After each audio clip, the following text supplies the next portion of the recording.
My name is Rain. I woke up with a painful bump on my head after being kicked by a donkey. Now I'm standing in the courtyard of Habsburg Manor, trying to understand where I am and what is happening. The courtyard was wide and dusty.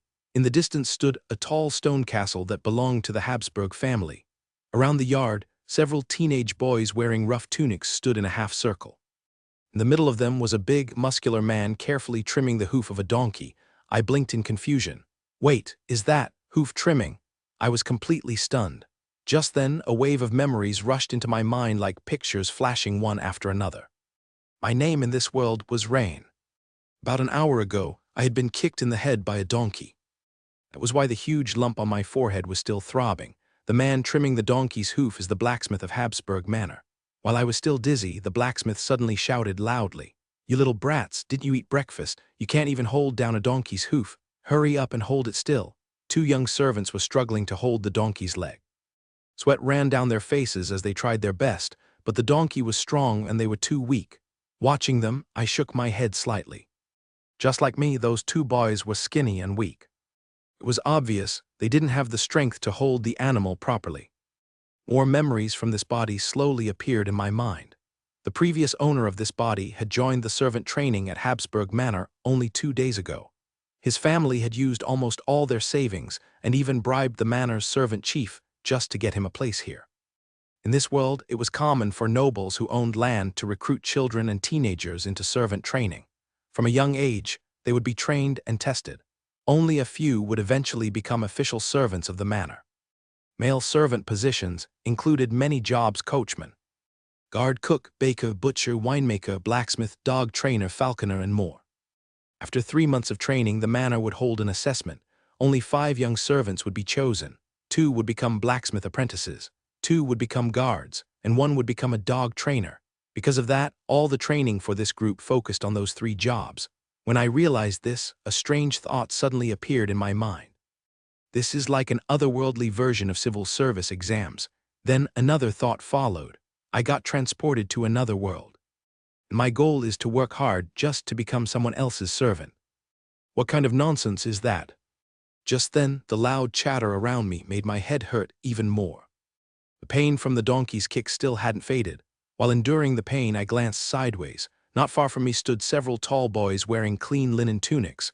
They looked much better dressed than the rest of us. They were pointing at me while laughing loudly. Kicked by a donkey. That's too funny. As I looked at them, more memories appeared in my mind. These boys were the elite among the young servants. They were all sons of shop owners in the town. Basically, they were the rich kids of Flashgold Town. They always stayed together and often bullied the other young servants.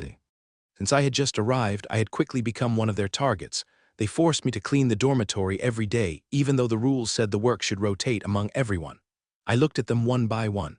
The one with the thick eyebrows, he's the tavern owner's son. People call him Thick Brows. The freckled one, his family owns the town's inn. His nickname is Freckles. And the one wearing brown linen shorts, he's the tanner's son. He's not too bad, no nickname. I lowered my head and looked at my thin arms and weak body. Damn, how useless. Getting bullied by a bunch of kids. I could only shake my head helplessly. After laughing at me for a while, the rich kids started chatting about other things. I pretended not to care, but I secretly listened carefully. I needed to learn about this world. "Did you hear?" the freckled boy whispered.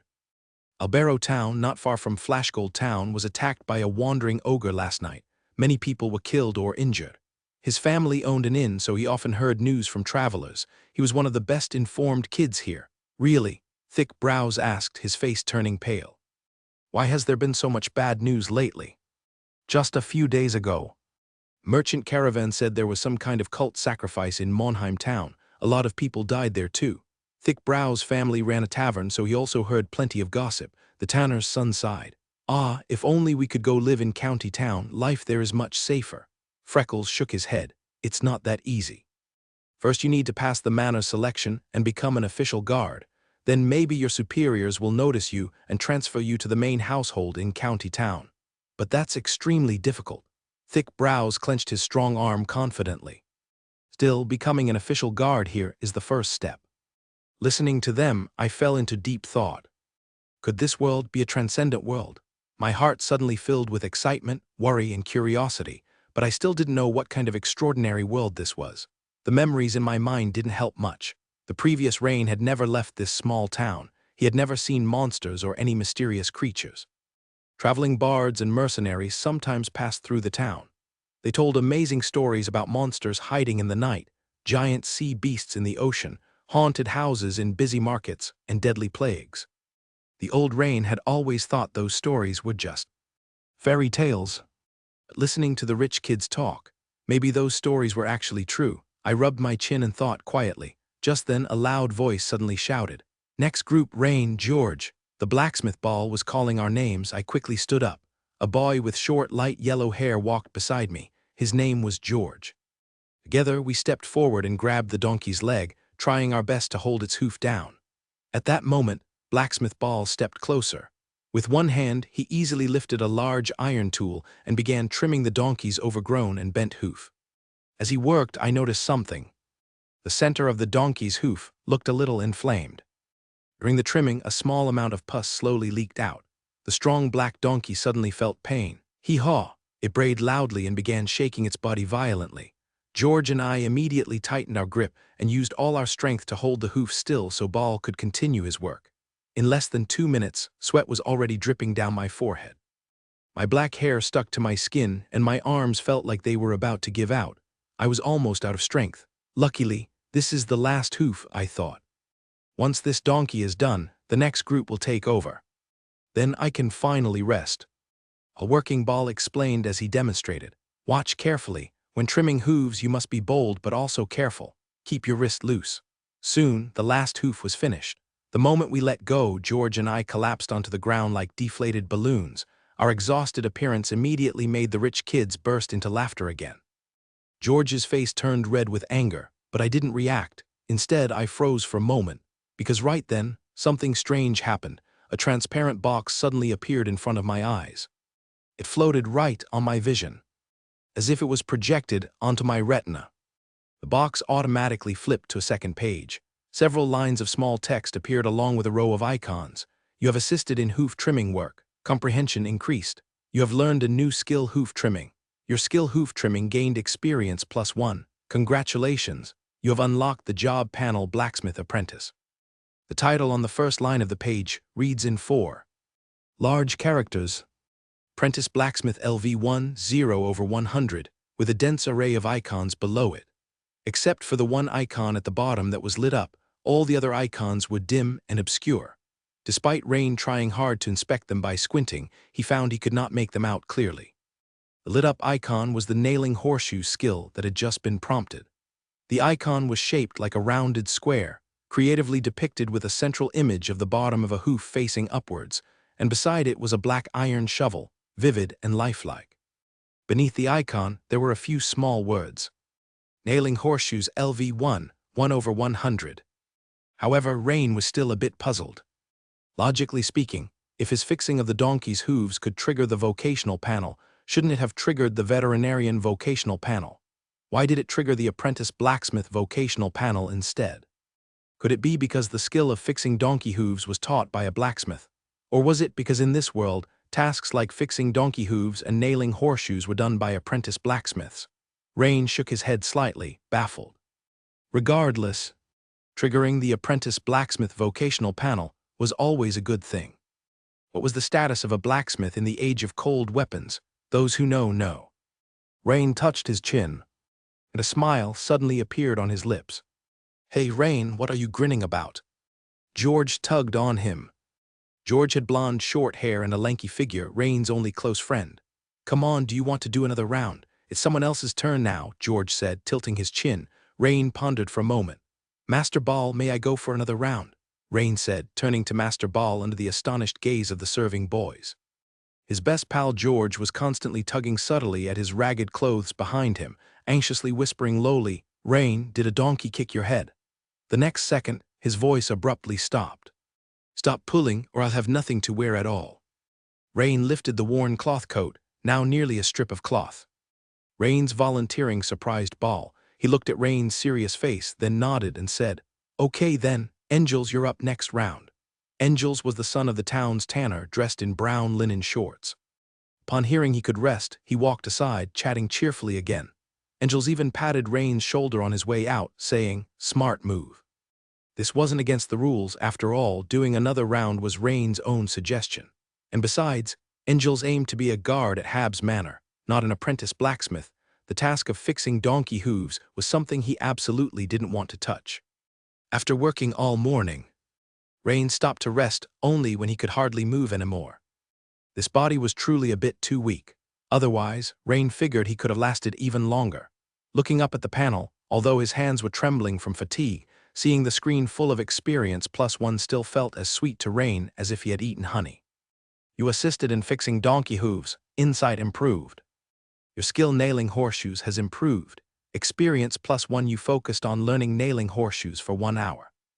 Apprentice blacksmith professional experience points +1. Your skill nailing horseshoes has improved.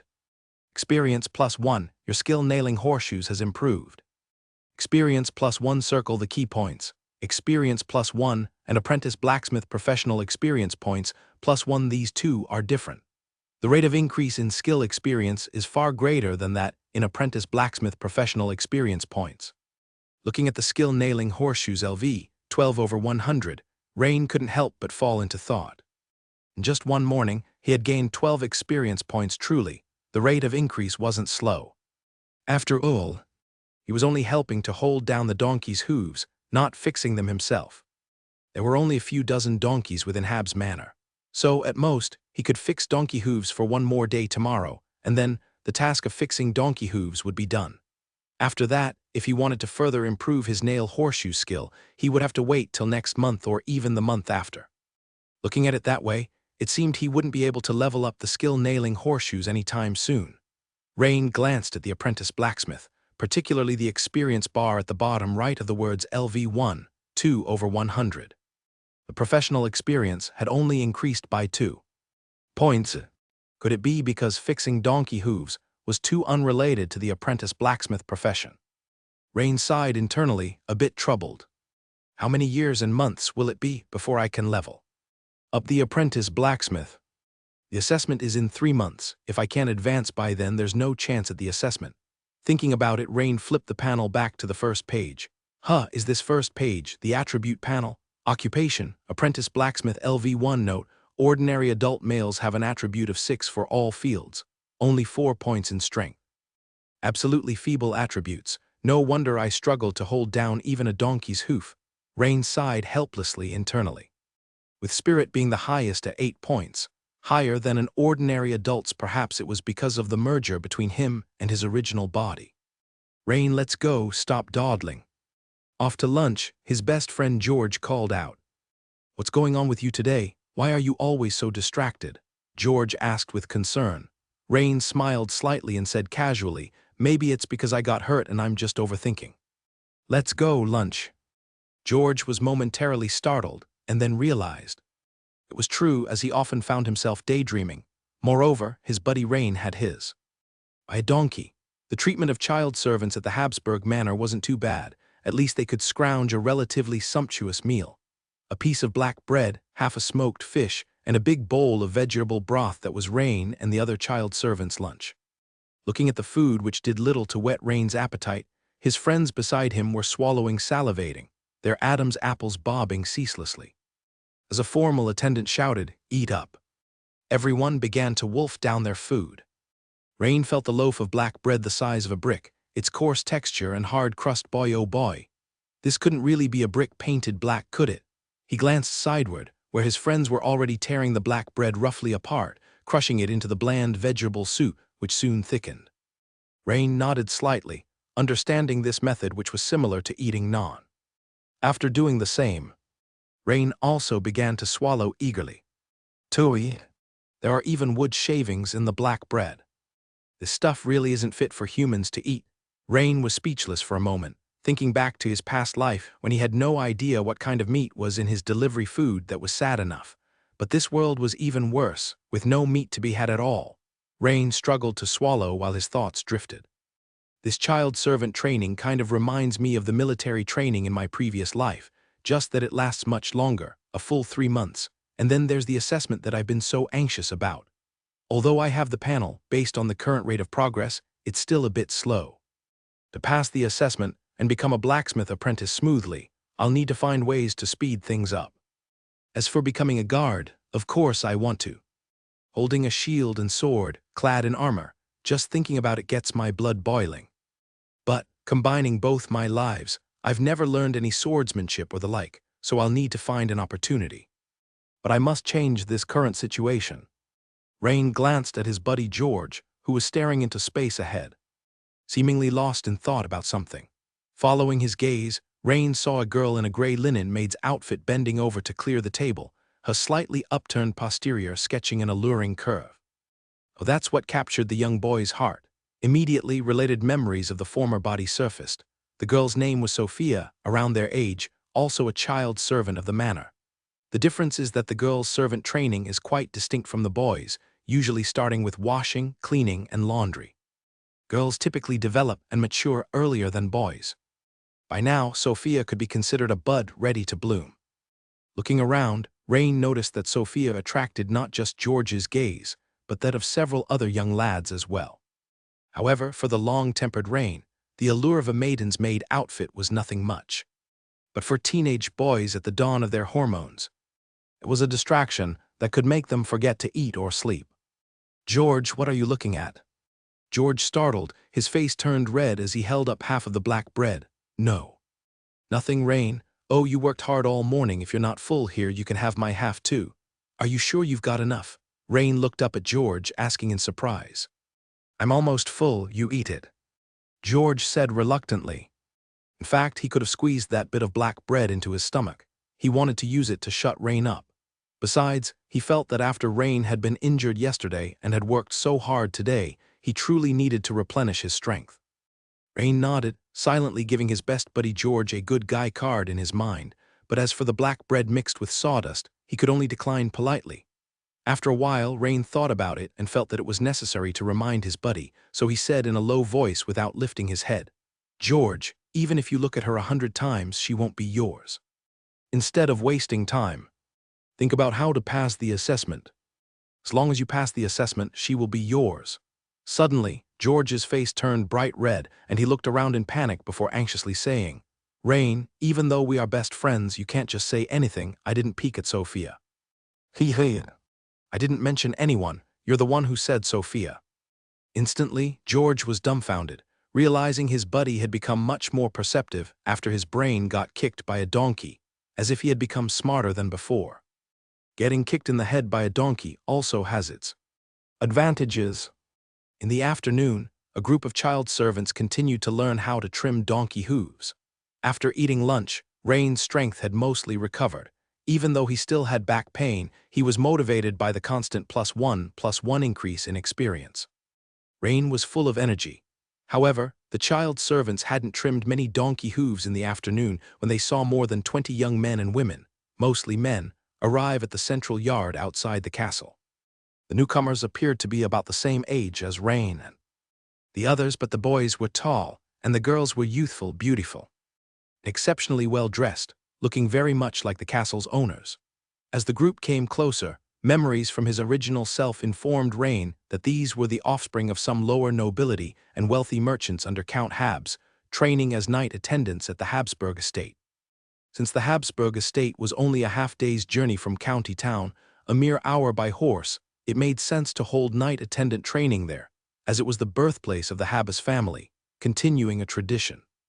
Rain glanced back at the rich kids beside him. It turned out they were all faux rich second generations. The newcomers were the real deal authentic second generations.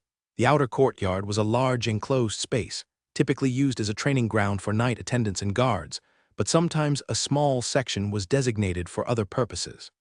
Meaning, these child servants were essentially interlopers occupying the training grounds meant for the true second generation. The child servant who was staring at the real second generations got slapped on the head by Ball, only to hear Ball say disdainfully, "You little rascals, don't be envious. They are born into a level you couldn't reach in your lifetime no matter how hard you try. You lot, if you learn a good craft well, you'll be able to live comfortably in the future." Crude but not devoid of reason, Rain agreed with Ball, In such times, upward social mobility was nearly impossible. If the child servants could learn one or two crafts well, that would be enough to secure their livelihood. Rain's pupils shrank. It seemed he had seen something unbelievable. He saw a stalwart man at least 1.9 meters tall, clad in gray metal armor, yet still striding as if on wings. Wielding a dual-handed greatsword wider than a palm, deliver a ferocious downward slash that struck a standing, bar-shaped stone block heavily. A silvery arc flashed by. The top half of the stone bar fell off at an angle, landing heavily on the ground, kicking up a cloud of dust. The freshly cut surface of the stone was smooth and free of burrs. Immediately, the true second-generation heirs began clapping their hands. Amazing, Instructor Perez is really something. Wow, is this the strength of a real knight? I don't know when I'll be able to reach this level. Rain watched the scene unfold before him, rubbing his eyes in disbelief. A thick stone bar, hardly liftable by one person. Split with a single sword strike. Is this something a human could possibly do? If the memories of transcendence and the unknown he had before were merely based on hearsay from wandering bards and mercenaries, now, this scene was unfolding right before Rain's eyes. For a modern person, this impactful and vivid scene was akin to witnessing Iron Man landing on one's own balcony, leaving Rain utterly dumbfounded. After a prolonged moment of shock, Rain glanced at his transparent panel and realized it suddenly lost its appeal.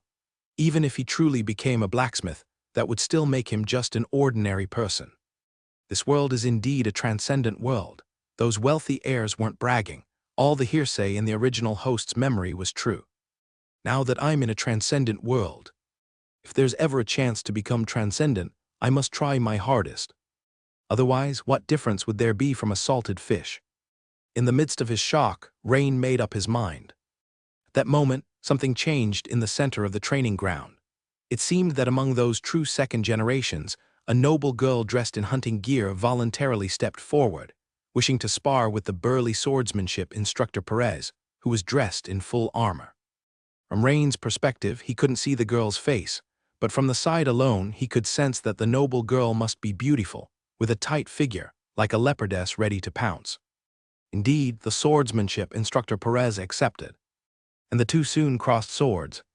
Sparks flew everywhere. The shapely noble girl began the duel with a leap slash, holding a two-handed sword, clashing head-on against Perez's greatsword. This strike hit Rain squarely in the heart. If the feat of splitting the stone earlier could possibly be attributed to personal talent, the clash they just witnessed, with very real sparks flying, confirmed the immense strength of both participants. The fact that a noble girl possessed such great strength was indisputable proof that this world was a transcendent one. Rain could think of no other reasonable explanation. Cling clang cling clang. Although the noble girl wielded a heavy metal greatsword, her movements were incredibly fast, her figure agile like a gazelle, swiftly changing positions with a mere toe's touch, continuously attacking Perez from various tricky angles. Her chestnut ponytail bounced behind her with each leap. Much like a rock in the sea, the swordsmanship Instructor Perez remained steadfast, not initiating any counterattacks, but instead standing firm, continually parrying the noble girl's assaults. Smooth cleaving slash. After the aristocratic young girl let out a sharp rebuke, she leapt several meters high. Mid-air, her lively figure tensed up like a bowstring pulled to its limits, brimming with explosive power. In an instant, the girl swiftly swung the broad two-handed sword at least 1.5 meters in length, drawing a semicircular arc with a downward angle of 45 degrees, and fiercely cleaved down towards the swordsmanship Instructor Perez. A teeth-gritting metallic friction noise rose. Even though the child servants like Rain were at least 20 to 30 meters away from them, their ears ached from the impact of the collision. Their gums felt numb. The true second generations up front also couldn't withstand it, frowning and covering their ears. Only 4 or 5 people managed to watch the sparring match without changing their expressions. Suddenly, a small spark of gray light splashed from the clash of the swords to the ground about a meter in front of Rain. Since the landing spot was close to Rain, he could clearly see that the spark seemed to be a small metal fragment, likely from a notch in the dual-handed greatsword held by swordsmanship Instructor Perez or the aristocratic young girl. At that moment, swordsmanship Instructor Perez and the aristocratic young girl almost simultaneously looked towards Rain's direction. In an instant, Rain's heart jolted with fear, feeling as if he were being watched by a fierce beast, causing all the hairs on his body to stand on end. This oppressive feeling. However, after both sides took a casual glance, they turned their heads away and no longer paid attention to the fragment, appearing to only be checking whether the shards had hurt someone or not. And that aristocratic young girl's glance back finally allowed Rain to get a clear view of the girl's appearance. 4 words described her: majestic and valiant, with an oval face and somewhat thick eyebrows that gave her a spirited air. A pair of brown-gray eyes sparkled brilliantly, and her tight-fitting hunting outfit only added to her agile form. She resembled a foreign actress Rain knew from his previous life, Christiana Yuri, in her younger days. Swordsmanship instructor Perez then glanced at his dual-handed greatsword, eyeing the irregularly shaped notch with a slight twinge of sorrow in his heart. This sword had been with him for many years, and he didn't expect. Instructor Perez, I'm terribly sorry, I got too carried away just now and didn't hold back. Your greatsword might need some repairs. I'll speak to Master Varenton about it. The aristocratic young girl, tactful and quick-witted, immediately spoke up after seeing the slight frown on Perez's face. After the interlude of their sparring session, the true second generations under the guidance of swordsmanship instructor Perez began learning some advanced swordsmanship. Rain, standing to the side, bowed his head, staring blankly at the small iron shard embedded in the ground.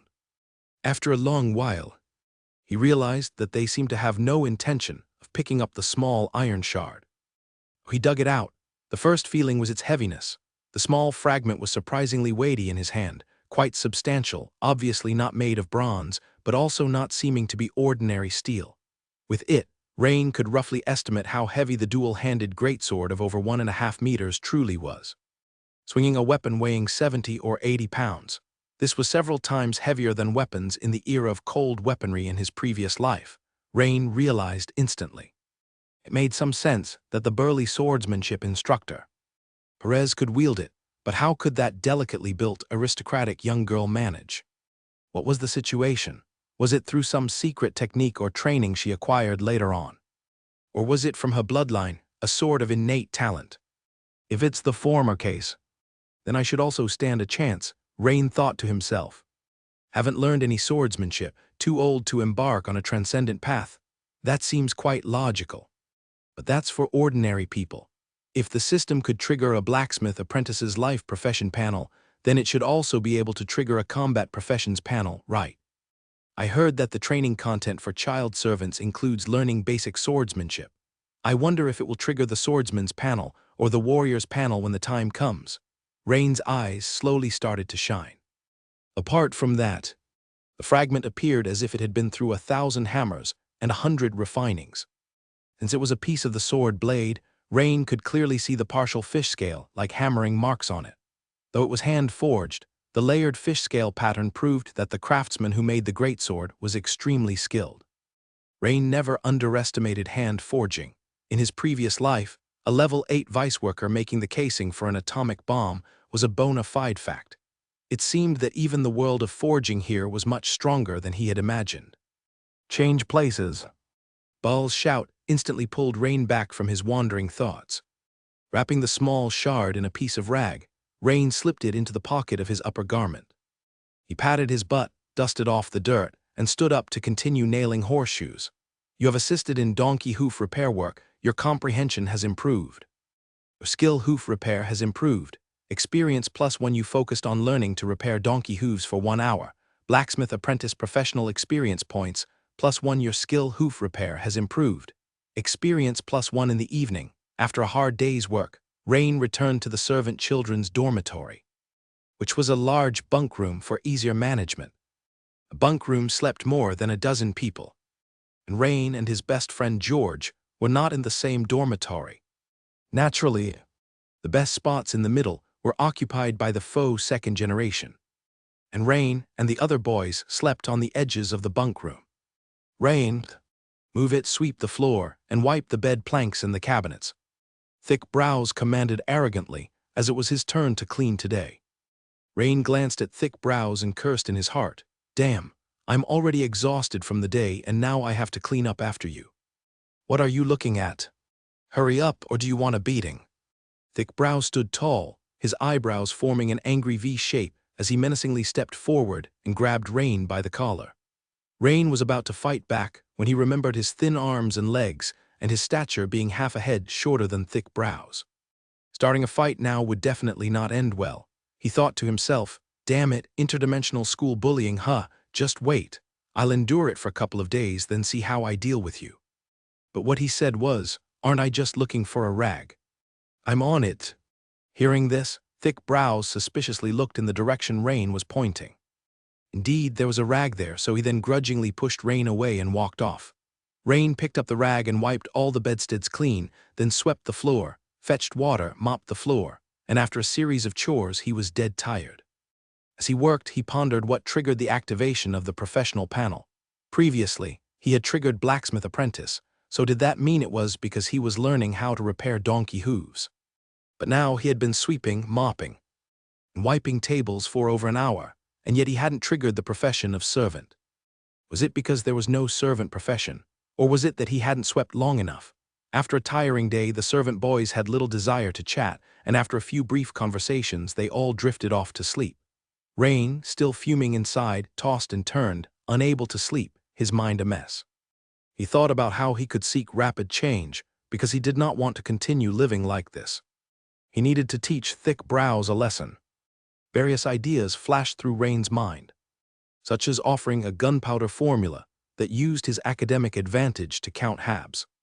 After thinking about it, no good. Based on the memories of his original self, let alone the Earl, even the Habsburg steward was a big shot with a knight's title. Rain, a mere servant boy, couldn't possibly get in touch with them. Through the head manservant?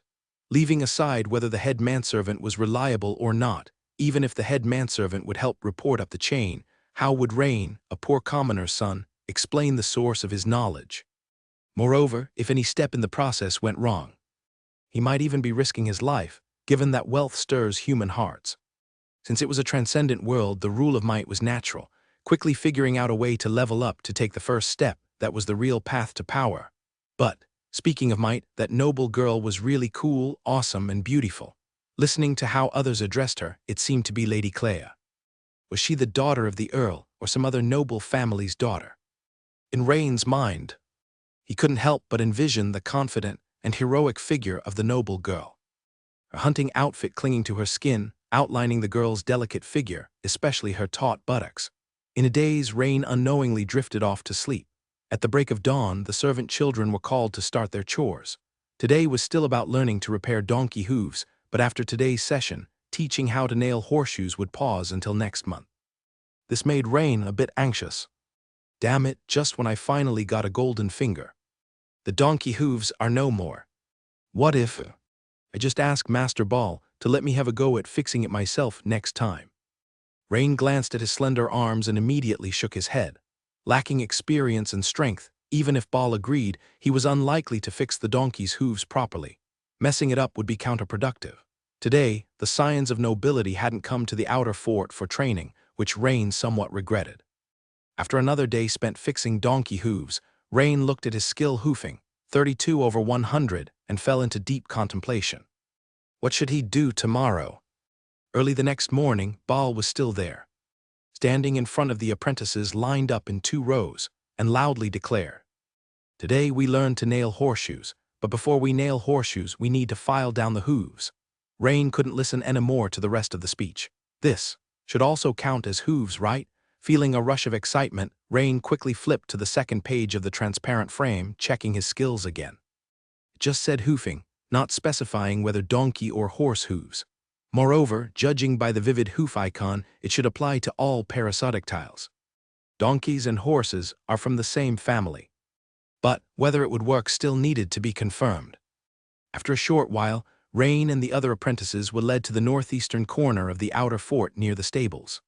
Looking at the tall horses in the stables, all the apprentices, except Rain, couldn't help but show a bitter expression, making the pseudo-nobles who were half a head taller start to complain. Clearly, if it was so difficult to hold down a donkey's hoof already, these larger and taller steeds would be even harder to secure. Of course, except for Rain. At this moment, Rain was full of longing, excitement, and anticipation for filing horse hooves. He couldn't wait to start nailing horseshoes to confirm his guess. Before long, The first horse was led out of the stables by Master Ball. Judging by its size, it should be one of the smaller horses in the stables, but still larger than even the strongest black donkey. This is a nag. We'll start with nags. Come on, the first group. Rain, George, come and hold the hooves. Ball bellowed with a commanding voice. Rain and George immediately filed out and began holding the hooves as instructed by the master. The master took pre-made horseshoes shaped like an inverted U, checked the fit against the secured hoof, and after estimating the nailing area, started snip-snip trimming the hooves. Feeling that the trimming was about right, he began to nail the horseshoe onto the hoof. The key to nailing horseshoes is first to roughly position the horseshoe on the hoof. At this point, Ball began to demonstrate and explain to the apprentices while positioning the shoe. Rain could see clearly that the horseshoe had 7 holes, and Ball nailed it 7 times. Every time Ball nailed, the struggles of the nag intensified slightly, and Rain and George had to exert more effort to secure it. After the nailing was complete, Ball trimmed the rough edges again, finishing the horseshoeing for one hoof. Once they finished holding down all 4 hooves of the nag, and a sweaty Rain caught his breath, he suddenly froze. A system alert had just come through. You assisted with horseshoeing, gaining insight. Your hoofing skill has improved. Experience +4. You concentrated on learning to nail horseshoes for a quarter of an hour. Gaining +1 blacksmith apprentice professional experience points. Looking at the hoofing skill experience bar climb again. A surge of excitement welled up inside Rain. Although he had anticipated gaining experience for horseshoeing too, seeing it actually happen still gave him a thrill. What was more critical was that the rate of experience gain was much faster than when fixing donkey hooves. Rain found that he seemed to have discovered the secret to rapid improvement. Previously, when he focused on fixing donkey hooves for an hour, he would only gain +1 blacksmith apprentice professional experience points. But this time, in just 15 minutes, his blacksmith apprentice professional experience points increased by 1. And now, the experience bar for blacksmith apprentice read 8/100. Rain guessed that this was probably because nailing horseshoes was more relevant to the blacksmith apprentice profession than fixing donkey hooves, which is why he gained more professional experience points. Though it was just Rain's speculation, he believed it was mostly correct. It made Rain feel as if he had stumbled upon a new, bright path. As noon approached suddenly, the system displayed a different notification. You assisted in nailing horseshoes, insight improved. You have comprehended a new skill nailing horseshoes. Your skill nailing horseshoes has increased. Experience +1 curious. Rain immediately flipped to the second page, the one for the blacksmith apprentice's profession panel. The dense array of skills, aside from one lit-up icon of a hoof trimming, another icon now lit up in the position opposite to it. Nailing horseshoes LV1, 1/100. This icon was simple, depicting a horseshoe in an inverted U shape, with 7 tiny holes clearly visible on it, while other icons on the profession panel remained obscure and unclear. Could it be that after some time of diligent learning, a profession-related skill can be triggered to light up, and then one could continuously practice to enhance the skill level? It seems that's the case. This discovery engaged Rain completely in the study of nailing horseshoes, to the extent that even the reappearance of the noble girl in the middle of the outer castle didn't make him look up more than once. At lunchtime, his close friend George looked at him quite strangely and said, "Rain, I've noticed you've changed." These words slightly startled Rain. Could it be that, as an old friend, George had noticed something was off about him?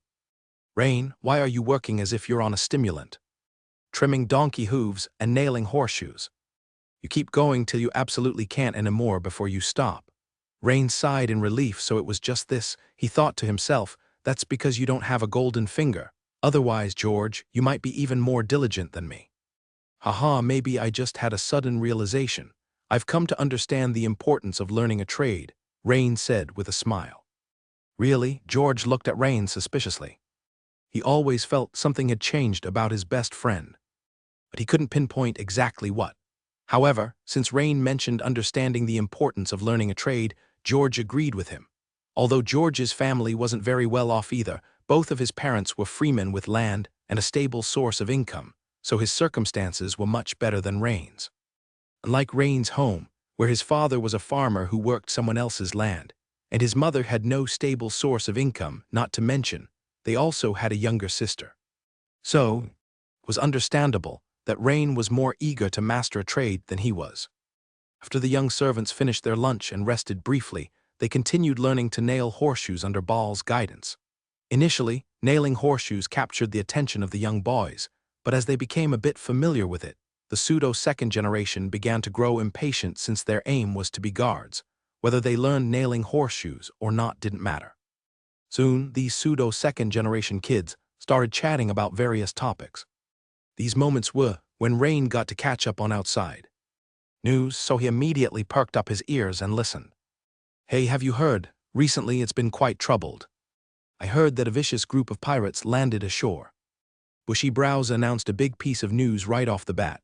"Pirates. Although Flashgold Town is not far from the sea, there is still some distance, right? How does pirates landing relate to us?" Freckles responded with a question. "Not sure. I heard from Billy, a guard from a merchant caravan that just came to Flashgold Town, that a band of pirates called Black Sails have landed. They seem to be afraid to attack the county town, mainly targeting nearby small towns. I've heard that the fishing port town, which is closest to the sea, suffered heavy losses. Even the town's sheriff was killed." Bushy Brows continued. "No way. Aren't town sheriffs usually potential knights? Are the pirates that powerful?" the baker's child asked, dumbfounded. "Yes, the Black Sails pirates are very strong. Moreover, I've heard that our town's sheriff, Lord Kuzma, is being transferred to become the sheriff of Fishing Port Town. Additionally, the new sheriff coming to our town, supposedly from the county town, is a lord. Seems his name is Lord Hamilton. I'm not quite sure. It should be that name." Freckles agreed and additionally revealed a big piece of news, earning Rain's approval, truly proving himself to be a well-informed person. "Oh, you heard about that news too. Seems like it's true then." Bushy Brows nodded at Freckles. "Right, Fishing Port Town isn't far from Flashgold Town either, just about 2 days' journey. Do you think the pirates might attack our town?" Freckles continued to express his worries. "Don't worry. Pirates usually hit the seashore and then leave. They won't venture deeper inland. Otherwise, they wouldn't be called pirates," Bushy Brows reassured. The amount of information was a bit overwhelming. Rain was stunned as he listened, almost losing his grip on the horseshoe in his hand.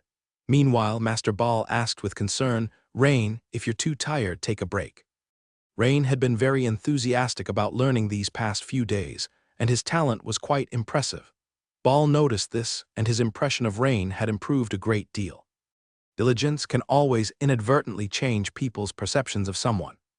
"It's okay, I can keep going for a bit longer." Rain shook his head, declining Ball's kind gesture.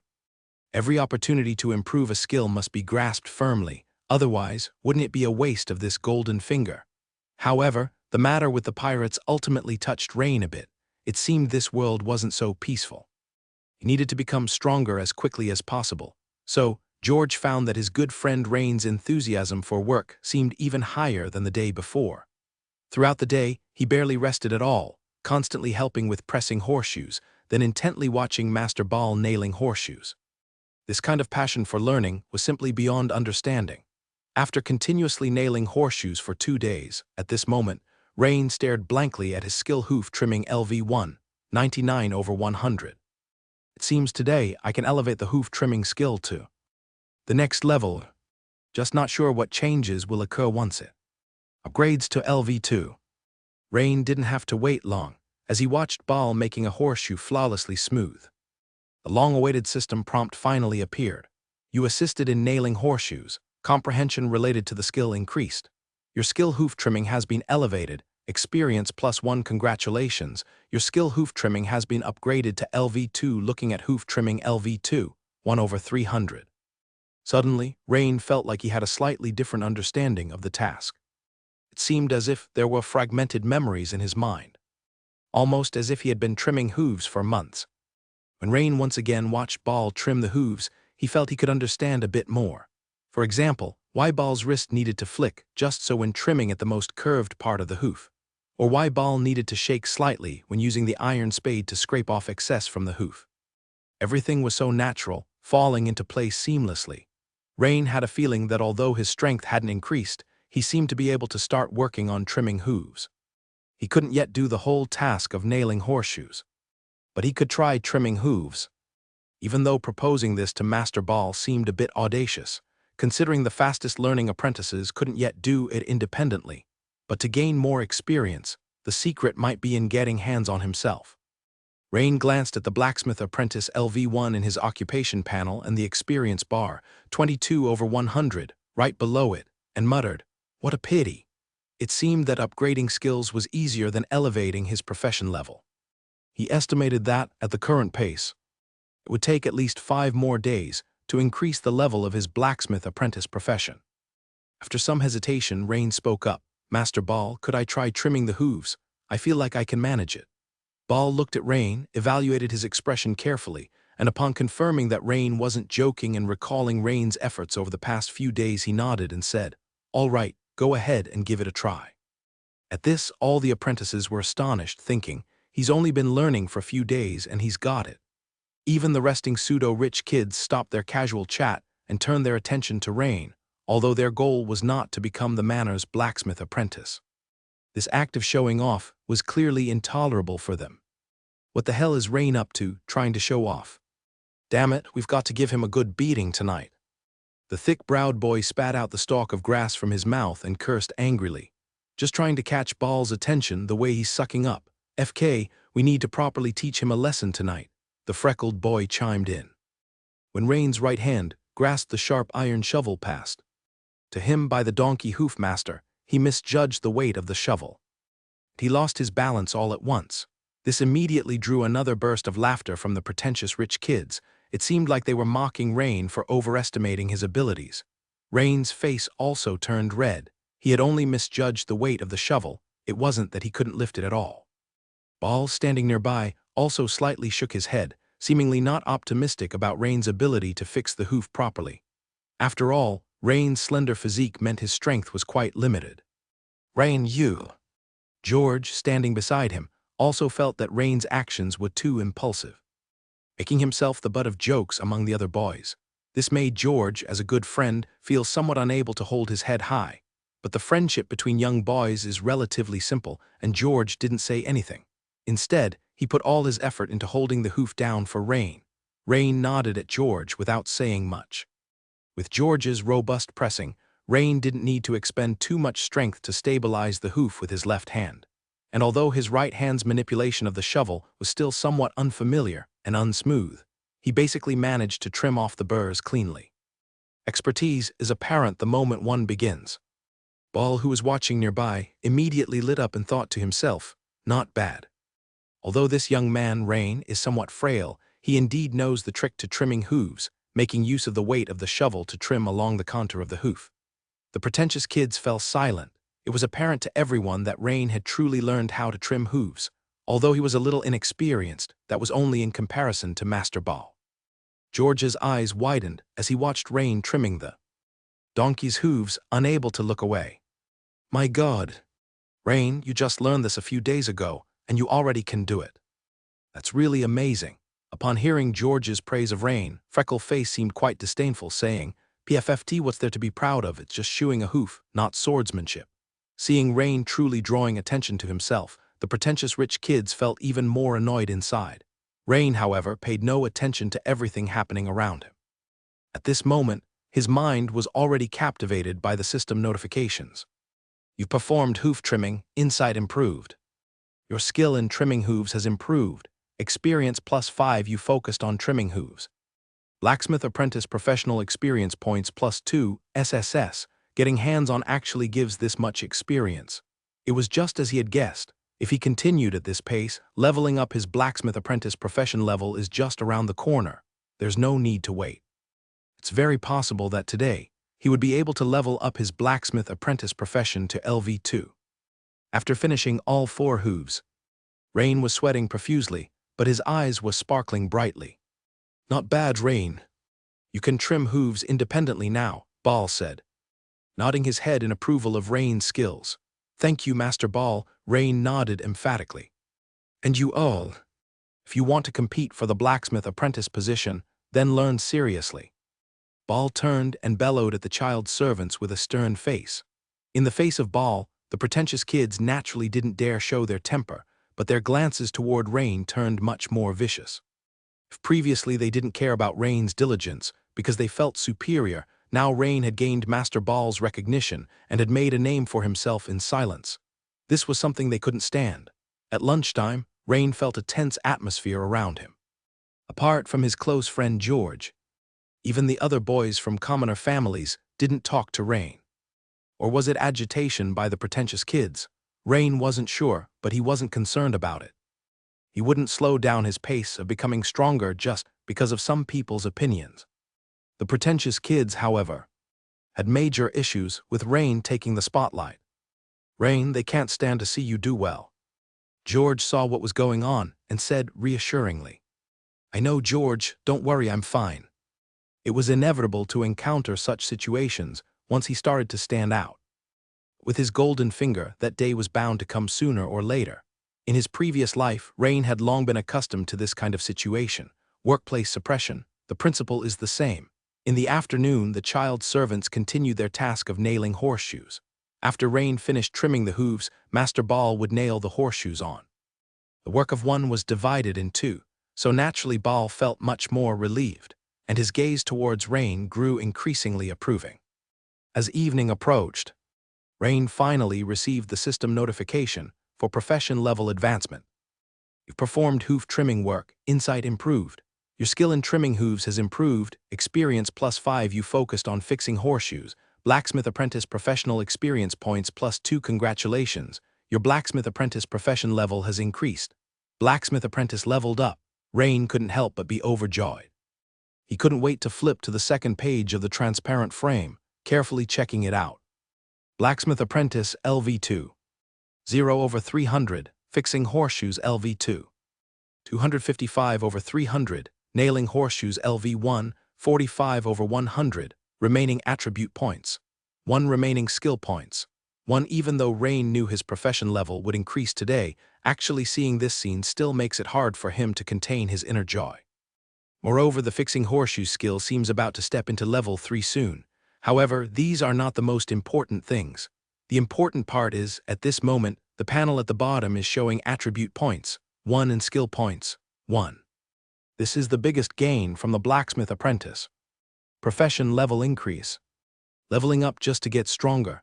No, it's because of my effort that I have these points, so it's not leveling up to get stronger, it's effort getting stronger. After some thought, Rain flipped the transparent frame back to the first page, which is the attribute page. Profession, blacksmith apprentice LV2. Clearly, Rain's strength attribute is the lowest. There's no helping it, with such a thin build, his strength naturally is weak. But now it's different. Regarding how to allocate attribute points, Rain felt there was nothing to hesitate about. First, to bolster his weaknesses. Didn't want to be seen as weak any longer, nor did he want to be bullied. Adding points to strength was the inevitable choice at this stage. 1 point in strength might not be enough, but it at least gave him some ability to fight back. After a brief consideration, Rain added 1 point to his strength. Strength instantly became 5. Suddenly, Rain felt a warm current surge from his heart, spreading to his limbs and throughout his body, making him feel as comfortable as if he was soaking in a hot spring, with all the fatigue vanishing in an instant. Moreover, the increase of a single point in strength made Rain feel as if his body was brimming with energy enough to fight through several hundred horseshoes without taking a break. Does adding points rejuvenate your state? This effect is incredible. Next were the skill points. Rain was about to add a point to nailing horseshoes when he suddenly stopped. If every level up in profession level only gives 1 skill point, it must be quite precious. Rain noticed that upgrading the blacksmith apprentice profession level from LV2 to LV3 now required 300 points of experience, up from the original 100. This implies that the difficulty of leveling up is increasing. I haven't yet been exposed to other skills of the blacksmith apprentice. If I learn a skill that is extremely difficult to improve, like forging weapons or something, wouldn't it be better to add points then? After a moment's thought, Rain decided to save this 1 skill point for later. Rain, returning to the scene, was in such high spirits that it surprised everyone. One could see that with his increased strength, Rain's efficiency in trimming horseshoes had improved by at least 20%. Although still not up to Ball's level compared to the beginning, this was a significant improvement. The servant children closest to Rain were gaping in astonishment. At dinner, Rain ate 3.5 brick-sized black bread loaves and had 3 servings of vegetable soup, even licking the soup pot clean, a scene that left the rest of the servant children dumbfounded. Rain found that after adding 1 point to strength, the increase was genuinely significant, but he also got hungry very quickly. After eating his fill, Rain, returning to the dormitory, was blocked by bushy brows and freckles. "Rain, you've done well today, showing off quite a bit."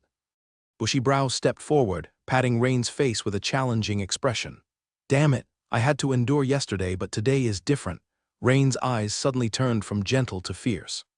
With all his might, Rain slapped Bushy brows across the face. Immediately it rang in Bushy brows' head, causing him to stagger and nearly fall to the ground. This slap left Freckles and a few onlookers, the fake rich second generations, stunned, their minds racing with how Rain dared to strike. And Bushy brows, he was so shocked by Rain's slap that he took a while to recover. But this was just the beginning. With a powerful knee thrust, Rain hit Bushy brows in the stomach, right under the diaphragm, making him vomit his dinner all over the place. A sour stench immediately spread out. "Get him, beat up that brat Rain." He dared to fight back. Freckles shouted, and the surrounding rich kids rushed up, starting to beat up Rain. But Rain, heedless of everything, tucked his head in and kept swinging his fists at the vomiting Bushy brows with lethal determination. This ruthless fierceness was truly frightening. However, the incident here was quickly reported by other child servants. Soon after, a steward of the manor arrived, and the fighters were promptly separated. Coincidentally, this particular steward happened to be distantly related to the Rain family.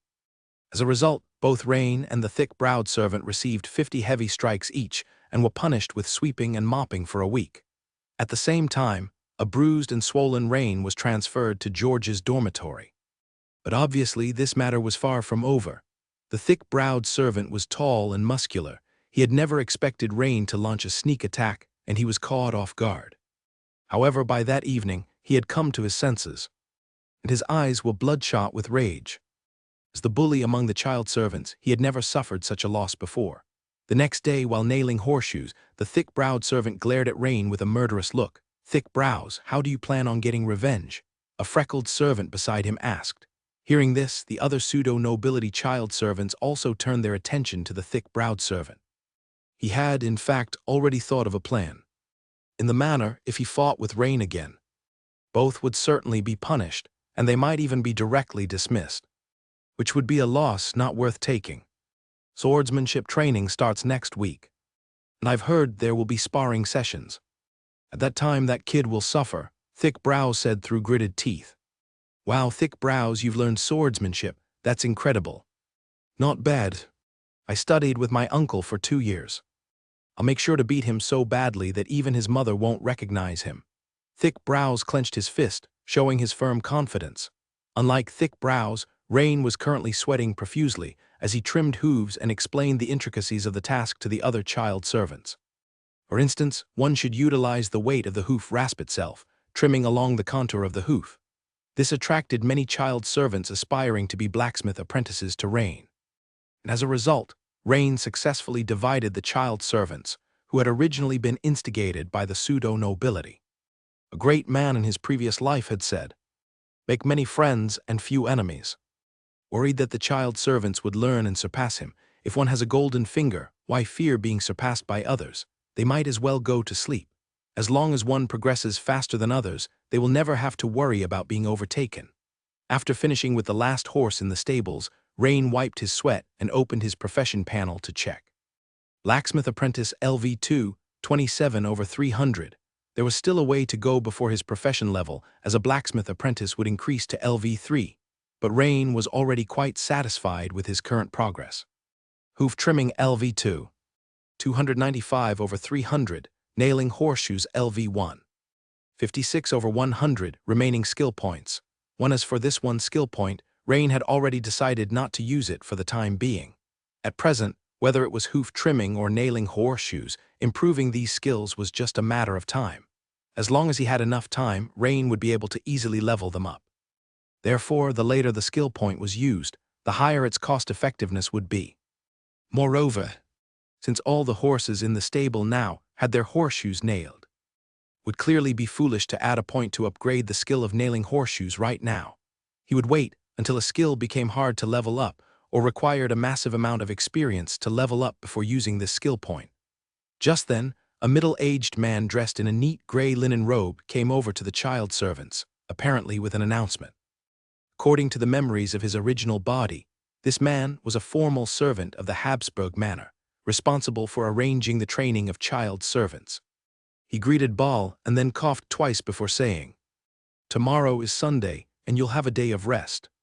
After a while, you may go home on your own, and be sure to return to the manor on time tomorrow evening. From the day after tomorrow, you will start practicing basic swordsmanship. Mr. Humbert, a manor guard, will teach you then. I hope you take this opportunity to study earnestly." The child servants' training included 1 day of rest per week, coinciding with the day of church services, with the other 6 days spent within the manor. After speaking, the middle-aged man walked away with an air of composure. However, the words of the middle-aged man immediately ignited the child servants' enthusiasm, like pouring oil into a fierce fire. The voices of the child servants discussing the news suddenly grew louder. "Rain, did you hear that? We're going to start swordsmanship training." George grabbed Rain's arm and said with longing, "Of course I heard. I'm excited too." "Let's work hard together, young man," Rain replied with a smile. The pseudo-nobility child servants were also thrilled, because they knew that next week's swordsmanship lessons would be the time when the bushy-browed teacher would give Rain a harsh lesson. They were expecting quite a show. Clearly, the past few days had not been joyous for the pretenders. Rain's brilliance had overshadowed them, but they didn't care much about it.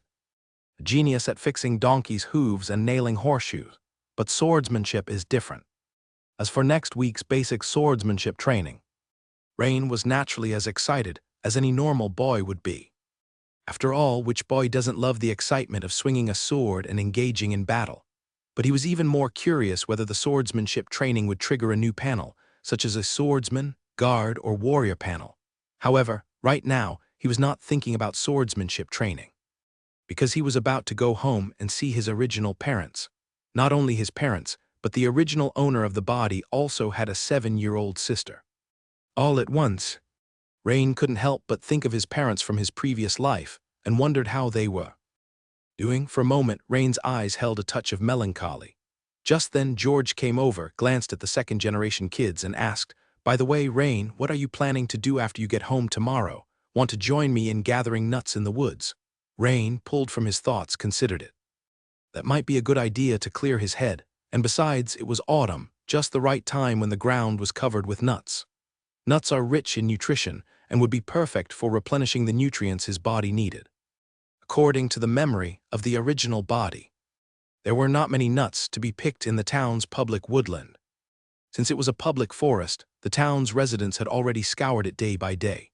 Before Rain could ask anything, George looked around, leaned in, and whispered, "Rain, let's go to the Habsburg Manor's woodland. There are plenty of nuts there. Ranger Gilliam Uncle is my relative. It's fine if we go quietly, but you mustn't tell anyone else." So that was George's plan. Not bad, the kid has potential. Rain gave a slight smile and said, "All right, it's settled then." The town's forests were divided into 2 types. One was the public woodland, where everyone could gather firewood, nuts, and hunt. The other was the manor's woodland, belonging to the Harrisburg Manor, where ordinary people were not allowed to engage in such activities. What George was suggesting was for the 2 of them to secretly go to the manor's woodland and pick nuts. At dusk, with a pleasant breeze, Rain walked home alone. George had already gone home earlier. Rain's home was located to the south of the town, directly opposite the Harrisburg Manor to the north. This meant that to get home, Rain practically had to cross the most bustling street of the town. This one is a bakery. This one is an inn, the Freckled Family's Inn. It seemed that every segment of the road he passed, and every familiar shop he saw triggered memories of the original host to flood in, slowly merging with Rain's own memories. However, as he passed the town square and saw a crowd of town residents gathered around the notice board, curiosity made him take a look as well. All over the board there were many wanted posters, and one with the nickname Scarface was newly posted. The man had shoulder-length yellow hair, a horse-like face, and a scar that slanted across his face from the forehead, passing his nose and ending at his right cheek. Crimes: raped 3 women in Petertown, repeatedly robbed passers-by, and is suspected to be linked to the recent frequent disappearances of children. Reward: 5 imperial gold coins. Note: the reward can be claimed at any town or higher jurisdiction constabulary with his corpse or head. Hiss. 5 imperial gold coins. Rain's eyes lit up. With that money, I could. But then Rain shook his head, sighed, and dismissed the somewhat unrealistic idea. Continuing his walk home, this one is the blacksmith shop. I could go to the blacksmith shop in town to work. And at the same time, I would be able to gain the professional experience of a blacksmith apprentice. According to the memories of the original owner of this body, the blacksmith and owner of the shop, Boris, was stingy. Unless you were an experienced assistant, if you wanted to learn any craft, you had to pay a considerable apprenticeship fee, which seemed to be 5 or maybe 10 silver coins. At this stage, Rain's family definitely couldn't afford that sum of money. It seemed I needed to think of other methods. Auntie Seema, hello. Little Rain, hello. After working as a young servant for a week, I feel like you've grown more spirited and robust. Auntie Seema greeted Rain warmly, as she was quite familiar with Rain's mother.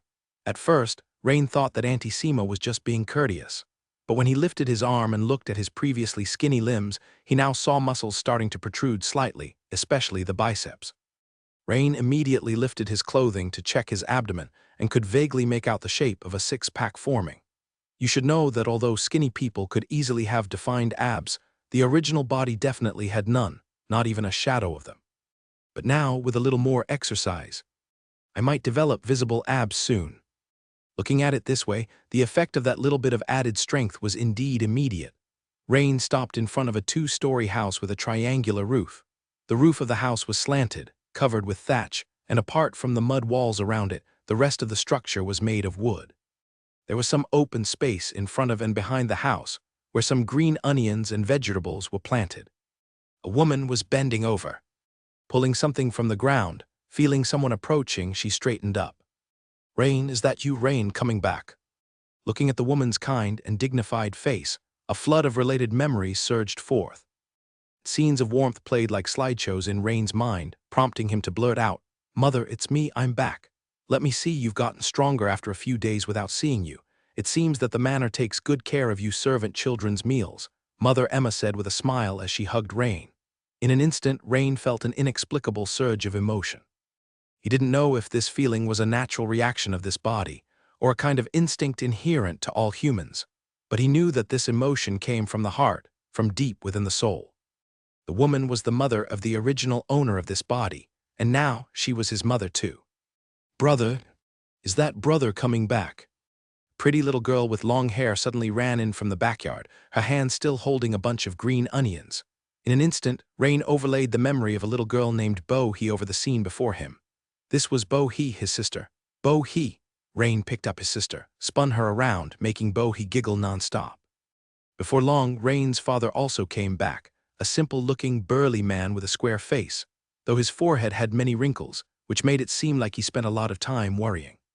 Seeing Rain, he showed a slight smile and with his calloused, thick palms, patted Rain's shoulder, saying, "Rain, you've grown sturdy. It looks like you've even grown a bit taller." "Father, you've worked hard." Rain hugged his father tightly.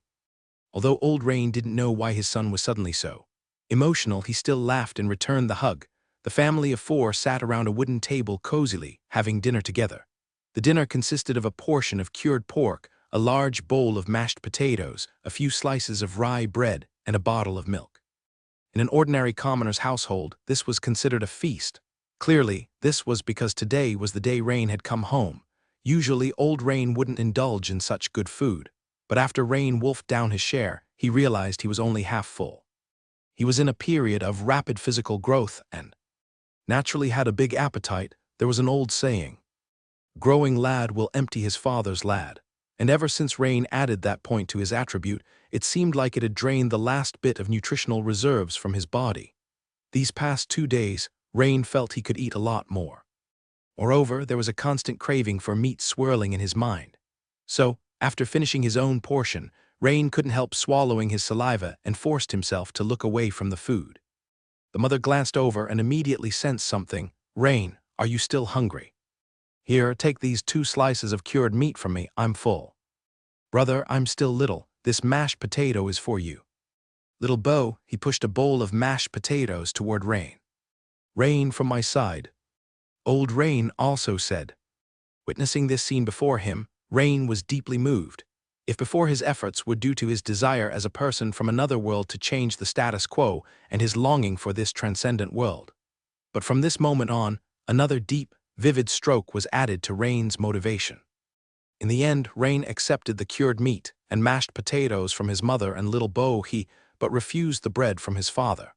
Because he knew that his father, who did manual labor, needed the nutrition even more than him. That night, Rain slept very soundly. The next morning, Old Rain declined Rain's offer to help in the fields and left home early. The mother also went to work at the inn in the small town. Only Rain and his sister Bo were left at home. When Rain followed his sister's voice to the small courtyard, he found Bo planting carrots with a girl in their own yard. "Brother, you're up." "I am planting carrots with Sister Anna," Bo greeted with a smile. That's right, she was their neighbor. A quiet and reticent young girl, it was said that she came to live in Flashgold Town with her mother. But a year ago, her mother mysteriously disappeared. Now, she lives alone in the wooden cabin next to Rain's house. The girl turned her head, her facial contours were beautiful, but her complexion was wan. She seemed to be chronically malnourished, with her pale yellow hair a bit dry and split, but the deep brown pupils revealed a strong beauty.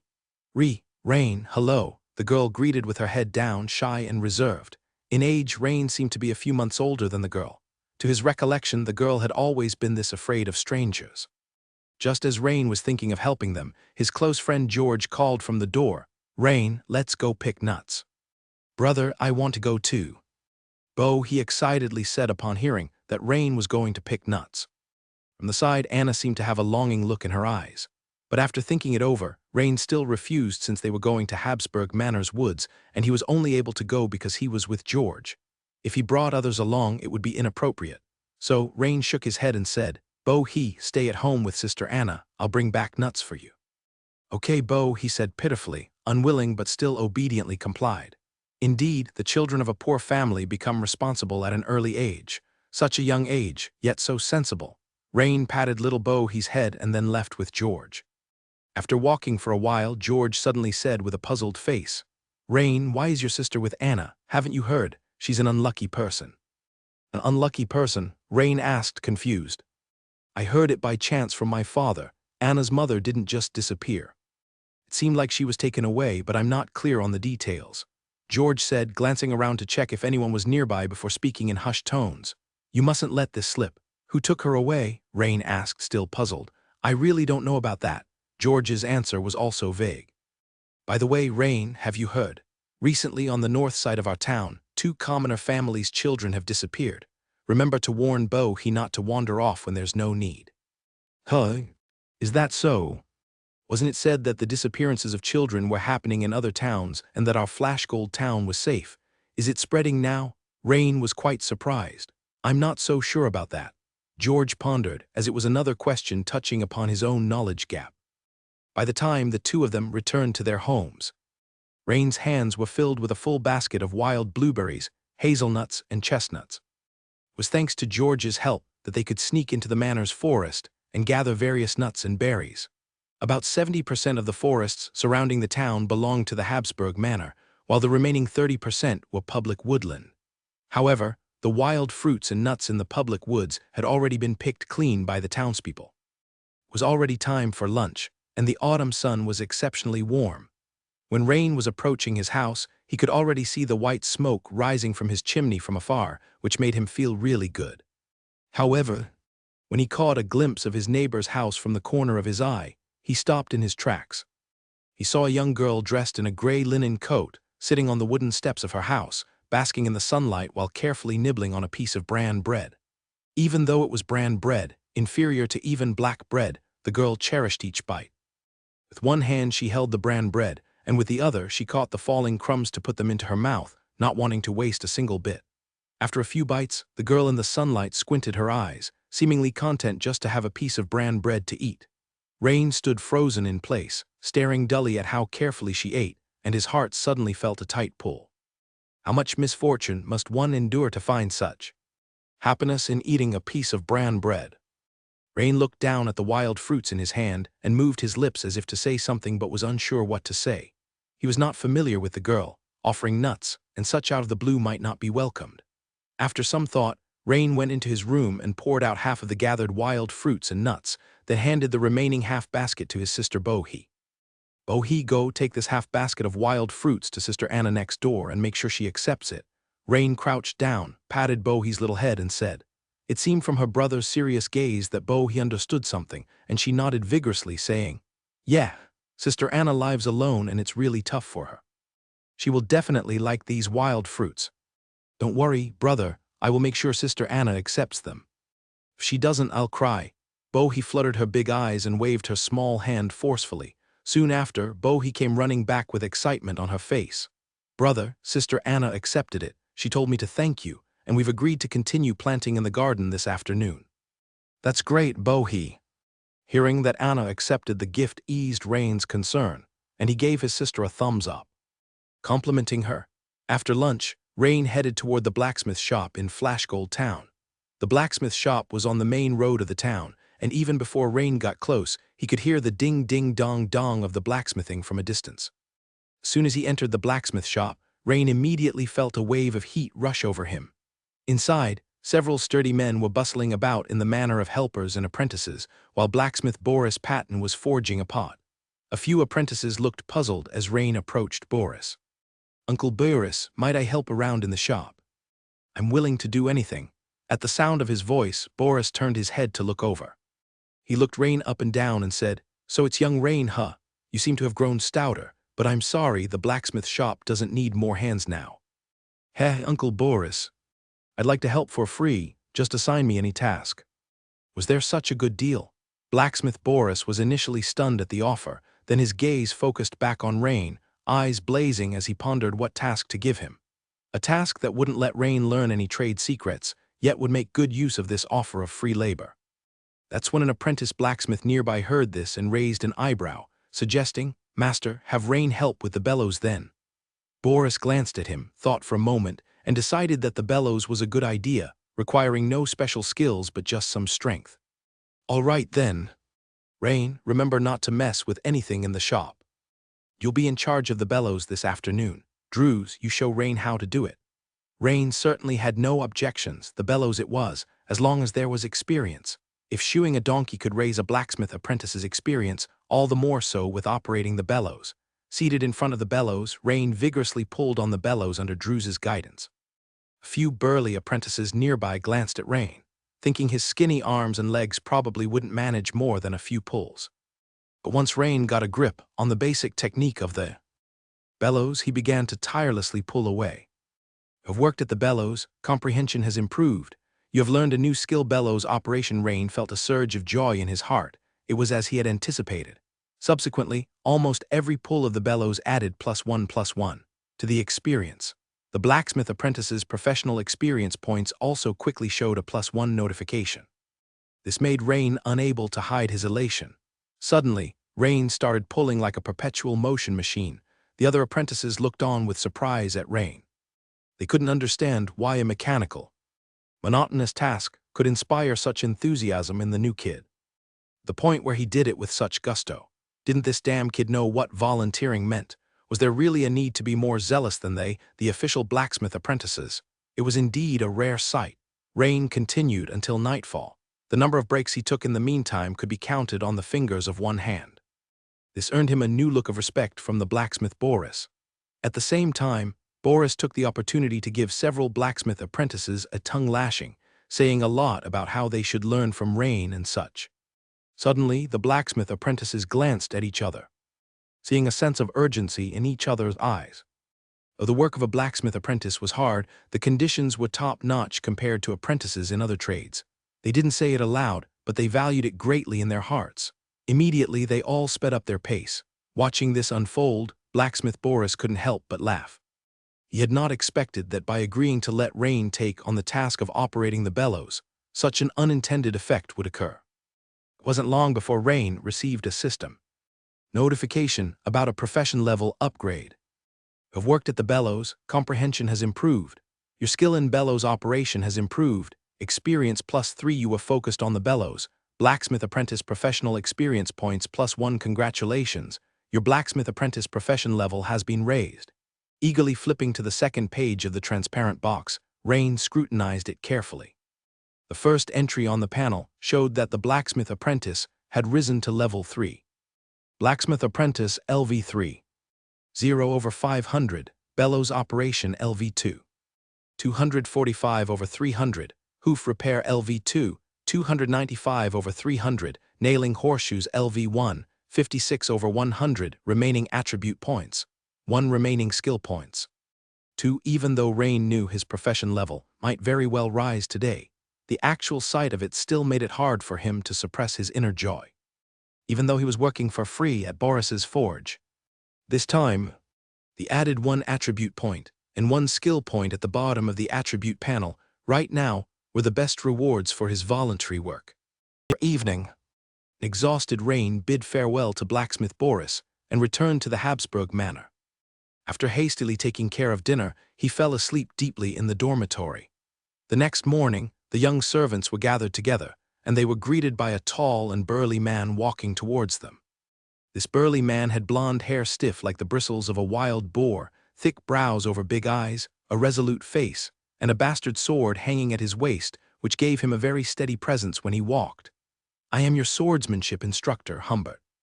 What you will be learning is the basic swordsmanship that all militia must master. Has anyone among you learned swordsmanship before?" Having said this, the burly man scanned the group with his large eyes. Only George somewhat excitedly raised his right hand, saying, "Reporting to Instructor Humbert, I've learned." "What kind of swordsmanship? For how long?" "Basic swordsmanship as well, for about 2 years, I guess." George seemed to recall his learning process, his intermittent practice amounting to about 2 years in total. He had intended to understate the amount of practice to highlight his natural talent for swordsmanship, but under Humbert's piercing gaze, he ended up revealing the truth. Humbert nodded and said, "Anyone else? If no one else will, then you. Come up here and demonstrate the basic swordsmanship you've learned." "Oh, me, demonstrate. All right." Clearly, George was a bit nervous facing the robust instructor Humbert. After taking the iron wooden sword that Humbert handed him, George took up a swordsmanship starting pose and began to hack and chop vigorously.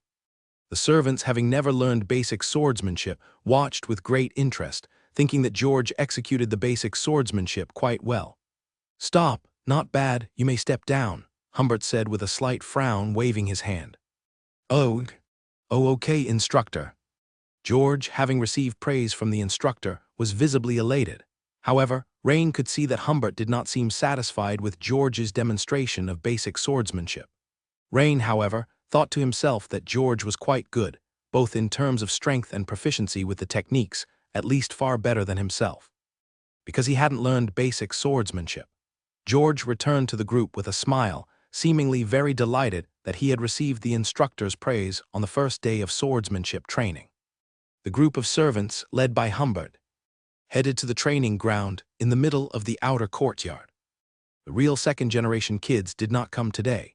This was the servants' first time at the training ground, and they couldn't help looking around curiously. Under the awning, there were blunt two-handed swords, one-handed swords, shields, riding spears, and all sorts of training gear like training armor and thick padded jackets, but all these had nothing to do with the servants. The instructor led them to a place with only wooden short swords hanging, pointed, and said, "There. Each of you take a short sword, and after you've got it, line up." Suddenly, the group noisily went up and each person took a sword. "What's this?" "Wooden swords, a child's toy. My 5-year-old brother plays with this kind of thing," Freckles said disdainfully, looking at the wooden sword. "George, the swordsmanship you just did was quite something. I feel like you're much better than me." Freckles, have you also learned basic swordsmanship before?" George asked, surprised. "Of course, my uncle is a mercenary. I learned a bit from him since I was young, but I've nearly forgotten it all," Freckles boasted with pride. After all, in his opinion, when it came to swordsmanship among all the young servants, he was the second strongest after George. "Not bad, George and Freckles. It looks like you two are going to shine," the baker's son exclaimed admiringly. "Yeah, now a certain someone can't attract attention by fixing hooves anymore, right? Men should be all about physical strength." Freckles glanced sideways at Rain and said, "You." George was becoming impatient to hear more, but Rain shook his head, dismissing George's desire to argue with the others. After all, it was just idle talk, and he didn't lose anything from it. Arguing with a bunch of fake second generations was pointless. And who said that if you have a foundation in swordsmanship, I definitely couldn't catch up? Rain glanced at the 2 skill points reserved on his panel, his eyes flickering. This wooden sword isn't quite what I expected," Rain exclaimed as he grasped the wooden sword, his eyes immediately lighting up. This wooden sword seemed to be made of oil-soaked ironwood. Not only was it tough and durable, but its weight was also nearly the same as a real iron sword, making it the best possible training sword. Indeed, as the group of pretentious nobles got hold of the swords, they too realized the truth. "I knew it, how could the Earl's family use ordinary wooden swords? So they are made of ironwood after all." Once all the pages had an ironwood sword in hand, the swordsmanship instructor Humbert began to shout loudly, "Now, I will demonstrate the basic sword techniques you need to master. Basic sword technique number 1, striding thrust. Basic sword technique number 2, striding downward slash. Basic sword technique number 3, striding upward sweep." The basic sword techniques consisted of these 3 moves, but Humbert's actions were much quicker and more powerful than those of the thick-browed boy. The same set of movements had a world of difference when executed by the 2 of them. The pages watched Humbert's demonstration attentively, and following his teachings, soon began to swing their ironwood swords, trying to imitate him. Without trying, one would never know. Once they tried, they were shocked. Although the 3 movements of basic swordsmanship seemed simple, they were still quite difficult for most pages, including Rain, who had never practiced swordsmanship in either of his lives. They needed to not only swing the sword properly, but also coordinate their steps, syncing hands and feet together. Such bodily coordination couldn't be achieved without a lot of practice and wouldn't come together in a short time. And so, under the scorching sun, a group of young lads sweated profusely, roaring as they tirelessly swung their ironwood swords, practicing the basic sword techniques. Do you want to be able to survive when facing danger? Humbert corrected each person's movements while shouting words of encouragement with his robust voice. It seemed he was quite accustomed to this method of training. Yes, a group of boys who had never been sweet-talked couldn't help but respond passionately and in unison.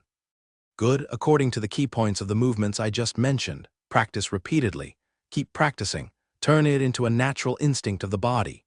Humbert continued to encourage the group of pages while also starting to explain the key points of the basic sword techniques. The striding thrust emphasizes the use of leg strength to transmit the power from the lower half of the body through the waist to the arm wielding the sword. It's essential to master the linkage of the muscles throughout the body. You have practiced the basic swordsmanship, and your comprehension has improved. You have grasped a new skill, basic swordsmanship. Your skill, basic swordsmanship, has improved. Experience +1. Congratulations. You have triggered the career panel militia. Shouldn't it be swordsman or guard?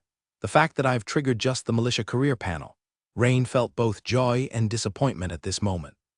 The joy was because he had finally triggered a combat career panel, no longer having to rely solely on the blacksmith's apprentice lifestyle career panel, signifying a pleasing first step on the path of martial strength. The disappointment was because this combat profession seemed weak just from the sound of it.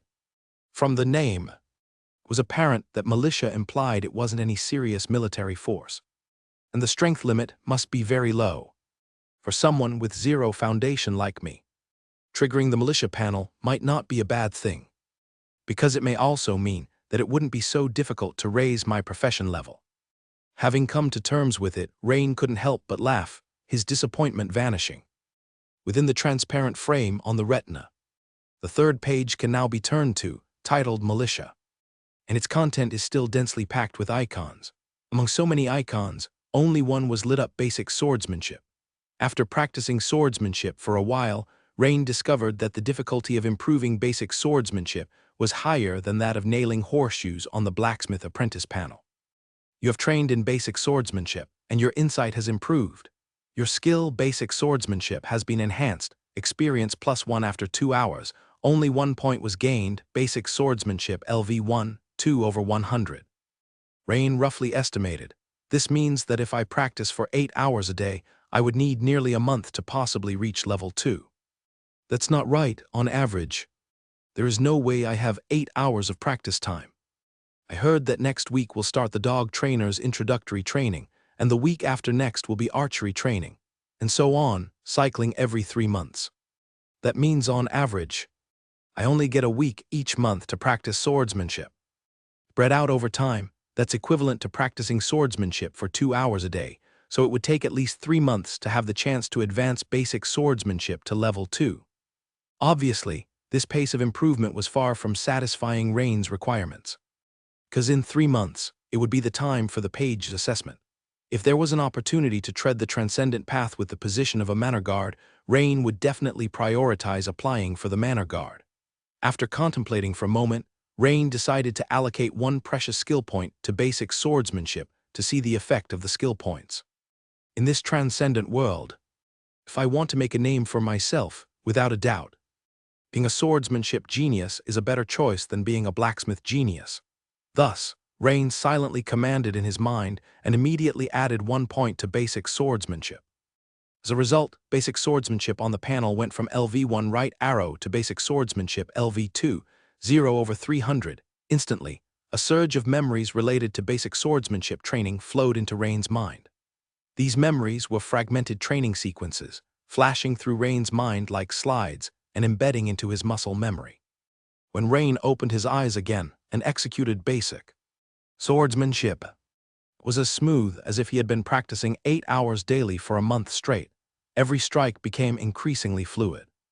Your skill, basic swordsmanship, has been enhanced.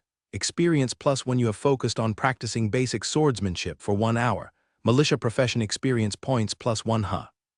Rain noticed that after advancing basic swordsmanship to level 2, the speed of upgrading the militia profession level seemed to accelerate as well. Could it be that level 2 swordsmanship is driving the increase of the level 1 militia panel? Rain, when did you learn basic swordsmanship? That's not cool, learning basic swordsmanship behind my back. Only then did Rain realize that George, who had been practicing hard on the side, was now staring at him blankly. Just now, George had noticed that his best friend Rain was skillfully executing basic swordsmanship and couldn't help questioning it, puzzled. Rain shook his head. Of course not. Where would I get the money to learn that? George thought about it and nodded. Yeah, that's right. Oh, that's not right. Rain, you're saying you must be a swordsmanship genius. George exclaimed, his eyes wide with surprise. Shouldn't count, I just have a bit of a knack for basic swordsmanship. George thought for a moment and nodded. That's true, basic swordsmanship is only the most rudimentary introductory skill, and it doesn't mean you're a swordsmanship genius. I've heard my brother say that the nobles study family swordsmanship passed down through generations, which is much more difficult than basic swordsmanship. Oh, is that so? Rain was taken aback, but then he didn't give it much thought. After all, he had just started out with basic swordsmanship, and meals needed to be eaten 1 bite at a time. It was better to first master basic swordsmanship before anything else. A tall building rises from the ground, so Rain didn't idle away any more time and continued to sweat profusely on the side. Watching the continuous +1 in experience points, Rain was fully focused and exceedingly motivated. Even George was stunned on the side. Was this his lazy best friend? The hell, wasn't he tired? It was the same when he was fixing donkey hooves. Rain was full of determination, like a youth invigorated daily. George also kept encouraging himself, aiming to keep up with his best friend. But after a while of practicing, he realized it was really dull, tedious, tiring, and hard to keep up. At this time, the fake second generation, rich kids nearby also noticed the changes in Rain. Bushy brow look, something's off with that kid Rain. At first he was fumbling around, but it's just been over an hour. Now he seems to have gotten the hang of it. Bushy brow followed Freckles' gaze, and after observing Rain's movements for a few moments, wore a ghost-stricken look. This damn Rain definitely practiced before. He's nearly caught up to me. What? That impressive? Isn't it said that Rain's family is just a tenant farmer's family? Where would they get the money to learn basic swordsmanship? Exactly, and you see George, that boy. He and Rain are best buddies. Doesn't make sense that Rain would learn swordsmanship under poor conditions, but George, who is better off, didn't learn. The freckled boy beside them, glancing at George, who was still clumsily waving a wooden sword, pointed out a critical fact. In contrast, Rain's skilled swordsmanship was almost blinding. The group of pseudo-second-generation kids immediately fell into contemplation. Could it be that Rain is a swordsmanship prodigy? Absolutely impossible. They might be willing to admit that there are geniuses in the world, but that genius definitely could not be the son of a farmer like Rain. The swordsmanship instructor Humbert had also noticed Rain's changes and couldn't help being greatly surprised in his heart. Him who had been teaching child servants in the manor for many years, if Rain had indeed not learned basic swordsmanship before, then Rain's current level of swordsmanship might not be the highest, but it was definitely the fastest improving one. At first, when Rain executed those 3 basic moves, they were stiff and poor, clearly the work of a swordsmanship novice. But now, he seemed to have been practicing hard for 1 or 2 months and had become very adept. Could it be that Rain possessed an extremely high comprehension for swordsmanship, or was it a natural tacit understanding with the sword? Humbert decided to observe a bit longer. After all, some people like to be a little clever. This had happened before in previous child servant training sessions. Some child servants deliberately hid the fact that they had learned basic swordsmanship, initially making him very hopeful, but then their progress nearly came to a standstill. So the lie was quickly exposed. Because it's easy to tell the difference between someone who had learned earlier and someone who truly has talent as time goes on. Actually, Rain was already being quite restrained, intentionally slowing down the speed and accuracy of his ironwood sword's chopping. Otherwise, it would have been even more dazzling.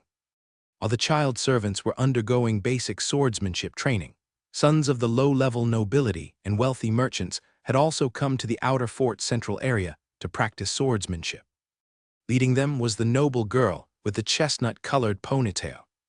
As the youngest daughter of the Habsburg Earl, wherever Clea went, she was the center of attention.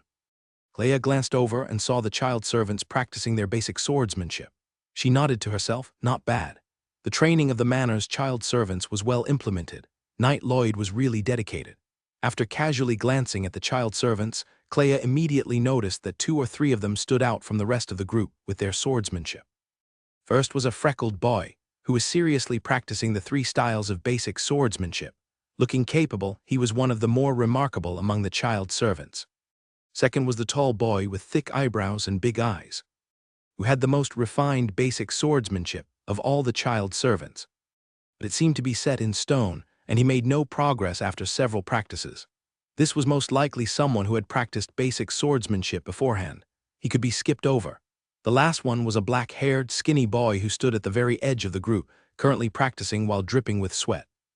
Even though his posture seemed far from standard to Clea, and even the continuity of his force application had some issues, one could tell he was working hard.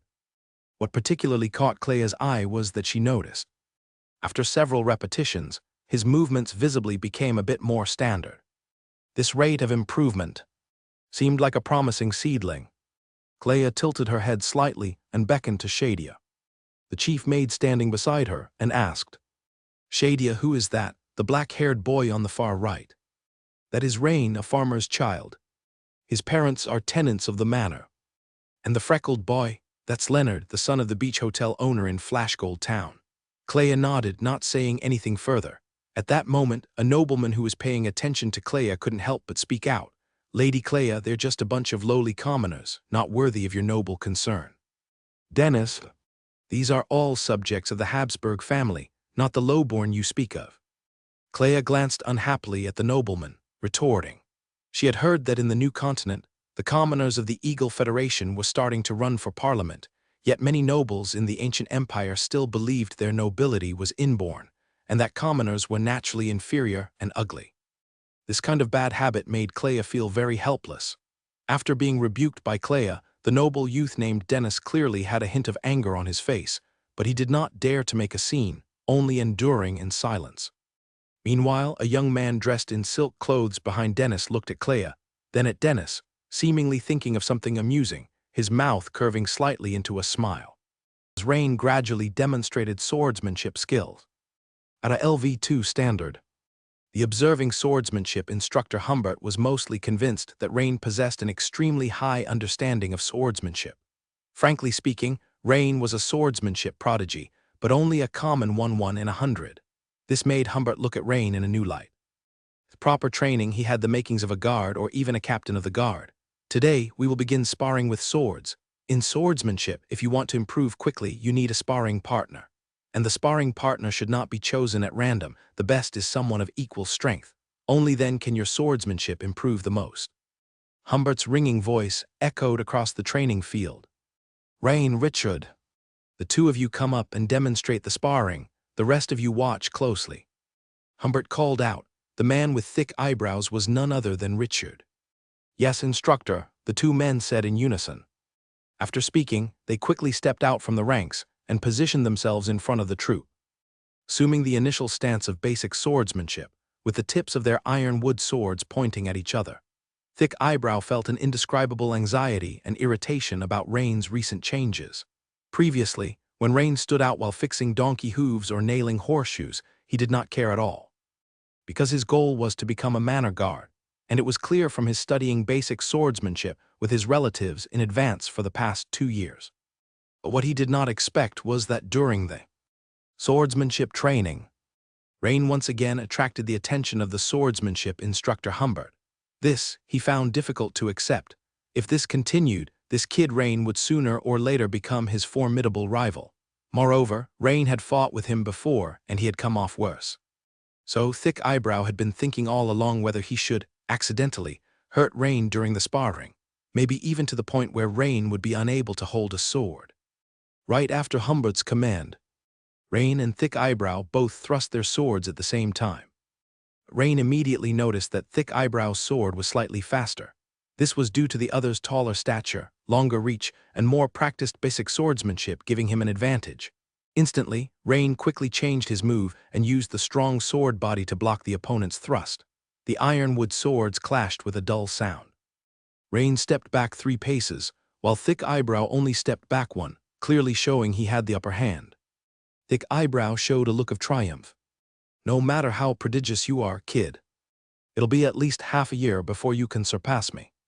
But Rain's expression remained calm, as he had anticipated this situation all along. Firstly, when it comes to height, Thick Eyebrow was nearly a head taller than him, which naturally meant he had a much longer reach. This is quite advantageous in a sword fight.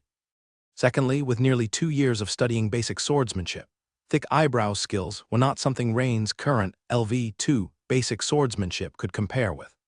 Rain estimated that, converted into the system's display of swordsmanship levels, Thick Eyebrow's swordsmanship skill should have reached or be close to a LV3 standard. Rain continuously blocked Thick Eyebrow's multiple attacks, and it was fraught with danger. Although there was no threat to his life, the heavy strikes of the ironwood sword were enough to cause excruciating pain. If I don't increase my own swordsmanship level, I'm definitely going to lose this match. What is Instructor Humbert's purpose in having me spar with Thick Eyebrow this time? To motivate me to strive harder after a defeat, or to further stimulate my potential? Bang, bang, bang. The dull sounds of the ironwood swords clashing kept coming. Humbert, standing with his arms crossed, watched the two duel with an impassive face. Although he had already made up his mind that if nothing unexpected happened, Thick Eyebrow would win the bout. Then Rain, having undergone a minor setback, should be inspired to strive harder. Good steel needs to be hammered. At this moment, the tall Clea took the lead, accompanied by a group of nobles and rich merchants' sons, riding into the outer fort from outside, seemingly having just finished their horseback riding training. On their high vantage point, they clearly saw 2 servant boys sparring. The sweaty Rain also sensed the hostility from Thick Eyebrow, because several times the opponent had deliberately aimed at his vital points. Damn, holding a grudge are we. No wonder this bastard has been so quiet these past few days, so he's been waiting for me here. Serious injury, to put me out of action for 1 or 2 months. Fuck, this is utterly intolerable. Rain's face showed a trace of fierceness. As Rain decisively used a skill point, in an instant, basic swordsmanship rose from LV2 to LV3. At the same time, fragments of training memories regarding basic swordsmanship also flooded into his mind. Meanwhile, the thick-browed man noticed that Rain had a moment of blankness. He inwardly thought, good opportunity. With that, a fierce look crossed his face as he stepped forward and chopped down at Rain's right shoulder. If this blow were to hit, lying down for 10 days to half a month would be considered mild, and moreover, it was very likely that he could not study swordsmanship for 1 or 2 months. Facing the thick-browed man's attack, in an instant, Rain felt the wooden sword in his hand, as if it was an extension of his own arm. That feeling was as though the longsword was an extension of his arm. In the blink of an eye, Rain once again blocked strongly with the sword horizontally. The two wooden swords struck each other, once again making a dull sound. But this time, Rain firmly caught it and did not retreat. The thick-browed man, using the recoil from the clash, smoothly spun around and executed a spinning downward chop, swiftly aiming for Rain's face and eyes.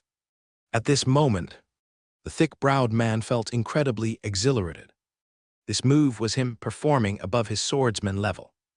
In his mind, there was no way Rain could block it. When the time came, all he had to do was pretend that it was an accidental injury and act the part. Heh, the nickname One-Eyed Rain doesn't sound too bad. The corner of the thick-browed man's mouth curled up with a tiny trace of smugness. This downward chop immediately made the onlooking boys exclaim in surprise. George watched Rain anxiously, unsure if his close friend could fend off this attack. Swordsmanship instructor Humbert was poised and ready to intervene and block the sword. A jolt of alarm shot through Rain's heart, and in an instant he put power into his waist, instinctively leaned back quickly, and using the strong blade once again shielded himself, blocking the thick-browed man's fierce strike. Then, using the strength of his abdominal muscles, he sprang up and counterattacked rapidly. The thick-browed man's wrist, holding the sword, was struck heavily by Rain, and the wooden sword dropped in response. The swift reversal of the situation left the surrounding youths dumbfounded. Suddenly, it was so quiet you could hear a pin drop. This sort of instinctive intuition with swordsmanship. Seems like I underestimated myself before. Humbert was both surprised and slightly excited at this point, and at a distance, Clea, daughter of Earl Habsburg, also had a glint of admiration in her beautiful eyes. I remember Shadia saying that this black-haired boy seems to be named Rain. His father is a tenant farmer of the manor. Very good, a clean family background maybe. I could try nurturing him. If he truly had talent, she wouldn't skimp on giving him a chance. Whether or not he could seize the opportunity, that remained to be seen in his performance. Rain wins. Swordsmanship instructor Humbert immediately announced loudly, with an approving expression.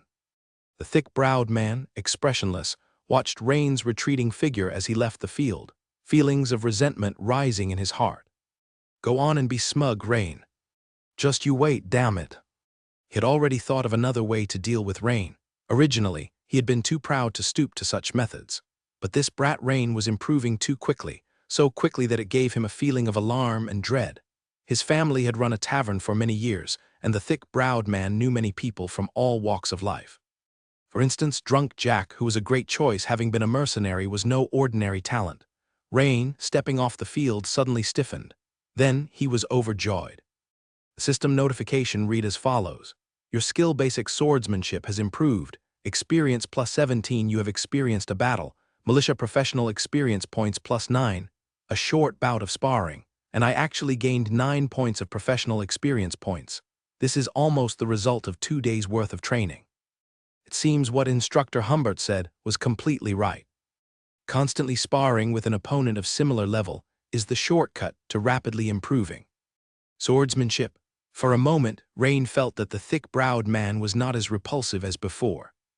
After that defeat, it's clear that even if he suggests sparring, the other party will definitely refuse. Rain glanced around at the young servants. The only one with strength close to his was thick eyebrows, so choose Freckles. As Rain was pondering, swordsmanship instructor Humbert shouted loudly, pair up yourselves and practice. Thick eyebrows directly chose Freckles for the practice. This meant Rain could only practice with George. But basically, with one exertion of force, Rain could defeat George, which greatly reduced the effectiveness of Rain's practice.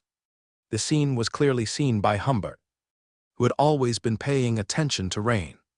After thinking for a moment, the opportunity-seeking Humbert stepped forward and said, Rain, come here, let's spar a bit.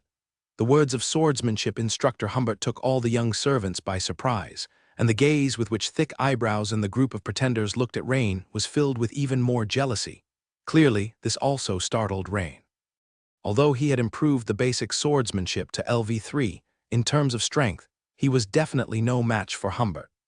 But upon further thought, Rain was overjoyed. Instructor Humbert was planning to feed him moves. Rain checked the militiaman's profession panel again. Basic swordsmanship LV3. 20 over 500 was still far from leveling up, but his current militiaman level was already militiaman LV1, 69 over 100. If he could practice with an expert, Rain was sure that he could soon raise his militiaman profession level to LV2. Yes, Instructor Humbert. Rain, don't be nervous, attack me, Humbert said, smiling encouragingly. Rain nodded, bowed slightly to Instructor Humbert, and then assumed the basic swordsmanship starting stance. The next second, Rain's right hand held the ironwood shortsword level with his chest, the tip pointing outward. His right foot took a step. He pushed off with the tip of his foot, propelling his whole body forward like an arrow shot from a bow toward Humbert. It was a standard striding thrust. Facing swordsmanship Instructor Humbert, Rain's strike was not held back but was made with full force. The dull sound of ironwood meeting echoed. Humbert parried Rain's thrust with a swing of his sword and quickly delivered a chopping blow, forcing Rain to retreat and block immediately. Upon clashing, Rain detected that Instructor Humbert controlled his strength to a very subtle degree. Almost every swing of the sword was nearly the same as Rain's limit in strength. Their exchange was extremely fast, and in just over 10 seconds, they had exchanged more than a dozen moves back and forth. After another clash, they quickly separated. Very good. Rain, take a rest. Humbert was very satisfied with Rain's performance just now. It was clear to all the young servants below that Instructor Humbert was feeding moves to Rain. This was akin to the special coaching given in the past. Only top students got this kind of treatment. Now, all the young servants looked at Rain with jealousy. This kid had talent not only in blacksmithing, but now in swordsmanship as well, which was really. Among them, Thick Eyebrows was burning with the most jealousy, his eyes turning red with anger. Damn it, Rain. If it weren't for this brat, now Instructor Humbert's focus would definitely be on me. The practice partner, too, would definitely be me. Meanwhile, Rain was catching his breath deeply, his forehead covered in fine beads of sweat. The short battle with swordsmanship Instructor Humbert had drained Rain of a lot of physical strength and spirit, because the pressure Humbert gave him was far greater than Thick Eyebrows. Having regained his breath, he once again checked the system notifications. Your skill, basic swordsmanship, has gained improvement. Experience plus 21. You have experienced a battle. Militia profession experience points plus 12. Hiss. That's a lot of experience. That brief sparring session of less than half a minute was equivalent to nearly 3 days of hard training on my own. Of course, this was the result of Humbert deliberately suppressing his own strength and feeding the moves to me. Seeing that Rain seemed to have recovered, Humbert, with a smile on his face, leisurely walked up to him and said, Rain, your basic swordsmanship is now on par with a regular militiaman, but don't be complacent. Continue to train hard. Thank you for the compliment, Instructor. I will keep working hard, Rain promptly replied respectfully. Humbert smiled and nodded. He glanced at the sunset about to dip below the horizon. It was Saturday, and the servant boys could go home. So he turned to the servant boys and announced, Today's swordsmanship practice is over. You are dismissed. At once, the already exhausted servant boys couldn't help but cheer. Many of them flopped down on the ground to rest. Humbert then leisurely prepared to leave the outer castle courtyard. At that moment, he casually noticed Rain by his side staring intently at him, which made him curiously ask, Rain, what is it? Is there something you need? Humbert was quite fond of this young man with a natural talent for swordsmanship. His steadfast character, displayed during intense training, deeply reminded him of his own younger days. Humbert, may I have another bout with you? Rain asked with a hopeful expression. Such a great opportunity to earn experience points was not to be missed after all. Humbert, unaware of Rain's inner thoughts at that moment, thought Rain's youthful spirit of not wanting to lose was coming through. He smiled and looked Rain up and down before saying, Sure, but… Rain, are you sure you don't need to rest a bit first? As long as you want, I can keep practicing with you. Really, Instructor? The joy on Rain's face was evident. At this point, Rain was nearly at his physical limit, but the chance to have personal training with Humbert was too good to pass up, especially since dog trainer training was starting next week. Therefore, Rain hesitated no more and allocated the few attribute points he had reserved during his blacksmith apprenticeship upgrade directly to his strength. Suddenly, a warm flow surged from his heart and spread throughout his body. In an instant, all of Rain's fatigue vanished, boosting points for recovery powerful. After this increase, Rain's strength reached 6 points. roughly on par with the average adult male in this world. Profession, blacksmith apprentice LV3, 0/500, / militia LV1, 81/100. The sparring resumed. After 3 rounds of sparring, Humbert was sweating profusely, while Rain still had a hungry look in his eyes, gazing eagerly at him, which made Humbert's scalp tingle a bit. You know, Rain, sometimes overtraining isn't necessarily good. It's important to balance work and rest, Humbert gently cautioned. Instructor, I'm not tired, Rain firmly responded. Looking at his panel showing militia LV1, 99/100, Rain clearly didn't want to remain just 1 point short of leveling up. Just 1 point away from upgrading my militia profession level. Instructor, push it a bit, Rain shouted inwardly. After a moment of silence, Humbert softly said, Ahem, Rain, it's getting dark and well, I have some things to take care of at home. Faced with Humbert's subtle refusal, Rain felt helpless. He could only reluctantly watch as the back of his swordsmanship instructor, Humbert, quickly receded. Just as Rain fretted over that single experience, an attractive maid dressed in a gray uniform approached him and said, Rain. Chief Maid Shadia asks for your presence in the lower back garden. Rain, momentarily taken aback, hesitated briefly before nodding in acquiescence. All right, I'll be there momentarily. George, you go on ahead and let my parents know that I may be late for dinner, asking them not to wait for me. George, who had been waiting at the side, nodded. However, he was quite puzzled when had Rain gotten to know Chief Maid Shadia. After all, the chief maid is a senior servant, second only to the butler and the treasurer in the Habsburg manor. Soon, Rain followed the maid, passing through the towering back doors of the castle and stepping into its rear gardens for the first time. Rain, please come in. Chief Maid Shadia is inside, said the beautiful maid with a slight smile before she took her leave. Rain nodded slightly in thanks for the maid's guidance. At this moment, he already had some speculations in his heart. However, some things had to wait until the moment of revelation to be confirmed. When Rain entered the garden, he saw the lady standing by the flower beds, none other than the chief maid Shadia, likely in her 40s. Dressed in a refined black maid's uniform with a stern expression, she exuded an air of severity. But the protagonist in the back garden was not the chief maid. It was instead the noble young lady, wearing a fitted hunting outfit, who was not far from her, standing in the center of the garden. That moment, she was fully engrossed in swinging her dual-handed greatsword, seemingly in contemplation of some sort of swordsmanship. This was an incredibly pleasant surprise for Rain. He had not expected to catch the attention of such a distinguished individual. He always thought it would be quite an honor to attract the attention of combat instructor Humbert. Exaggerating a bit, having the attention of Habsburg Manor's butler and knight Lord Lloyd would even be better. But he never expected to capture the attention of a noble young lady. He had heard of her identity, the youngest daughter of the Earl, her status far above that of Lord Lloyd, the butler and knight of Habsburg Manor. Rain, there are swords over there. Pick one and attack me. Lady Creia stopped her movements, turned to Rain and instructed.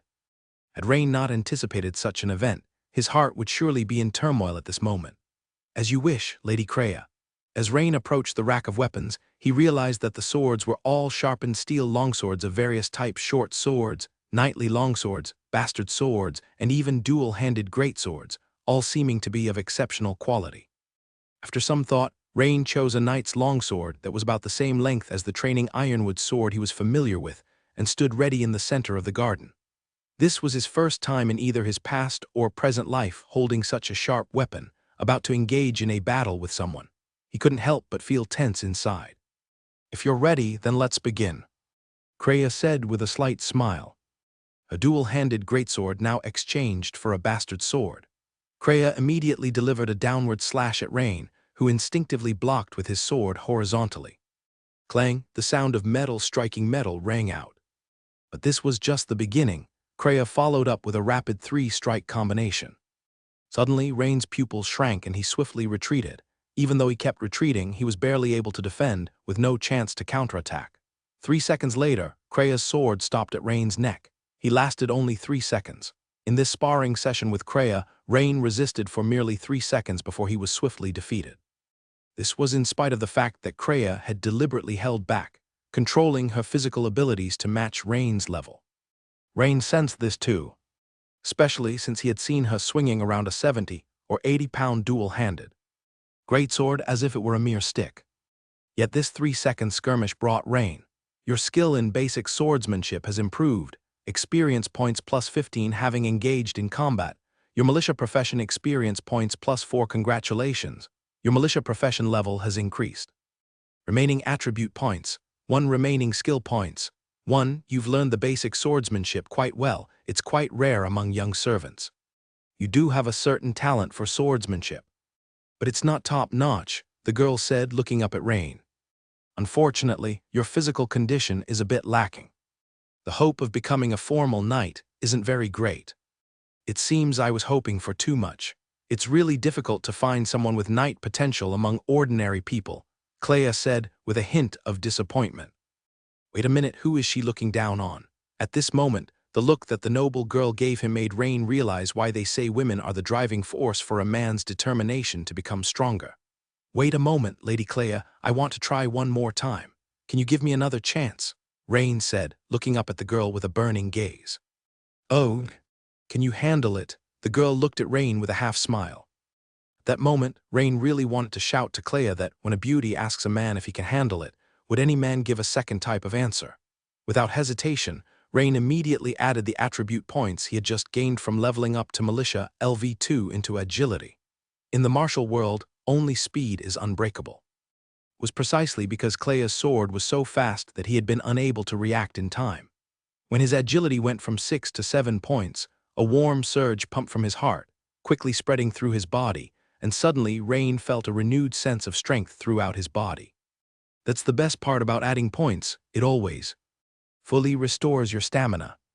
The girl was about to refuse, but seeing the determined look in Rain's eyes as he got up again, she nodded and said, "Okay, but this is your last chance."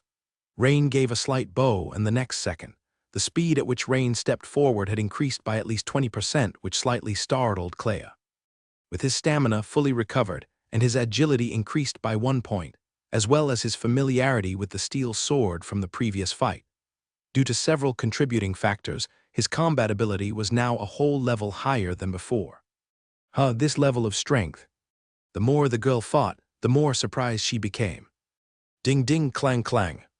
The two engaged in rapid combat. The chief maid Shadia, watching from the side, also had a change in the way she looked at Rain, shifting from calm to surprised. After a sudden thrust of her sword, the girl repelled Rain and said, "Not bad, Rain, you can go back now." Now Rain was a bit confused, did she acknowledge him or not? He had deliberately kept some skill points in reserve in case Lady Clea was not satisfied, so he could. But given her current stance, all Rain could do was give a slight bow and say, "Goodbye, Lady Clea." Then, Rain turned and left. The girl watched Rain's departing figure intently. She had been ready to give up, but Rain had suddenly given her a pleasant surprise. From his expression, it seemed that even the strength he had just displayed wasn't his limit. It appeared he still had something in reserve. If that's the case, then he might indeed be a knight prospect worth cultivating. However, there's no rush. She needed to investigate his background first. At this moment, Shadia, pondering, asked with a hint of confusion, "Miss, why do you value this Rain so much?" Although Rain seems to have decent talent, both young Master Dennis and young Master Marcos are already level 3 knight attendants. They are much stronger than Rain, who is about the same age. In the chief maid's eyes, Rain might have good talent, but starting knight training now was just too late. She didn't think Rain had any chance of catching up with Dennis and Marcos. Yet if Rain's future was just to become an ordinary guard, then he wouldn't be worth the trouble the mistress was taking. Shadia, Rain is fundamentally different from them. Dennis is the son of Baron Norman and has been practicing the family's inherited night breathing method from a young age. His current strength is proof of mediocre talent at best, Clea said slowly. And Marcos is the son of the president of the Bordeaux Merchants Guild. He has been taking all sorts of potions to enhance his attributes since he was a child. It may seem like he's making fast progress, but he has already exhausted his potential, and the possibility of becoming a formal knight is very low, Clea explained. Shadia's eyes widened. It was the first time she had heard her mistress talk about this. "So you mean to say Rain has high potential?" The girl did not answer immediately. Instead, she turned around, bent down, and gently stroked a pure white horseshoe orchid in the back garden, creating a beautiful curve. "Shadia, do you know what conditions a person needs to meet to become a transcendent?" The chief maid furrowed her brow, deep in thought over the question. She was literate and often read books. They were mostly about noble etiquette, introductions to noble emblems, or the daily management of estates. The scope of this question frankly exceeded her knowledge. After a good while the chief maid, frowning delicately and with some hesitation, replied, "Talent." The girl let out a gentle smile. "You've got one right. To become a transcendent, one must have 4 conditions simultaneously: determination, talent, perseverance, and opportunity. I had seen determination and perseverance in Rain, which is why I asked you to call him to the back garden. Just now I confirmed that he indeed possesses considerable talent." Upon hearing this, the chief maid said with sudden realization, "I see, but Miss, you just mentioned 3 qualities that Rain possesses, but didn't you say one needs 4? Shadia, are you talking about opportunity? I am his opportunity," the girl declared, her face blooming into a radiant smile. Inside the Flashgold Town Inn, bushy brows were deep in conversation with a burly adult male in a secluded corner. "Drunkard Jack, here are 10 silver coins. Just break that kid Rain's sword hand and it'll be enough," Richard said sourly to the adult male beside him. "Skillful, even with a talent. If his hand is broken, I'd like to see how the boy will learn swordsmanship. Just 10 silver coins, that's not enough to buy me 2 days' worth of drink." The man known as Drunkard Jack was still somewhat sturdy in appearance, having once been a mercenary. Though he now spent his years frequenting taverns or mingling with streetwalkers, his strength was no longer what it once was. "Richard, make it at least 15 silver coins, and I'll take care of that kid for you." Drunkard Jack gestured for more money, greed shining in his eyes. "Fine, 15 it is. But you have to make sure this doesn't get out." Richard gritted his teeth and agreed to the price increase. After all, with the money he had on hand, he couldn't afford to hire a real expert. He could only rely on people like Drunkard Jack. But to deal with Rain, that would suffice, right? Today he should be heading home to stay the night, and tomorrow evening he will return to the manor. So, Drunkard Jack, if you're going to act, seize the opportunity and make your move quickly. Burp, no worries, Drunkard Jack belched, patting his chest in assurance. "Just a little brat." Before leaving, Richard gave it some thought and reminded Drunkard Jack that kid's got some talent for swordsmanship. Don't capsize in the gutter. "PFFT. Don't forget, I used to be a mercenary." "A mercenary?" Drunkard Jack muttered, scoffing at Richard's caution. After Richard left, Drunkard Jack planned to have a couple more drinks, but as he lifted his head, he inadvertently caught sight of a familiar figure walking past the front of the tavern. "Hey, isn't that the kid, Rain?" Drunkard Jack was overjoyed at once. Tusk. Easy money." Immediately, Drunkard Jack stood up and began to follow him. At dusk, as the sun set in the west, Rain hurried home, pondering what move Lady Kreia would make next. Would she recruit him directly, or would she say? Suddenly, he heard the faint sound of footsteps from behind. The wind whistled behind his head. The effects of his agility raised to 7 points were now fully displayed. Rain abruptly darted forward, causing the attacker's planned blow to the back of his head to miss entirely. But Rain hadn't completely evaded injury. The strike still landed heavily on his back. A severe pain shot through his back, but it was much better than being hit in the back of the head. At the same time, the attacker behind Rain had not expected his seemingly guaranteed strike to miss, and the person froze in surprise. Seizing the moment of the attacker's hesitation, Rain quickly turned around and grabbed the stick used to attack him, pulling it with force. The attacker, of course, was not about to let go and immediately gripped the stick tightly, but in his haste, he still staggered from Rain's pull. With this pull, the attacker's mind momentarily relaxed. Indeed, his opponent was just a youngster, whose strength was far from matching his own, even with the element of surprise. The young foe couldn't seize the stick from his hands, which was quite weak. As he was thinking this, Rain delivered an extremely swift uppercut kick, striking hard at the center of his adversary's groin. The attacker's face went ashen as a pig's liver, releasing the stick in agony, clutching his groin with both hands and immediately squatting down. Rain, holding the stick, aimed it at the attacker's temple and struck down hard. Without even a grunt, the attacker crumpled to the ground. Only then did Rain start to breathe heavily. Although the struggle had lasted less than 10 seconds, it was his first time being attacked in this world. Luckily, he had made significant progress in all his physical attributes and swordsmanship lately. Otherwise, he might not have been able to react to the attacker's first blow in time. He could have been taken down with just one strike of the cudgel. Rain quickly looked up and scanned the surroundings. At this time, most of the residents of Flashgold Town had already gone home for dinner. and there were few people on the nearby streets.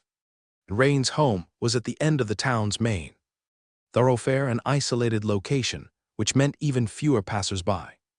This meant that almost no one had noticed what had happened here.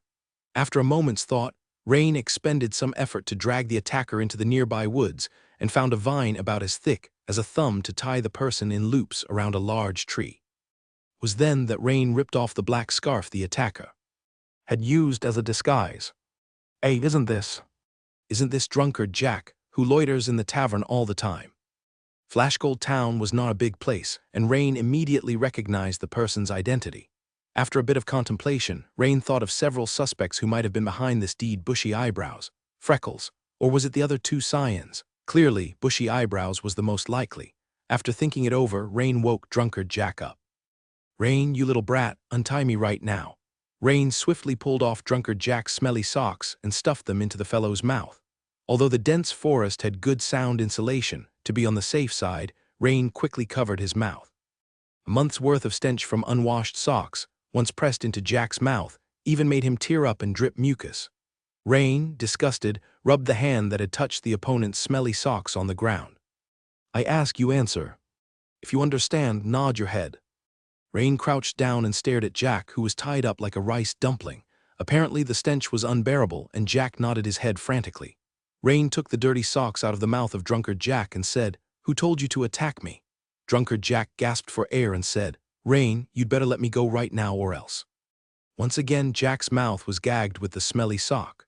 Rain looked at drunkard Jack fiercely and said, "Drunkard Jack, it seems you haven't grasped the situation. We're in the forest, and if I let a little blood, it won't be long before wild animals are attracted. You don't have relatives in Flashgold Town. Nobody cares about you there, so when people notice your disappearance, it's likely half a month will have passed." At first, drunkard Jack's eyes held a strong sense of disdain. "You, a mere brat, have the audacity to kill someone." He simply didn't believe it. But when Rain laid out a very feasible plan, word by word, his eyes slowly filled with horror, and Rain immediately caught the flash of terror that passed through the other's eyes. This was nothing but a hollow, tough guy. So Rain continued to threaten with an emotionless face, and at that time, what would you have left? Probably not even your bones. "But no one will suspect me, because I'm just a child." At this point, drunkard Jack's expression seemed to start yielding. "Oh, to hell, still a child. Is there such a ruthless child? Richard only wanted me to break your hand, but damn it, you're directly after my life." Drunkard Jack had always been a coward. Otherwise, he wouldn't have stopped being a mercenary after doing it for some time, because he felt that the blood-spattered life of a mercenary really didn't suit him. This time, as soon as Rain removed the stinky sock from his mouth, drunkard Jack immediately shouted, "It was the tavern keeper's kid, Richard. He gave me some money to break your hand." Upon hearing this, Rain knew it was that bushy-browed guy. Rain hadn't ruled out the possibility that drunkard Jack was lying, but it's very hard to lie when one is scared. Of course, the most important thing was that the bushy-browed guy had the motive to do this. His natural talent in swordsmanship seemed to really irk Bushy Brows. Recalling the look in Bushy Brows' eyes when he was defeated in the day's sparring, Rain quickly connected the two events. Meanwhile, in the dense forest nearby, a silent spectator had appeared. Just now, Hamilton had heard an unusual noise from the woods. As the newly appointed town sheriff of Flashgold Town, he was quite concerned about the local security. So, he immediately slipped into the woods to investigate. What he saw surprised him. A slender youth had tied up a burly man and was interrogating him. With just a glance, Hamilton recognized the burly man tied to the tree. It was drunkard Jack, a man with a terrible reputation in Flashgold Town. This good-for-nothing often loitered around, committing petty theft, and boasted about his mercenary past to several widows every day. As a potential threat to local security, Hamilton had been watching him closely ever since he came to Flashgold Town. Quickly, he learned the whole story from drunkard Jack's interrogation. He hadn't expected that this daring youth was just a commoner's son and was currently undergoing servant training at the Habsburg Manor. An interesting little bugger. Following Hamilton's gaze, we turned back to Rain. Rain appeared deep in thought. But he hadn't really considered that Bushy Brows, with his thick eyebrows and big eyes, could be so devious. As for the man in front of him, Rain began to size up drunkard Jack. This made drunkard Jack think that Rain was really about to bleed him, and he couldn't help but cry out in terror, "Rain, stop. Let's talk this out nicely." Rain struck drunkard Jack hard on the head, prompting a miserable howl from him. "What number is this?" Drunkard Jack's eyes widened as he stared at the single finger that Rain was holding up. He quickly said, "It's 1-1, smack." Rain struck his head hard again with a stick. "What number is this?" Rain asked again calmly. Drunkard Jack's eyes bulged as he stared at the hand Rain held out. He wasn't seeing things, there was only one finger. "1, it's 1, stop hitting me." Immediately after, Rain struck Jack's forehead with his stick again. "How many is this?" Rain asked, gesturing with his fingers once more. By this time, drunkard Jack was not feeling good at all and wailed with a crying tone, "Whatever you say it is." Not knocked senseless yet, Rain muttered to himself. Although he spoke softly, Hamilton, not far away and with formidable strength, heard everything clearly, causing the corners of his mouth to twitch involuntarily. The kid's ruthless enough to dumbfound someone. But soon, Hamilton understood something, and a slight smile formed on his lips. He guessed that this young man actually didn't want to kill drunkard Jack outright, which is why he aimed to beat him senseless, avoiding future trouble. However, having an additional murder case in my jurisdiction is not a good thing. So, Hamilton took a few steps forward, his leather boots making a sound as they stepped on dry twigs. Meanwhile, Rain had just noticed drunkard Jack's exposed money pouch, bulging as though it contained a fair amount of coins. This made Rain's eyes shine with anticipation. Just as he bent down to take the other's money pouch, his body suddenly froze. Then, he quickly stood up, turned, and gripping the stick tightly, looked towards the direction from where the noise was coming. Indistinctly, he saw a tall figure emerging from the dense forest, causing cold sweat to break out on Rain's back whoosh in an instant. Moreover, Rain could barely make out a longsword at the person's waist. This startled Rain, making the hairs on his body stand on end. "They have a weapon. I don't know if they are friend or foe. No, they must be an enemy. I don't recognize any mercenary. I can't risk my life on this. I must first flee into the forest to lose this person and ensure safety." In just a moment, a series of thoughts flashed through Rain's mind. Rain shot into the nearby dense forest like an agile monkey, disappearing in an instant. Hamilton was momentarily dumbfounded, but he immediately realized something and couldn't help but show a face that was both annoyed and amused. Suddenly, as the dirt beneath Hamilton's feet burst apart, his towering figure shot into the dense forest like an arrow released from a bow, moving nearly twice as fast as Rain. Rain, meanwhile, was darting left and right through the forest, trying to confuse his pursuer's line of sight, and after maintaining high speed running for a while, he started to feel the strain on his stamina. He slowed down his pace to listen carefully, and after a while there seemed to be no movement behind him. So, Rain immediately hid behind a large tree, panting heavily. He thought to himself, who could that be? Suddenly, a stranger's voice came from beside Rain, not a bad speed.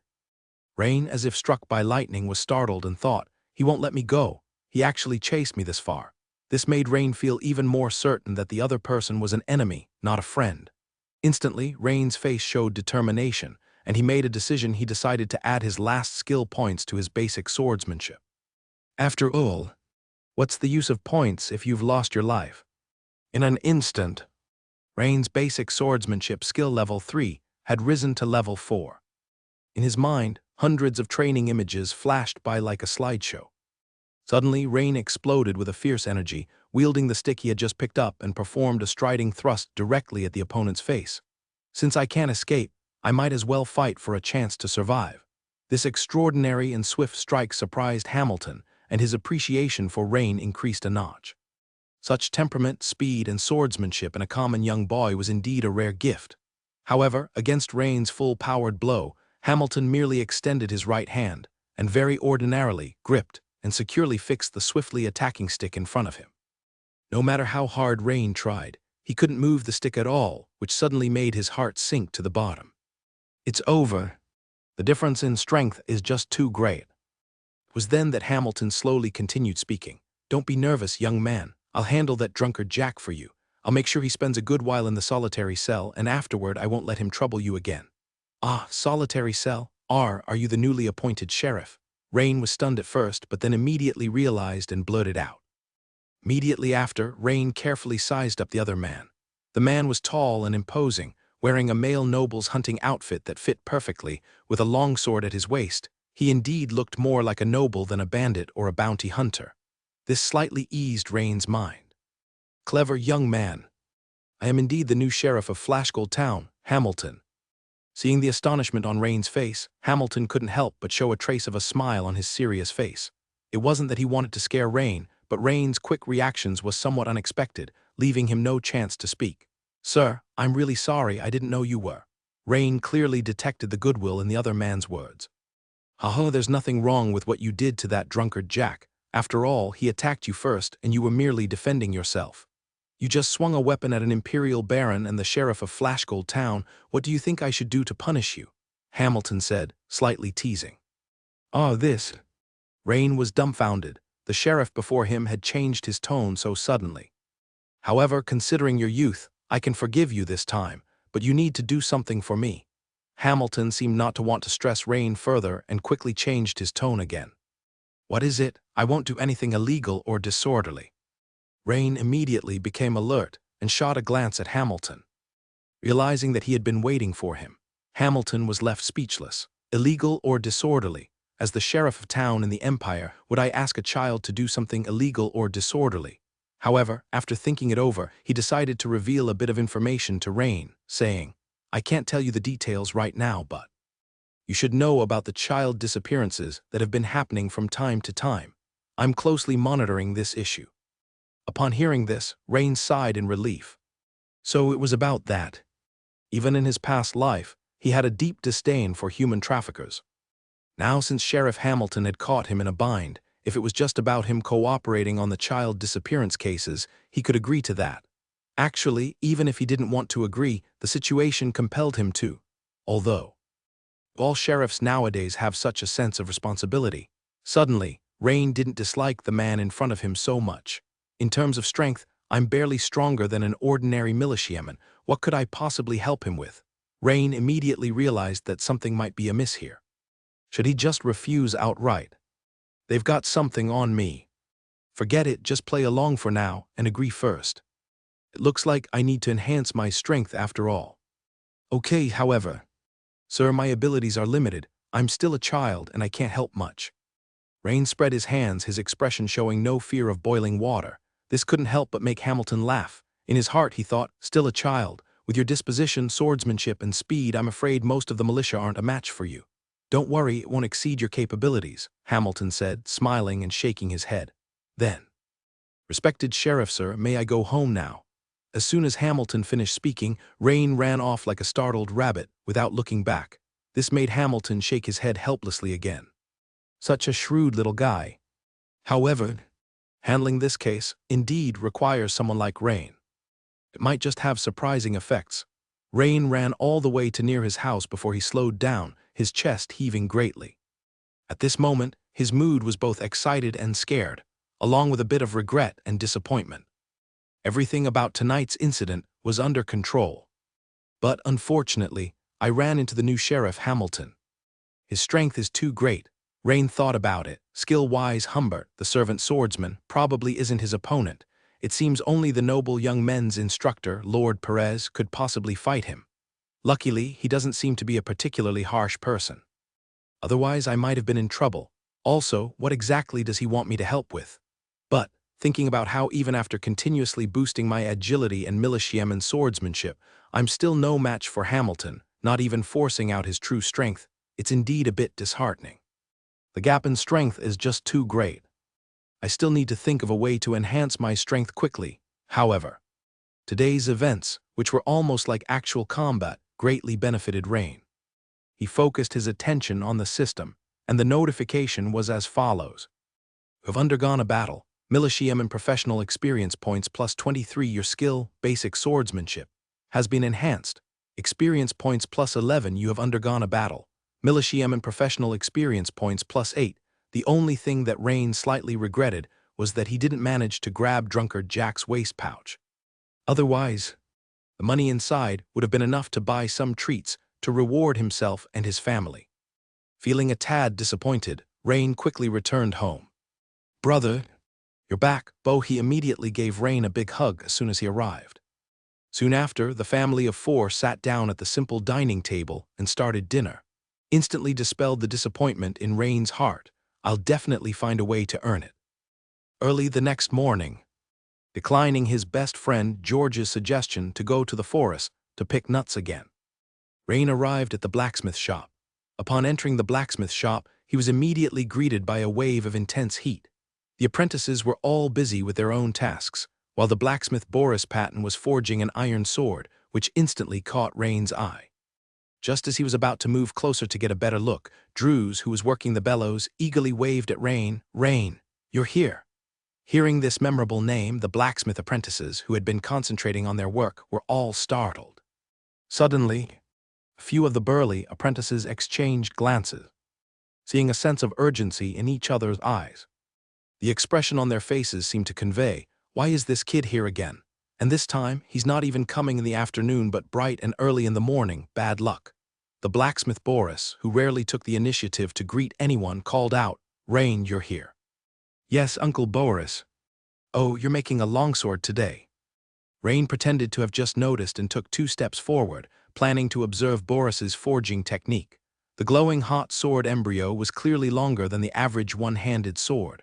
"That's right, today I'm making a bastard sword for a friend," Boris said succinctly. Rain suddenly understood.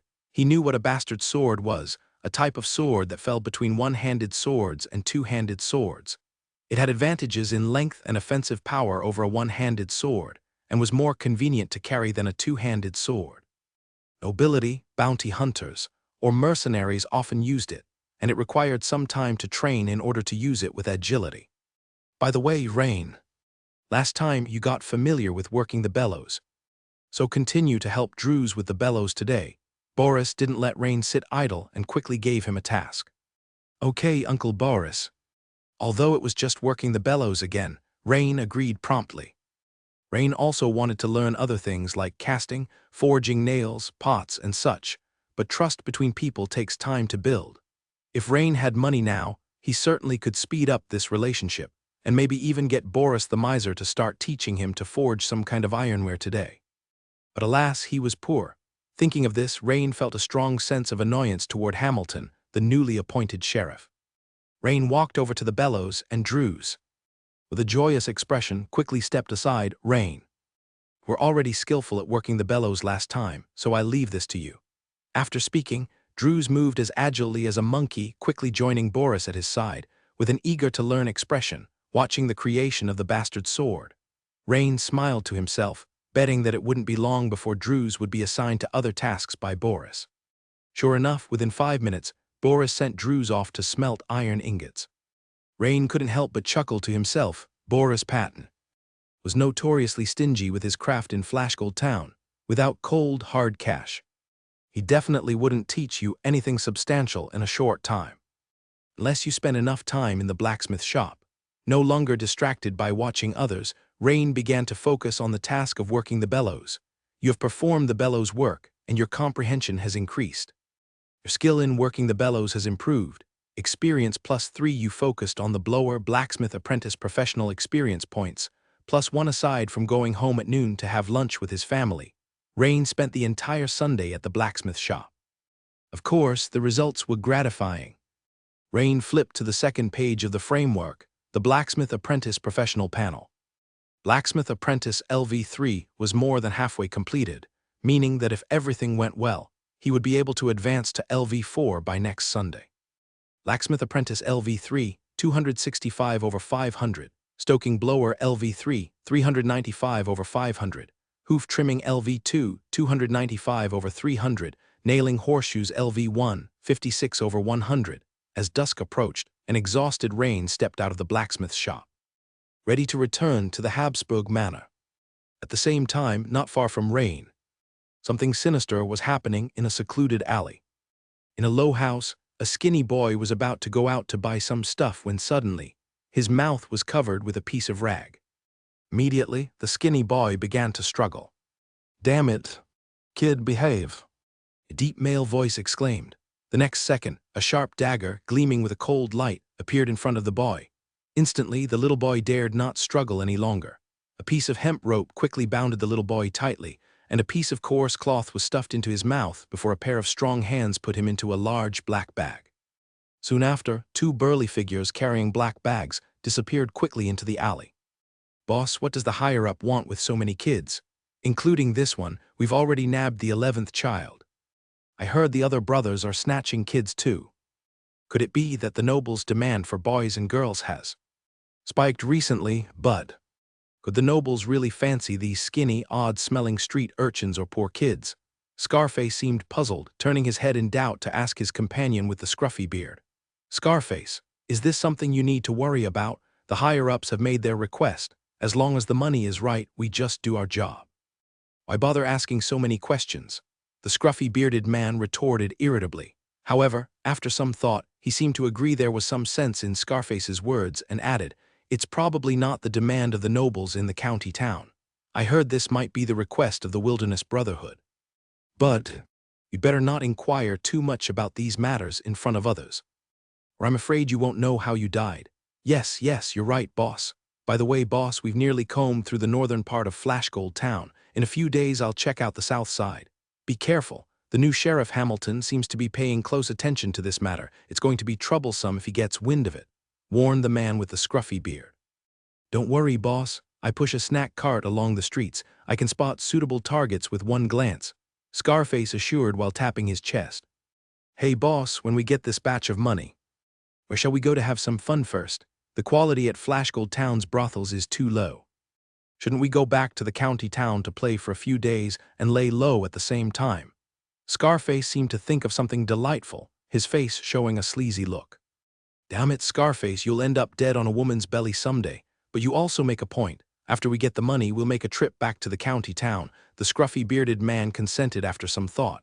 "Wearing this skin mask is so uncomfortable. It's too tight. Boss, can you make me a new one?" the burly man known as Scarface complained. Rain thought he heard some noise from the nearby alley, but after stopping to listen for a while, he shook his head and continued on his way to Habsburg Manor. What he didn't know was that he had just passed by an evil deed. Next morning, the child servants began their dog training apprentice course under the guidance of an old man with a goat beard, accompanied by a sighthound much like the ones from his past life. Rain recognized the breed. Long-limbed, with a body shaped like a bow, both speed and explosive power were truly astonishing. Even their heads seemed designed to reduce wind resistance, longer and more narrow than a usual dog's head, but with strong jaw muscles and a formidable biting force, making them exceptional noble hunting dogs. However, with droopy eyelids, the old man showed little interest in teaching the child servants, evidently just going through the motions. "In some time, each of you will receive a 3-month-old sighthound. During the assessment, if you can command the sighthound to squat, attack, stop, and retrieve, you will be considered to have passed the test," he said. For the rest of the time, the old man had no wish to speak more than necessary with the child servants, instead directing them to the dog kennels on the west side of the outer fort to pick out a puppy, and after that, simply let them play with their dogs. Although the child servants were all confused, they were still very happy to have a small dog to play with. In the meantime, Rain paid close attention to the expression of the boy with thick eyebrows. As expected, this guy had something to hide. While playing with the puppies, he often got distracted, frequently casting sidelong glances at Rain. In his eyes was confusion, as if puzzled by something that should have happened but did not. Rain chuckled silently. "The damned thick eyebrows, it's definitely you, bastard." Just as Rain confirmed that the employer was the boy. Thick eyebrows, the latter quickly concocted an excuse for the drunkard Jack, which was that Jack hadn't found the chance to make a move on Rain the day before. Damn it, that good-for-nothing drunkard Jack. Always dragging his feet when it's time to get things done. Looks like I must urge him again this Sunday and make him take his shot as soon as possible, he murmured. Since Rain was now certain it was the boy with thick eyebrows, he relaxed and started playing with the puppy.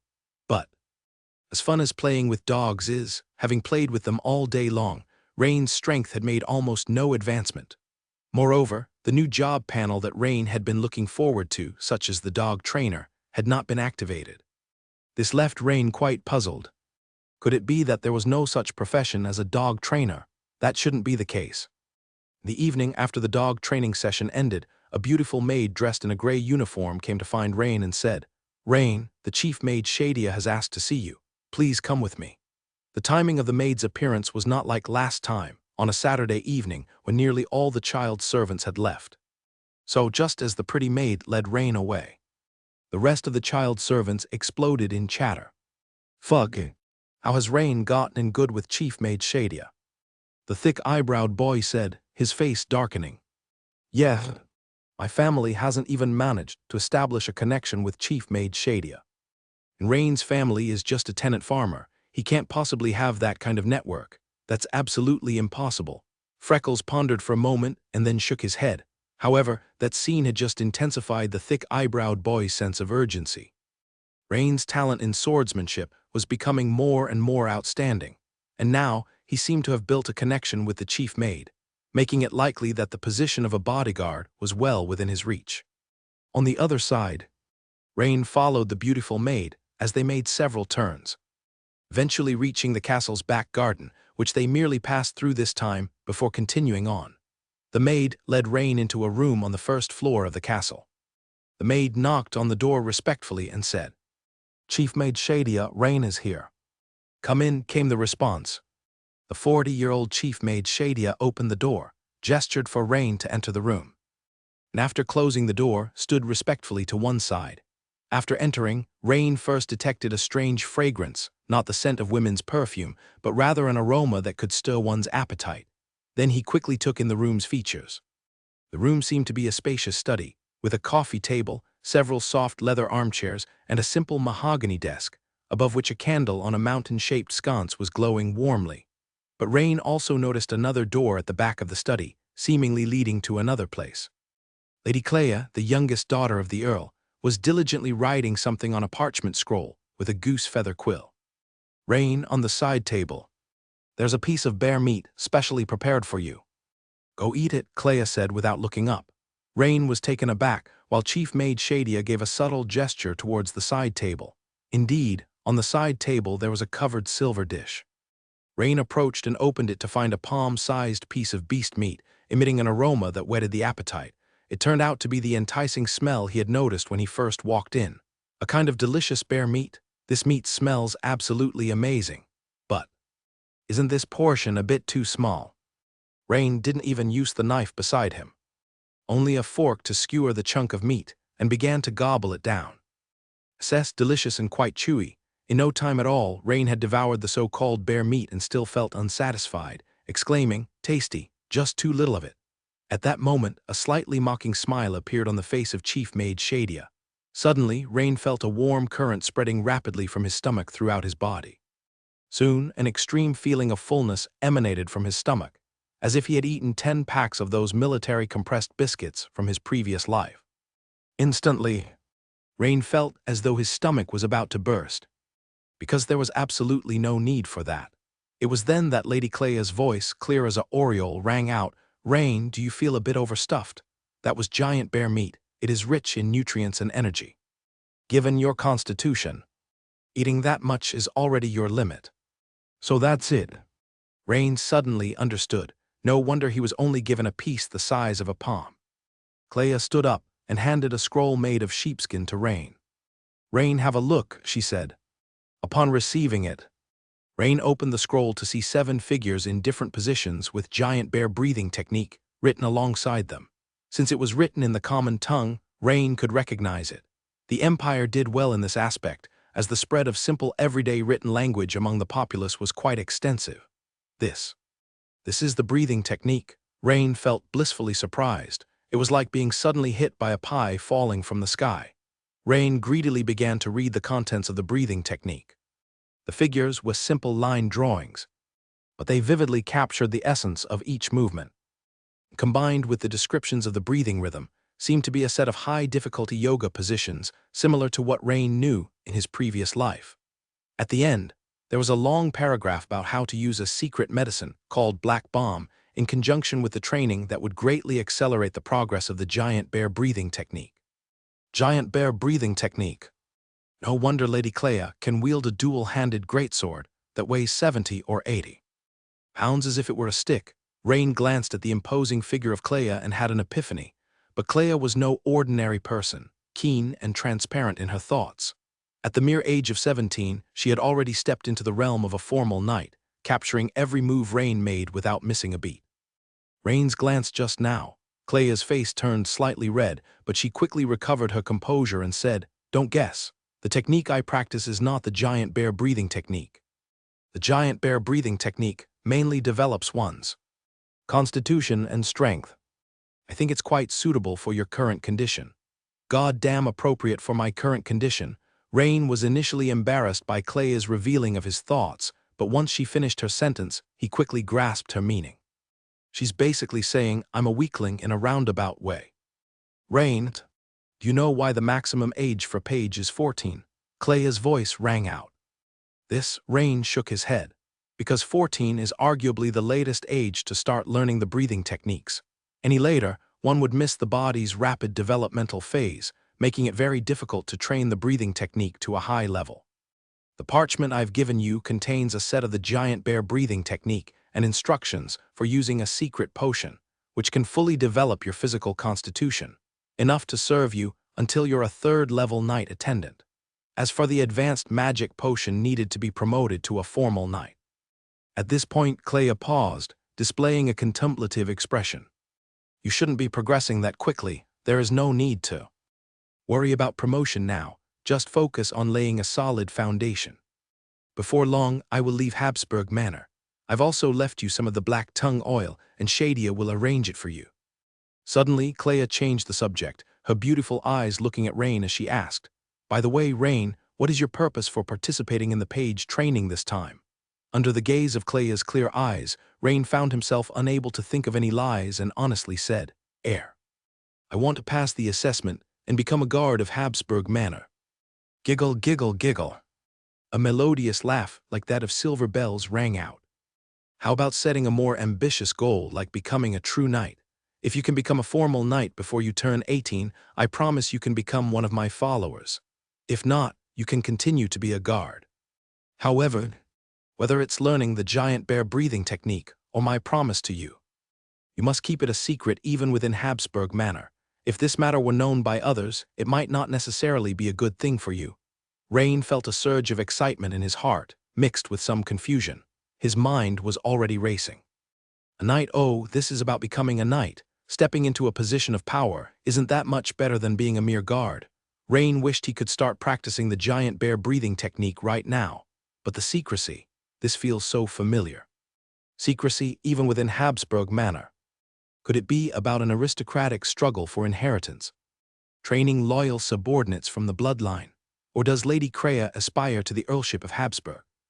Having been through a lot of TV dramas about the feuds and romances within wealthy families in his previous life, Rain could now think of many possibilities. However, for myself, the important thing is rapid development in the early stage. Once I've grown with a professional panel in hand, I needn't fear anyone. On the path to rise, it is inevitable to affect some people's interests. Later, I will also encroach on the established stakeholders' pie. Thus, encountering problems and challenges is unavoidable. Challenges directly smash them. Problems directly burst through. How could I not accept Lady Clea's assistance? If I were to give up such support because of some dangers, wouldn't that be incredibly cowardly? Rain could not help but remember a saying from his previous life. He who does not seize the blessings bestowed by the heavens will incur divine wrath. Of course, Lady Crea. Your recognition is a tremendous honor for me. Rain respectfully bowed. For a noble who could offer immense help and was also a beauty, Rain certainly wasn't stingy with sweet nothings. A sycophant deserves a poor death. A servant belongs to the service industry, which falls under the tertiary sector. To sum it up in one word, flattery. In other words, providing emotional value to one's master.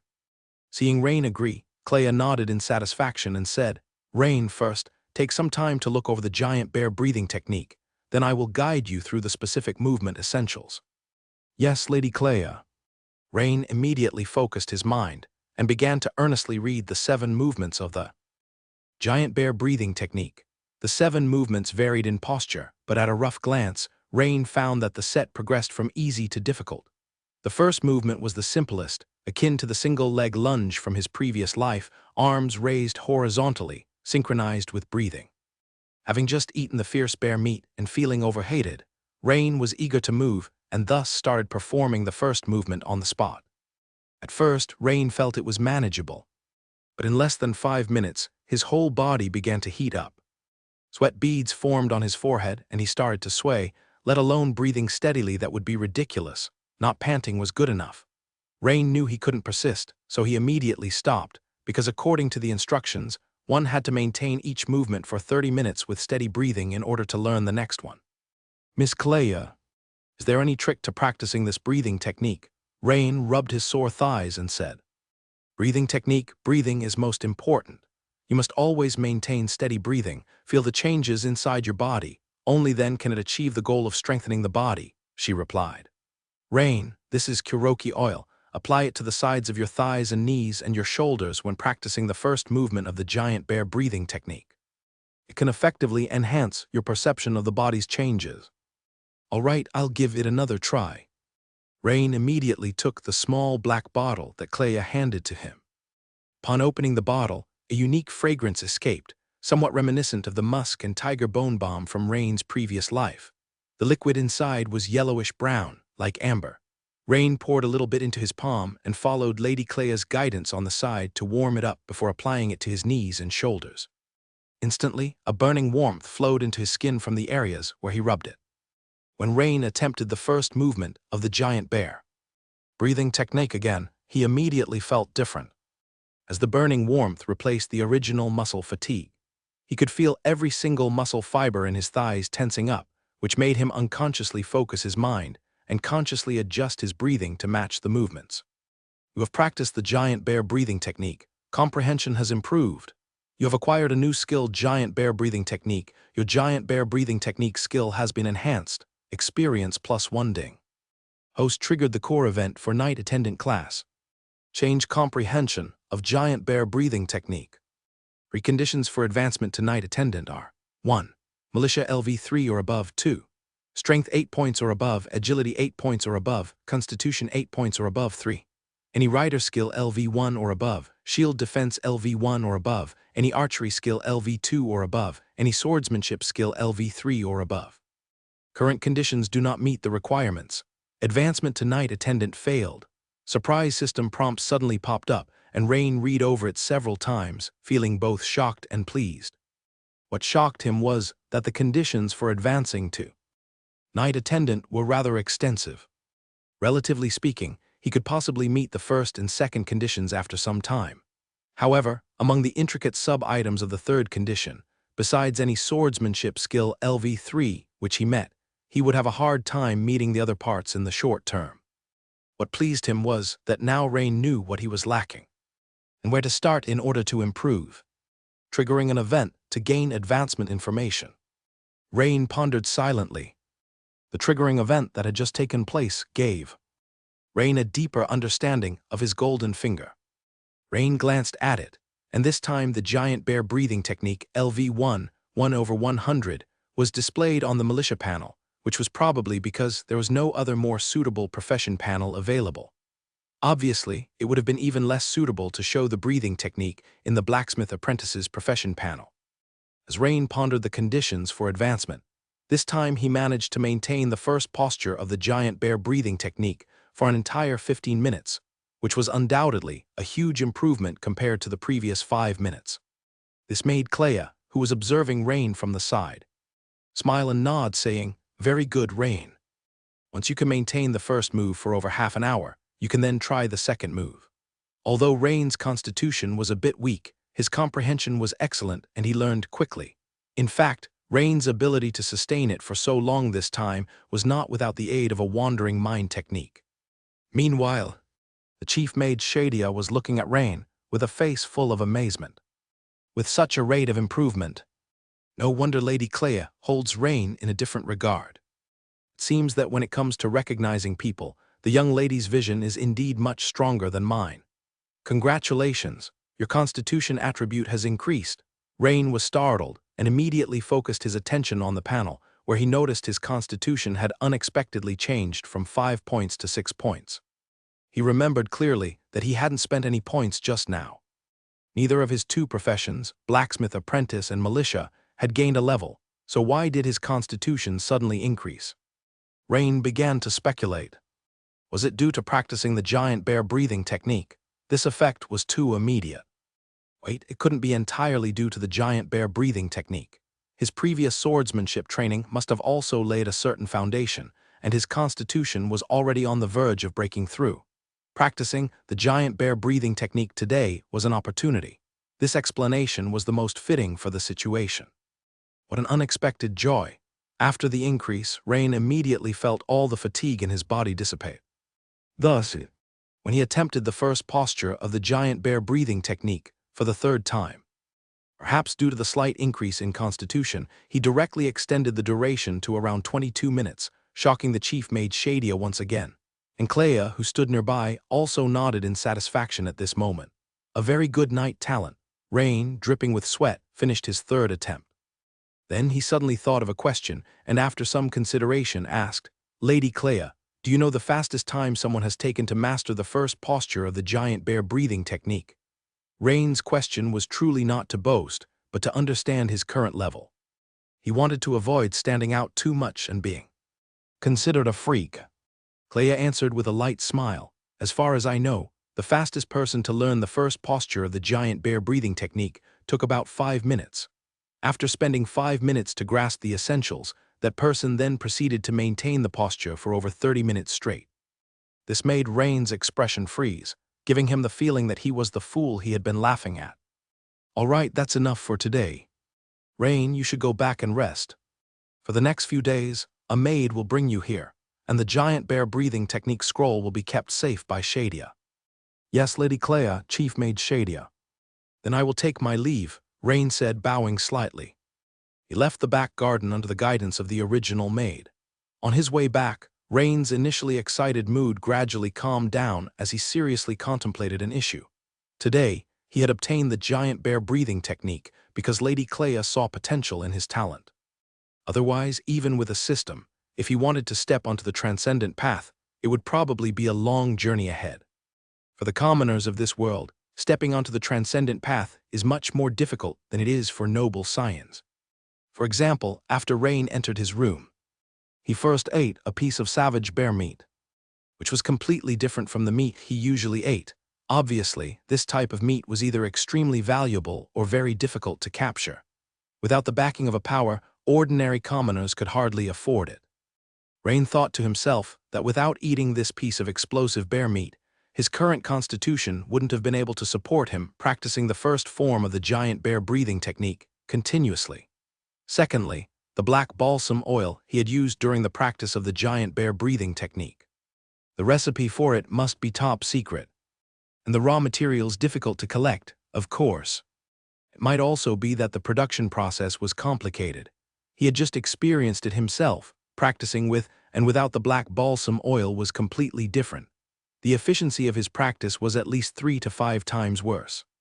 Looking at the experience, one was a half hour without any increase, but once he used the black balsam oil, it went up by 5 points in half an hour. The difference was huge. The third point was the advanced magic potion that Clea had casually mentioned. Although he still didn't know what it was, it seemed essential. Even for Clea, when she mentioned this magic potion, her face showed a slightly furrowed brow. Clearly, the advanced magic potion must be incredibly precious. All in all, if he wanted to proceed smoothly on the transcendent path, he needed money and the support of a major power behind him. This required showing others his value. This point, whether in his past life or this one, had not changed. After returning to the servant dormitory, George was the first to run over and ask, "Rain, what did the chief maid want with you?" The entire servant dormitory immediately quieted down. Rain looked around and saw that nearly every servant boy had pricked up their ears to listen. Rain couldn't help but laugh and said, "Guess." "Get out of here," George said with a laugh and a curse, his face full of expectation. However, since his close buddy didn't say anything, George didn't ask further, but the other servant boys were itching with curiosity.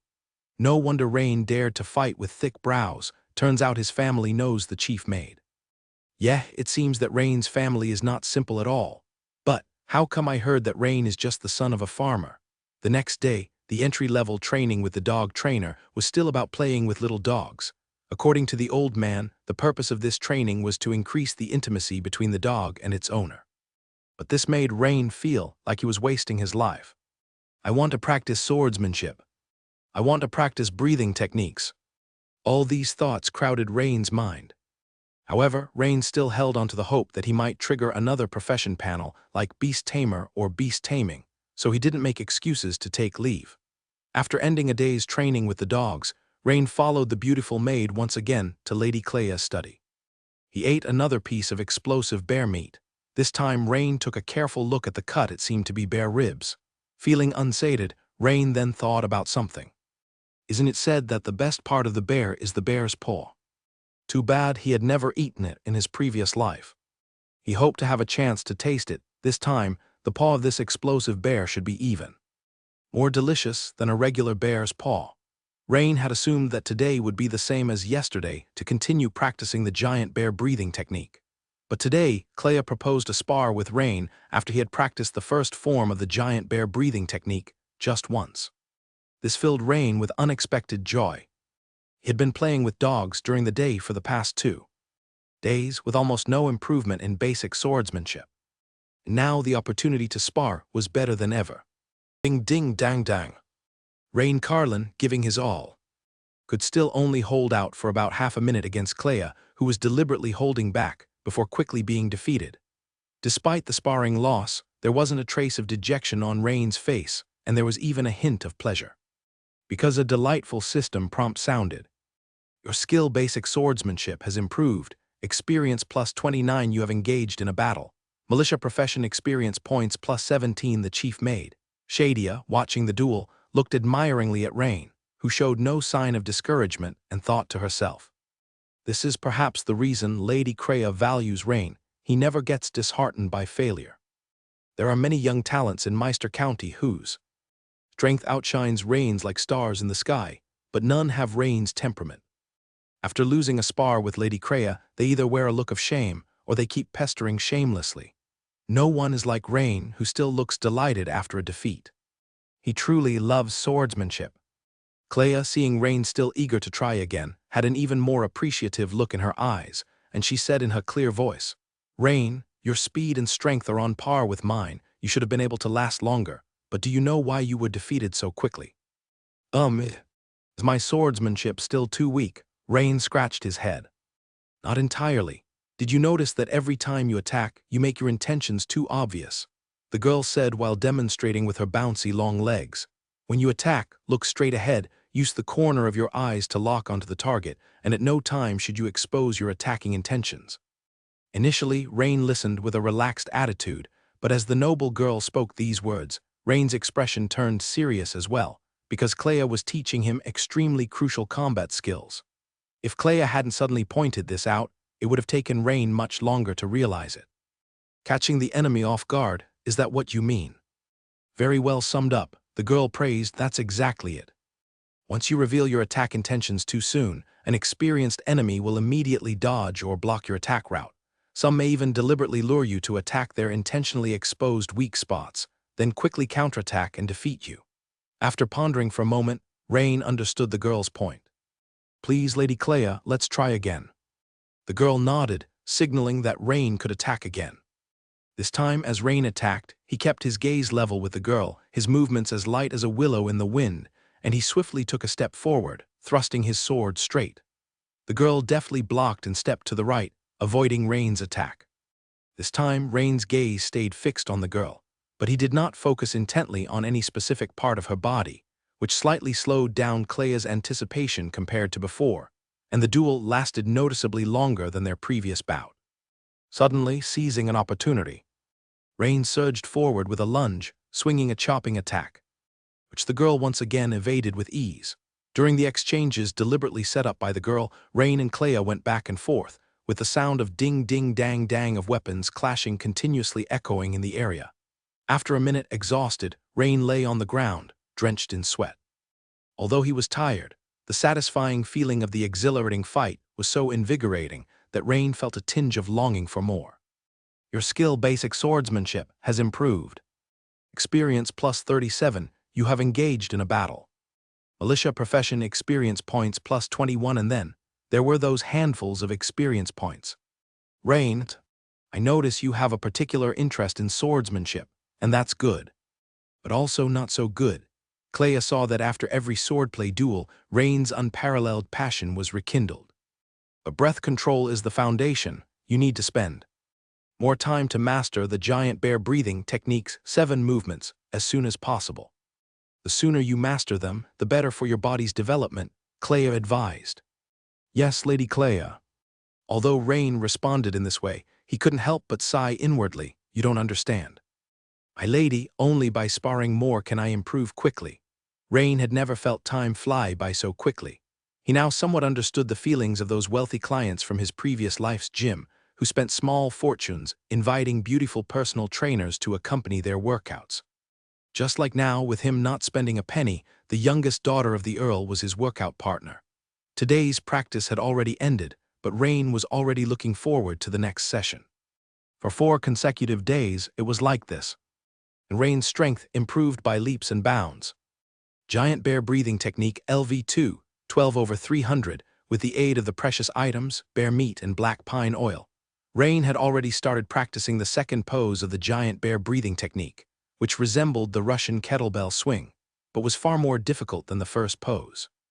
Rain could only persist for 5 minutes at present, a far cry from the half-hour mark. However, it still added a bit of strength to Rain, bringing his strength to 7 points, surpassing that of an average adult. Though there wasn't much change in Rain's physical attributes data, his battle awareness had changed significantly. It could be said that the swordsmanship instructor Humbert taught Rain how to wield a sword, but Clea taught Rain how to truly fight. Profession, blacksmith apprentice LV3, 265/500, / militiaman LV3, 78/500 remaining attribute points, 1 remaining skill points. 1 basic swordsmanship LV4, 578/1000, basic swordsmanship had still not leveled up, requiring too much experience, but although the swordsmanship had not leveled up, Rain felt his basic swordsmanship was slowly improving. The profession level of the militiaman, having risen to LV3, contributed another attribute point and a skill point to Rain. This time, Rain did not rush to allocate his points. The poses of the giant bear breathing technique became increasingly difficult. The second pose, though challenging, was certainly much easier compared to the third. He planned to wait until he reached level 3 of the breathing technique, then directly add points to move up to level 4. Saturday had come around again, and Rain could go home for a visit. Just as Rain was walking out of the castle in high spirits, accompanied by the beautiful maid, they encountered a tall young man dressed like a noble. "Master Dennis," said the pretty maid upon seeing the other party, seemingly trembling slightly. Greeted him fearfully. Although Rain didn't recognize the individual, he also inclined his body immediately in deference. This young man named Dennis glanced at them both and continued on his way, expressionless. However, having walked a small distance, he suddenly stopped. Watching the departing Rain, he seemed to recall something. Isn't that the commoner Clea seemed to appreciate a bit? And Rain, having left the Habsburg estate, walked along the main artery of the town. Facing the evening breeze, evening had fallen, and groups of 3 night watchmen, each holding a torch and clad in tight leather armor, had started adding oil to the street lamps.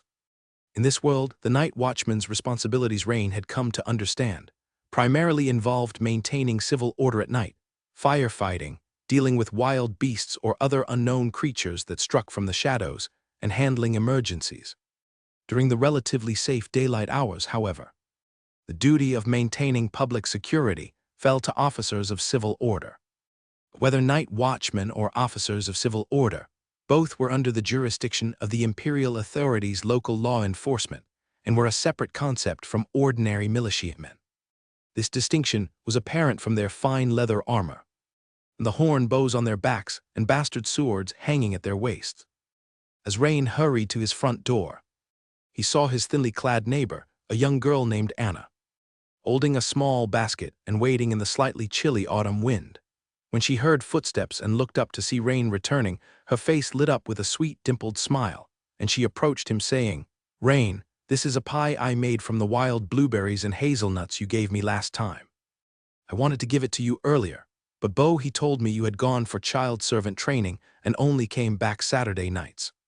Looking at the small basket the girl handed over, a soft spot in Rain's heart was touched. This girl whose fate was so bleak always kept gratitude and kindness in her heart. He had merely let Bohi give her some wild fruits he had found, yet she thought about how to repay him. It was late autumn now, the evening breeze was cool after dark, and the thinly dressed girl had been waiting for him at the door all this time. Looking at the neatly arranged 5 slices of pie in the basket, Rain didn't even know what to say for a moment. After a long while, Rain stammered out, "You've given them all to me, what about you?" "I've kept a few slices, which is enough for me." The girl saw Rain accept the basket, smiled again, and cheerily turned to leave. Rain stared blankly at the girl, realizing he had even forgotten to say thank you. When Rain entered the house, Bohi saw the small blue basket in Rain's hands and gleefully asked, "Brother, is this for me?" Rain smiled and patted his little sister on the head. "This was made by your sister Anna." "Ah, Sister Anna made it. No wonder she hasn't been playing with me lately. She said she was helping Aunt Mary." "Yes, hardly anyone in the town wants to employ Sister Anna. But occasionally Aunt Mary lets Sister Anna help out. Sister Anna is very poor, and making pies requires flour, which is expensive. Sister Anna can only afford to buy flour by helping out." Bohi, with her innocent big eyes, looked at Rain and clearly narrated. Rain looked at the pies in the basket and fell silent. After dinner with the family, Rain went back to his room early and lay down to rest. But he tossed and turned, unable to sleep. Suddenly, Rain thought he heard faint cries and the sound of something heavy falling next door. Rain's pupils dilated, immediately thinking of the recent child disappearance cases in the town. Could it be that the criminals had targeted Anna? Suddenly, a rush of blood surged to his head. At once, Rain jumped out of bed like a carp, looked around, grabbed a carpenter's hammer from the utility room and dashed out as nimbly as a cat. As he approached Anna's front door, the rustling voices, which had been unclear at first, were now increasingly clear. "This girl has a fierce temper. After you're done, boss, let me have a taste. There's just her in this house, don't worry. We're going to have a lovely night, hee. Damn, it's been a while since we had someone this tender. This is going to be enjoyable. Not to mention, Scarface, you've picked a nice spot. Aside from being a bit skinny, the girl is pretty." Another voice known as the boss spoke up. "After we're done, we can even sell her to the Brotherhood of the Wilderness. They've recently raised their prices, so we can make good money." "Boss, you can count on me. I was pushing a cart all over the south side of Flashgold Town just a couple of days ago." Whimpered. It seemed like the sound of Anna, her mouth covered, crying. Ordinary people might not hear clearly from this distance, but Rain, whose physical condition had greatly improved recently, heard everything loud and clear. The noise grew louder, and occasionally the sound of ceramic pots falling and shattering could be heard. The sound of linen tearing rang out. Rain stood at Anna's doorstep, feeling uneasy. He wanted to rush in to save her, but there were at least 2 thugs in Anna's room.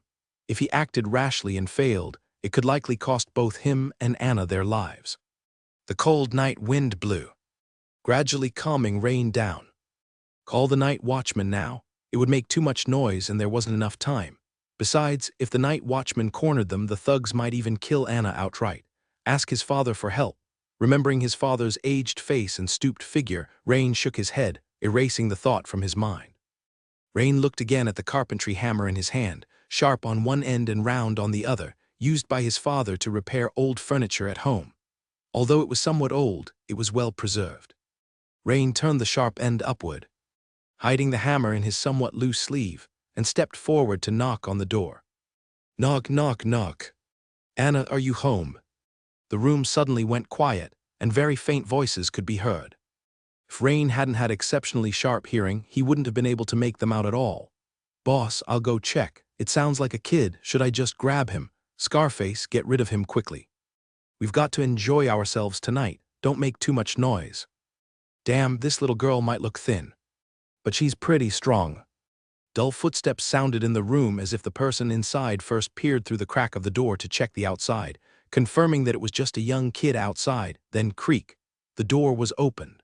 What caught Rain's eye was an unfamiliar face, without any scars, and he didn't know why the man was nicknamed Scarface. The curved yellow hair and the man's large, strong build gave Rain a vague sense of oppression.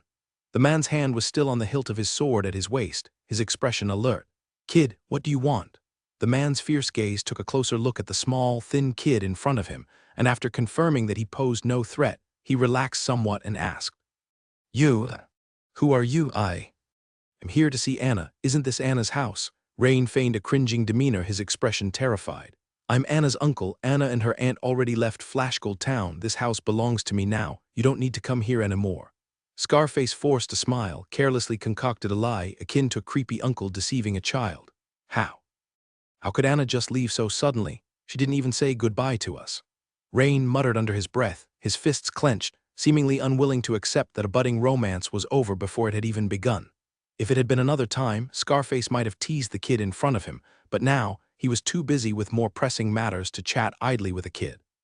"All right, move along now." Digging into his groin, Scarface impatiently waved his hand, signaling for Rain to leave quickly. Okay, but, Mr. Anna's uncle, could you please pass a small gift to Anna for me?" Okay, give it here." Scarface paused but didn't think too much and reached out his hand.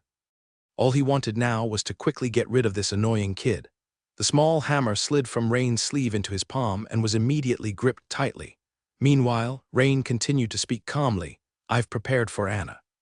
Just as Scarface was about to hear what Rain had prepared, bending slightly forward to take what was in Rain's hand, he suddenly couldn't see the kid's hands clearly. They were a blur.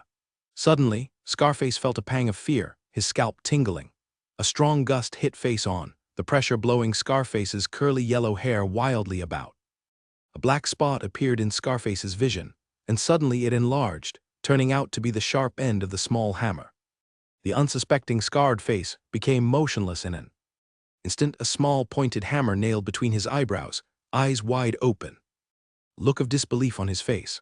The next second, his entire body slowly fell forward. A pair of small but fierce hands suddenly appeared in front of the heavy body, steadily catching the still twitching frame of the scarred face. He laid it gently down beside the porch outside, without making a sound. Despite how stable Rain's hands appeared just now, at this moment, his heart was pounding violently. Just before launching the attack, he had put the remaining few attribute points into agility. For an ambush, Rain believed speed was unbeatable. If fast enough, even a bird could break through the bulletproof glass of an airplane. Besides, Rain was wielding a carpenter's hammer. After removing the short sword and a delicate hand crossbow from the scarred face's waist, Rain peered through the window, aimed with the hand crossbow first, no movement. Inside, a man with a full black beard was in the process of taking off his pants. The exposed young girl had already captured over 90% of his attention. He hadn't noticed a slim shadow had already arrived behind him. A black crossbow arrow hit the large back of the bearded man, who immediately let out a piercing scream. Then the bearded man turned his head fiercely to look behind, but before he could see who had ambushed him, a strong gust of wind hit his face. A sharp short sword inserted into his throat. Bearded man, pants not yet pulled up, hands clasping his neck wound, eyes bulging. Looked at the slender Rain in astonishment. Seemingly unwilling to fall, he stumbled backward several times, slamming heavily against the wooden table before his body slowly collapsed, convulsing intermittently, like a snake stripped of its spine. Rain had just used all his strength to make this overpowered striding thrust. Rain gasped for air, his body soaked in sweat, standing still in place. If not for his chest heaving rapidly, one might mistake him for a statue. That last thrust seemed to have sapped all of Rain's energy. This was Rain's first kill in 2 lifetimes. At this moment, Rain only felt exhausted, a trace of confusion in his eyes. "No, I didn't kill, I protected someone." After a long pause, the trace of confusion in Rain's eyes gradually dissipated, his clenched fists and eyes gradually brightening as if he realized something. Coming to such a transcendent world, even if I'm powerless to do much, I must at least survive well. To be able to protect myself, protect my family. And if I am capable, then protect those I want to protect. At that moment, Anna was shivering, covering her fair body with a tattered linen cloak, resembling a frightened little deer, timidly looking at Rain. When her tear-filled big eyes finally recognized her rescuer as the familiar Rain, she couldn't help but fling herself on him, embracing Rain tightly. Faced with the girl's warm body, Rain had absolutely no other thoughts. He gently patted Anna's back and said softly, "Don't be afraid, it's safe now. Anna, put on your clothes first. Just to be safe, I'll go check again." Suddenly, Anna let out a shy cry, only then realizing she was practically nude. Blushing, she immediately began to dress. It seemed that in an attempt to avoid Rain's gaze, she turned away, inadvertently presenting a beautiful curve to him. Suddenly, Rain froze. He sensed something amiss at the entrance of Anna's home. His mind screamed, not good. The intruder must have found the body at the door. Instantly, the romantic atmosphere that had filled the air vanished. "Hurry and get dressed," Rain urgently instructed as he pulled the sharp dagger from Blackbeard's throat. Bringing with it a trail of blood, Rain turned immediately, positioning Anna behind him and facing the door with the tip of his sword. Anna began to hurriedly dress, noticing Rain's tense expression and understanding that danger might descend upon them again.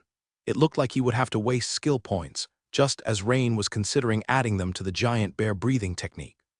A figure Rain found familiar, yet loathsome, appeared in the doorway, followed by several fully armed elite night watchmen. "It's him." Rain couldn't help but breathe a sigh of relief, and his entire body relaxed.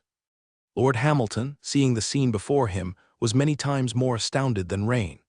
He had finally received accurate information, having heard that a suspect in the children's disappearance case might be active in this area tonight, but he never expected to walk into such a scenario. Is this really the work of a child? Did he actually kill 2 outlaws listed on the wanted poster? Although the outlaw's strength was not deemed impressive, that was in comparison to himself. There was no way that 2 hardened criminals could be taken out by an ordinary youth. But the bloody reality informed Lord Hamilton, the town's sheriff, that this lean young boy with the blood sword was indeed the culprit behind everything.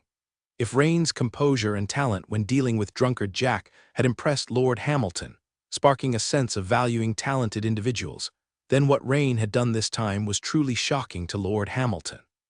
Clearly, Rain could not have simply charged in and fought the 2 outlaws head-on and killed them, especially since there was a frail girl here who could have been taken hostage by the criminals. In such a scenario, even if it were him coming to the rescue, he would find it somewhat troublesome because he had to consider the girl's safety. Under these circumstances, the fact that Rain managed to save the girl and kill the 2 outlaws proved his bravery and strategic mind.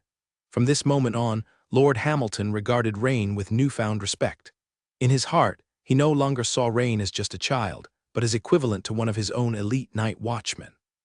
Lord Hamilton's eyes flickered, examining Rain up and down several times, and he praised inwardly. After having killed and seen blood, Rain's entire spirit state is indeed different. If the previous Rain still had a hint of immaturity, like a rough gemstone, then the current Rain seemed like a gemstone that had just been polished on one side, beginning to shine with a light that demanded attention. "Did you do this?" Although he already knew the answer, Lord Hamilton asked once more. "Yes, sir. These 2 men broke in late at night with the intention of raping the young girl. I happened to be nearby, heard the noise, and killed them both. Sheriff, according to the Imperial Security Management regulations, I shouldn't be breaking any law this time, should I?" After the killing, the completely transformed Rain spoke confidently.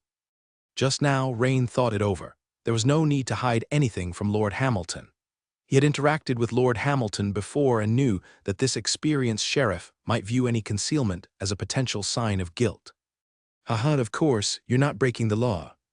Rain, come, tell me how you managed to kill these 2. Your strength is decent, but it would be nearly impossible for you to directly kill either of them in a head-on fight," Lord Hamilton said with a laugh as he walked toward Rain and waved his hand to the night watchman behind him. The elite night watchman in black leather armor entered and began to deal with the bodies on the ground. When they first saw the bodies, they were all stunned, clearly shocked as well. They glanced at Rain, and their eyes seemed to say that such a small kid could be so ruthlessly efficient. Soon, a capable night watchman came forward to report. Lord Hamilton, among the 2 deceased, one was wearing a skin mask confirmed to be Scarface, and the other was Blackbeard, both suspects in the children's disappearance case we've been pursuing. Additionally, these 2 men were also outlaws listed on the wanted poster. "Very well. Remove the body and clean up the traces in the room," Lord Hamilton nodded. Upon hearing a string of keywords, Rain's heart was initially puzzled, but then he was startled, obviously frightened. He hadn't expected these 2 were wanted criminals. He was indeed lucky to have killed them both. It was partly due to luck. Scarface had been fooled by his frail appearance and acting skills, while the black-bearded man was driven by lust, focused entirely on Anna. If they had been slightly more cautious, under normal circumstances, he could have been turned over by either of them. But why does the name Scarface sound so familiar? That's right. It's that guy worth a full 5 imperial gold coins. Rain's eyes lit up, instantly remembering the notorious bandit known as Scarface and the bounty amount on the wanted poster. This means he could claim a substantial reward. And what about that black-bearded guy who called Scarface boss? Shouldn't he be worth even more? A wave of joy swept over Rain's heart. Lord Hamilton, about the reward. You want the reward? Come to the town's administration office tomorrow to find me. Lord Hamilton glanced at Rain with a smile that was not quite a smile, then turned and left. Rain felt that there was something hidden in the other man's eyes. Getting the reward tomorrow might not be so straightforward. The night watchman quickly carried away the bodies inside the room and at the door and dealt with the bloodstains crudely, but the room still reeked of a heavy scent of blood. After all, 2 people had just died here. Rain glanced at Anna, who was still shivering violently. Clearly, it was no longer suitable for her to stay here. He was quite troubled, but eventually thought that the only option was to let Anna stay at his home for the time being. Anna, please don't mention what happened tonight to my parents or to Bohi, all right? Rain crouched down, gently speaking to Anna, whose large eyes still held traces of fright. Anna didn't speak, but instinctively nodded her head. Gently picking up the somewhat limp girl, Rain returned to his own house next door. Perhaps because Rain was guarding her side, the girl fell into a deep sleep in the latter half of the night, with tears glistening on her long eyelashes. Although the matter was resolved and he felt very exhausted, Rain couldn't fall asleep at once. The scene of the murder and the ferocious expressions of the 2 men as they lay dying replayed in his mind like a slideshow. Suddenly, Rain remembered that the system seemed to have sent a notification, but until now, he hadn't had the chance to check it. You've been through a battle. Militiem and professional experience points plus 121. You've been through a battle. Militiem and professional experience points plus 129. Your skill, basic swordsmanship, has improved. Experience plus 30 for the Militiem and profession level has risen that much. Rain stared at his Militiem and LV3. 328 over 500, on the panel, lost in thought. It seems that dangerous real combat is the best way to increase experience points. Although there was a young girl sleeping in the same room with him, the atmosphere couldn't be any further from being romantic or intimate. Looking at Anna, who was curled up and exuded an extreme lack of security even through her sleeping posture, Rain couldn't muster the slightest desire for this pitiful but tenacious and optimistic fragile girl. Clearly, Miss Clea, with her bouncy long legs and curvaceous figure, held more allure in Rain's heart. The next morning, under his parents' astonished gazes, Rain took Anna downstairs for breakfast, with only Bohi looking quite happy about it. Father, Anna's home had some strangers knocking on the door yesterday. And considering the recent cases of missing children, I decided to bring Anna over. Let's have Anna stay with us for a while, Rain said, mixing truth with fiction. Old Rain glanced at Anna, who was eating shyly with her head down, and said with a smile, All right, it looks like you're the lucky one, you scamp. Rain, you have to be nice to that girl Anna. His mother chimed in cheerfully, mincing no words. This made Anna blush deeply, her head nearly touching the table. Mother, we're not in the kind of relationship you're imagining. Rain helplessly rubbed his forehead, saying, Is that so? Then let me ask you, did you or did you not rest in the same room with her last night? The mother, considering Anna was right beside them, didn't put it more directly. That's because Anna was scared. Rain explained, powerless. At this point, old Rain interjected with a somewhat serious expression. Rain, as a man, you must learn to take responsibility. Anna is a good girl and you can't let her down. Great, now look what's happened. The misunderstanding couldn't be any bigger, but faced with his parents' advice, Rain could only listen obediently for now and find an opportunity to tell them the truth later. After breakfast, Rain almost fled to the town hall. After being announced by the guard at the door, a guard escorted Rain to Lord Hamilton's office. As the town's security officer, Lord Hamilton's status was second only to the governor. In some respects, given his control over the security forces and the Night Watcher's army, and from the perspective of maintaining regional stability, a region's security officer is an even more important role than the governor. Knock, knock, knock. The guard knocked on the door. Come in, a deep and resonant voice responded. The guard opened the door, and as Rain walked into the room, he saw Lord Hamilton, dressed in noble hunting attire, sitting behind a mahogany desk in the room, currently browsing through some documents. Lord Hamilton looked up, and without bothering with pleasantries, simply said, "Rain, take a seat first. I'm looking at a file here, give me a moment." Rain nodded, pulled out a chair to sit down, and then began to look around. The office was bright and spacious, about 40 to 50 square meters in size, with several soft deerskin chairs and a coffee table in the central area and bookshelves on the sides. The wall side of the office held the mahogany desk. Lord Hamilton was currently seated. Top of it stacked a large number of parchment rolls that appeared to be various files and documents.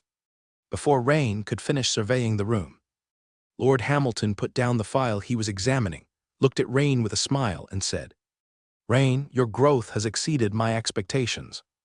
Are you interested in joining the night watchman's squad? To help me see all these files, they are all unresolved cases left by that fool Kuzma. Recently, I've been severely understaffed. In fact, the entire Meister County security situation is not looking good. The day before yesterday, in the southwest of Flashgold Town, at a limb mine, 3 miners went missing. It is said that some unidentified creatures appeared inside the gold mine and only bloodstains were found at the scene.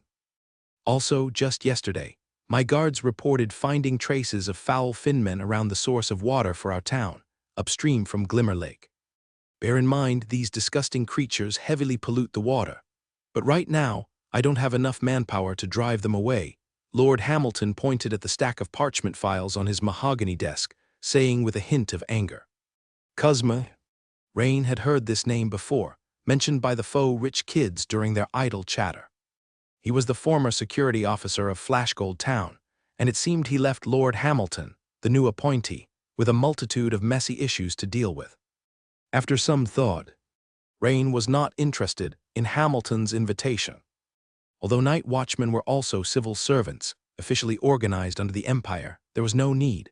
With Lady Clea's high regard for him, Rain could currently lay a solid foundation at the Habsburg estate, safe and sound. Seemingly guessing Rain's thoughts, Hamilton pulled out a gray pouch from the drawer and tossed it to Rain. "This is the bounty, 5 gold coins for Scarface, 10 for Blackbeard, totaling 15 imperial gold coins." Rain quickly caught the pouch, feeling exceptionally thrilled inside. He really hadn't expected that, even though he hadn't agreed to Hamilton's recruitment, the man would neither withhold nor pinch him over the bounty issue. This suddenly improved Rain's impression of Hamilton by quite a bit. This delight lasted only a few seconds before Hamilton's next words dissipated it like smoke. "Rain, I must remind you, the Scarface you killed had no noble background, but Blackbeard, on the other hand, has a brother who is the boss of the hyena gang in Meister County, and he's very powerful. Just now, I was reviewing the dossier on Blackbeard," said Hamilton as he handed over the parchment roll to Rain. Rain took the sheepskin roll and immediately started reading through the dossier. Only, the more he read, the more solemn his expression became. The dossier showed that the hyena gang commanded hundreds of men and dealt in all kinds of dirty deeds, like theft, extortion of protection fees, and occasionally even more detestable acts like trafficking women and children. What was especially noted in the dossier was that the hyena gang's boss, nicknamed the Canine King Corps, had managed through some unknown means to tame a mutant hyena queen, as large as a boar, a few years ago. After raising a litter of pups, he equipped his corps members with them. Dependent on the hyena's combat abilities, which far exceeded those of ordinary dogs, the hyena gang quickly rose above other gangs in Meister County, and it was rumored they even made connections with certain nobility in the city. Faced with such an unscrupulous gang, Rain knew that even if he wasn't afraid, his family certainly couldn't afford to provoke them. Realizing this, Rain knew that he could only rely on the law enforcement officer before him to escape this predicament. That was also the purpose of Hamilton showing him the dossier. Hamilton continued speaking. "As I understand it, Blackbeard had a good relationship with his brother. Came out on his own this time to make some easy money. If his brother finds out his own sibling was killed by you, he will surely seek revenge." After a few seconds of silence, Rain, with a calm expression, looked at Hamilton and said, "Lord Hamilton, since you took the initiative to discuss this matter with me, you must have a way to resolve it." Appreciation gleamed in Hamilton's eyes. He himself, at Rain's age, probably couldn't have faced the situation as calmly as Rain did.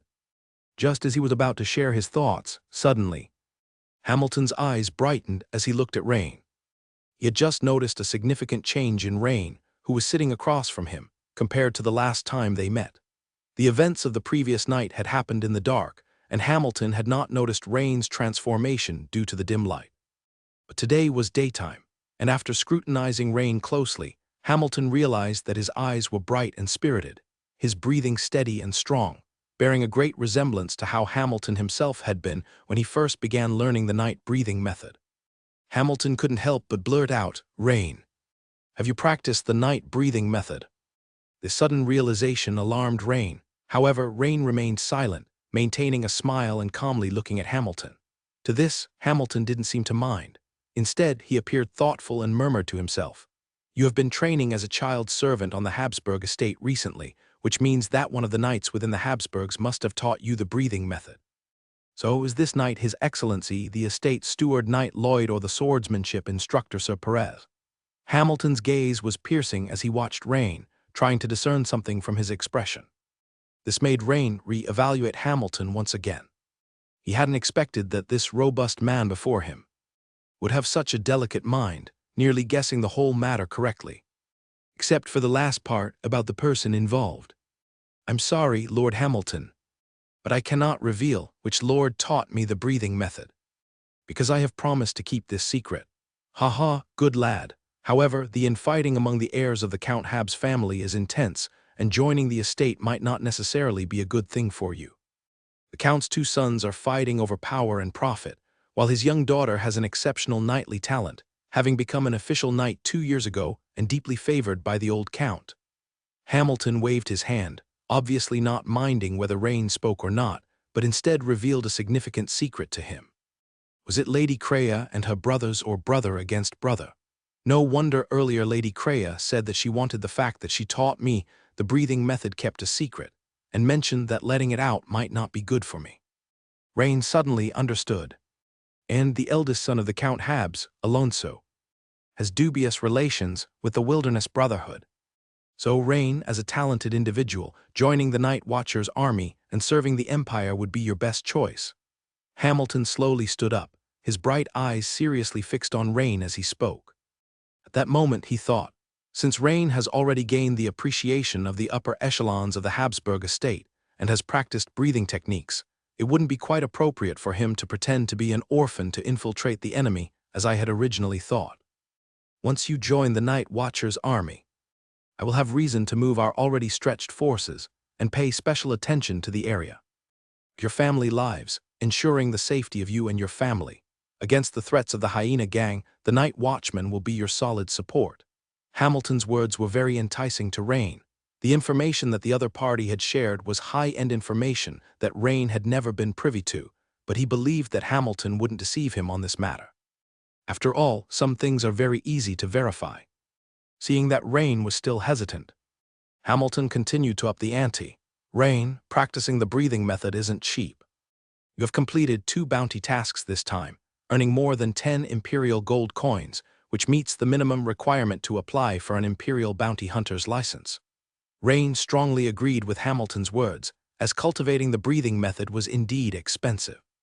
If it weren't for Lady Creia providing him with berserker bear meat and the specialized secret medicine for the giant bear breathing technique, Black Chiron oil, his progress wouldn't be this rapid. However, what puzzled Rain was this bounty hunter's license. What was that all about? Shouldn't anyone be able to kill a wanted criminal and thus receive the bounty? "I apologize, Lord Hamilton. Does a bounty hunter still need a permit?" Rain asked, puzzled. "Haha, Rain, it seems I need to explain to you that if you are the offspring of nobility, of course, you don't need this bounty hunter permit. But for a person of common status who aspires to rely on bounties as a source of income, having this permit can be very convenient. Firstly, the bounty hunter's permit is universally recognized by the Empire. It allows you to carry weapons during the day or at night. Otherwise, according to the Empire's public security regulations, civilians can only keep their weapons at home, except under special circumstances.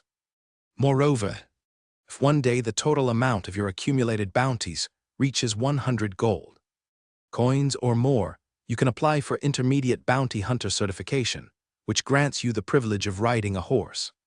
This immediately left Rain stunned. Official recognition of all-day weapon carrying and horse riding. Were these privileges, normally reserved for the nobility, also available to bounty hunters? Indeed, in this world military strength was the best pathway to class ascension. However, the Empire controls the number of bounty hunter slots quite strictly, but as it happens, I still have one recommendation slot available, Hamilton continued. Rain appeared pensive, naturally very tempted by the bounty hunter slot. Bearing arms, riding, and earning a considerable amount of gold coins were crucial elements on his transcendental path. Because even if he became an estate guard or even a night watchman, the basic salary would definitely not suffice for his training. However, since Hamilton had already mentioned the scarcity of these slots, it was clear there were no pies falling from the sky. Actually, some things were already quite clear between the lines. But the issue was that he had already accepted Lady Cleia's kindness, and now to switch to joining the Night Watcher's army. After hesitating for a moment, Rain spoke up. Lord Hamilton, I'm very grateful for your appreciation, but I have already promised someone else. I might become a follower of a certain noble in the future, so. Before Rain could finish, Hamilton laughed heartily. So that's what you are worried about. Rest assured, Rain, that is not a conflict at all. No matter whose follower you are, as long as he is a noble of the Empire, you will inevitably pledge allegiance to our great Empire Emperor of the Dragon Empire. For example, I am the safety officer of Flashgold Town, and at the same time a follower of Marquis Habsburg. My official position within the Empire's administration actually counts as a plus in front of Marquis Habsburg. Rain was suddenly astonished. So there was such a crafty move. Shouldn't it be, the vassal's vassal is not my vassal? However, Rain quickly realized that the Dragon Empire he was in was not like the medieval Western Europe of his previous life, where kingdoms were fragmented. Instead, the central authority was very strong, and naturally, everyone pledged allegiance to the Empire Emperor. After Hamilton's explanation, Rain quickly understood that it was very favorable for the Empire's nobles to have their followers become administrative officials in the kingdom's power departments. By the way, Rain, you haven't undergone the ceremony of swearing allegiance as a follower yet, have you? Hamilton inquired. Rain thought indeed there had been no form of allegiance ceremony between himself and Lady Cleia. Her exact words were that he could become her follower if he could step into the role of a formal knight. Then you should improve your strength quickly. It would be better to swear allegiance as a guardian knight, rather than just as a follower, Hamilton said. Lord Hamilton, is there a difference? Rain asked, somewhat astonished. Although the amount of information he encountered today was somewhat overwhelming, it also made him feel that his visit was well worth it. A short conversation with Hamilton had enlightened him about many things that he had had no access to before. That was the barrier to information caused by differing social strata. Simply put, it's about having different levels of initiative. You can be the guardian knight for many people, but you can only be a follower to one. Hamilton thought for a moment, then explained. Thank you, Lord Hamilton, for clearing my confusion. As for your gracious offer to join the Night Watchman, I accept. However, I am currently still in my page training period. Could I possibly join the Night Watchman after it ends? Rain inquired. Of course you can. The page training at Habsburg Manor is quite exceptional. It's just right for you to also learn archery. Hamilton seemed quite familiar with the page training, knowing that it included archery instruction. But if there's something I need from you, Rain, you'll need to respond immediately, Hamilton added. Of course, Lord Hamilton, Rain agreed. The meeting ended in a harmonious atmosphere. Rain carefully pocketed the gray pouch containing 15 Empire gold coins and said farewell to Hamilton, leaving the town hall of Flashgold Town. With the fortune now in his possession, Rain felt an extraordinary sense of joy. However, the threat of the hyena gang quickly spoiled his mood. Who would have thought that the leader of the hyena gang corps was actually Blackbeard's brother? Strength, I must quickly increase my strength, however. Previously it was a lack of money. But now with money in hand, Rain naturally thought of slightly improving his family's living conditions. As for the excuse, he had already worked it out. He would tell them that he received a reward of 2 Empire gold coins for providing Lord Hamilton, the new sheriff, with crucial clues in a child disappearance case. Then he would tell his family that Lord Hamilton had agreed to let him join the Night Watcher's army after his page training concludes. With this, his family wouldn't have to worry about his future, and the lifted burden would greatly improve the mood of the entire family, while also allowing himself to fully utilize the 2 gold coins. However, it was still early in the day. At yet 9 o'clock, Rain decided to continue his work at the blacksmith shop to gain more professional experience. Oh, speaking of the blacksmith shop, yes, now that he had money, he could completely ask the blacksmith Boris to teach him real forging skills.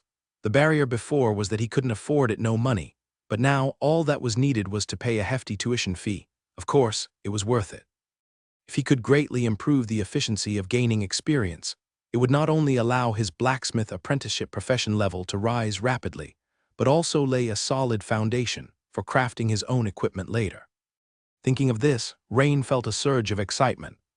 Thus, Rain turned left and right, rushing to the blacksmith shop. As soon as he entered the blacksmith shop, the continuous clang of hammering filled the air.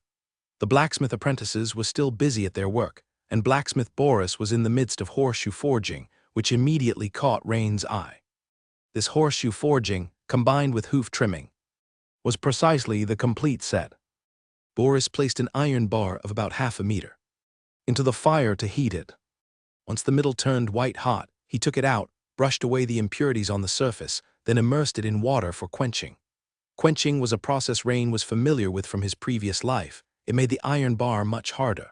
Soon, through repeated hammering and heating, the iron bar gradually took on the shape of a crescent moon.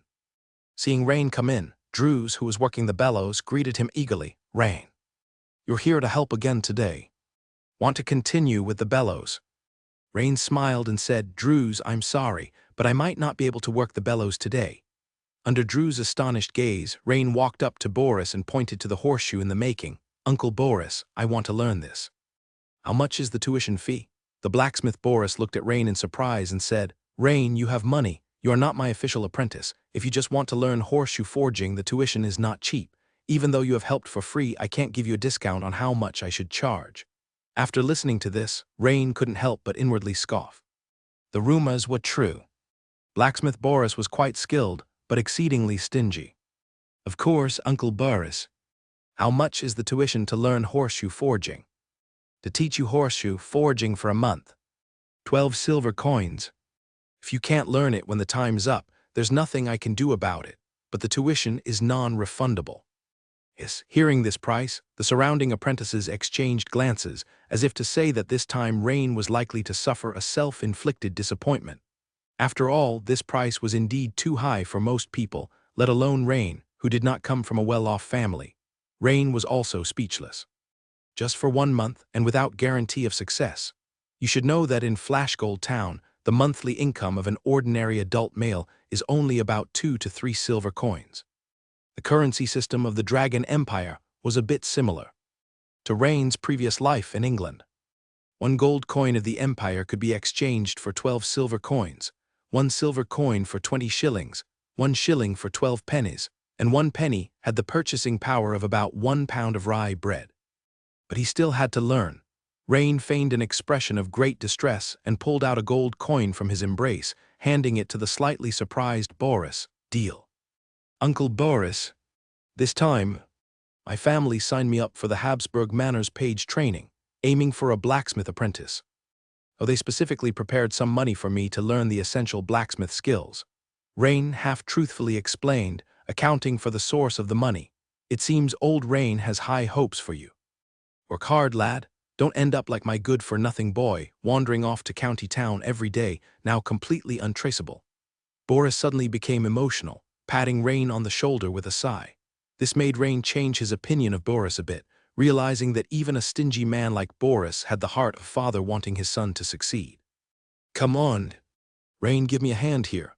With that, blacksmith Boris handed Rain a heavy hammer. Just as Rain grasped the hammer handed to him by Boris, suddenly a string of system notifications appeared, causing Rain to be slightly startled. "Ding! Host has come into contact with the blacksmith apprentice promotion medium blacksmith's hammer. Preconditions for promotion to blacksmith. 1. Blacksmith apprentice LV3 at full level. 2. Strength of at least 6 points, constitution of at least 6 points. 3. Forge 10 qualifying blacksmith products. Current conditions do not meet the requirements. Promotion to blacksmith failed." Rain was immediately thrilled. So this was the key to advancing from blacksmith apprentice to blacksmith. Rain, what are you standing around for? Oh, right away, Uncle Boris. Quickly coming back to his senses, Rain immediately began to assist with the forging. Being new to the craft, Rain only needed to complete one step, indenting a groove in the U-shaped iron bar. After the iron bar for the horseshoe was shaped into a crescent, the following steps required two people to work together. Blacksmith Boris clamped the iron bar with his left hand and heated it up again while holding a sharp tool in his right hand, shaped like an axe, moving it swiftly over the iron bar. Meanwhile, Rain swung the hammer forcefully in rhythm, striking the wider top of the axe, whose blade was relatively narrow, leaving a slender groove in the hot iron bar under the heavy blow. This groove in the horseshoe was to accommodate the soil on the ground to enhance the grip of the horseshoe. Although Boris charged extortionately, his teaching attitude was commendable. He guided Rain on the rhythm of force application while explaining to Rain the complete experience of horseshoe forging. This benefited Rain a great deal. Before long, the system prompt appeared again. You have engaged in horseshoe forging, and your insight has improved. You have realized a new skill horseshoe forging. Your skill in horseshoe forging has improved. Experience +2. You focused on forging horseshoes. Blacksmith apprentice professional experience points +5. Clearly, after participating in the horseshoe forging, the professional experience points of the blacksmith apprentice soared, far surpassing previous bellows pulling work. This might be the essence of pay to win. At the same time, one after another, qualified horseshoes were forged by Rain and Boris. But unfortunately, perhaps because most of this part of the work was completed by Boris, the system did not recognize these horseshoes as being forged by Rain. Naturally, this did not meet the condition of forging 10 qualified blacksmith products. This left Rain slightly disappointed. He still wanted to advance to a blacksmith as quickly as possible. However, apart from horseshoes, what else could be learned quickly? That would be the nails used for horseshoes. These items are relatively simple to make, and logically the horseshoe nails should also count as blacksmith products. Rain remembered a saying from his past life.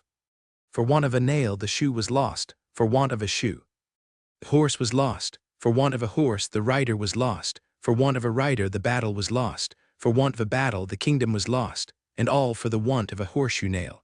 So, even though the horseshoe nail was small, it was equally important. Seizing the moment during a break, Rain asked Boris if he could start learning the skill of forging horseshoe nails first. Although Boris found it strange that Rain was insistent on learning how to forge horseshoe nails before the more important horseshoes, after giving it a bit of thought, he quickly agreed. The reason was that the forging of horseshoe nails was also part of the lesson fee paid by Rain.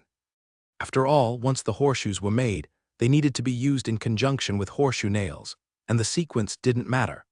Rain managed to contain his small surge of excitement and began to seriously forge horseshoe nails, following Boris's instructions. At first, the horseshoe nails that Rain produced were all bent and unusable, but slowly, the quality began to improve. Indeed, as Rain had previously guessed, the system recognized the horseshoe nails as falling within the category of any qualified blacksmith product. With that realization, Rain was overjoyed. Like he had been injected with chicken blood, he swung the hammer vigorously, dripping with sweat as he forged the horseshoe nails. Boris, on the other hand, looked at the enthusiastic Rain working on the horseshoe nails, shook his head and said, "What a strange habit." Finally, before lunch, Rain achieved both of his goals. Any qualified blacksmith product, 10/10, achieved. Blacksmith Apprentice LV3. 500/500, max level achieved. Conditions detected for host upgrade to blacksmith. 1. Blacksmith Apprentice LV3 max level 2. Strength above 6 points, constitution above 6 points. 3. Forge 10 qualifying blacksmith products. All conditions met, upgrade to blacksmith yes/no. Note: after upgrading to blacksmith, the new blacksmith profession panel will replace the original blacksmith apprentice panel. Clearly, this question did not require any consideration. Rain chose yes without hesitation. Ding, upgrade successful, upgrade to blacksmith successful, strength +2. Gain core blacksmith skills. Blacksmith strength LV1, one-handed hammer mastery LV1. Blacksmith strength LV1 active. Due to years of forging, the blacksmith possesses unusual explosive muscle strength. Hammer mastery LV1 passive. Familiar with hammers both big and small from years of forging, they are used as extensions of his own limbs. His core skills have emerged. Rain was both shocked and delighted. This promotion truly represents a qualitative leap.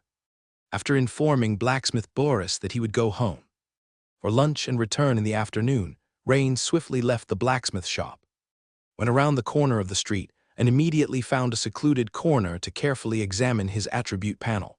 The original blacksmith apprentice panel had disappeared, replaced with the blacksmith panel. At the same time, two brand new skill icons at the bottom of the panel flickered slightly, and from their size, the icons for the core skills seemed to be almost twice as large as those for ordinary skills. Rain first focused his attention on an icon, resembling Popeye flexing his biceps, and beneath it there was a line of text. Core skill, Blacksmith Strength LV1, active, Blacksmith Strength LV1, active effects. Upon skill activation, your strength will slightly increase. Note: the skill effect will proportionally increase based on the host's own strength, and its duration is proportional to the host's constitution and spiritual power. Upon reading this, Rain quickly fell into deep thought. The additional 2 points of strength gained after the upgrade to Blacksmith allowed Rain's strength attribute to surpass his previously highest spirit attribute, becoming his strongest attribute.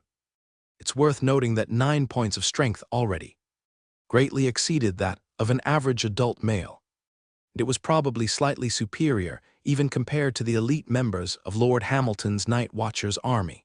Feeling the surge of strength throughout his body brought Rain a burst of joy. Before the upgrade, even if the profession levels of blacksmith apprentice or militia were to increase, each level would only grant 1 attribute point. But now, just by upgrading, Rain had gained 2 additional points of strength. The increase was significant. At the same time, with his active skill Blacksmith Strength, which could further enhance strength, Rain was very eager to try it out immediately. But there was nothing suitable around, and making too much noise would draw unnecessary attention. After a brief thought, Rain decided to head home, neglecting to even stop for groceries, remembering that there were some scattered large rocks along the way home that he could try his hand at. Swiftly, while walking home, Rain, looking around, quickly spotted a nearly half-human-high piece of stone not far off the roadside. So, after again making sure no one was around, Rain, eager to attempt, approached the stone. With 9 points of strength, Rain, who originally would not have been able to move the heavy rock, now lifted it, although he turned red and found it strenuous. However, he now managed to stably hold it, lifting it a few feet off the ground. However, to advance further and lift the 200 to 300-pound rock over his head, 9 points of strength still fell a bit short. Thus, Rain focused his attention on Blacksmith Strength. As the skill was activated, suddenly, a warm surge pumped from his heart, accelerating Rain's blood flow, causing his veins to bulge and the muscles in his arms and shoulders to protrude. Rain then forcibly lifted the heavy rock above his head and threw it 4 to 5 meters away. After throwing the rock, a delightful sensation instantly surged through his heart. This was the confidence and exhilaration that great strength brings to a man. Then Rain glanced once more at his attribute panel, only to see strength 9 plus 1.8, and the plus 1.8 in brackets was clearly the effect of Blacksmith Strength, though the duration was not displayed. Rain stood quietly in place, feeling the changes in his body. About half a minute later, Rain felt the warmth inside him gradually dissipate. It seemed that the Blacksmith Strength and active skill could only last for about half a minute at present. But this had already made Rain more than overjoyed. Without a doubt, Blacksmith Strength was a skill that could serve as a trump card. Glancing at the sun hanging slightly to the west, Rain muttered to himself, "Oh no, I almost missed lunchtime." So, without giving another glance at the other core skill Hammer Mastery, Rain quickly ran home. As soon as he entered the house, his mother greeted him. "Why are you so late? Did you go to the blacksmith's shop again?" Seeing Rain come back drenched in sweat, his mother asked with a heartache. Rain nodded and took the towel his mother offered, wiping the sweat beads off his forehead. Just as Rain was gathering his words, planning to discuss with his parents that he had agreed to join the Night Watchers army at Lord Hamilton's behest, his usually reticent father suddenly spoke. "Rain, come here for a minute." Rain was slightly surprised but followed his father into the room. He saw his father take an object wrapped in gray linen cloth from the old bedside table. As he slowly unwrapped it, 2 slightly worn imperial gold coins and more than 10 silver coins came into view. Old Rain hesitated for a moment, then picked up the only 2 imperial gold coins and handed them to Rain. Rain, lately whenever you're free. You run off to that miser Boris blacksmith shop. But it's useless unless you can pay the apprentice fee. You can't possibly move that heartless man with sincerity. Father, Rain started to say something but was interrupted by a wave of Old Rain's hand. Listen to me first, your mother and I have discussed this. These 2 gold coins should be enough for you to learn 1 or 2 forging skills from Boris, which might give you some advantage in the manor blacksmith apprenticeship assessment. The little money left, you're keeping at home for you and Bo-He to buy some white bread, meat, and eggs. I can't give you more. You're both still growing and your nutrition needs to keep up. Looking at his father's face, tanned by the sun, Rain was speechlessly moved. Firmly pushing back the gold coins his father had handed him, Rain raised his head and said, Father, you and mother need not worry about my future anymore.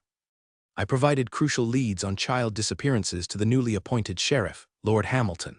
Lord Hamilton has promised that after my pageboy training ends, I can join the Night Watcher's army. Having said this, amidst Old Rain's astonished gaze, Rain also pulled out 2 brand new imperial gold coins from his own pocket and handed them over. Father, these 2 gold coins are a reward from Lord Hamilton. Keep this money. We can eat better at home every day. Clearly, Rain wasn't reluctant to give all the gold coins to his family, but giving more would have been inexplicable with just the explanation of providing a lead. Rain, is this true? His mother, who had been listening at the door, could no longer contain her surprise and burst through the door, hurrying inside. Of course, look, if you and father really don't believe me, you can go to the town hall and ask Lord Hamilton directly. Rain shrugged, a smile on his face. May the goddess of fortune bless us. His mother cried tears of joy, praying continuously while hurriedly wiping away her tears. At lunchtime, Old Rain unusually splurged on several bottles of rye beer and seemed determined to have a few drinks with Rain, leaving Anna and Bo-He exchanging puzzled looks. Anna sensed something, but felt too embarrassed to ask Rain directly. Rain, from now on you're a man. Hick about you and Anna. Hick, it's up to you, son, I support you. Hick, seeing his father who had drunk too much, Rain felt a wave of embarrassment and quickly exchanged glances with Anna, who then swiftly diverted her eyes. The next second, like a frightened rabbit, Anna immediately lowered her head, a blush spreading across her fair cheeks. After the meal, Anna spoke to Rain with a slightly shy expression. Rain, can you come to the room for a moment? Having spent a day at Rain's home, Anna still felt somewhat uneasy, not because Rain's family treated her badly but because they were too enthusiastic. The 2 made their way to a room on the 2nd floor. Rain, I want to go back to my own home, Anna said, lowering her head with her fingers interlocked tightly, clutching the hem of her skirt. For some reason, although Rain was her savior, every time she faced him, Anna always felt a bit nervous, and her heart would pound fiercely. That's probably not a good idea. Rain shook his head and declined. Why not? Anna looked at Rain with a puzzled and surprised expression, her mind a tangle of confusion. This response was not what she had expected at all. Could it be that? While the girl's thoughts fluttered, Rain spoke with a serious expression. According to Lord Hamilton, the constable, the Blackbeard I killed last time is the younger brother of the leader of the county town hyena gang. I'm worried that they might send someone to investigate his brother's disappearance. So, it's better for you to stay here for the time being and not go back. Anna's face immediately turned pale. Don't worry, I will be joining the Night Watcher's army soon. Calm Anna's shocked emotions, Rain shared with her a part of his conversation in Lord Hamilton's office. After his explanation, Anna felt somewhat relieved. Her complexion also stabilized considerably and she nodded. All right then, I'll help out with whatever I can, she agreed. Rain waved his hand and said, if you have time, you could keep Bo-He company. No one is at home usually, and I'm sure she'd be very happy to have your company. Of course, that's no problem. Bo-He is very cute and well-behaved. Anna's eyes narrowed happily into crescents as she spoke of Bo-He. That's enough then, don't worry. Things will get better and better. Anna looked at Rain's determined expression, nodded, and gave a firm MHM. Although Rain was only a few months older than her, he inexplicably gave her a sense of reliability. She believed in what Rain said. In the afternoon, on his way to the blacksmith shop, Rain checked another core skill of the blacksmith trade, hammer mastery, which was represented by the icon of a diagonally placed flathead hammer. Hammer mastery LV1, passive, slight increase in damage when the host uses any hammer-type weapons. Rain frowned as he read. Having always practiced swordsmanship, was he now expected to learn some sort of hammer-based combat skill? It seemed that this skill wasn't likely to immediately enhance his combat abilities. However, Rain was already quite satisfied with his promotion to blacksmith, both with the increase in strength and the acquisition of new active skills, especially blacksmith strength. Rain flipped to the first page of his status panel. Profession, Blacksmith LV1, 1/100, /Militiaman LV3, 328/500, remaining attribute points. 0 remaining skill points. 1 beneath both core skills, there was a mention of a LV suggesting that they were likely upgradable. But Rain noticed that there wasn't an experience bar in brackets beneath them, which could very well mean that core skills couldn't be upgraded through practice, but only through the use of skill points. This caused a slight frown on Rain's brow, because this meant that the already scarce skill points were now even more precious. Rain looked at the remaining 1 skill point on the panel, hesitating again and again, but still not assigning it. The giant bear breathing technique is currently at the 2nd level and progress isn't too slow, but once it reaches the 3rd level, it will take much longer. I was thinking of waiting until I reached the 3rd level of the giant bear breathing technique before using the points to jump directly to level 4. The advancement of breathing techniques can bring an all-around improvement to physical condition, making them highly cost-effective. But now a core skill has emerged that cannot be improved through practice alone, which is quite troublesome. Rain mused as he walked towards the blacksmith's shop. Moreover, given this trend, the shortage of skill points is likely to grow more significant over time. As for a solution, either I find a way to trigger more professions, but right now this seems highly uncertain. I had hoped that a week of training with the Greyhound would lead to a new profession panel like a dog trainer or beast tamer, but it never materialized. So it seems the only thing I can control right now is to continue advancing the profession levels of a blacksmith or militiaman. After reflecting for a while, Rain's goal became clear. Once he returned to the blacksmith's shop, his enthusiasm reignited, and he continued to learn horseshoe forging from blacksmith Boris. After an afternoon of continued learning, Rain became increasingly adept at forging horseshoes, and blacksmith Boris found less and less to do. This couldn't help but impress Boris, who hadn't expected the kid to have such a talent for blacksmithing. Regrettably, after an afternoon of hard work, his blacksmith profession level had only risen by 5 points, now at blacksmith LV1. 5/100. It seemed that after becoming a blacksmith, the experience provided by some of the forging outputs was becoming less and less. As the sky grew dark, Rain left the blacksmith's shop and headed towards Habsburg Manor. After returning to the Page dormitory, Rain chatted briefly with George before drifting off to sleep. The next morning, as a new week of training began, the Pages were to undergo archery training, still overseen by Humbert, the Manor's veteran guard. As part of the Habsburg Manor Guard's assessment, both swordsmanship and archery were mandatory skills to be learned.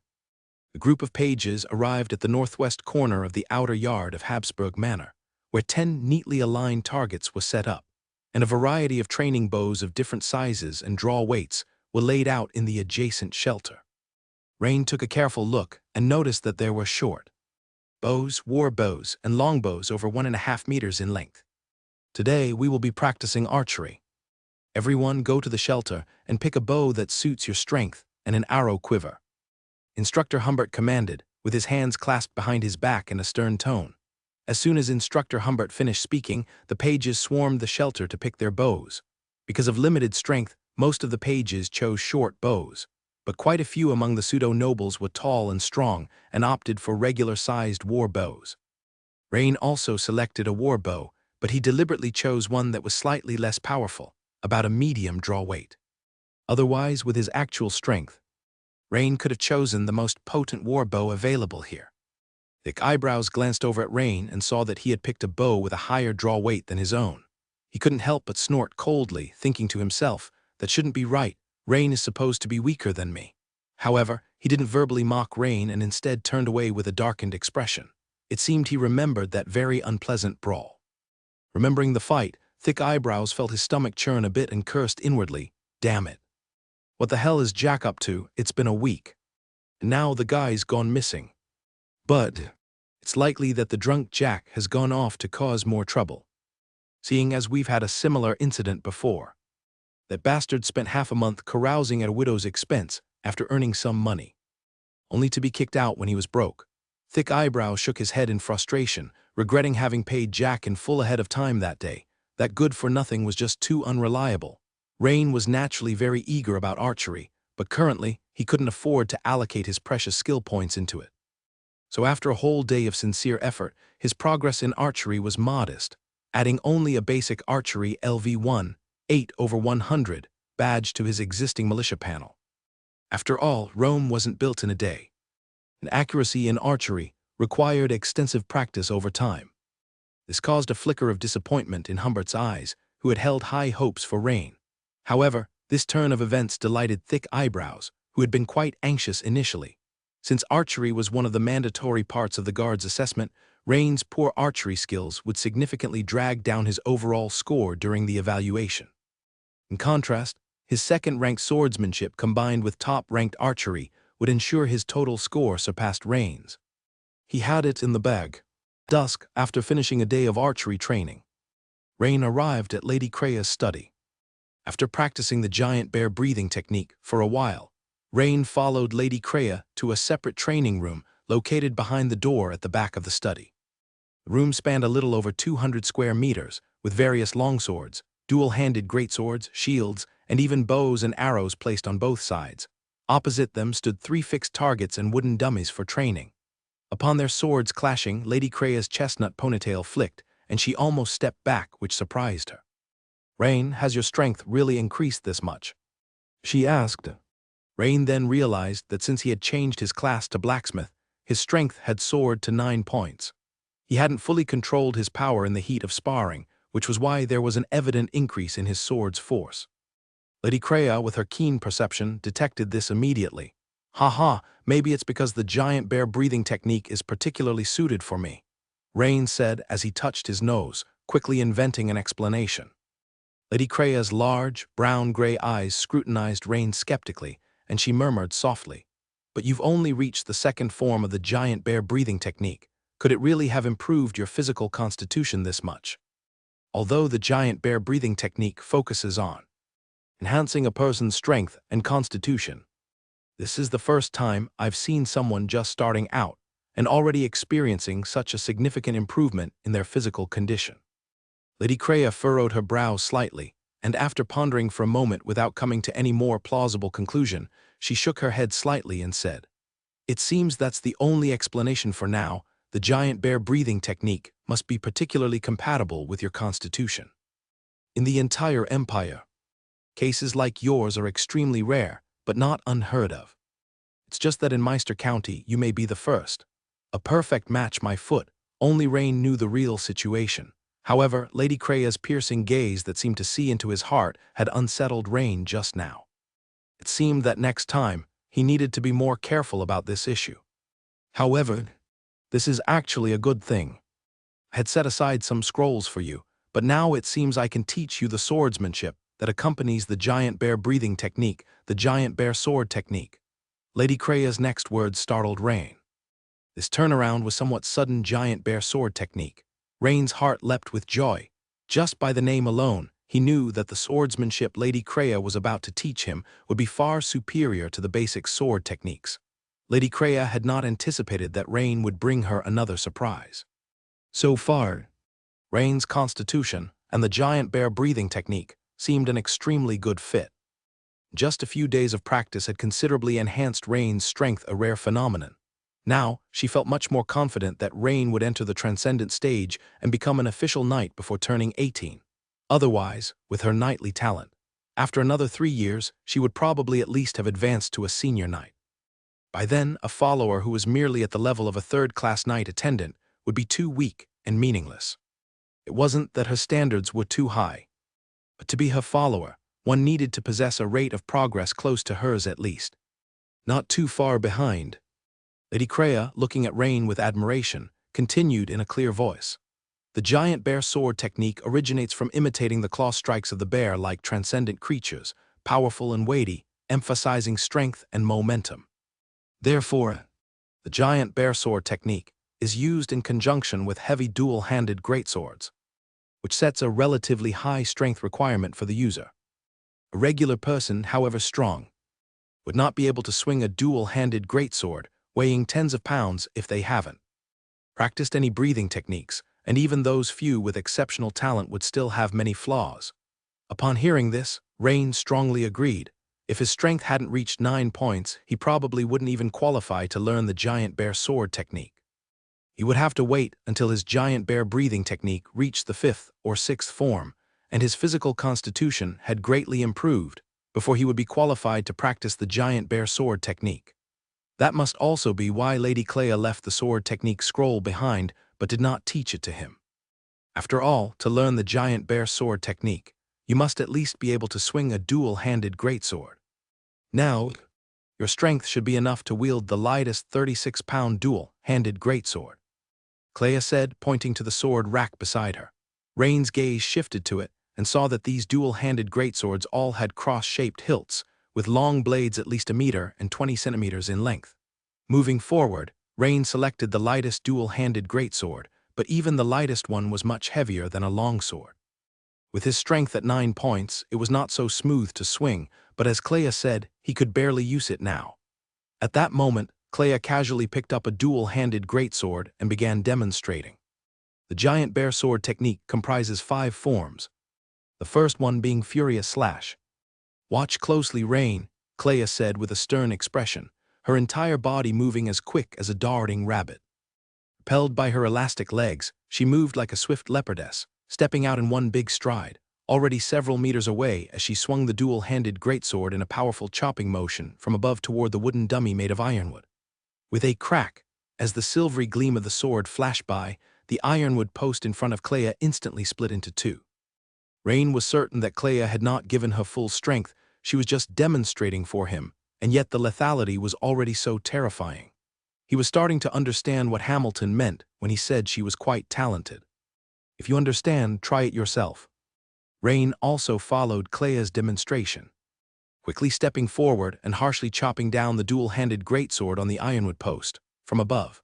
A dull sound echoed, and Rain looked embarrassingly at the scene before him. His dual-handed greatsword had penetrated about 3 inches into the ironwood post before getting stuck. Seeing Rain's awkward situation, Clea couldn't help but burst into laughter. Rain smiled sheepishly, but this was the first time he had seen Clea shaking with laughter. Normally, Clea maintained an elegant, noble demeanor in front of others, and her style in combat was even more valiant and commanding. "Rain, when you were exerting your force, your wrist was too tense. The movement for Furious Slash was too stiff. Remember, only at the instant of the chop you must grip tightly and release a trembling burst of force through your wrist. That way your sword won't get stuck in the post," Clea said with a playful smile.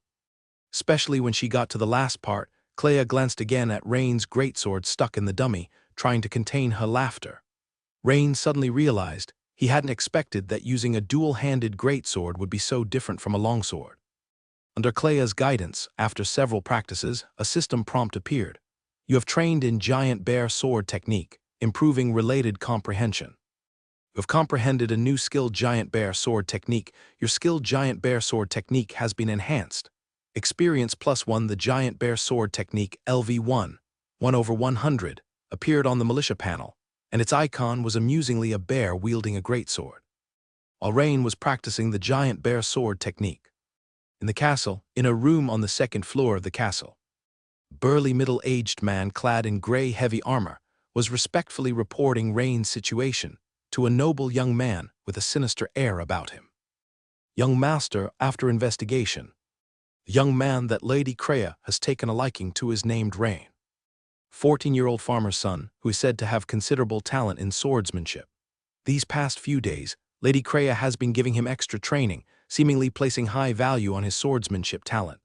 The noble youth, with a somewhat pale complexion, furrowed his brows and rhythmically tapped his fingers on the smooth wooden armrest of his chair. After a moment of thought, he spoke.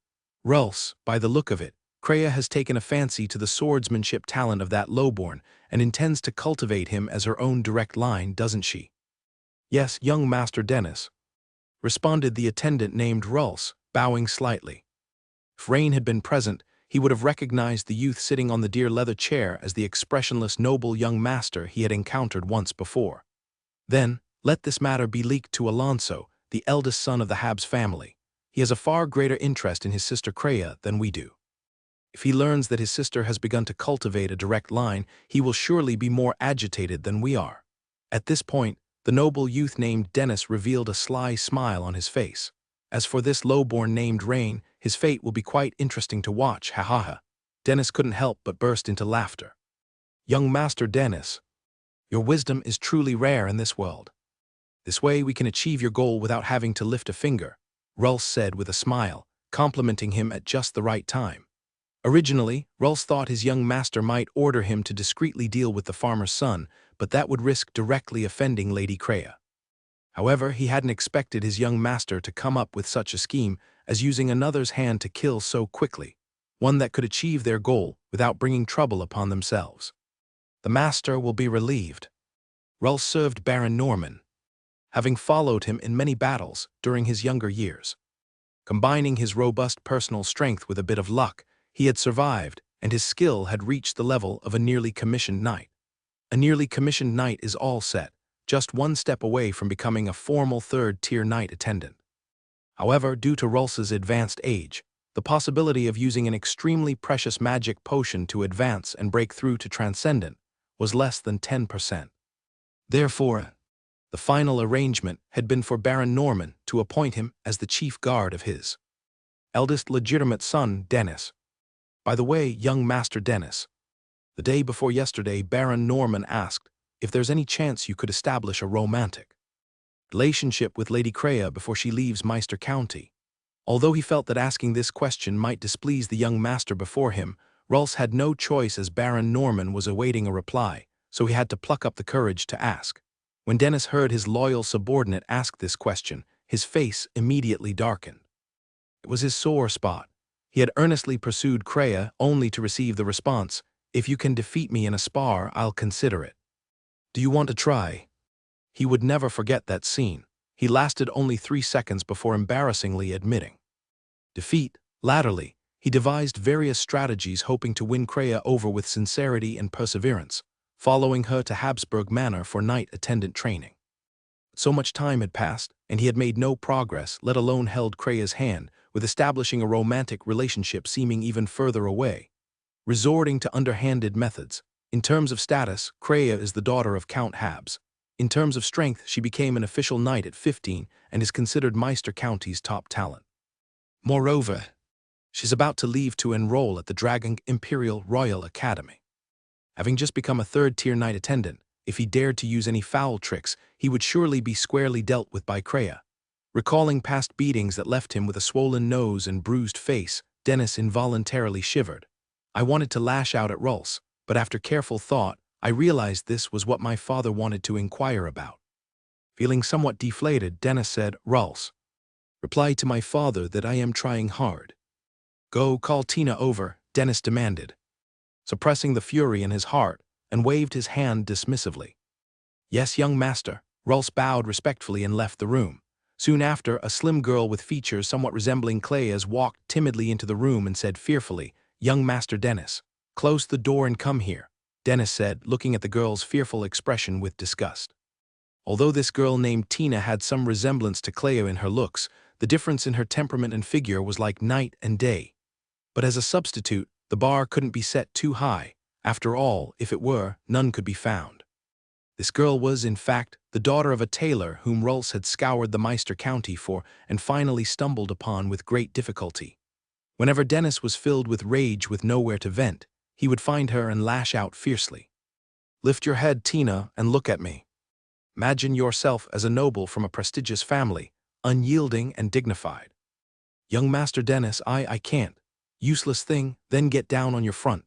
Instantly, blood rushing to his head with rage, Dennis grabbed the poor maidservant, turned her back to him, and pressed her harshly onto the desk.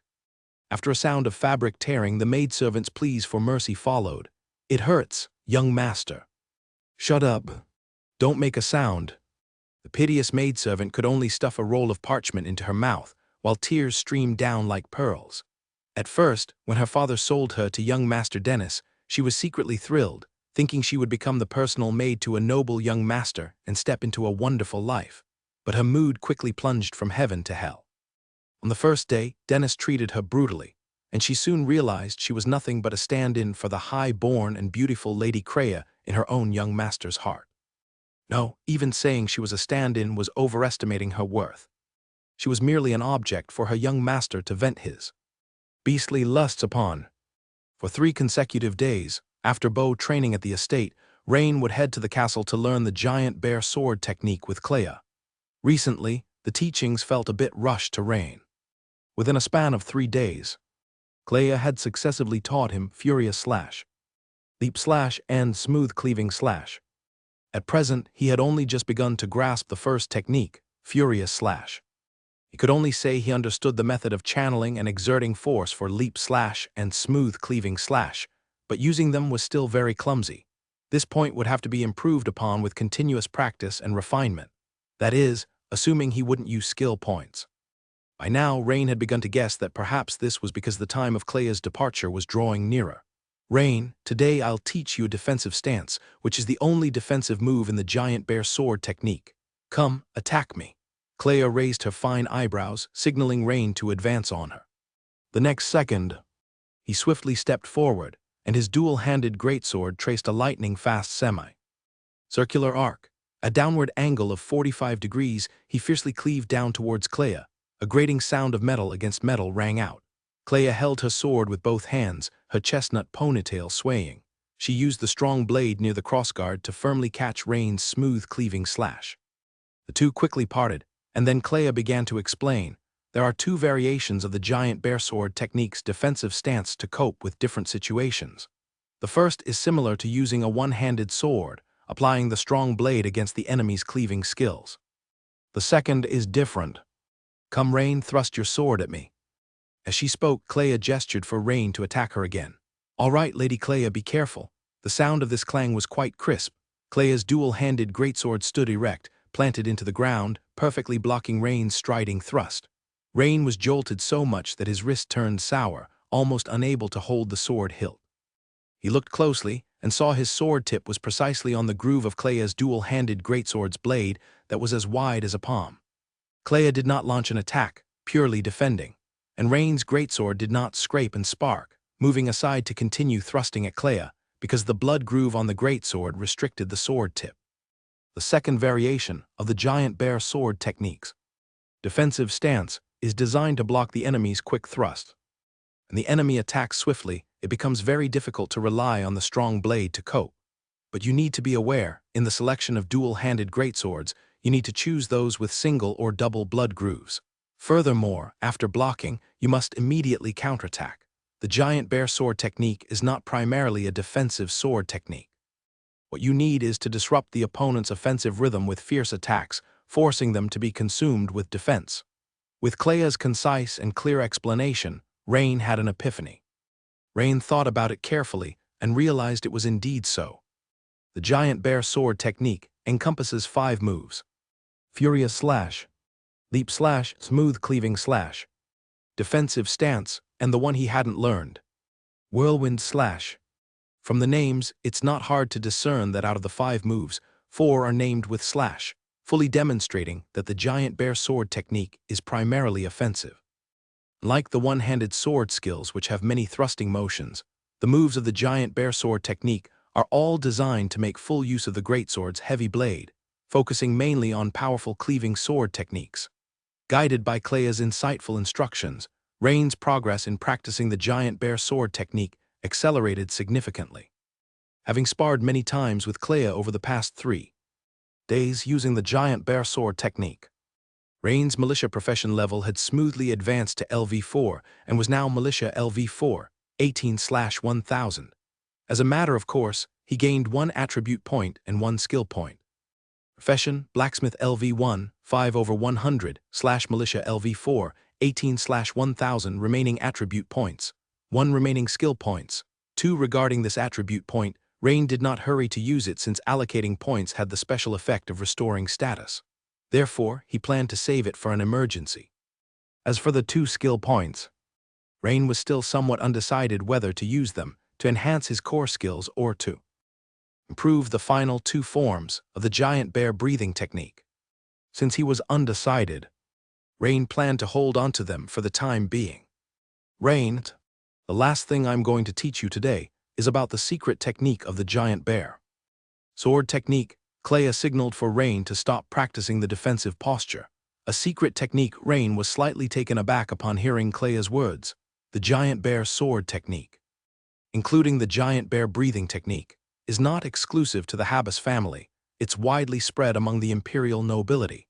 But only families that have studied the giant bear sword technique long enough can create their own secret techniques, or what could be called ultimate moves, based on the giant bear breathing technique and the giant bear sword technique. And today I will teach you the Hobbs family's unique secret technique of the giant bear sword technique, the roaring strike. This move requires strong lung power to simulate the sonic shockwave of a bear's attack and should be executed in conjunction with the whirlwind slash. Clea said eloquently. A sonic attack combined with a physical attack. Rain quickly grasped the power of this secret technique. If both parties were of similar strength, and one suddenly unleashed the roaring strike, as long as the opponent got momentarily stunned by the unexpected sonic attack, it would be game over. One could seize the opportunity to strike down the opponent directly. To help you understand, let's demonstrate. A sly smile appeared on Clea's face. Rain gripped his dual-handed greatsword tightly, with the tip pointing up at a 45-degree angle, ready in a starting position. A huge roar blasted out from Clea's red lips, and even though Rain was prepared, he only felt a gust of wind hitting his face, causing his skin to tremble violently. His eardrums were in pain, and his whole head was buzzing. Although this lasted for a very brief moment, just under half a second, by the time Rain came to his senses again, he found that Clea's dual-handed greatsword had already stopped at his neck. PFFT. Seeing Rain's puzzled look just now, Clea couldn't help but laugh out loud. Cough, how about it, Rain? Did you feel the power of the roaring strike? Apparently realizing her behavior was not very ladylike, Clea coughed and said, Actually, as a woman, I'm not at an advantage in executing this strike. I don't practice the giant bear breathing technique, so the move I just demonstrated was only a simulation. Rain nodded silently without a word. Clea was completely correct. If it had been a powerful knight who specialized in the giant bear breathing technique executing that move, his eardrums would probably have burst and bled instantly, and he would have been left dizzy on the spot, rather than just being dazed for less than a second like just now. But in a fight between masters who could afford to stop for 1 second, in his previous life, a 100-meter sprinter could cover 10 meters in 1 second, and in this world, with its exaggerated martial prowess, a second was enough to kill you several times over. Rain realized for the first time the importance of constitution. If his constitution was strong enough, he could withstand such dizziness and other abnormal resistances, while also speeding up his physical recovery and bolstering his endurance among other effects. It seemed he would have to devote more effort to the giant bear breathing technique and practice it diligently, since if the technique could be improved, it would enhance his physical attributes all around, especially constitution and strength, which would receive additional bonuses from training in the giant bear breathing technique. At that moment, Rain saw Clea suddenly place her greatsword back onto the sword rack. While he was puzzled, he heard Clea turn around and say, Rain, I will be going back to County Town to see my father in a moment. Early tomorrow morning, I will be leaving Meister County to head to the Imperial Royal Academy. Upon hearing this news, Rain was momentarily stunned. So soon, although he had heard Clea mention before that she would be leaving after a while, at this moment he felt somewhat lost. Perhaps it was because of the time they had spent together that he had grown much more familiar with the younger daughter of the Count's family. Let's end today's training here. If you have any issues in the future, you can seek out Shadia. Rain looked to the side and saw the chief maid Shadia slightly nodding at him. Hold on a moment, Lady Clea. I still have a question about entering the transcendent path. Is the path of the night the only way in this world? How could that be possible? Clea couldn't help but laugh. She realized she had been so focused on teaching Rain the breathing techniques and swordsmanship that she hadn't discussed some basic knowledge with him. Of course, there are far more paths than just the knight's path. Even entering the path of the night isn't considered the strongest in the transcendence realm. For instance, all the major churches in the empire have their own transcendent path. but the Church's transcendent paths require one to become a devout follower of God, whereas the Knight's path is the most stable and least dependent on external forces. It allows for achieving transcendence by tapping into one's potential. At the same time, it's also the path most accessible to ordinary people entering transcendence, Clea explained. According to records, the night breathing method originated from our human ancestors' studies on ferocious beasts, which eventually led to developing a training method suitable for humans. The giant bear breathing technique and giant bear sword technique that you are practicing are such methods. After finishing, Rain nodded. He understood this kind of situation. Because in his previous life, ancestors used 5 animal frolics for health and Xingyi Quan, mimicking 12 animals like monkeys, tigers, and bears for combat. However, this was the first time Rain had heard of this concept and asked with curiosity. Yes, ordinary animals, under the influence of the mysterious side, all have a certain chance of becoming ferocious or mutated beasts, thereby gaining much greater strength, agility, and recovery speed than their ordinary counterparts, akin to human knights. Actually, from this perspective, the transcendent paths of knights and ferocious beasts are consistent. Both break through limits in some way. Only humans practice breathing techniques, whereas animals rely more on innate talent or lineage. Look, suddenly, Clea's slender arm swelled, bulging her hunting coat's sleeve, but it quickly shrank back. Rain widened his eyes and stared intently at the transformation of Clea's arm. Oh, this was the true strength of Clea. This is the strength you possess after becoming a formal knight. Breaking through the physical limits, what we call limit break. Long ago, limit break was also called ferocious transformation, but later, to differentiate between humans and beasts, those who reached transcendence through breathing techniques were called knights, and this transformation was named limit break, which essentially means the same as ferocious transformation.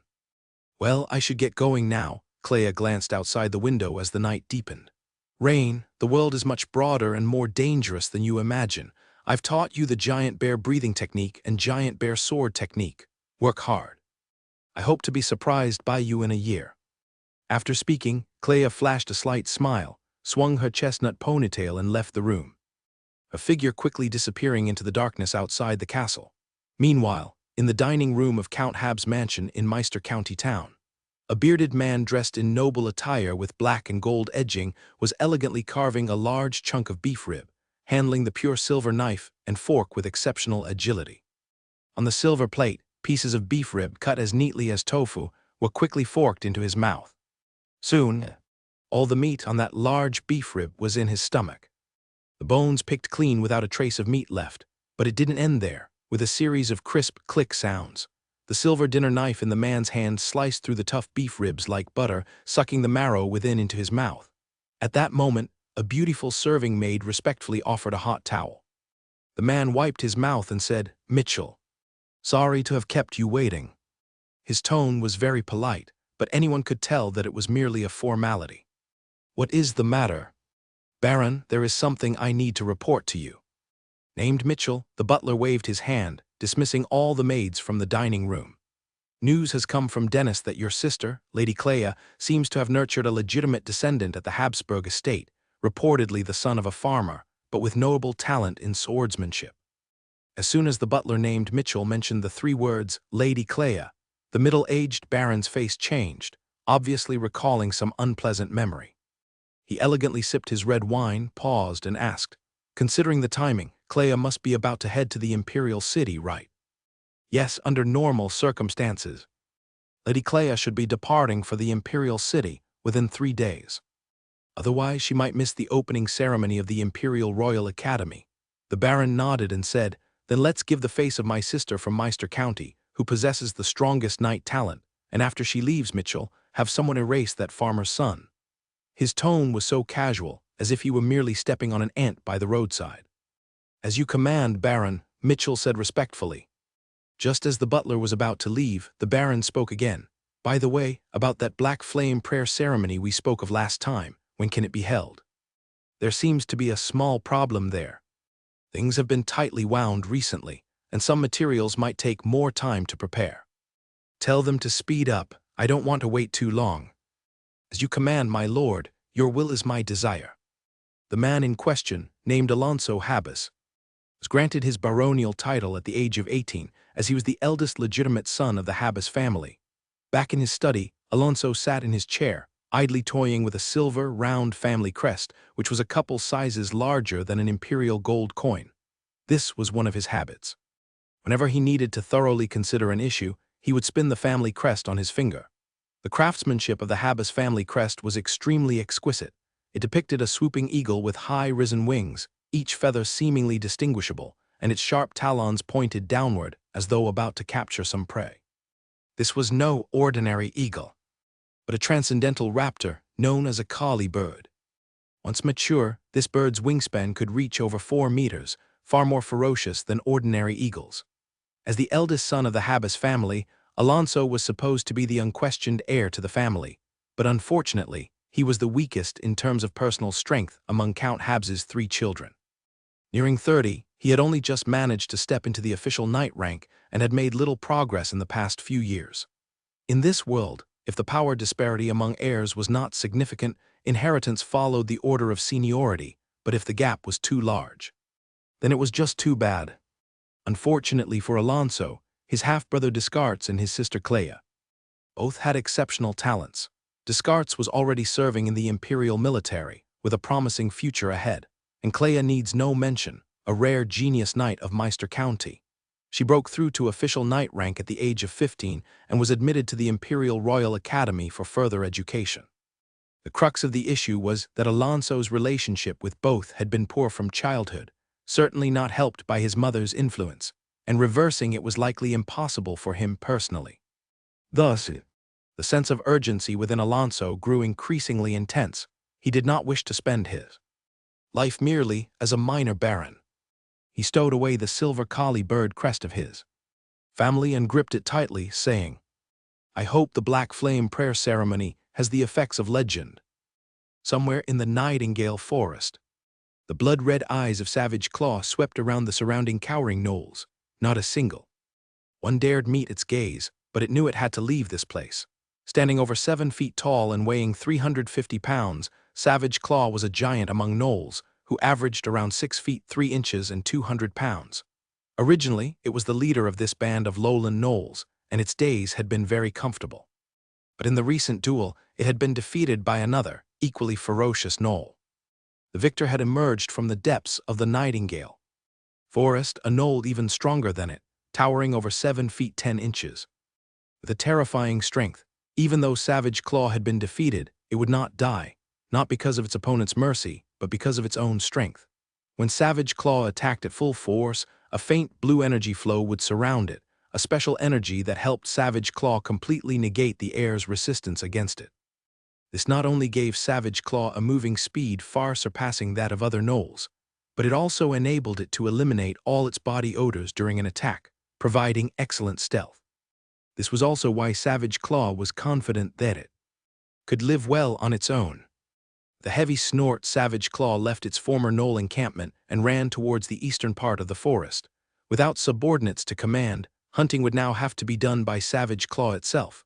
Now, it was roaming the woods near human towns, hoping for a different kind of bounty. It was getting tired of the meat of forest beasts. The meat of wild beasts could never compare to the deliciousness of human flesh, especially that of human females, which was exceptionally tender and juicy. One bite would cause red juices to splash everywhere. An utterly delightful taste. However, Savage Claw had tasted human flesh only 3 times. Although these events were in the distant past, the memories had left a profound impression, making it long for more.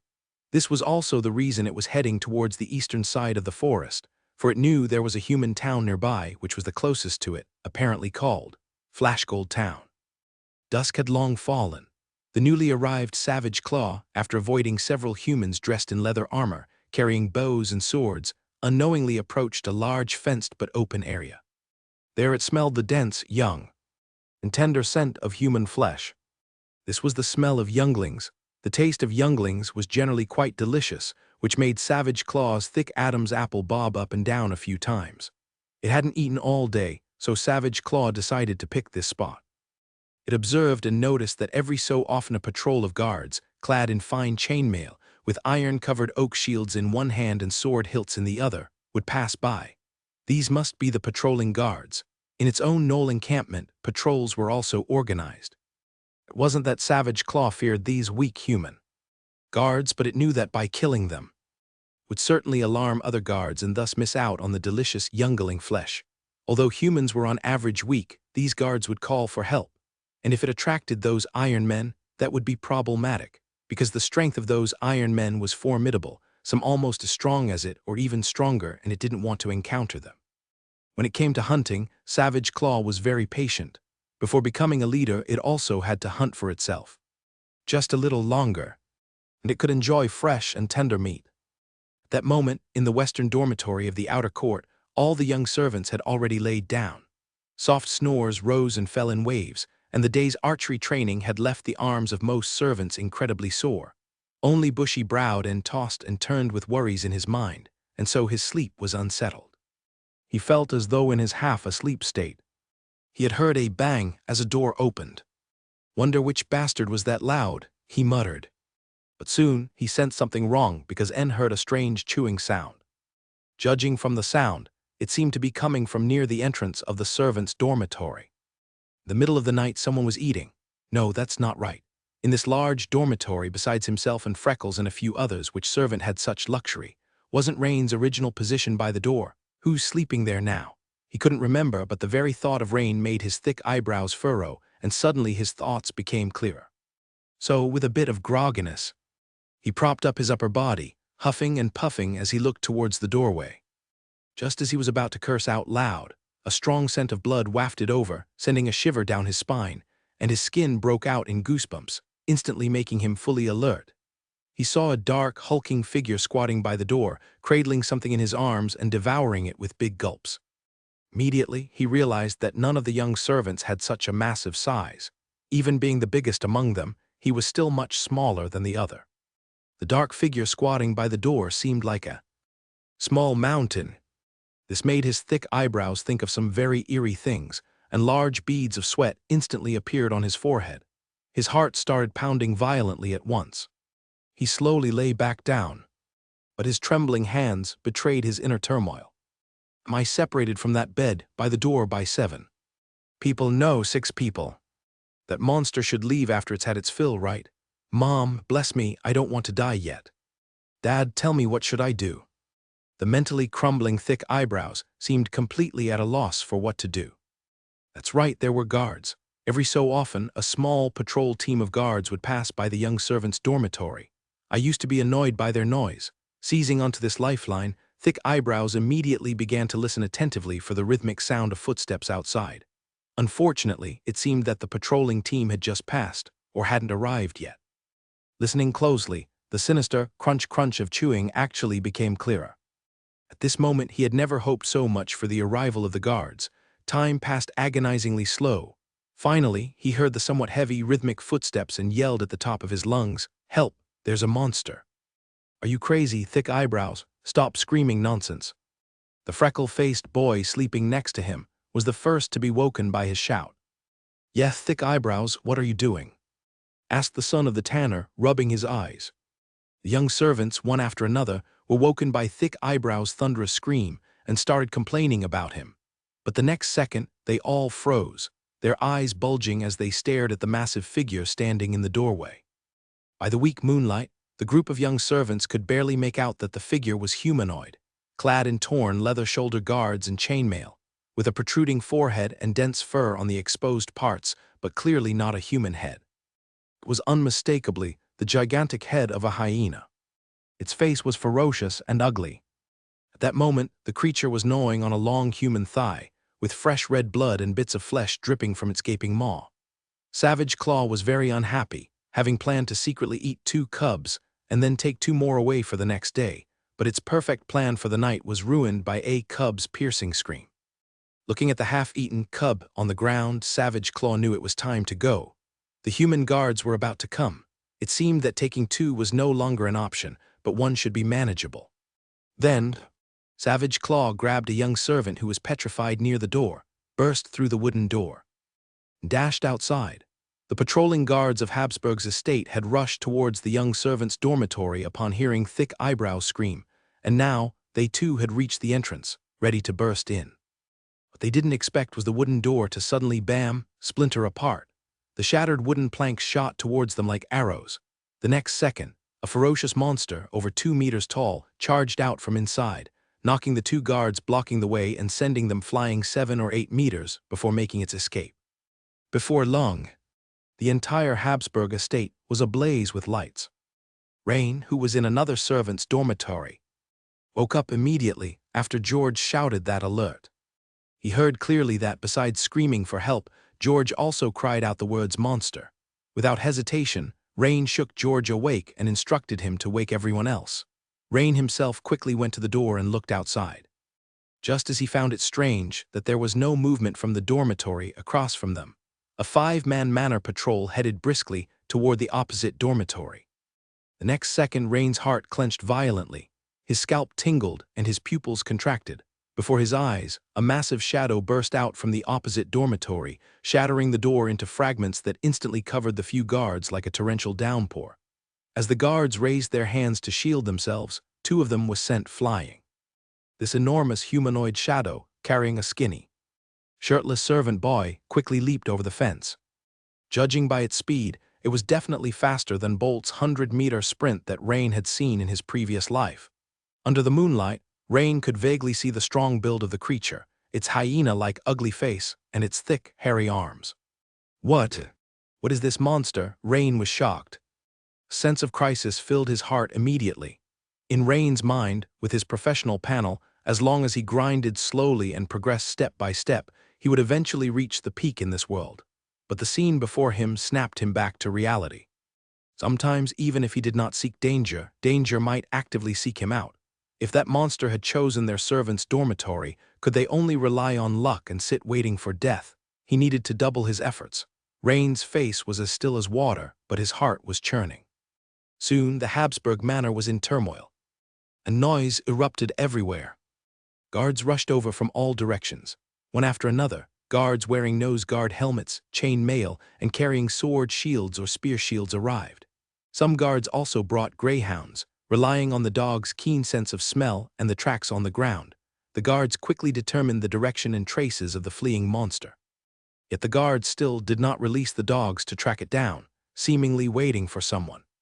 Rain and the other servants had already walked out and were standing from a distance, looking at the cordoned dormitory opposite them. At the pale-faced servants who were either vomiting or sobbing, and couldn't help feeling empathetic. If it weren't for the protection of the goddess of fortune from the unknown, if the monster had chosen their servant's dormitory to hunt in. The terrible consequences made George and the other servants shudder with fear. After a while, a towering figure clad in solid plate armor and a black cloak came over. The guard saluted, Lord Lloyd. The middle-aged man with a commanding presence was none other than Sir Lloyd, the steward and knight of the Habsburg manor. What's the situation? The arrival of Sir Lloyd immediately brought order to what had previously been a somewhat chaotic scene. Such was the deterrent power of a true knight's transcendent strength, which quickly stabilized people's hearts. 2 servant boys are dead, and 1 is missing, likely abducted. According to the descriptions from the manor's patrol guards and the huge footprints left on the ground, it appears that the attacker of the servant boys was a rogue werewolf-like creature, immensely large and powerful, far more so than an ordinary werewolf, reported a guard who looked like a squad leader. Take me to the scene. The knight with golden hair and a goatee, Sir Lloyd, said in a deep voice after hearing the report from the guard. 2 chainmail-clad guards led the way as the group made their way to the servant boys' dormitory where Humbert and the others resided. The dormitory's door had been utterly demolished, leaving a gaping hole nearly 3 meters high and over 2 meters wide. The surrounding wooden boards were shattered into jagged splinters. According to the guard's account, the werewolf-like creature had simply smashed through the door. The level of strength required, Sir Lloyd couldn't help but fall into deep thought. Sir Lloyd, this must be an exceedingly rare and aggressive werewolf-like creature. A deep male voice sounded from behind Sir Lloyd. It was none other than Sir Perez, the knight instructor of the noble scions at Meister County. Lord Perez, the guard saluted him. Sir Perez, do you have any suggestions? Sir Lloyd asked, turning to Perez. The forest at night is not our domain. I suggest we bolster the manor's nighttime defenses, and at daybreak contact the new chief of security of Flashgold Town, Sir Hamilton, and organize a team to search together. Unexpectedly, Perez, although looked imposing, suggested a highly cautious approach. Indeed, battling a ferocious werewolf-like creature in the woods at night was a daunting prospect, even for a knight who had stepped into the realm of the transcendent.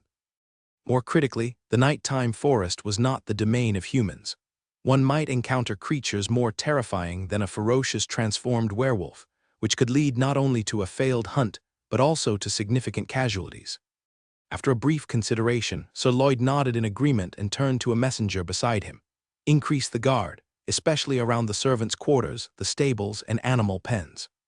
Also, send someone immediately to Flashgold Town to notify them about the encounter with the ferocious werewolf-like creature. The creature may not return here, but the possibility of it heading to Flashgold Town in search of food is not negligible. They should be prepared. As you command, Lord Lloyd. After saluting, the messenger quickly mounted a horse and left the manor. Alraine and George listened intently to the conversation between Sir Lloyd and Lord Perez from a distance. Humbert, also dressed in chainmail and a swordsmanship instructor for servant boys, hurried over to them and said, "The servant boy training is suspended. You will all follow me and return to Flashgold Town immediately." This left George and the other servant boys exchanging puzzled glances, but Rain, after a moment's thought, understood why Sir Lloyd had made this decision. In the wake of the manor being attacked by a ferocious, transformed werewolf, keeping a large number of servant boys there, before the danger was resolved, would only increase the pressure on Habsburg Manor. If a large number of servant boys were to be killed or injured, Sir Lloyd, as the principal person in charge of the manor, could not escape responsibility. Even as a knight, he would face accountability from the nobles above him. Therefore, the best course of action was naturally to send the servant boys home. For the unfortunate servant boys who had died, arrangements needed to be made to compensate and console their families, minimizing the impact. Under the escort of Humbert and several other guards, the group of servant boys made their way back to Flashgold Town amidst the cover of night. And the shocked expression of old Rain when he opened the door, Rain entered his home in Flashgold Town, where, aside from his sister Bohee, who had already been fast asleep, Rain's mother and Anna had also been woken up by the noise of the door and had come out of their rooms. "Rain, why have you come back? What has happened at the manor?" With the cold wind from the door blowing on him, old Rain became much more alert, and seeing his son's expression, he guessed that something had happened. Rain thought for a moment and decided to confront his parents directly, as he estimated that the news would spread soon. Moreover, if the ferocious werewolf continued to hunt humans around Flashgold Town, farmers like his father, who worked on the outskirts, would be amongst the most vulnerable groups. "Father, just now, one of the servant boys' dormitories at the manor was attacked by a werewolf. 2 people were killed on the spot and another was kidnapped." Hiss! Old Rain couldn't help but suck in a cold breath. He was aware of werewolves, having seen one from a distance in his youth. These fierce humanoid creatures generally lived deep in the forests, so why had it come out this time? However, don't worry too much. Knights Sir Lloyd and Sir Perez at the manor managed the situation on site. Flashgold Town has also been notified, so I believe the matter should be resolved soon. To reassure his family, Rain did not mention that the attacker was a werewolf over 2 meters tall, as strong as a fully trained knight, because mentioning the details would only increase his family's worry. "Mother, please don't go to the woods to gather firewood or anything else tomorrow. You should be safe if you stay in town." After thinking it over, Rain turned to his father and said, "And father, it's best if you don't go to the farm outside town tomorrow." "All right, I'll listen to you." Old Rain nodded. Ever since Rain had told them that the new sheriff, Lord Hamilton, had invited him to join the night watchman, old Rain believed that Rain had grown up. He was no longer a child who needed their care, but an adult capable of bearing responsibilities. Thus, the persuasiveness of Rain's words greatly increased. Rain nodded, and he and Anna went upstairs.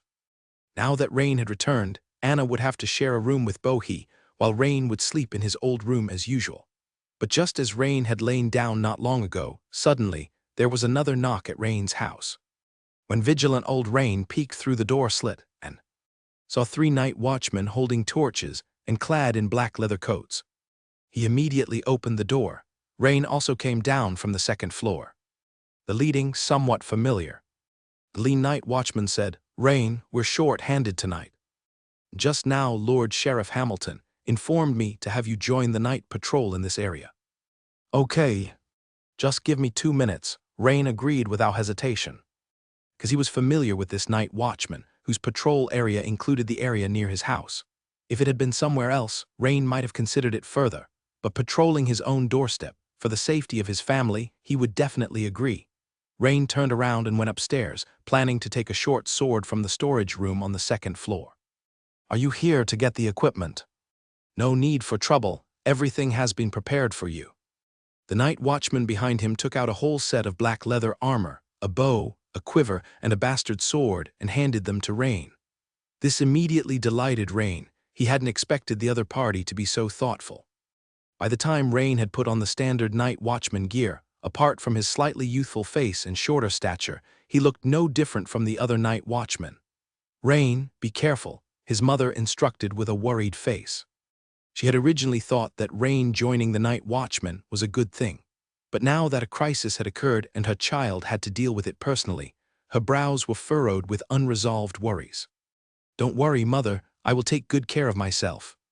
After saying this, Rain bid farewell to his parents and began the night patrol with 3 night watchmen. Rain, I heard that the incident involved the trainee servants from the manor, asked the efficient night watchman. Yes, I personally witnessed that ferocious werewolf charge out of the servants' dormitory in a violent frenzy, instantly knocking a guard flying and escaping, said Rain with a serious expression. Thinking of the other's strength and agility, which were far beyond ordinary, he still felt a trace of fear. If this level of strength were converted according to the system's quantified standards, wouldn't it be around 18 or even 20 points? It was significantly beyond the limits that an ordinary person could achieve. The other 3, seeing Rain's solemn expression, exchanged looks and their expressions became much more serious. In their eyes, this young man, who had single-handedly dealt with 2 criminals last time and won Lord Hamilton's praise, Young was skilled and meticulous. Since he was giving it much importance, it seemed that the werewolf's strength was truly formidable, not to be underestimated. No wonder Lord Hamilton emphasized that any night watchman who spotted the werewolf should immediately fire a signal. As long as it was within Flashgold Town, within half a minute, other night watchman squads would continuously arrive. Lord Hamilton would also arrive immediately. During the conversation, Rain quickly learned what their mission was. They were in charge of patrolling and ensuring safety. On these 2 streets, let's light up these lamps first, said the efficient night watchman squad leader. Normally, under no unusual circumstances, not all the town's street lamps, oil lamps, were lit to save fuel by turning off a few. Only now did Rain just find out that the street lamps in the town used a mixture with whale oil as the main ingredient for fuel. The oil consumption of a single lamp was not high, but if it were dozens or even hundreds of lamps, the cost would be substantial. Seeing the night watchman carrying out the lighting, Rain volunteered, "Let me try." As a soon-to-be night watchman, it was always good to be diligent. It would allow him to quickly integrate with the veterans. Just as Rain put a match inside the lampshade to light the lantern, suddenly, a system alert sounded, ding, detecting that the host is refilling the street lamp, triggering job change night watchman. Promotion to night watchman prerequisite conditions are 1. Militia LV3 or above. 2. Strength 7 points or above, agility 6 points or above, constitution 6 points or above. 3. Any swordsmanship LV3 or above, any archery LV2 or above. Current conditions do not meet, promotion to night watchman failed. It turns out to be a new combat profession. Rain couldn't help but be overjoyed. After scrutinizing the system's description, he realized that only his archery skill did not meet the requirements. In recent days, although he had been training with the bow during the daytime servant training, because Rain hadn't used any skill points, his archery was still at level 1, 12 over 100. To advance to LV2, it would take at least 2 to 3 months of effort. Rain took just a second to think before deciding to add a skill point to the basic archery. Although he originally planned to use that skill point on the core skill Blacksmith's Strength or the Giant Bear Breathing Technique, neither option was likely to bring as much benefit as a career transition to a combat role. The reason was simple. Just like the apprentice blacksmith gained an increase in strength attribute and core skills upon promotion, Therefore, it was reasonable to speculate that transitioning from militia to night watchman would likely bring gains in attributes, and perhaps even new core skills. It might bring a qualitative change. If the ferocious werewolf decided to make a counterattack at this moment, with Rain's current strength, the gap was too wide to withstand. Why not transition to night attendant? Because there simply wasn't enough time and one only has one life. Moving to the obviously stronger combat career, night watchman was the best choice at the moment. Skill points, attribute points, or even other professional panels, as long as one is alive, there will always be opportunities. Rain thought this through very clearly. Previously, Rain had always had a doubt. Is the career panel militia only and solely followed by night attendant? It turns out that is not the case. It's just because he hadn't met specific trigger conditions. Previously, for the blacksmith apprentice's promotion to blacksmith, the trigger needed an item, a blacksmith's hammer. But this time, the trigger condition for transitioning to night watchman was surprisingly refilling the street lamp oil. This left Rain momentarily baffled by this transition or promotion trigger requirement. Shaking his head, Rain decided not to delve into this issue further for now. Completing the transition was the most important thing for now. He hoped it would bring a surprise. All conditions for transitioning from militia to night watchman are met. Don't transition to night watchman. Note: transitioning to night watchman will overwrite the militia panel. Upon seeing this, Rain chose yes without any hesitation. Ding, transition successful. Transition to night watchman successful. Strength +1, agility +1, spirit +1. Acquired night watchman core skills. Danger perception LV1, passive, dark vision passive. Danger perception LV1 passive. As night watchmen guard humanity through the nights, your perception of danger is beyond ordinary people. Dark vision passive. As night watchmen frequently fight at night, your vision in the darkness is like that of nocturnal animals. Wow. Not only did he gain 3 attributes, but both core skills were passive. This was somewhat unexpected for Rain. He saw that the word militia had vanished from the original militia panel, and in its place were the large characters Night Watchman. Under the panel title, besides the icons like the giant bear breathing technique and giant bear sword technique, there were now 2 new icons added. 2 new icons flashed around the edges, and Rain first focused his attention on an icon shaped like an eye. Immediately, a line of small text appeared below the icon. Core skill: dark vision passive effect. Vision in unlit or dimly lit environments is greatly enhanced, almost to the level of nocturnal animals. Upon seeing this skill effect description, Rain looked around and indeed, everything was different. This night environment suddenly gave Rain a sense of inexplicable familiarity. At the same time, he now looked around at the pitch-black areas the streetlights couldn't reach, places that were previously unclear to him. But now, it felt almost like twilight vision to him. Though slightly dim, Rain could see very clearly. For example, in that dark corner, a rat had just emerged from its hole, sniffing around east and west, planning to find food. A cockroach had just crawled into a shadowy pile of garbage. Rain instantly grasped the significant advantage this passive ability provided him. It made fighting at night akin to fighting with night vision goggles, an unmistakably powerful tool. Furthermore, Rain immediately noticed that there was no experience bar below this icon. This indicated that the dark vision passive skill could not be enhanced by adding skill points. Rain, what's wrong? An elite night watchman nearby asked as he noticed Rain suddenly freeze. Oh, nothing, I just thought of something. Rain quickly recovered, realizing he had been focusing on the newly appeared night watchman panel and had become somewhat distracted. Since you've selected it, let's continue moving forward. The elite night watchman called out. As Rain moved forward, he started examining the effects of the second core skill. Core skill: Danger Perception LV1 passive. Danger Perception LV1 passive effect. Your awareness of danger in your surroundings is slightly enhanced. Note: the sharpness of danger perception is related to the user's spirit. The stronger the spiritual power, the more acute the perception. After a brief reflection, Rain felt that this core skill was the biggest gain of the night. Dark vision straightforwardly endowed Rain with night vision capabilities, and danger perception granted him an animal-like intuition for danger. In a sense, the importance of this ability could definitely be ranked first. In this transcendent world, events beyond control were not uncommon, such as the recent violent Wolfman incident Rain encountered. before having the ability to directly contend, being able to sense danger in advance, and evade it was a survival law for most animals. Rain believed this was equally applicable to himself, especially before he was strong enough. Rain and a few elite night watchmen patrolled cautiously through the night until the sky started to brighten. He had not encountered the violent werewolf man nor seen any distress signals from other night watchmen. It seemed that the violent werewolf man had not been in Flashgold Town or Habsburg Manor last night. Just as Rain and his companions were preparing to end their night patrol and each head back to rest, a messenger came hurrying over to inform them to gather at the administration hall entrance. Lord Hamilton himself was going to lead a joint team with the Habsburg Manor to enter the Nightingale Forest and go after this monster. After a moment's thought, Rain decided he wanted to witness it as well. Although he was unsure who would lead the team from Habsburg Manor, he assumed it would be someone with a strength similar to Lord Hamilton, possibly Knight Lloyd or Instructor Perez.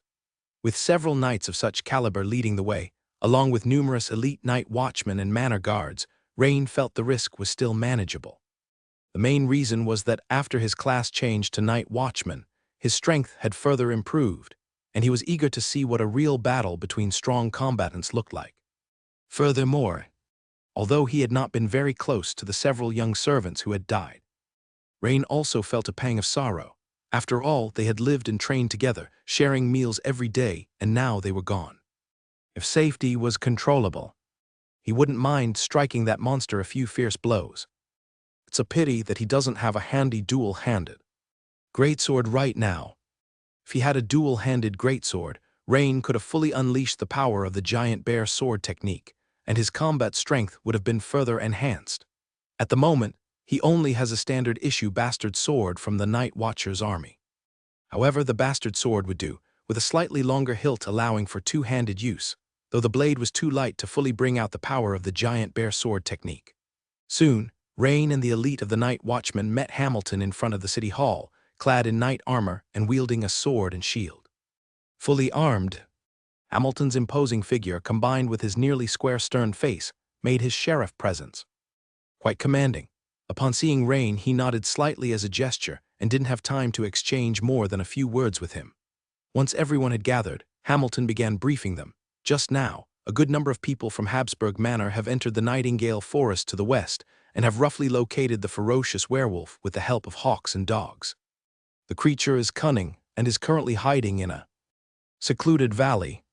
Now our team, along with the Habsburg Manor's team, will advance in 3 groups to encircle and capture the ferocious werewolf. It dawned on Rain that the Manor's hawks and greyhounds had set off first to ascertain the werewolf's location, a clever tracking method indeed. After a simple mobilization ceremony, Hamilton donned his round, bucket-shaped plate armor helmet, took the lead personally, and swiftly headed toward the designated location with more than 20 elite night watchmen, including Rain.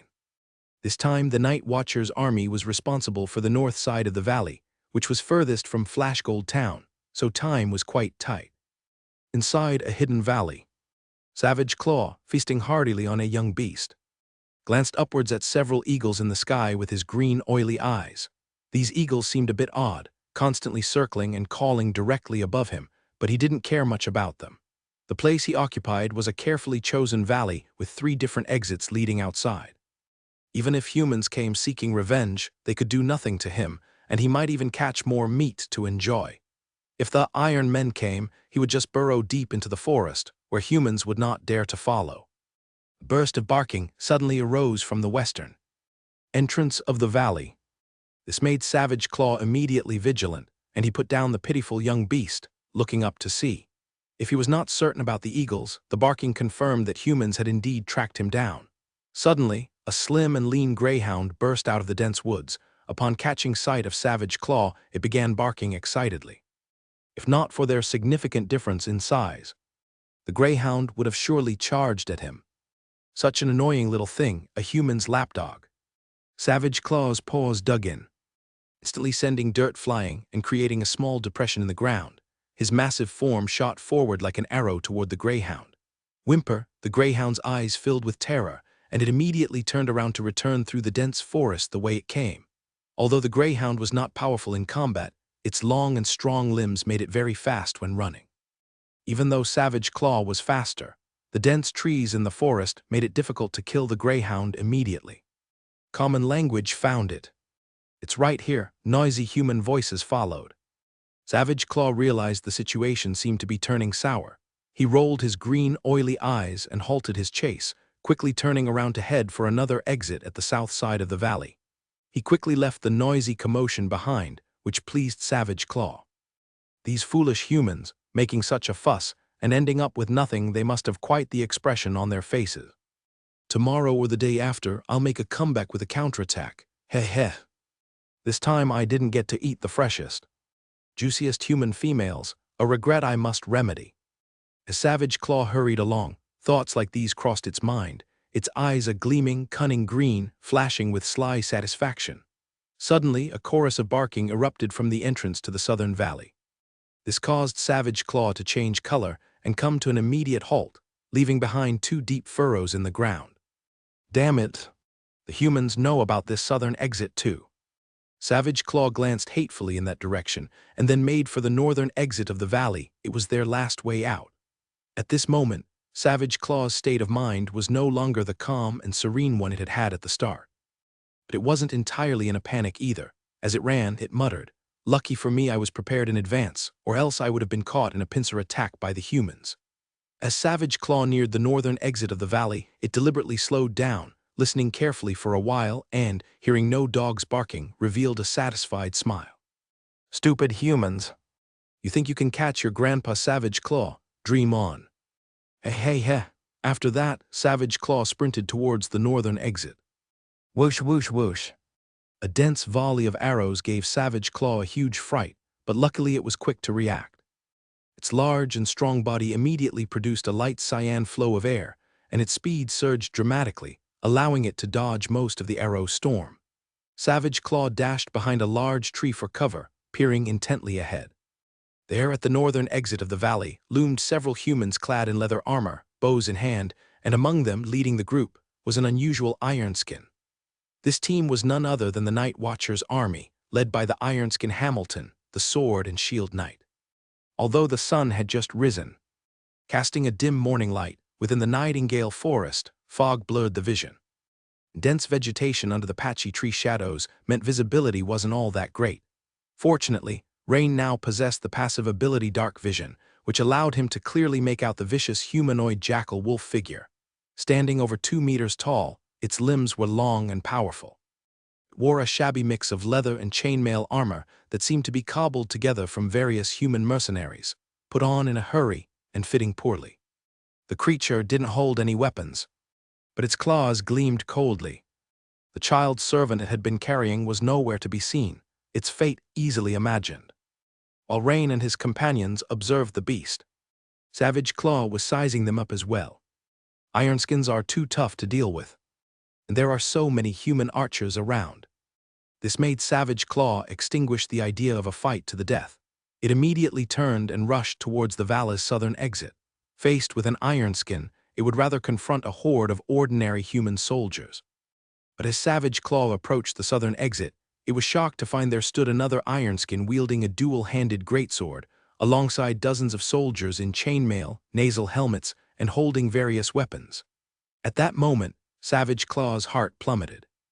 Not giving up hope, it made a mad dash for the first exit, the western side of the valley, only to find yet another Ironskin with a sword and shield, and a group of human soldiers there as well. Savage Claw was in despair. The next second, a fierce look crossed Savage Claw's face. Now, leaving through the western and southern exits is out of the question. They are still human territories. Who knows what other traps await me there?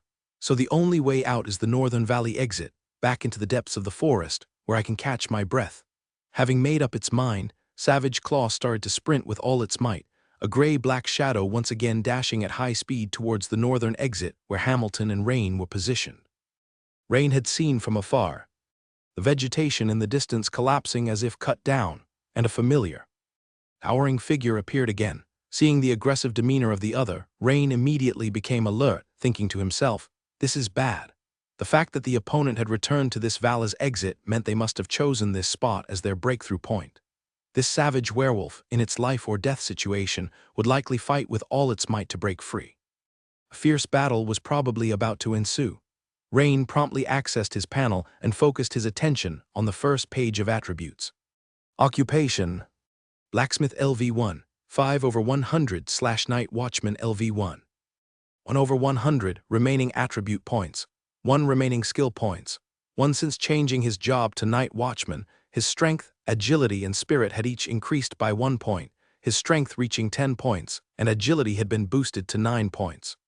Considering the special recovery effect when adding attribute points, Rain still hadn't used the remaining 1 attribute point. Instead, he used the last skill point on a core skill Blacksmith Strength. Instantly, the icon that resembled Popeye with prominent biceps lit up around the edges. The row of small text underneath changed, displaying Core Skill, Blacksmith Strength LV2 Active, Blacksmith Strength LV2 Active Effect. When the skill is activated, your strength increases slightly. Note, the effect of this skill increases the host's strength by a certain ratio, and its duration is proportional to the host's constitution and spiritual power. Rain read the details meticulously and noticed that besides the change from LV1 to LV2, the description for Blacksmith Strength had replaced the word slightly with slightly. It seemed that Blacksmith Strength at LV2 would further increase the strength enhancement.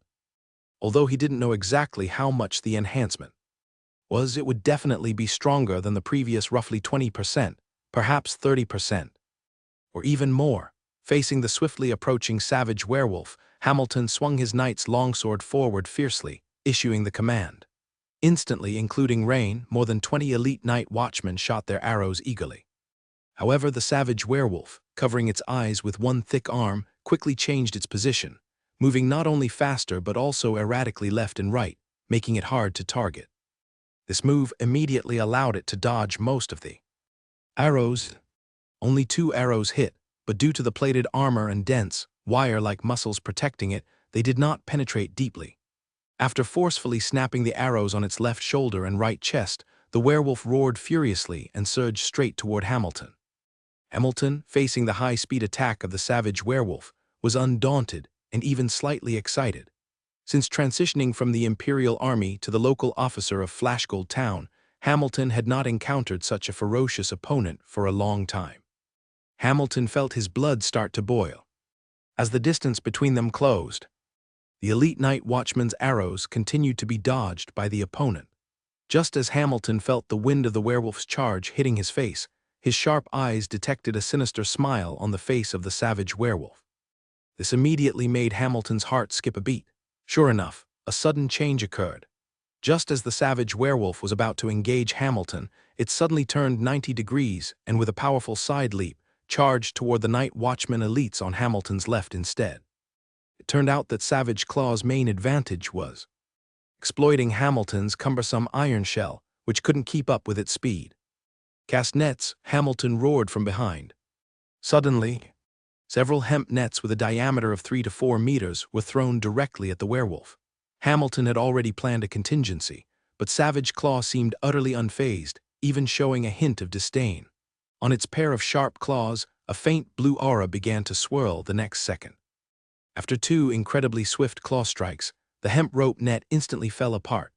They hadn't expected the robust net soaked in linseed oil to be so easily torn apart by the opponent's sharp claws, leaving everyone in shock. The next second, the fierce werewolf-human hybrid charged into the crowd and struck again with its claws, splattering blood. Although 2 elite night watchmen tried their best to defend with their swords, they were heavily thrown 4 to 5 meters away by the Savage Claw's immense strength, presumably breaking several ribs each. The severe injury of his subordinates immediately filled Hamilton with fury. He hadn't expected this ferocious werewolf-human hybrid to have also awakened a special transcendent trait, Void Breaker.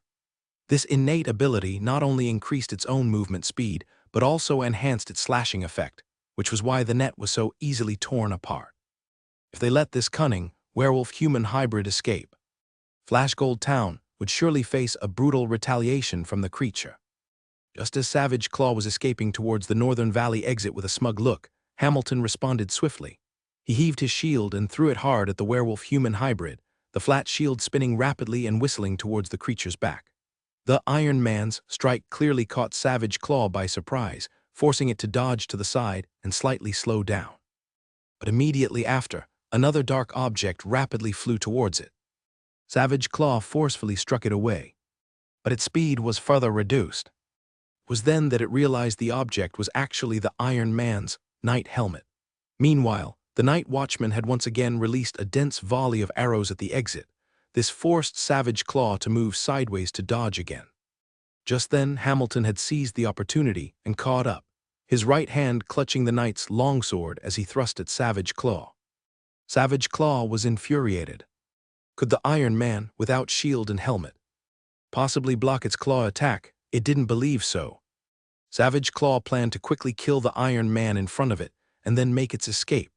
Otherwise, being tangled by such a stubborn opponent, it feared it might not be able to escape the valley before getting surrounded by the other two Iron Men.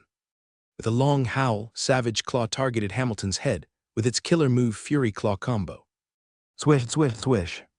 The high-speed claw strikes, coupled with its special ability, was so fast that almost stationary afterimages could be seen, its attacking power extremely formidable. Savage Claw had once killed a 5-meter-long ferocious jungle lizard with this killer move. Didn't believe a shieldless Iron Man could withstand it. But Hamilton didn't dodge or retreat. Instead, he roared, "Heave, huge strength." Hamilton's arms suddenly swelled, and he followed with an upward slash, swinging the knight's longsword like a bolt of silver lightning directly at Savage Claw's body. This scene left Rain and the other night watchmen stunned, and their blood boiling all at once. Attack against attack, killer move against killer move. In their eyes, the two dark figures collided heavily, then both blood splattered and flew backward. For bloody marks appeared on Hamilton's thick chest armor, extending from the upper right to the lower left of his abdomen. Without the knight armor's protection, the opponent's strike surely would have split Hamilton open.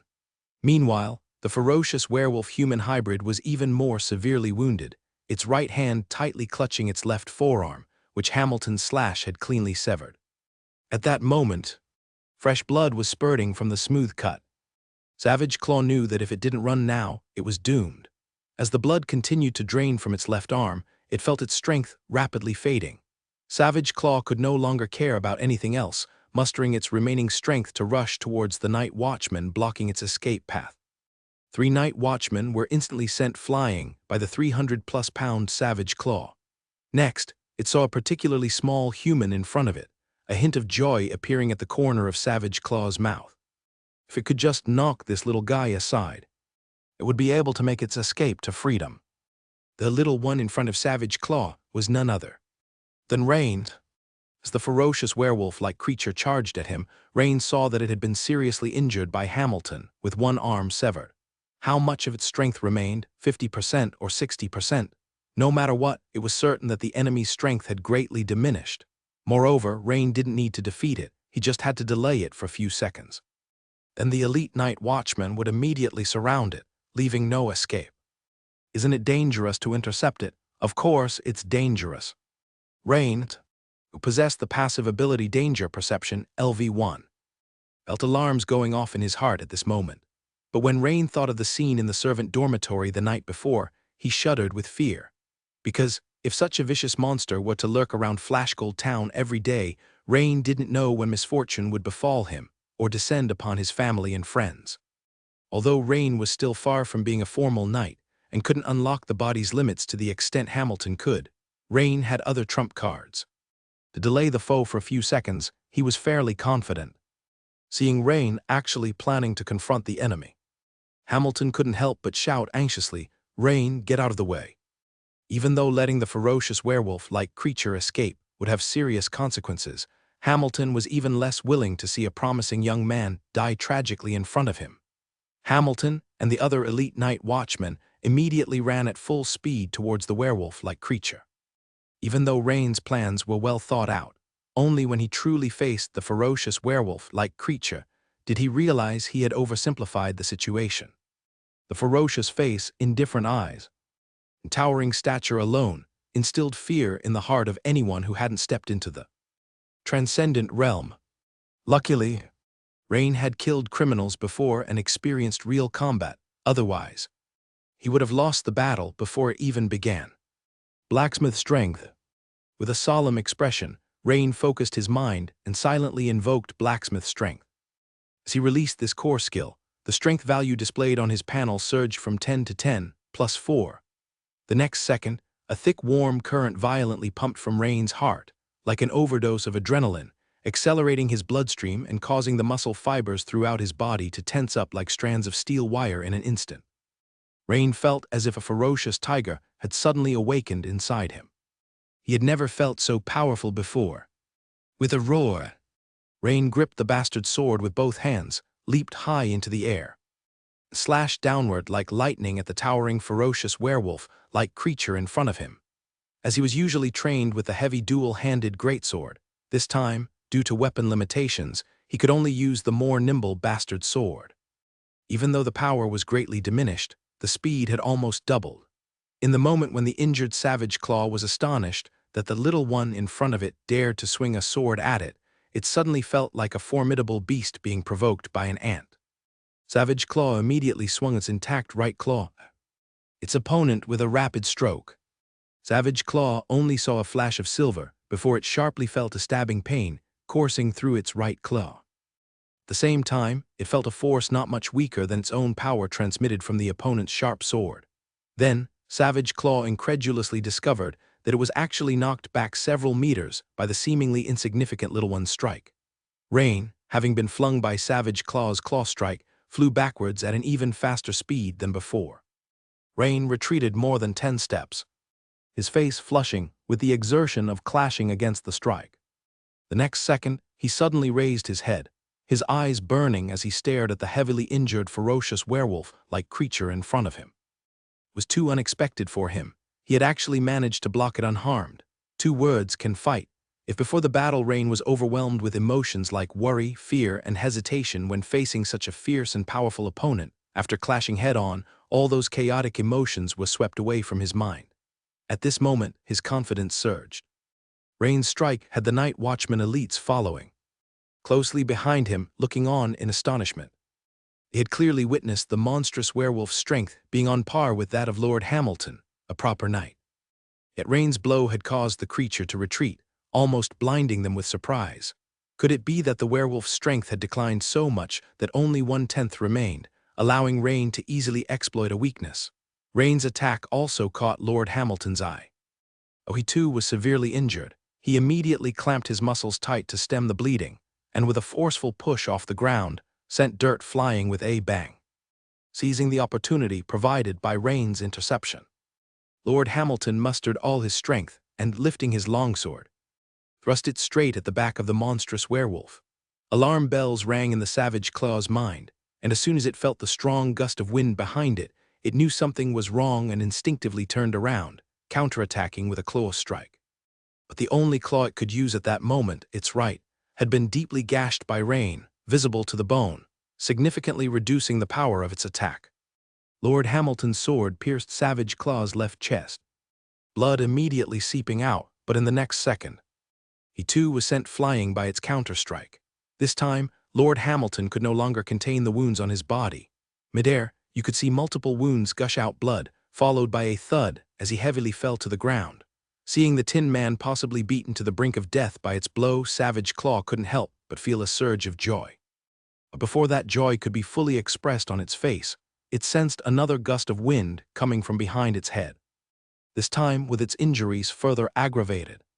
It found its body couldn't keep up with the commands of its brain. As it turned its head, Savage Claw saw only a beautiful arc of silver flash before its eyes. The next second, all Savage Claw felt was a tickling sensation in its neck, followed by the sensation of something wet running out. Then a searing pain hit. Savage Claw clutched at its neck trying to speak, but could only produce gurgle-gurgle bubble sounds, as blood frothed from its mouth and the ferocity in its eyes gradually faded, leaving them lifeless. Savage Claw collapsed to the ground. Its large and muscular body continued to twitch as the grass was quickly stained red with blood. Even the strongest life force can't last long when both carotid arteries in its neck are sliced open, spraying blood like fountains. At that moment, Rain was standing on the spot, taking deep breaths, his chest heaving like bellows. The life and death struggle, although it lasted mere seconds, demanded his utmost effort with every move. In the instant he launched his leap slash, Rain remembered Clea's teachings and altered the angle of his sword swing from a vertical top to bottom cut to a horizontal slash from right to left. Because from the moment he first collided with the monstrous werewolf, he realized that even with his massive strength of 14 points, he couldn't sever the creature's claws, a testament to its incredible toughness. So, considering that the skull is inherently the hardest bone in the body, Rain opted for a horizontal cut. After all, the neck is much softer. The clash between Rain, Savage Claw, and Hamilton was over in a flash, and the night watchmen who were nearby hadn't even covered 2 steps before the fight was already over. At this time, they were all gaping at the scene before them, especially given Rain's small frame displaying such explosive power and the fearless momentum of someone who dares to fight and risk it all, giving them the feeling that a little kitty had suddenly transformed into a roaring tiger. Good ha cough. Cough. Lord Hamilton burst into laughter upon seeing Rain taking down Savage Claw, but his injured lungs soon made him cough uncontrollably. Just now, Lord Hamilton had confirmed Rain's heritage, or rather his origin, as soon as he witnessed the sword technique Rain had used. This technique and momentum are clearly the leap slash from the giant bear sword technique. It seems his teacher must be Perez without a doubt. But this kid's strength has increased too quickly, hasn't it? Or is it that this ferocious werewolf has been severely injured by me, so its strength has significantly decreased? The other elite night watchmen were all staring at Rain with faces full of amazement. Only then did they realize that the boy, who was a head shorter than them, was hiding the strength of a tiger in his lean body, and his explosive power was incredibly astonishing, capable of sending the hundreds of pounds heavy ferocious werewolf flying with a single blow. The small stature, such a simple and brutal way of fighting, but it really got the blood boiling. "My lord, are you all right?" Soon, 2 night watchmen quickly approached and helped Hamilton up, promptly treating the wounds on his body. "Just wrap it up with bandages for now, I won't die." Seeing that their supervisor was unharmed, the night watchmen once again focused their attention on Rain. "Good kid, it's Rain, right? I'll remember you." An elite night watchman walked up with a smile and clapped Rain on the shoulder. "Rain, that was amazing. I heard from Lord Hamilton that you are about to join us. Remember to come to our squad. I am." "Get lost, Wylan, you're already poaching people before Rain has even joined. Aren't you shameless?" "Yeah, fair competition, let Rain choose himself." Seeing the night watchman's enthusiasm, Rain responded with a smile to each one. At that moment, noises came from 2 other directions, with the barking of the greyhounds getting closer and closer. Clearly, the 2 teams from Habsburg Manor were about to reach this location.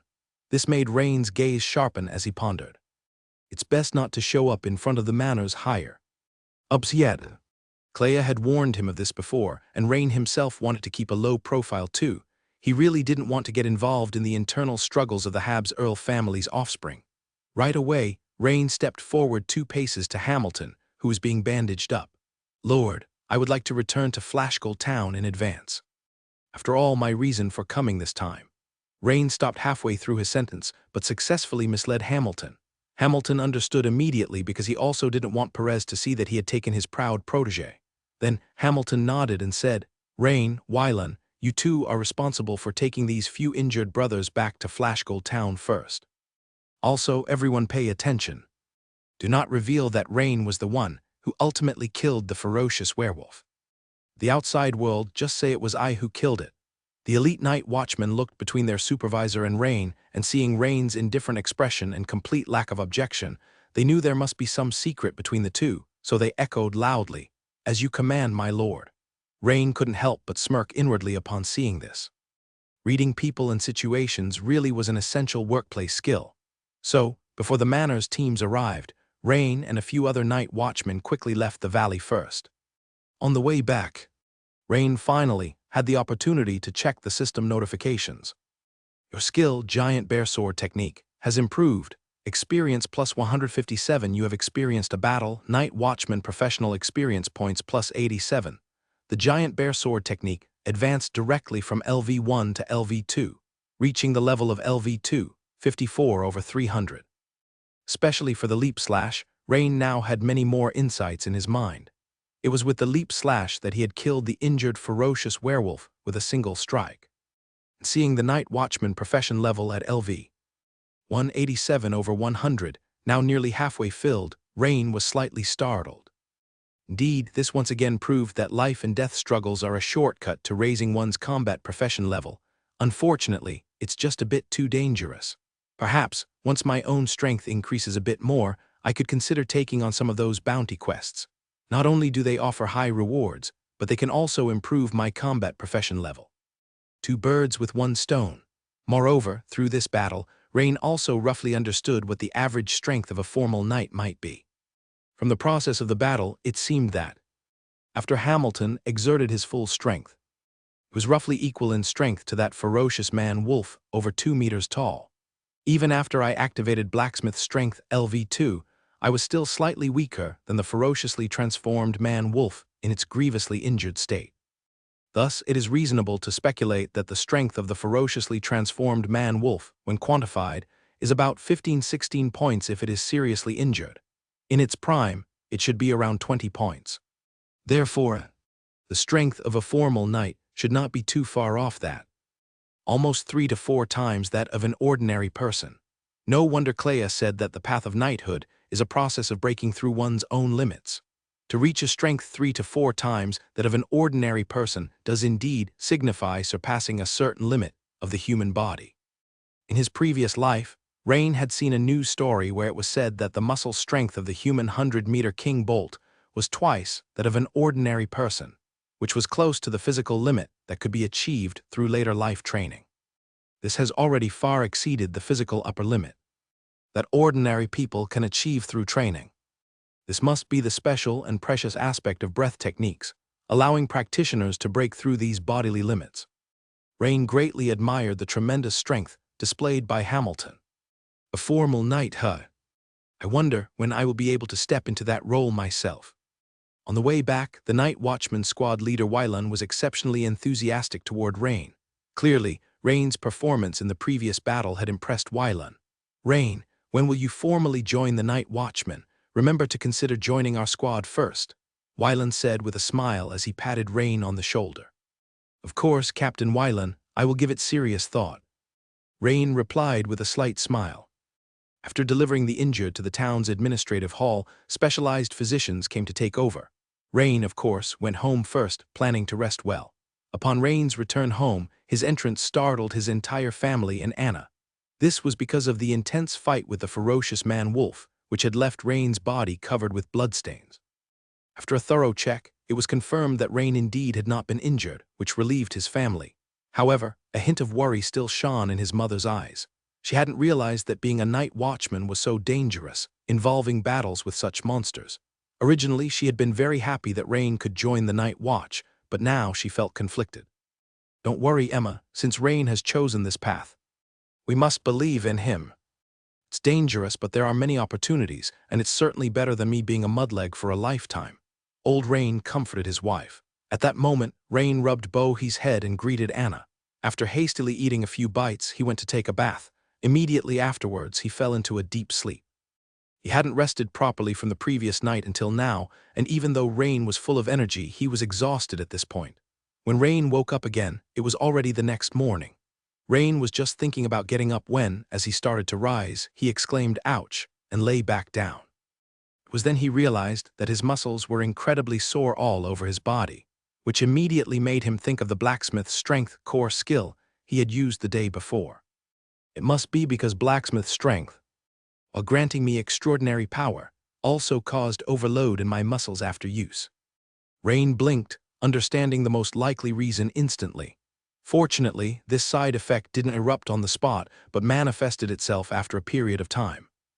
If it were to erupt immediately after the performance, that would be really interesting. If the enemy still has the strength for another round, it would be like entering a weak period during battle, so the blacksmith's strength must be used with great care. Rain grimaced as he endured the soreness in his muscles and fascia and climbed up with a grimace. However, could it be that after my constitution enhances, the severity of these aftereffects will decrease or even eliminate them completely? This speculation suddenly occurred to Rain. He was quite eager to try. But it's a pity that there is only one attribute point left. I have to save it. Otherwise, I could directly add the point to confirm my speculation, and at the same time, immediately relieve this muscle soreness. Rain had always treated the remaining one attribute point as his trump card to use. Unless he obtains new attribute points, he would not consider using it. After all, adding attribute points has a special effect of restoring the body's condition. This is comparable to a divine technique in battle. After getting up, Rain unintentionally discovered in the bedroom mirror that his body had bulked up significantly. He hadn't paid much attention before, but now that he took a closer look, he indeed had become much more robust. Rain looked down and touched the linen corset he was wearing, only to find the previously loose clothing was now slightly tight, subtly outlining the contours of his upper body muscles. Turning his gaze to his arms, Rain noticed that major muscle groups like the biceps and triceps had become significantly larger, bearing no resemblance to the bean sprout-like appearance when he had just crossed over to this world. After some thought, Rain took off the rather tight linen corset and rummaged through the wardrobe to find a larger-sized one. This one belonged to his father, the old Rain. After changing clothes, Rain's physique was much more concealed. His muscular contours were hardly noticeable. Looking at himself in the mirror, Rain nodded in satisfaction. When he reached the door frame, he sized up his height and realized that although the growth wasn't obvious, he had actually grown nearly half a pinky finger taller. It was just that Rain's horizontal development was faster, which made it seem like he hadn't grown at all. When Rain arrived on the first floor, he saw through the window that in their small courtyard, Anna was accompanying Bo-He in planting winter rapeseed in a small patch of land. Bo-He was wearing a layered corset with a long light blue skirt resembling an apron over it. This kind of tube-shaped, waistless long skirt hung on the shoulders with straps, looked like a modern apron from the front, and made Bo-He look very cute in Rain's eyes. Bo-He asked Sister Anna, "When can we harvest the winter rapeseed we planted?" Around the month of blooming flowers, I guess." Anna looked at Bo-He with a smile, her eyes full of fondness. The month of blooming flowers, that's still 3, 4, 5.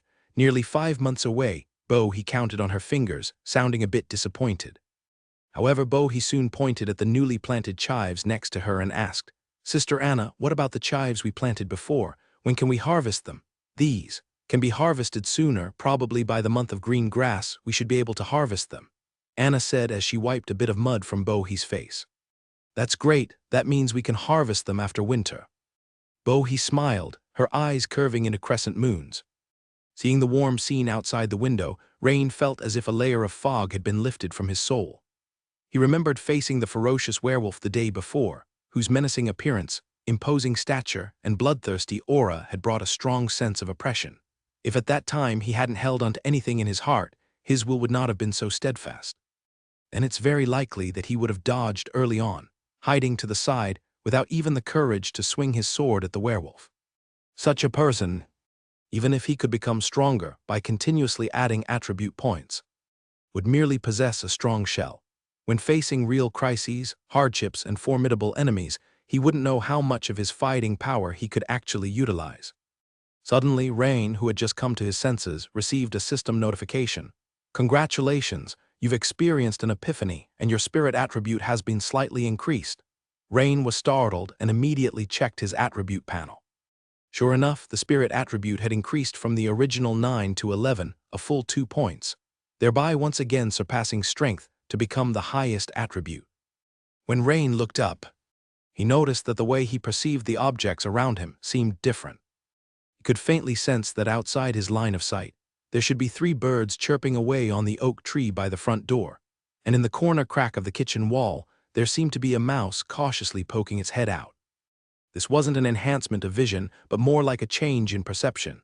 His senses seemed to have become sharper. Rain was somewhat astonished at the moment. He hadn't expected that his reflections and conclusions about battles and life would bring him such a surprise. Perhaps this was the true reward hidden within battles. As Rain basked in joy, his stomach suddenly let out a gurgle-gurgle sound. Only then did he remember that he had come downstairs to eat something. A large piece of white bread weighing about a pound, a slice of cured meat, and an egg were the breakfast his mother had prepared for him in advance. Obviously, this was an above-standard breakfast. For the people of this world, breakfast wasn't considered a main meal, and generally only laborers with strong physical demands would have a better breakfast. The improvement in the meals at home had occurred after Rain had handed over 2 gold coins. Knowing that her child was about to join the night watchman, his mother had immediately raised the quality of the family's 3 meals a day by 2 levels. After wolfing down the food in a few bites, Rain patted his still flat stomach and sighed. My appetite is definitely getting better. Speaking honestly, Rain was at most half full right now. One reason was due to the rapid, intense spike in his physical constitution lately. The other was that he was in his growth phase, with his body eagerly needing nutrition. Looks like I'll need to go to the pie shop later and buy a few meat pies to fill me up.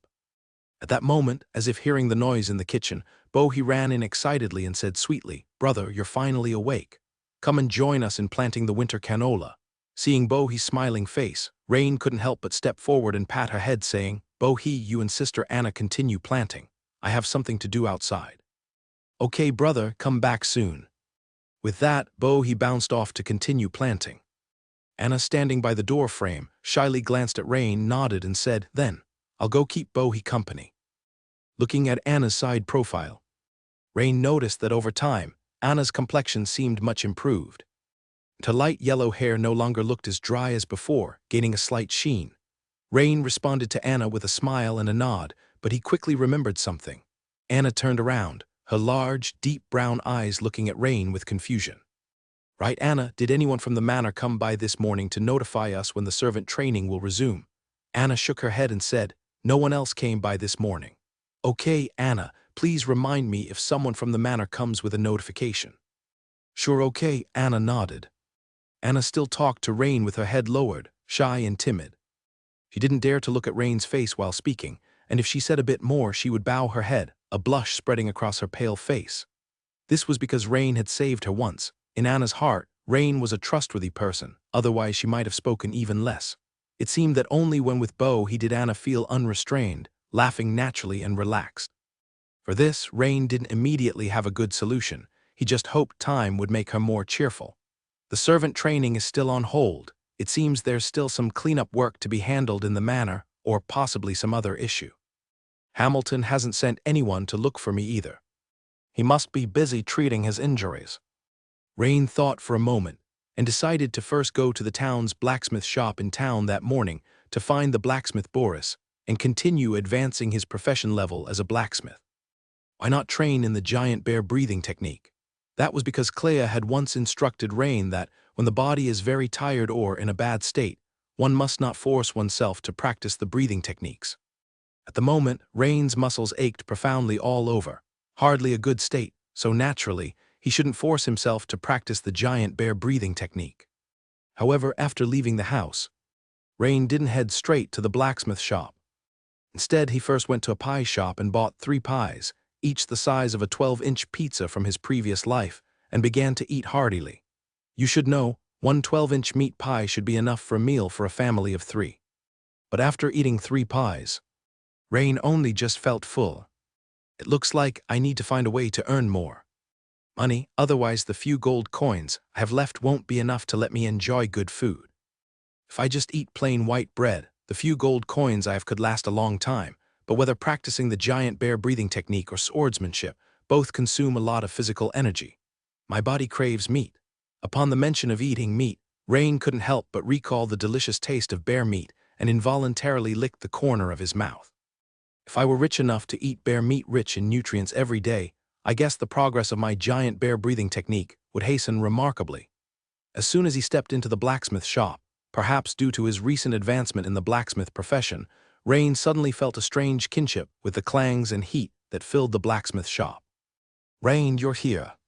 I heard that last night there was an attack by jackal men at the manor, and several servants died."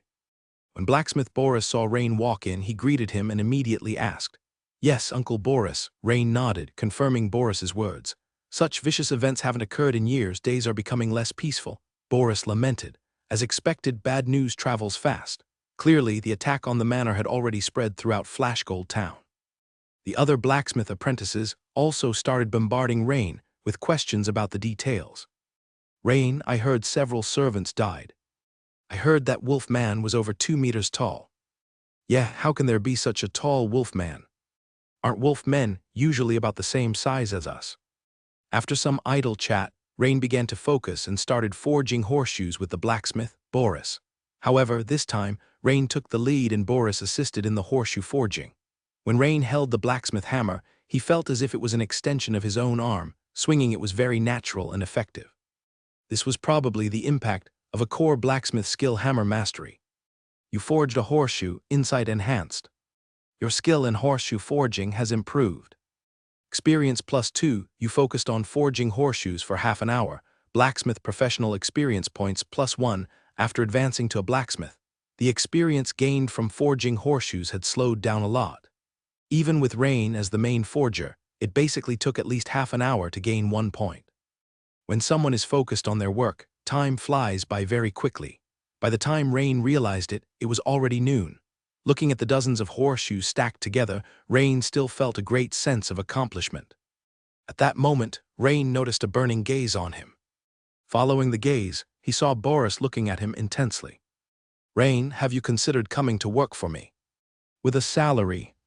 No wonder Boris favored Rain in his eyes. The amount of horseshoes that normally took at least half a day to complete were finished by Rain about 2 hours ahead of schedule. This forging efficiency truly amazed him. Of course, this was not because Rain's forging skills had surpassed those of Boris. It was due to the overall enhancement of Rain's attributes, especially the growth in spiritual power, which allowed Rain to grasp the subtle changes in the material after each hammer strike. And the increase in strength allowed Rain to swing the 7 or 8 katas blacksmith hammer with ease, without using too much physical energy. Rain was taken aback upon hearing Boris's offer. Before coming to Boris's smithy, Rain had made sure to inquire about it. Boris's smithy had only one assistant, and the others were paying apprentices. Normally, a smithy in Flashgold Town like this one would need at least 2 to 3 assistants. Being an assistant meant that you already had the skills of a blacksmith, achieving a level comparable to that of a certified blacksmith in either a certain ironwork craft or a forging process. This meant you could make a living off of it. Rain looked around and noticed that the other apprentices were occasionally casting anxious glances. His way seemingly nervous about Rain accepting the offer and taking the spot they had long coveted. But obviously, Rain was not going to choose to join Boris's smithy. He came here to learn forging purely to enhance his professional level as a blacksmith, thus gaining more upgrade rewards. However, now relying solely on forging horseshoes, the speed of gaining blacksmith professional experience has become very slow. I could use this opportunity to ask Boris about the tuition for learning other forging skills, Rain thought to himself. For example, skills such as material selection, quenching and grinding, and so on were very practical. And perhaps one of these could bring Rain a relatively larger amount of blacksmith professional experience points. As for why not learn to make weapons, like a dual-handed greatsword, it wasn't that Rain didn't want to, but rather that blacksmith Boris didn't know how. Rain had long understood that blacksmith Boris was merely skilled at crafting everyday items, mainly focused on making common iron goods used in daily life, such as horseshoes, iron pots, kitchen knives, and so on, not adept at forging weapons or armor. As for the skills involved in Boris's making of the bastard sword last time, Rain had already clearly learned about it from blacksmith apprentice Drews. That was Boris's secret skill, which he did not intend to teach any non-blood relatives. Therefore, Rain wasn't going to make things difficult for himself. Moreover, his giant bear sword technique required a dual-handed greatsword, not a bastard sword, because only a dual-handed greatsword could fully unleash the power of the giant bear sword technique. "Uncle Boris, thank you for your kindness, but I would still like to try my hand at the manor's trial," Rain said tactfully. Blacksmith Boris wasn't offended by Rain's refusal. "Young man, it's good to try out different things. If you can get into the manor, that would be an even better option. By the way, Uncle Boris, how much would it cost to learn skills like material selection, quenching and grinding, etc.? I would like to have a better chance during the manor's assessment." Upon hearing Rain's words, a collective gasp could immediately be heard from those around. Clearly, the surrounding blacksmith apprentices were surprised at Rain's tall order. Not only did he not want to be a helper, but he also wanted to learn so many skills, which would be costly and not easy to master entirely. "That won't be cheap. These 3 skills together will cost 5 imperial gold coins. However, if you come to work as a helper, I could slowly teach you these skills for free over the course of about a year. Blacksmith Boris paused for a moment, smiling amiably at Rain, while also making an offer that was very tempting to ordinary people. This made the blacksmith apprentices who were eavesdropping on the conversation look enviously at Rain, their expressions seeming to say, "Rain is so lucky to have such a talent for smithing. Why couldn't I have been born with this talent?" Facing Boris's invitation for the second time, Rain scratched his nose, smiling wryly. He hadn't expected the normally stingy blacksmith Boris to value him so highly. If it had been before, Rain would have agreed without hesitation. But now his goal was the stars and sea. How could he possibly confine himself to a small blacksmith shop? "Uncle Boris, thank you for valuing me. But let's forget about it. 5 gold coins, right? That's a lot of money. I would need to discuss it with my parents." "Oh, can I study these skills separately?" Rain continued after some thought. "No problem, the charge for material selection is 1 gold coin, and quenching and grinding will each cost 2 imperial gold coins," Boris indicated with his hands. "All right, Uncle Boris, I will go home and discuss it with my parents now." "Of course you can." "Then Uncle Boris, see you this afternoon." Rain, of course, did not mention this matter to his parents when he went home. Whether studying separately or seeking his parents' advice, both were merely pretexts. After eating lunch at home, Rain returned to the blacksmith shop carrying a gold coin. Upon entering, he handed a gold coin to blacksmith Boris as the tuition fee for selecting materials. After paying the fee, blacksmith Boris took Rain to a warehouse behind the forge. This was Rain's first visit here. He saw various unprocessed ores stacked inside, alongside neatly arranged bars of iron, copper, and tin. "Rain, let's start with selecting ores." "Look at this is hematite," said Boris, picking up a human head-sized ore intermixed with red and black colors. Generally, its surface is this dark red or black, with the fracture planes showing stripes or shell-like shapes. Rain listened attentively to blacksmith Boris's explanation while carefully weighing the heavy piece of hematite in his hands. "This is cassiterite. It usually has a dull brown surface with a granular texture and a metallic luster, with cavities inside the ore," Boris explained, picking up a dark brown ore. "This is chalcopyrite." With 11 points of spiritual power, Rain possessed an observation skill, discernment, and memory far exceeding that of an ordinary person. He quickly understood the several most common types of ores that Boris explained. Generally, the higher the quality of the iron ore, the more black it will appear on the surface. Seeing that Rain showed no signs of confusion, Boris continued his explanation. At that moment, Rain noticed the system prompts that appeared. "You have engaged in the study of ore identification, improving your understanding. You have realized a new skill or identification. Your skill, or identification, has improved, experience points plus 1. You have focused on learning or identification for half an hour. Blacksmith professional experience points plus 1. Rain immediately saw a new icon light up below his blacksmith panel. The icon, shaped like an irregular piece of iron ore, was clearly the newly acquired skill or identification. It was then that blacksmith Boris stopped explaining and turned to Rain, saying, "Rain, these are the most common ores, but besides these, there are some extremely rare ores that are much more difficult to identify. However, the value of these ores is also extremely high." This piqued Rain's curiosity straight away. Boris then took out a piece of ore with specks like little stars from a drawer and handed it to Rain, saying, "This is star iron, also known as meteorite ore. It is said to come from falling meteors. When the meteor falls to the earth, it forms such meteorite ore, which is very rare." Rain was immediately surprised when he took the so-called star iron, because he noticed at once that this piece of star iron, or meteorite ore, weighed much more than ordinary hematite or magnetite. Despite a similar size, its weight was more than double theirs. Boris, seemingly aware of Rain's surprised expression, couldn't help but laugh. "The texture is different, right? This piece of star iron is no bigger than the size of a fist in my possession, yet its price is dozens of times higher than common iron ore." The price really shocked Rain. "That's way too exaggerated. Star metal possesses extreme toughness and hardness. It's an excellent material for sharp weapons such as daggers, knights' longswords, bastard swords, or dual-handed greatswords.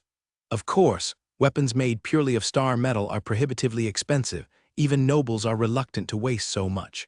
A more common practice is to mix it with other materials, which can enhance weapon performance while reducing costs.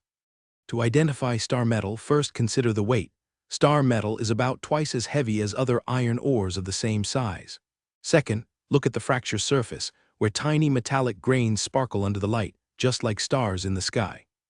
This is also the origin of the name star metal.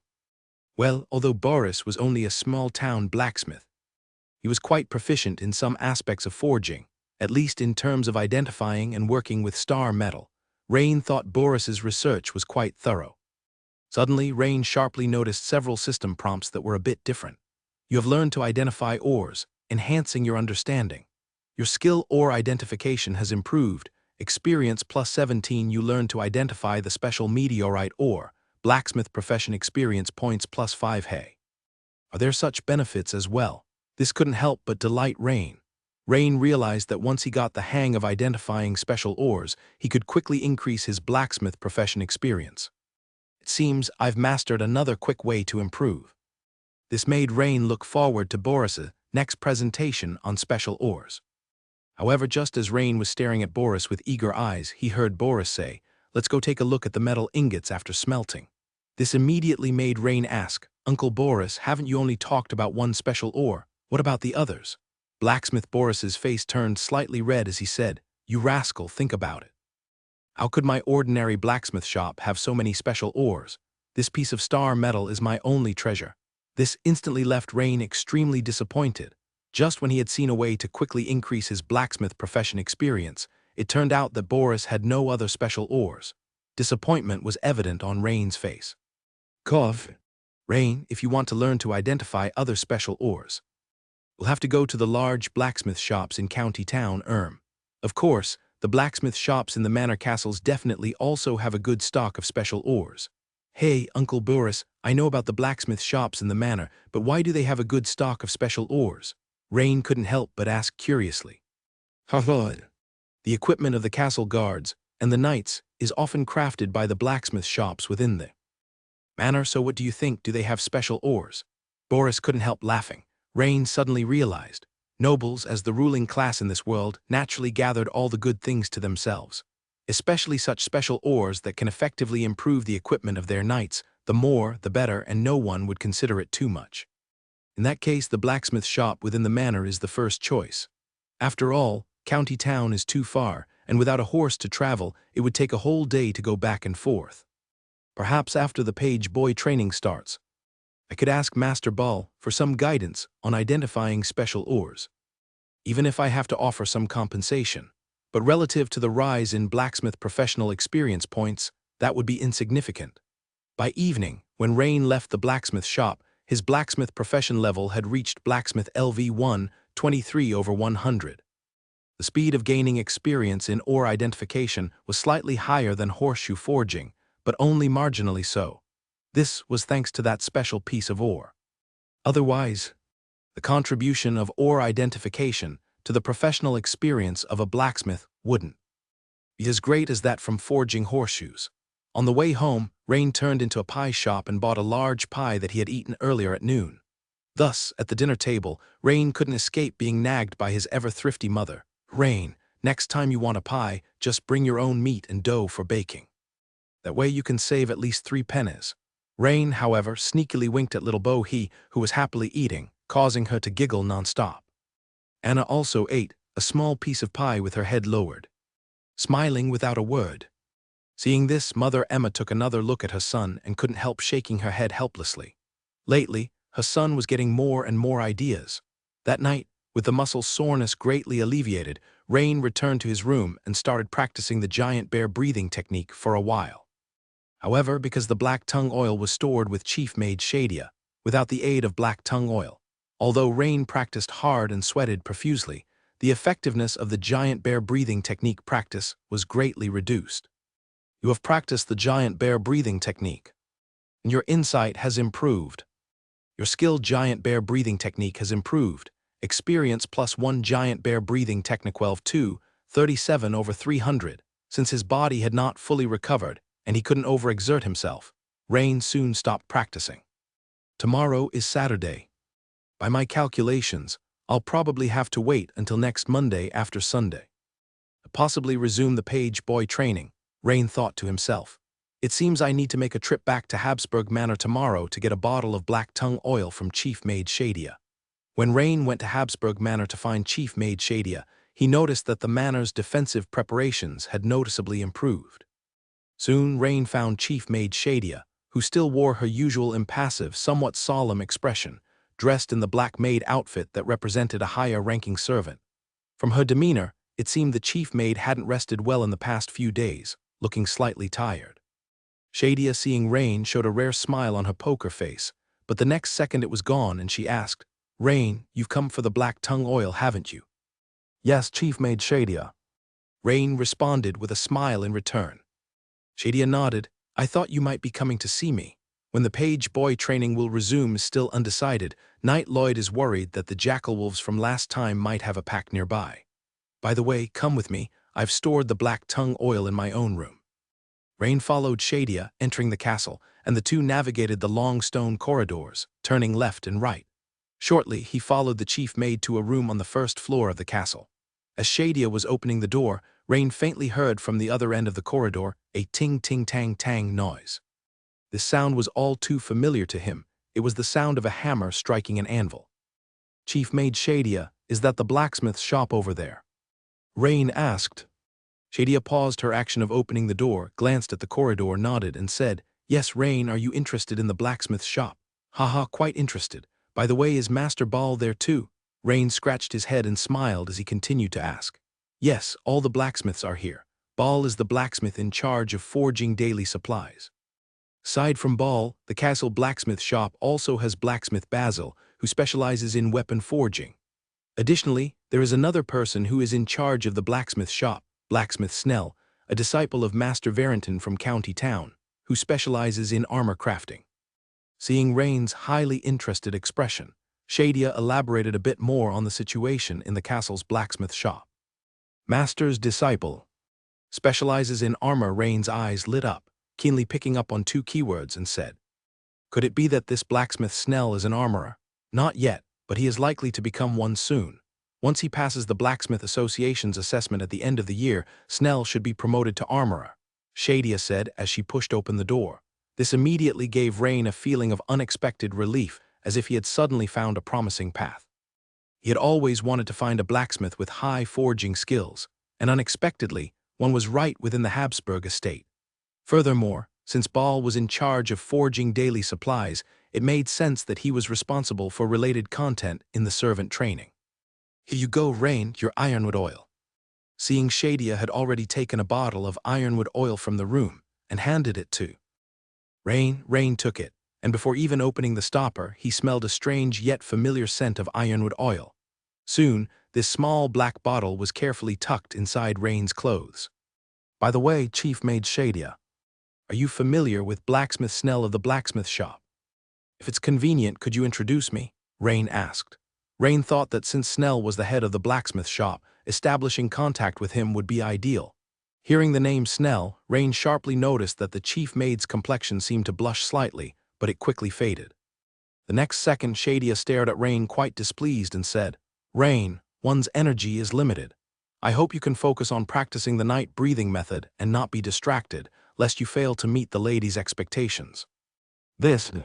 Rain was at a loss for words for a moment, not knowing what to say. It was normal for Shadia to think this way. After all, practicing the night breathing method and swordsmanship would take up most of a person's time. Thus, anyone aspiring to reach the transcendent level would not waste much energy on other matters. However, what Shadia didn't know was that this situation only applied to ordinary people. But Rain was different. He had a cheat. For Rain, quickly leveling up his blacksmithing secondary profession was equivalent to quickly improving his combat profession. It would allow him to reach transcendence sooner. But this, Rain obviously couldn't explain to Shadia.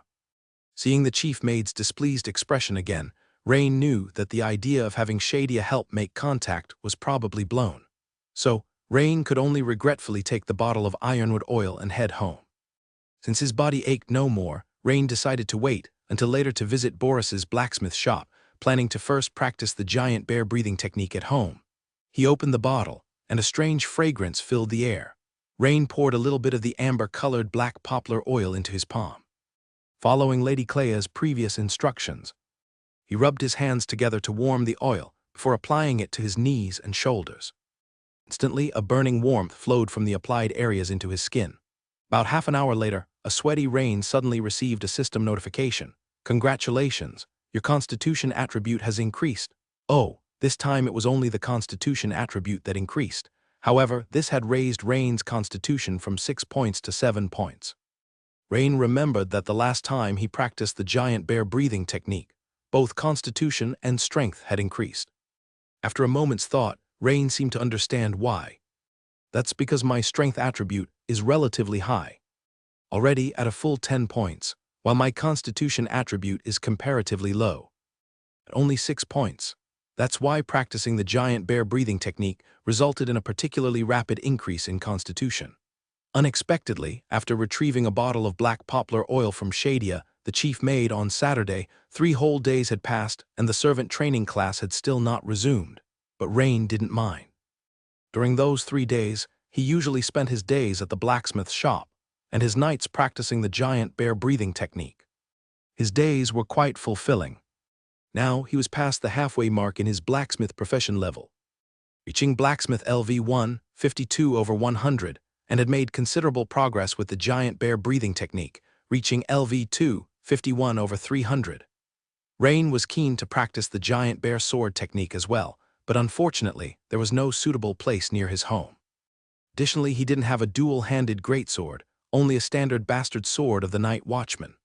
Tuesday morning, just as Rain was planning to head to the blacksmith shop again, a locked armored guard came to his door and said, "Rain, the sheriff wants to see you.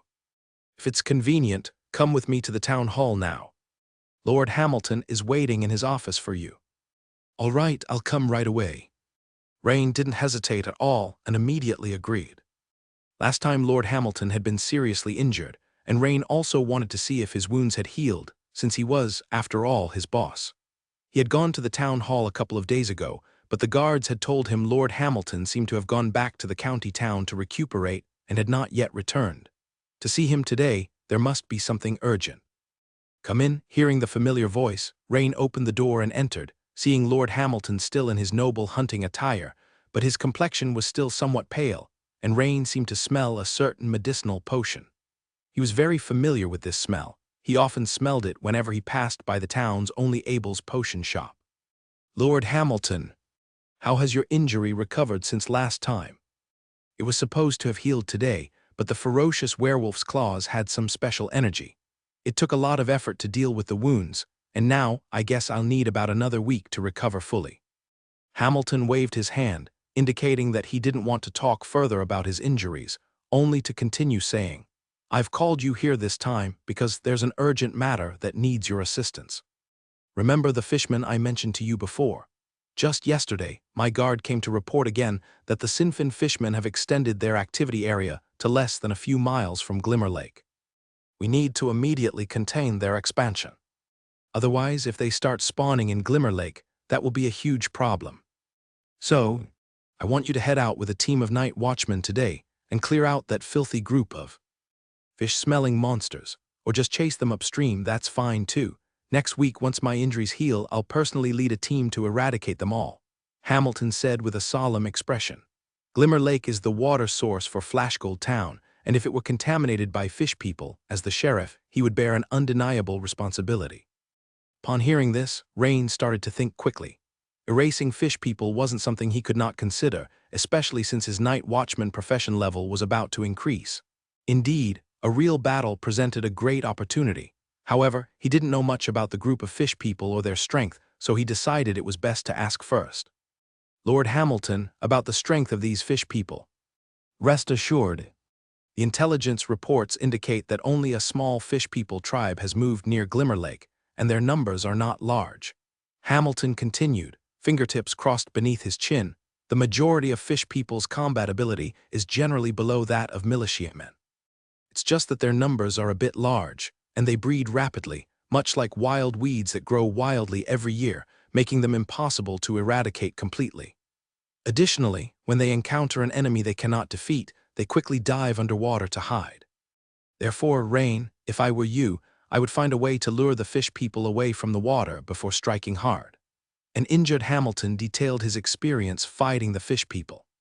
"Okay, Lord Hamilton, but I currently don't have a suitable weapon. Could you lend me a dual-handed greatsword?" Rain thought for a moment, then nodded in agreement. Since Hamilton had made it clear that the number of fish people wasn't large and their strength was not formidable, and considering he wasn't going to fight alone but with a squad of night watchmen, it was a suitable real battle opportunity. There was no reason not to agree through it. He could not only gain some valuable combat experience, but also improve his night watchman profession level. Additionally, if the fish people continued to breed, it would directly impact the water safety of Flashgold Town. By defeating the fish people, he would also be protecting himself and his family. Ahaha, a dual-handed greatsword, you say? Of course, follow me. Hamilton laughed heartily and gave Rain a meaningful glance. That made Rain somewhat puzzled. Once Rain followed Hamilton to a small partition behind his office and saw a rack full of various short swords, long swords, bastard swords, and dual-handed greatswords, he couldn't help but feel envious. However, there was only one dual-handed greatsword there. At that moment, Hamilton had already taken the dual-handed greatsword from the rack. "Thank you," Rain said as he took it, simultaneously giving Hamilton a thoughtful look. It seemed that the sheriff had guessed that he had been practicing the giant bear sword technique, which might explain the strange look he had given him. It was probably because Hamilton had recognized it when Rain had killed a mutated hyena man last time. After all, the characteristics of the giant bear sword technique were quite distinct. Rain weighed the dual-handed greatsword Hamilton handed him, finding it was around 40 pounds, a perfect weight for his use. The blade was about 1 meter and 40 centimeters long, with a blood groove down the middle, a crossguard, and a pommel at the end of the handle with a small counterweight ball. On the ball was the emblem of the night watchman, a figure holding a longsword and a torch, with a bow slung over its back. From the white forging patterns at the blade, this was a rare fine steel dual-handed greatsword. You see, a fine quality fine steel knight's longsword would cost over a dozen imperial gold coins, and naturally, a dual-handed greatsword was even more expensive. Here, when we talk about fine quality, we refer to those knight's longswords that can be used for high-intensity combat, not the common iron swords that militiamen could own. Those iron swords are more than 10 times cheaper, costing only a few silver coins, and virtually every small town's blacksmith could forge one. But a good quality dual-handed greatsword, not only is the skill required for forging one higher than that of a similar level longsword, but the quality of the steel selected for the blade is also crucial. It needs high-quality steel and an experienced blacksmith to confidently forge a fine dual-handed greatsword. It's been a long time since someone in the night watchman used a dual-handed greatsword like you. This dual-handed greatsword is also part of my personal collection. Rain, do you like it? Of course I like it. In fact, what Rain was thinking was more like it. A good weapon is half the life of a warrior, absolutely indispensable. Rain, if you can clean up the merfolk for me this time, then this fine steel greatsword is my gift to you. It's also a reward for your assistance last time in killing that frenzied werewolf. Lord Hamilton said heartily. Rain wanted to refuse, but he just couldn't let go of the greatsword. The greatsword was of excellent material and superb craftsmanship, and its weight was also very suitable for the level of strength Rain currently possessed. He really couldn't find a reason to refuse. Thank you for your gift, my lord. When the two sat down in the office again, Lord Hamilton suddenly remembered something, took out several documents from the office, and handed them to Rain, saying, "One is the official document for you to join the Night Watcher's army, which needs your signature. The other document records the merit event of your participation in killing the frenzied werewolf, which also needs your signature. And submission for archiving. This will serve as the basis for evaluating your merit points and also as your qualification for future promotions." Rain took them and started reading carefully. The first document was unproblematic, just a standard form that required his signature. The second document detailed how Rain participated in killing the frenzied werewolf and the role he played, very detailed.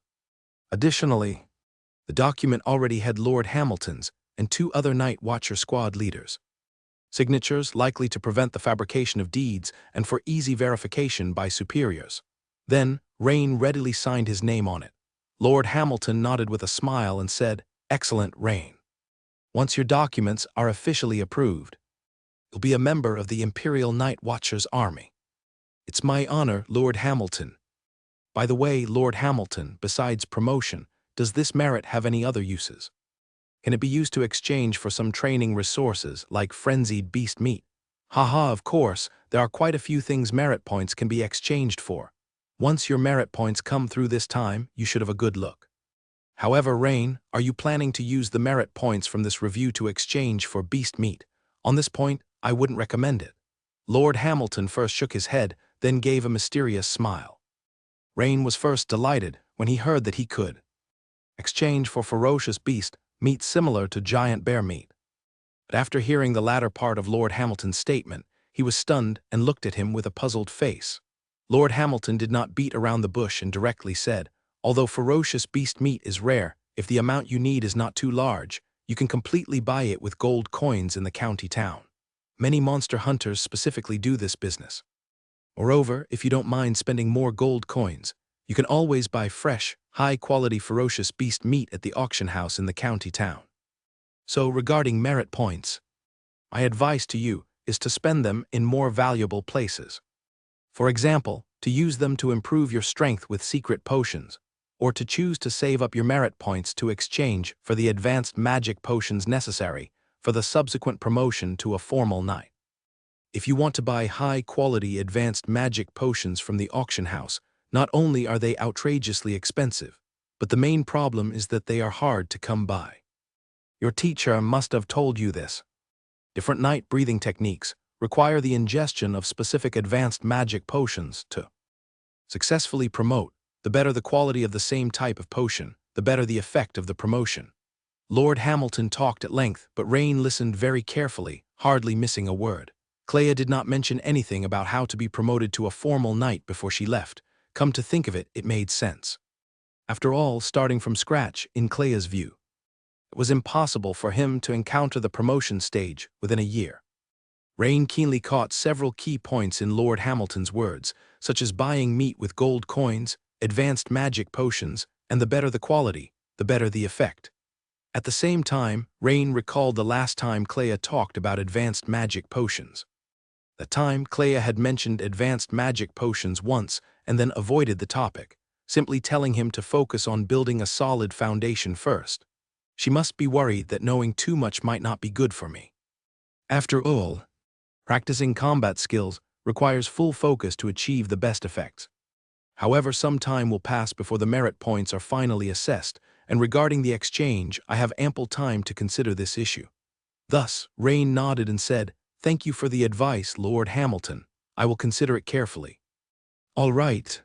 You should set out as soon as possible then. Wylan and the others should already be waiting for you at the door." Although Rain was a bit surprised to be departing immediately, he had a premonition that Lord Hamilton had sought him out for a reason, so it wasn't completely out of the blue. When Rain reached the administrative hall's entrance, he realized that the elite night watchmen accompanying him each had a nag. Although the nags did not compare to the impressive steeds in the manor's stables, they were still adequate for traveling. Night watchman Captain Wylan had also prepared a nag for Rain. "Rain, we are now going to ride to Glimmer Lake, which will take about 2 hours to reach our destination. Spend a few more hours to complete the mission, and we should be able to return to Flashgold Town before nightfall. As for other matters, we can discuss them on the way." Wylan briefly explained the arrangements. Rain immediately nodded his head. No wonder Wylan and the others had prepared nags.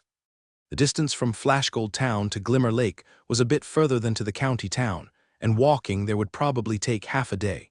In that case, they might not be able to complete the mission before darkness fell.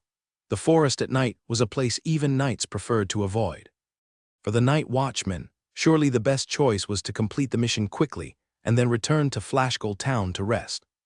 "All right, Captain Wylan, let's set out then." Before leaving, Rain also had someone send a message back home. However, it was awkward because Rain had never learned to ride horses, so after mounting, he was wobbly and unsteady. It took a long time for him to adapt before it got marginally better.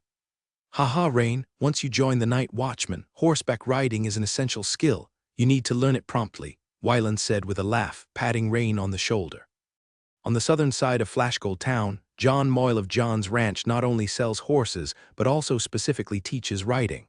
The tuition seems to be 2 gold coins. Rain, you should find some free time to learn. Having a horse will make completing many long distance tasks much easier. John's ranch, Rain pondered. At the same time, he recalled when he had just learned the giant bear breathing technique. The requirements for his job change to night attendant included mastering horsemanship. But Rain wasn't sure if he could still change his job to night attendant now that he had already changed from a militiaman to a night watchman. After a brief thought, Rain decided he still needed to find time to go to John's ranch to learn horsemanship. After all, a man with many skills is never oppressed. Rain, carrying a dual-handed greatsword, stood with a group of night watchmen on a slope, gazing at the nearby Glimmer Lake. Shimmering in the distance, the morning mist had not yet completely dispersed. The sunlight shone on the lake's surface, casting a thin golden glow surrounded by dark green forests. Such a beautiful painting dazzled Rain. Rain murmured to himself, "This should be called Golden Light Lake. Why is it called Glimmer Lake? Beautiful, isn't it?" Wylan, noting Rain's enchanted demeanor, couldn't help but ask with a smile. "More than beautiful," Rain confidently said. "Then you probably haven't been here at night during summer. As for why it's called Glimmer Lake, it's because during summer nights there are swats of fireflies dancing on the lake's surface, and that's when Glimmer Lake is at its most beautiful," Wylan explained. "Summer nights, I'll definitely have to come and see it next time." Rain couldn't help but feel a hint of longing. "Hey, is that a merman?" While admiring the beautiful view, Rain sharply noticed something, immediately pointed towards the furthest end of Glimmer Lake, and said. Wylan and other elite night watchmen immediately looked in the direction Rain was pointing. In the gradually dispersing mist, they could see several creatures about 1.5 meters tall, with fish heads on human bodies, wandering around the lake shore. It seemed as if they had happily discovered a new habitat, or perhaps they were merely searching for food. They really are mermen. Didn't we say that we still need to walk upstream along Glimmer Lake for a while? These mermen have spread to the Glimmer Lake area, so quickly, lucky we came in time. Upon seeing the scene before them, the night watchman of Wyland's squad couldn't help but burst into animated discussion. Although this mission required either driving away or killing the group of mermen. But Rain knew that the first choice was, of course, to kill them.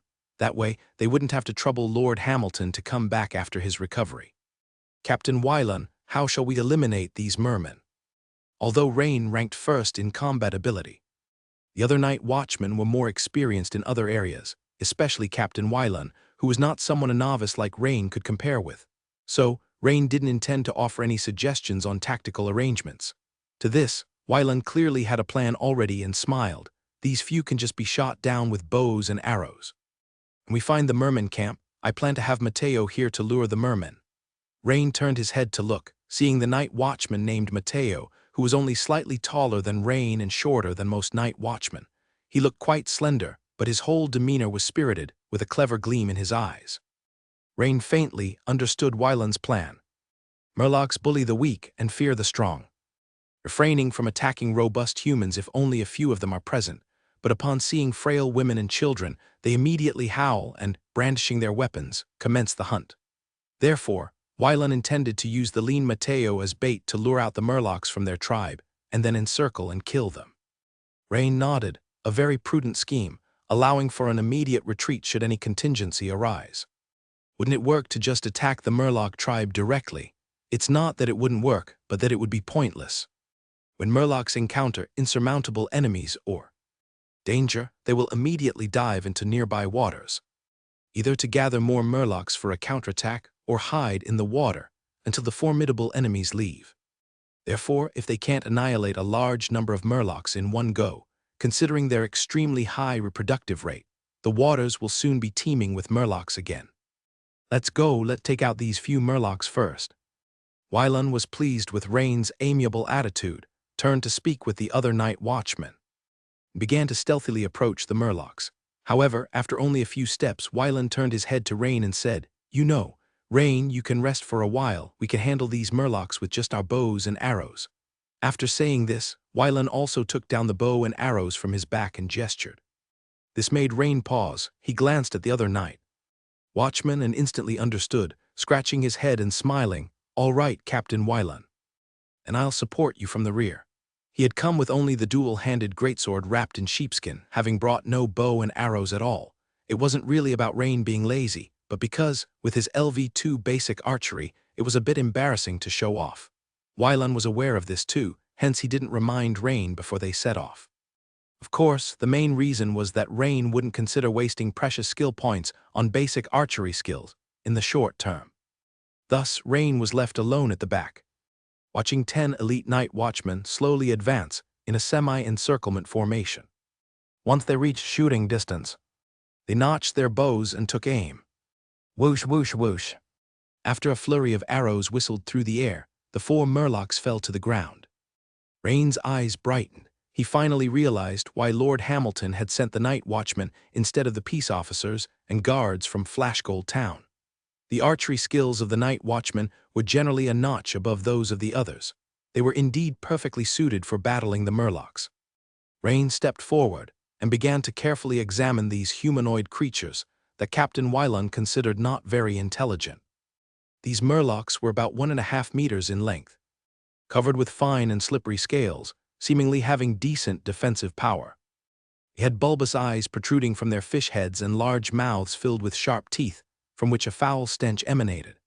Both hands and feet had webs, and they held a variety of poor-quality weapons, primarily shoddy fish spears, greatswords, and short spears. None wielded short bows, and their equipment was quite crude. Rain even went so far as to poke the other side with the hilt of a sword. Sure enough, the layer of scales on the murloc's surface had protection akin to a single layer of leather armor. Of course, if he were to strike with the fine steel greatsword in his hand, the difference with or without that layer of scales would be non-existent. Rain, this is the distinctive mark of the Sinfin murlocs. Look. Captain Wylan flipped over one of the dead murlocs, revealing a long dorsal fin that ran down the center of the murloc's back. The fin, peppered with occasional sharp spines, was a dark gray color. Different features among murlocs represent different tribes, and sometimes the disparity in strength can be significant. For instance, on the coastline near Fishing Port Town, the Blackgill fish people live, and their strength surpasses that of the Eviltail fish people by not just a little. Moreover, even within the same species of fish people, the strength of each tribe varies greatly. Rain listened intently at the side, nodding from time to time. He could tell that Captain Wylan was passing on his experience to him. Let's go. Following the fish people's tracks should lead us quickly to their encampment. Alongside a small river upstream from Glimmer Lake, Rain and his group followed the webbed footprints left by the fish people on the bank, searching upstream. Soon, they found the tracks growing more concentrated. Before them on the riverbank, they saw over a dozen newly built stilt houses made of branches and thatch, and the camp was bustling with the shadowy figures of many short individuals. Clearly, this was the headquarters of the Eviltail fish people. Looking at the small Eviltail fish people tribe of no less than 100 before him, Wylan couldn't help but frown and said, "This group of Eviltail fish people has relocated their entire tribe here. There are plenty more than expected. I fear we will have a tough time dealing with them. This is quite different from what the reconnaissance report indicated." "Captain Wylan, what did the reconnaissance report say that their numbers weren't this many?" Rain asked curiously. Wylan shook his head and said, "The report mentioned small bands of Eviltail fish people being spotted upstream of Glimmer Lake, typically in groups of 30 to 50. But this group, there are far too many, at least 100 by estimation. Let's abandon this for now and wait for Lord Hamilton to recover from his injuries. Would be most prudent for him to take action," Wylan suggested with a thoughtful frown. Rain glanced at the display on his panel showing the Night Watchman Profession Level LV1, 87/100, and the Giant Bear Sword Technique LV2, 269/300. Both were about to level up, and withdrawing now didn't sit well with Rain at all. Thus, Rain inquired again, "Captain Wylan, although their numbers are a bit high, the individual strength of the fish people isn't strong. Would it be so difficult to kill them?" "That's the thing. It's not about just eliminating some of the fish people, but trying to annihilate them as completely as possible. With so many of them, even if we took them down one arrow at a time, it would take quite a long while," Wylan said with a furrowed brow. "According to the original plan, you were to cut off their escape route, which I fear would put tremendous pressure on you, Rain." It was worried Rain couldn't withstand it. Hearing Wylan explain it this way, Rain's brow smoothed out. Rain saw things differently. Firstly, this group of evil-tail fish people didn't possess ranged weapons like bows and arrows, and his own practice of the giant bear sword technique was particularly well suited for handling such melee fights. Furthermore, his strength had improved since the battle with the jackal men. The increase of 2 spirit points allowed Rain to grasp more details in combat, making it less likely for him to get injured. So Rain said with a smile, "Captain Wylan, I have confidence in myself, let's give it a try. There shouldn't be a problem." Upon hearing Rain volunteer so readily, Wylan was momentarily stunned. But looking into Rain's serious eyes, he realized this was no joke. Moreover, as the person who would be facing the most pressure in the battle, if Rain was prepared to give it a try, and he insisted on retreating, it would be quite demoralizing. So, after pondering for a moment, Wylan slapped Rain's shoulder firmly and said in a deep voice, "All right. Since you're confident, Rain, let's give it our all. But remember, if we can't hold them off, retreat immediately. Come on, let's set up a trap here. Just in case we need to pull back." The Night Watchman elite got to work immediately at Wylan's signal. In no time at all, they had set up several spike traps and trip ropes and carefully marked each one to prevent their own from accidentally triggering them. After everything was ready, Mateo advanced alone, disguising himself as a human hunter who mistakenly wandered near the Murloc camp. As Mateo shot and retreated, successfully killing 3 spear-wielding Murloc warriors, the entire Murloc camp erupted like a disturbed hornet's nest. Following a noisy clamor in Murloc language, suddenly, 20 or 30 Murloc warriors armed with various spears, knives, and clubs surged out, charging at Mateo with overwhelming momentum. Murlocs are typically bullies that fear the strong and oppress the weak. Seeing only one human opponent, how could they resist charging at him?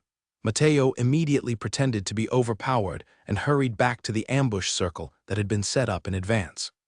Soon, this large group of Murloc warriors passed through a narrow mountain valley and directly rushed into the Night Watchman's encirclement. Whoosh, whoosh, whoosh. The other prepared Night Watchman elites, from a higher position, drew their bows and shot arrows at the densely packed Murloc warriors with the fastest shooting speed. As expected, these Murloc warriors, with their bubble eyes, upon seeing nearly 10 human archers suddenly appear, instantly got scared and started to flee. Although they were fleeing in terror now, once they returned to their camp, they would quickly bring more Murloc warriors back for revenge.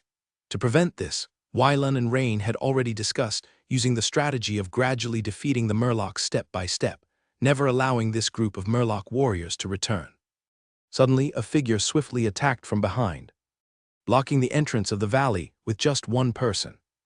A long dual-handed greatsword, like a silver blade, kept flipping up and down. With each beautiful arc it made, it brought up a storm of blood and gore as Murloc limbs, weapon fragments, or light blue blood was splattered into the air. In Murloc language, Wyarlilu, the Murloc warriors, caught between attacks from both sides, instantly panicked, scrambling around like headless flies. However, they helplessly found that with dense arrow rain in front and brutal greatsword behind, after several futile and fruitless counterattacks, only a few Murlocs remained trembling within the encirclement. With a few twangs of bows, these last few were also eradicated.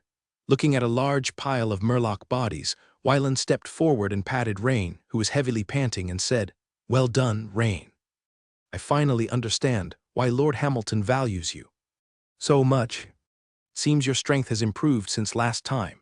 Wylan and the other elite Night Watchmen discovered, to their astonishment, that Rain had managed to emerge from the intense battle completely unscathed. This was due to his superhuman 11 points of spiritual power and his danger perception ability that allowed Rain to avoid many attacks that would have otherwise hit him. The sharpness of the danger perception ability correlates directly with Rain's spirit. The stronger the spiritual power, the more acute the perception.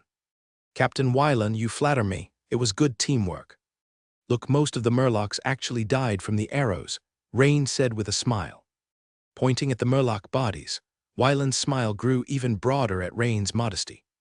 Who wouldn't like a subordinate who not only has the strength, but also knows how to speak well? "You guys rest for a while, then clean up the next wave.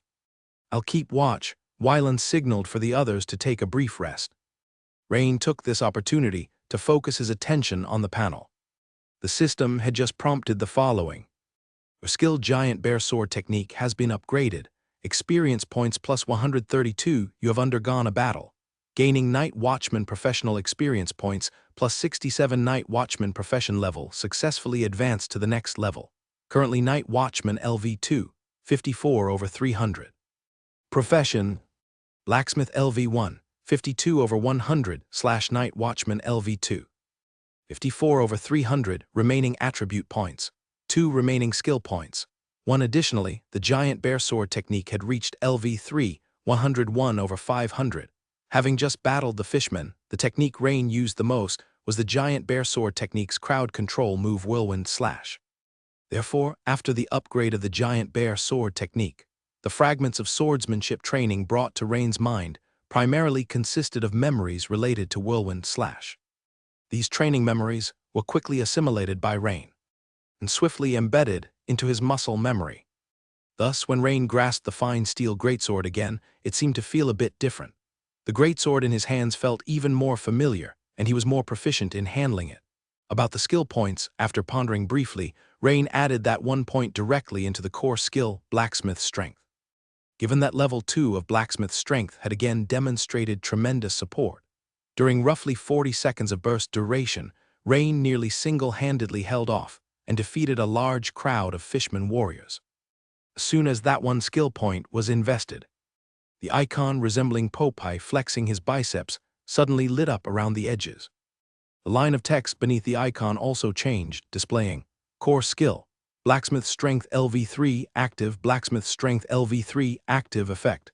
When this skill is activated, your strength will increase substantially. Note, the effect of this skill is based on a proportionate increase to the host's own strength, and its duration is proportional to the host's constitution and spiritual power. Rain scrutinized it carefully, noting that besides the increase from LV2 to LV3, the description of Blacksmith Strength had changed the word slightly to substantially. Clearly, LV3 of Blacksmith Strength would further increase the amplification of his strength. Although he did not know the exact proportion, it was definitely stronger than the previous roughly 40%. Judging by the past increase, it could likely be 60%. Shoot, if the increase really is 60%, that would be 10 plus 6, a total of 16 points of strength. He wouldn't be far behind a full-fledged knight now. A thought suddenly flashed through Rain's mind. Could it be that I am on the path of great strength brings miracles? After adding the skill point, looking at the panel which now showed 2 remaining attribute points, Rain thought briefly and quickly added 1 point to his Constitution, while keeping the last point in reserve as a backup. Rain clearly remembered. The duration this time was nearly 10 seconds longer than the previous battle with the ferocious werewolves, which was likely due to the increase in his constitution. As the effects of Blacksmith's strength became stronger, Rain naturally wanted to enhance its endurance. After all, being strong but not durable just wouldn't do. A man has to be durable, and the special effect of full stamina recovery that came with adding points instantly invigorated the otherwise somewhat weary Rain. Immediately, Rain, holding the hilt of the greatsword, felt eager to test it out. However, before Rain could say anything, the fishmen in the camp opposite seemed to become restless as well. After all, the fishmen were not fools. Seeing that none of the previous batch of Fishman warriors had returned, they knew something might have gone wrong. At that moment, everyone saw a Fishman warrior, who was notably taller than the other fishmen and wielding a gleaming trident, step out of the Fishman camp, with what seemed like all the remaining Fishman warriors rallying behind him. The opposing Fishman swung his trident, and a massive throng of Fishman warriors surged in their direction. Aside from Rain and Mateo, everyone, return to your original positions. Wylan waved grandly, and the elite night watchmen immediately ceased their rest, each with bow drawn and arrows ready, continuing to hide in the surrounding grass encircling the area. It was still the short-statured Mateo who went forward to lure the enemy, while Rain hid alone on the outer side of the valley, not far from the narrow passage. As Mateo ran and shot, the group of Fishman warriors, as expected, brandished their weapons and charged toward the encirclement while yelling chaotically. Just when everyone thought that the enemy would barge into the encirclement as before, the tall spearsman suddenly roared loudly. These Fishman warriors actually began to slow down, barely stopping at the mouth of the valley. This immediately caused Wylan's expression to drastically change as he thought to himself, "This is not good." Because the night watchmen were far fewer in number than the fishmen, if they were forced to fight, even if they could defeat the fishmen, nearly half would escape, not achieving the desired outcome. Moreover, in a head-on battle, the night watchmen would inevitably suffer significant casualties. This was something Captain Wylan did not want to see. The tall spearsman then stepped forward from the rear of the fishmen warriors, looking at the valley littered with fishmen corpses, and couldn't help but roar again in anger. Mateo was even more anxious. He not only stopped retreating, but also advanced toward the narrow passage, fiercely shooting several arrows at the clustered fishmen warriors. But except for the first arrow that killed one fisherman warrior, the other 2 arrows were deflected by the tall spearsman with his gleaming spear. Mateo wanted to continue shooting, but he found out that he had already used up the dozens of arrows in his quiver. This Mateo was flustered. The man was as anxious as an ant on a hot pan. Rain, lying in ambush outside the valley, also sensed that something was wrong. Through the grass, his eyes could clearly see 20 or 30 fishmen gathered at the pass, refusing to enter the encirclement in the valley. This seriously contradicted Captain Wylan's plan to lure the enemy. Rain could even faintly hear Mateo's cursing and mocking voice in the valley. Has the fishmen learned their lesson? Do they know it's a trap inside? Probably, after all, there are fishmen corpses everywhere inside, and the people hadn't had time to deal with them before the second wave of fishmen arrived. Given this, Rain had a bold idea. If you don't want to enter, then I'll force you in. The next second, Rain shook his dual-handed greatsword, and the soft sheepskin covering it was instantly flung aside. With a forceful tap of his toes, the ground beneath him sunk, and like a tiger descending the mountain, he charged directly into the rear of the fishmen warriors. At this time, Captain Wylan, lying in ambush in the valley grass, had large beads of sweat forming on his forehead. Charge out directly? No. That would definitely lead to a melee. You're too few in number, even a victory would be a pitic victory. But if we don't charge out once they block the pass, we'll be even more passive. Regardless, we have to charge. Just as Wylan was about to rise, he suddenly discerned a disturbance at the mouth of the pass among the fishmen. He immediately focused his attention and saw a bright silver light suddenly appearing behind the fishmen, darting left and right, seemingly driving the fishmen warriors into the pass. Is that Rain? Wylan couldn't help but blurt out as a flash of realization crossed his mind. That glow was indeed Rain, who had activated Blacksmith's power LV3, and supported by his strength of 10 plus 6, Rain was like an unleashed wild horse, rampaging through the group of fishmen warriors. More terrifying was the fine steel greatsword in Rain's hands, which, propelled by a strength of 16, swung about like a high-speed sewing machine. With a flash of light, severed limbs and body parts danced in mid-air. Merfolk language, blah blah blah. The towering spearfish warrior had, of course, also noticed Rain wreaking havoc behind him. He immediately roared and, brandishing his spear, charged rapidly towards Rain. Upon seeing the towering spearfish warrior charging at him, Rain felt no fear. Instead, a strong impulse to test his might surged within him. Rain pushed off the ground with his feet, causing the dirt to explode, and he rapidly soared into the air, slashing downward with a fierce leap slash at the incoming spearfish warrior. After this strike, Rain felt an exhilarating rush throughout his body. The tall fishman warrior, who had raised his steel fork in a desperate attempt to block, froze on the spot. By then his steel fork was already split into 2 by Rain's sword, and more fatally, a bloodline had appeared on his forehead, slicing through his chest and abdomen down to his lower body. The next second, pale blue blood burst out from the bloodline like a fan-shaped fountain. The towering fishman warrior instantly split into 2 halves, his eyes bulging and his mouth opening and closing as if he wanted to say something. Seeing their leader fail to withstand even a single strike, sent the remaining fishman warriors into a terrified disarray. A group of surviving fishman warriors, their desire to fight completely obliterated, involuntarily hid in the narrow pass. Although they knew it might be dangerous inside, staying outside meant certain death. Between a possible death and an inevitable death, no one would foolishly choose the inevitable. It was the same for the fishmen. Rain did an amazing job. At this moment, the elite night watchmen hidden in the bushes had all excitedly stood up, completely ignoring the less than 10 defeated soldiers who rushed into their trap. The fight Rain had fought in less than half a minute had them boiling with excitement. The subsequent battle was without suspense. After several volleys of arrows, The valley was almost entirely filled with the disgusting smell of rotting fishman corpses. "Haha, good job, Rain." Wyland strode over to Rain and gave him a hearty hug while he was still savoring that sword strike. After Rain's rapturous leap slash, the fishman warriors dared not face him anymore, desperately squeezing towards the pass and rushing towards the valley. Thus, Rain stopped and carefully relished that leap slash. This was the best leap slash Rain felt he had executed since he started learning the giant bear sword technique. The system notification confirmed this.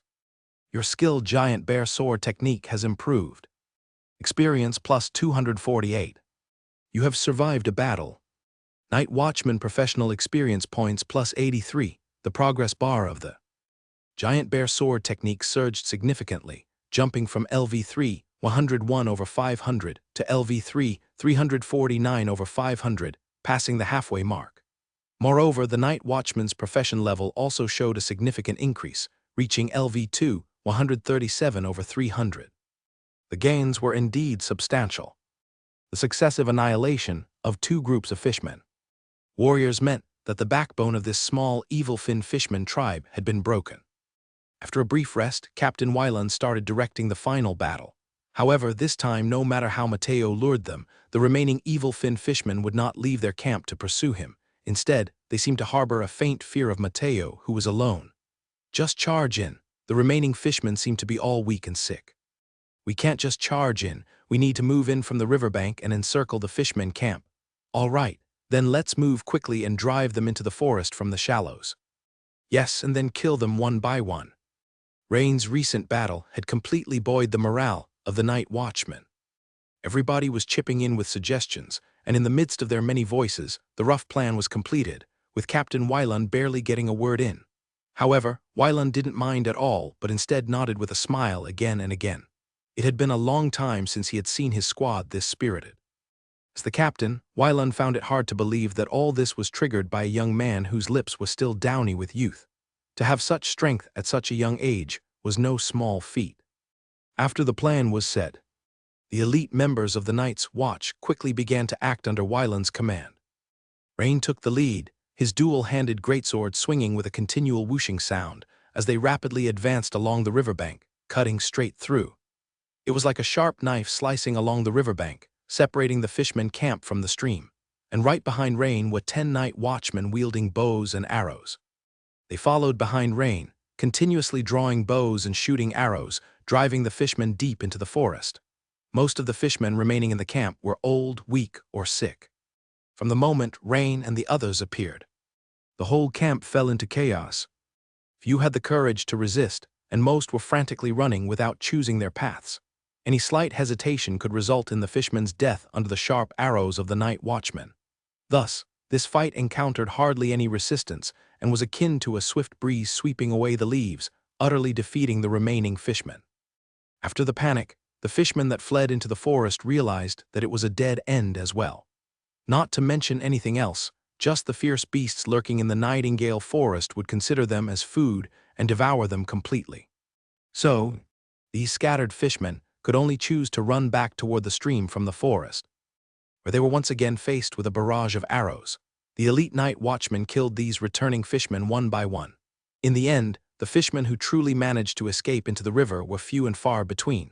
By this point, the small, evil-fin fishman tribe was completely doomed. Even if a handful of fishmen managed to flee, they were no longer a concern. Without a tribe and settlement to rely on, the remaining isolated fishmen were likely to become prey to other beasts soon. In the dense and overgrown Nightingale forest, the roles of hunter and prey could switch far faster than one might imagine. Your skilled giant bear sword technique has improved. Experience plus 49. You have gone through a battle. Night Watchman professional experience points plus 15. Since the intensity of this battle was very low, almost like sweeping away fallen leaves with an autumn breeze, the experience Rain gained was also much less. Of course, this was all expected. While Rain was checking the system messages, the Night Watchmen were not resting, but were quickly starting to loot the battlefield for spoils, heads bowed. Although the weapons of these fishmen were crudely made, sometimes one could find quite a few good items among them. Once someone had killed a fishman and discovered that it was actually carrying a piece of mithril or the size of a fist. That person made a fortune on the spot. So after the fishmen had been completely eliminated, the night watchman began to search for battle loot. Rain, don't just stand there, come help. Captain Wylan called out to Rain with a smile and a wave. Truth be told, it wasn't that Rain looked down on the fishermen's poor weapons and equipment. Rather, Rain believed that, as this was his first time participating in a night watchman squad's battle, it was more beneficial for him to show restraint concerning the loot to integrate better into the team's collective. Seeing Rain's expression, Wylan immediately guessed something and laughed heartily. "Haha, Rain, do you think the battle loot each person picks up belongs solely to themselves? That would be total chaos." Rain's brow furrowed. Could there be some etiquette involved? Captain Wylan, isn't it that way?" "Of course not. The distribution of battle loot is carried out according to regulations. Otherwise, those who get injured and can't pick up any loot would be at a huge loss," Wylan explained. Fairly distributing battle loot is a tradition of the Night Watchman which, after long practice, has gradually been improved upon and formed into specific rules. Wylan briefly explained to Rain the loot distribution rules of the Night Watchman. Rain nodded continuously as he listened. He hadn't expected that there were actually intricacies involved just in the distribution of battle loot. For instance, in the loot distribution rules of the Night Watchman, 30% was handed over to the Empire, and the remaining 70% was allocated to individuals. Within this remaining 70%, there were detailed rules regarding rewards for those who performed exceptionally in battle. The proportion of loot distribution based on different combat roles, the pricing of enemy weapons and equipment after the battle, and even how much compensation one should receive for having an arm severed on the battlefield. However, no matter how one calculated it, Rain had been incredibly instrumental in this battle, and could almost directly claim half of the total amount of the 70% of the battle loot. After much searching, nearly half of the loot found by everyone turned out to be his. This suddenly made Rain, who had come to the realization, feel a bit embarrassed, so he quickened his pace and began searching the fishman camp. The corpses in the valley had been thoroughly searched earlier, and now it was mainly the fishman camp area. Rain stepped into one of the stilt houses and found it contained only numerous clay pots and dried fish, the entire house reeking of a strong fishy smell. This made him involuntarily furrow his eyebrows. Perhaps this fishy smell was a rare delicacy for the fishmen, but for humans, it was somewhat unbearable. Rain casually rummaged around and could say he found nothing of value. So, he quickly left and moved on to the next stilt house. This stilt house seems quite a bit larger. Rain noticed the difference as soon as he entered, since the stilt houses all had a conical appearance. The larger size wasn't easy to distinguish from the outside, but one could tell the difference once inside. This stilt house had a lot more furnishings, and in one corner there was even a worn wooden box. Rain's eyes lit up immediately, and he used his greatsword to pry open the box, revealing a glint of shine within. There were a small amount of gold and silver coins, a piece of green agate, 3 or 4 pieces of magnetite, and a nugget of gold. Rain picked up the supposed gold nugget with delight. But as soon as he held it, he felt that the weight was off. It was clearly too light. Upon closer inspection, it turned out to be just a high-quality piece of brass ore. Rain was greatly disappointed at this discovery. Since the wooden box was beginning to rot and was too heavy to carry conveniently, Rain took the coins one by one and placed them in his pocket and packed the green agate and others into a large cloth bag.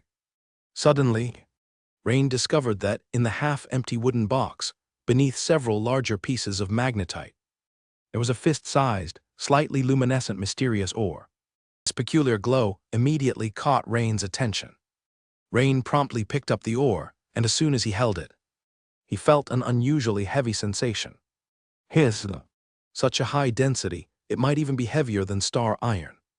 Having learned how to identify ores from the blacksmith Boris last time, Rain was no longer ignorant about ores.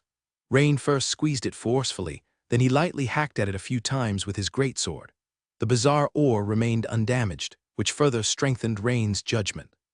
Simply based on its hardness and weight, this piece of ore must be some kind of special ore. Moreover, according to Rain's initial judgment, the value of this piece of ore likely was not less than that of the piece of star iron that Boris owned. Thinking it over, Rain had no inclination to selfishly keep the ore for himself. Even if this ore was extremely valuable, he would probably receive it during the distribution of spoils based on his contribution, provided he didn't want anything else. Consequently, Rain dumped everything from the wooden box into a large cloth bag. He then picked up the heavy bag and found his team leader, Wylan. So much. After seeing what was inside the cloth bag, Wylan immediately widened his eyes. Surprised expression facing Rain. Rain, you really are our squad's lucky star. Watching Rain, who had gathered a lot in such a short time, Wylan didn't know what to say all of a sudden and could only shake his head and sigh at Rain's good luck. Captain Wylan, when the valuation is done and we distribute the spoils, I'll take this ore, Rain said as he took out the softly glowing stone from the bag and handed it to Wylan. Seems like a special ore. That's indeed rare, no problem. While Wylan was experienced and knowledgeable, his ability to identify ores was no better than Rain's. He just knew that this wasn't an ordinary ore. Go on then, Wylan said as he directly tossed the ore back to Rain. Just as Rain was puzzled, he heard Wylan say, "You taking it now is the safest way. Waiting until we bring the spoils back to town for the quartermaster to value it, it very well might get assessed into the Empire's required 30% share. Just take it now, and if it's valuable, remember to buy each of us a round of tequila," Wylan said, patting Rain's shoulder with a laugh.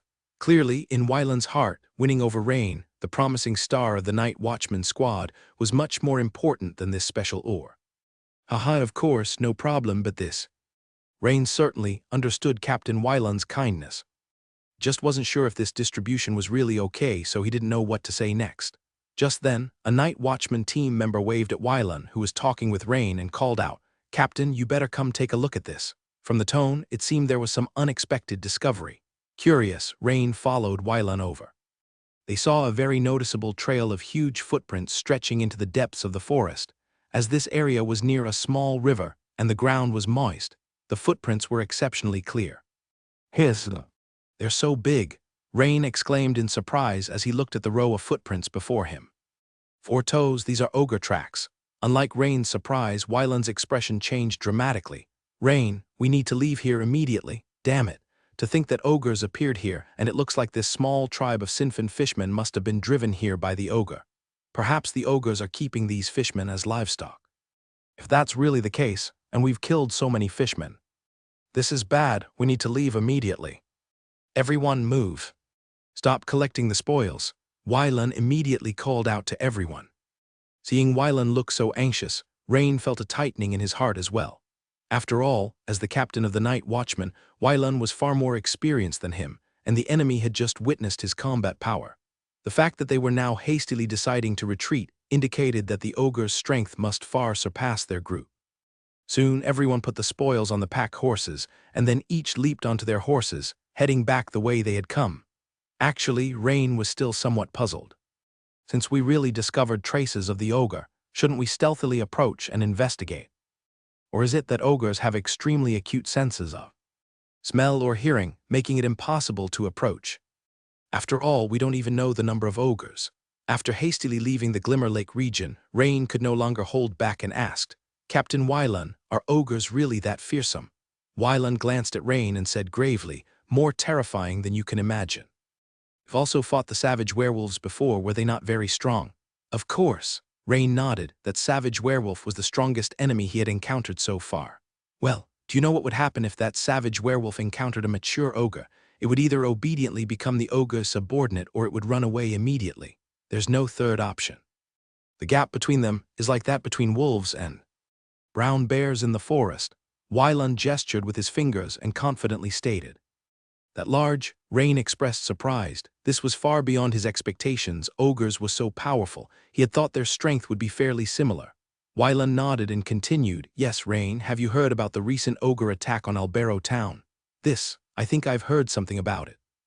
Rain immediately recalled the content discussed by some pseudo-rich generation peers on the day he just crossed over, which seemed to be about this Albero town.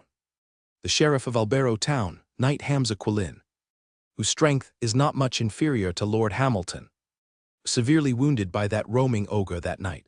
If it weren't for other night watchmen risking their lives to distract the ogre, Sir Hamza, a knight of great strength, might have been killed in honor. After hearing Wylan's explanation, Rain raised an eyebrow. This really surprised him. He had always thought ogres were just large, slow giant fools with immense strength, but according to Wyland's description, it seemed not to be the case. He didn't know Knight Hamza, but he was aware of Hamilton's strength. If a knight like Hamza, whose strength was comparable to Hamilton's, couldn't withstand the ogre, Rain also had the awareness that even if he activated his blacksmith strength LV3, he would not be a match for the ogre. I've been feeling that something's been off this last year. There's been too much happening in the Meister County. Wyland seemed to recall and sighed at this moment. After we get back, we must report this matter to Lord Hamilton immediately. If Rain felt somewhat complacent after his mass killing at the merfolk camp, then after understanding the formidable strength of the ogre, that trace of complacency in his heart disappeared without a trace. The revolution is not yet successful, comrades still need to work hard. A famous saying from his past life naturally came to Rain's mind. Flashgold Town in the afternoon. A middle-aged man clad in a black waistcoat, of exceedingly ordinary appearance, stepped into the noisy tavern belonging to the family with thick eyebrows.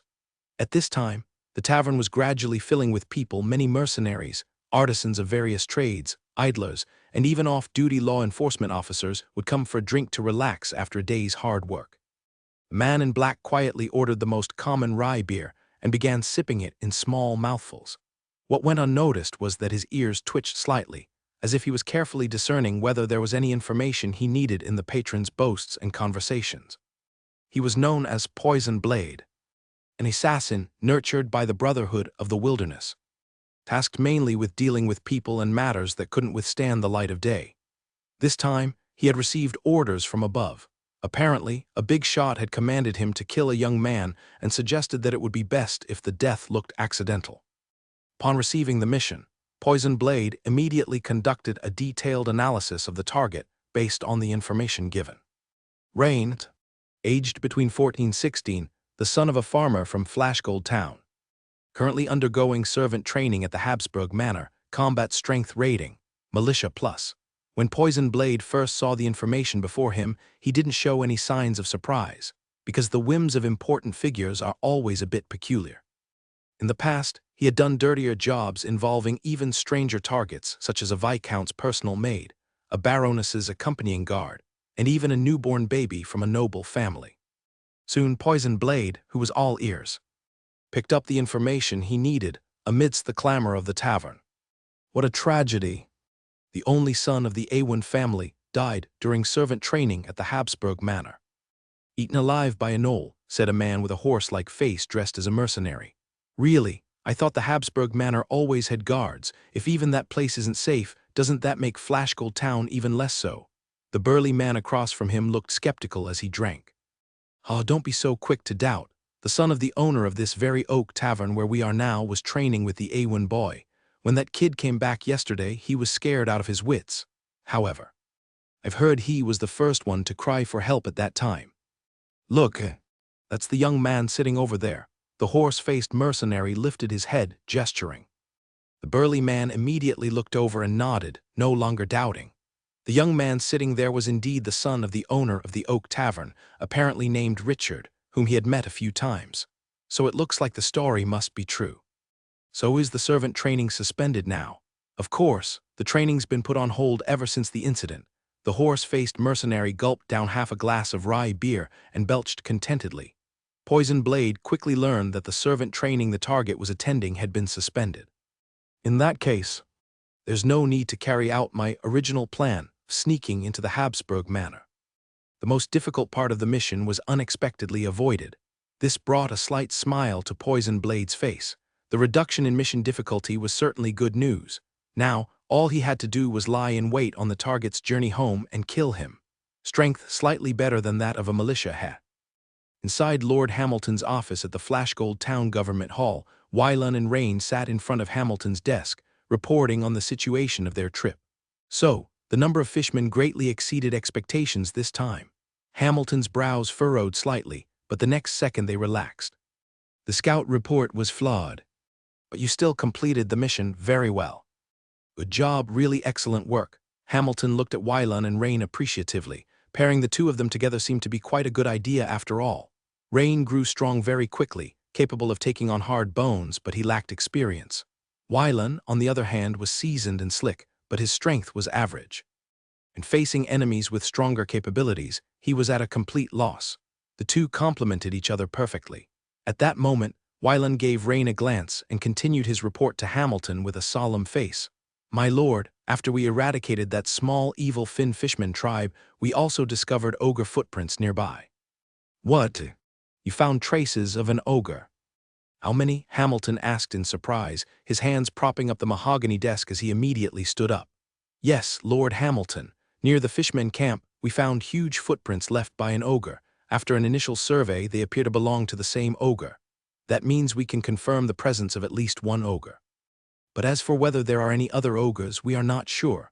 Perhaps worried about misleading his superior's judgment, Captain Wylan spoke very cautiously about this matter. "Good, it's right to be cautious. Ogres are not something you can handle," Hamilton replied, regaining his composure and slowly sitting down again. "It seems that we need to report this matter to the county town. I'm still recovering from my injuries. If an ogre attack, like the one in Albero town, occurs, that would be terrible." After pondering for a moment, Hamilton picked up a quill pen and began writing swiftly on a piece of paper. Once he finished, he sealed it in an envelope. Hamilton then took out a red granule the size of a fingernail from a drawer, placed it on the seal of the envelope, and pressed down hard with his left fist. After Hamilton lifted his hand, the red granule had been flattened, revealing the embossed image of a mounted night watchman holding a torch on the wax seal.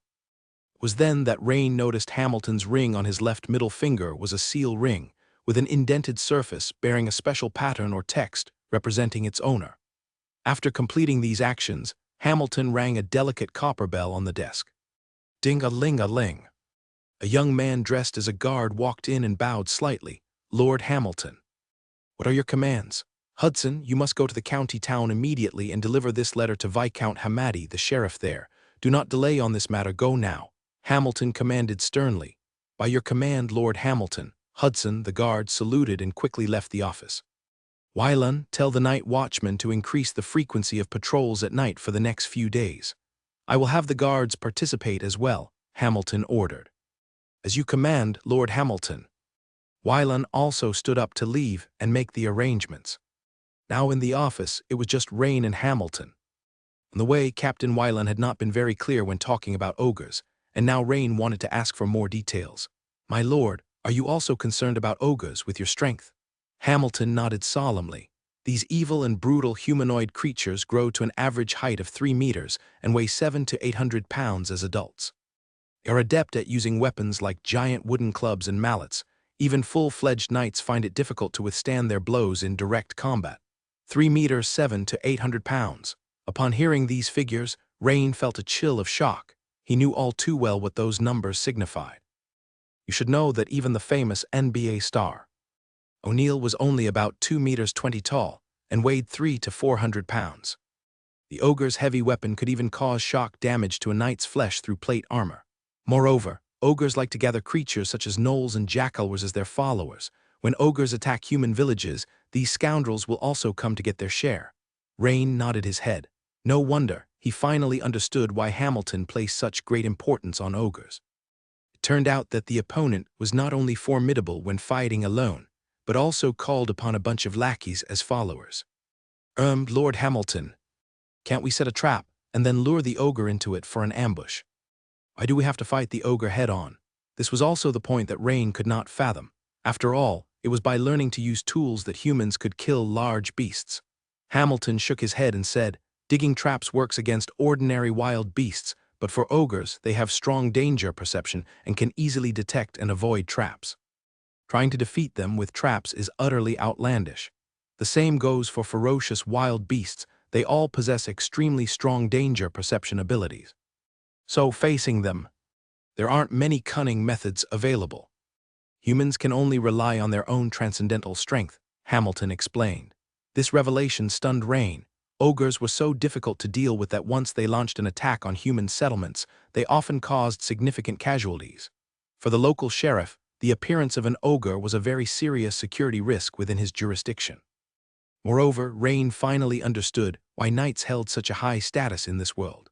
Because in a world that so heavily relied on individual high-end combat power, knights with formidable strength were the cornerstone of social stability. All right, enough about ogres. Rain, I have something here that you will definitely like. Upon hearing Hamilton's words, Rain showed curiosity. I just got it myself too. Hamilton took out a circular badge from the drawer, larger than a gold coin by 1 round, and handed it to Rain. Rain took it carefully and began to inspect it closely. Once in hand, the badge gave Rain a hefty feeling, and judging by the material, it seemed to be made of copper.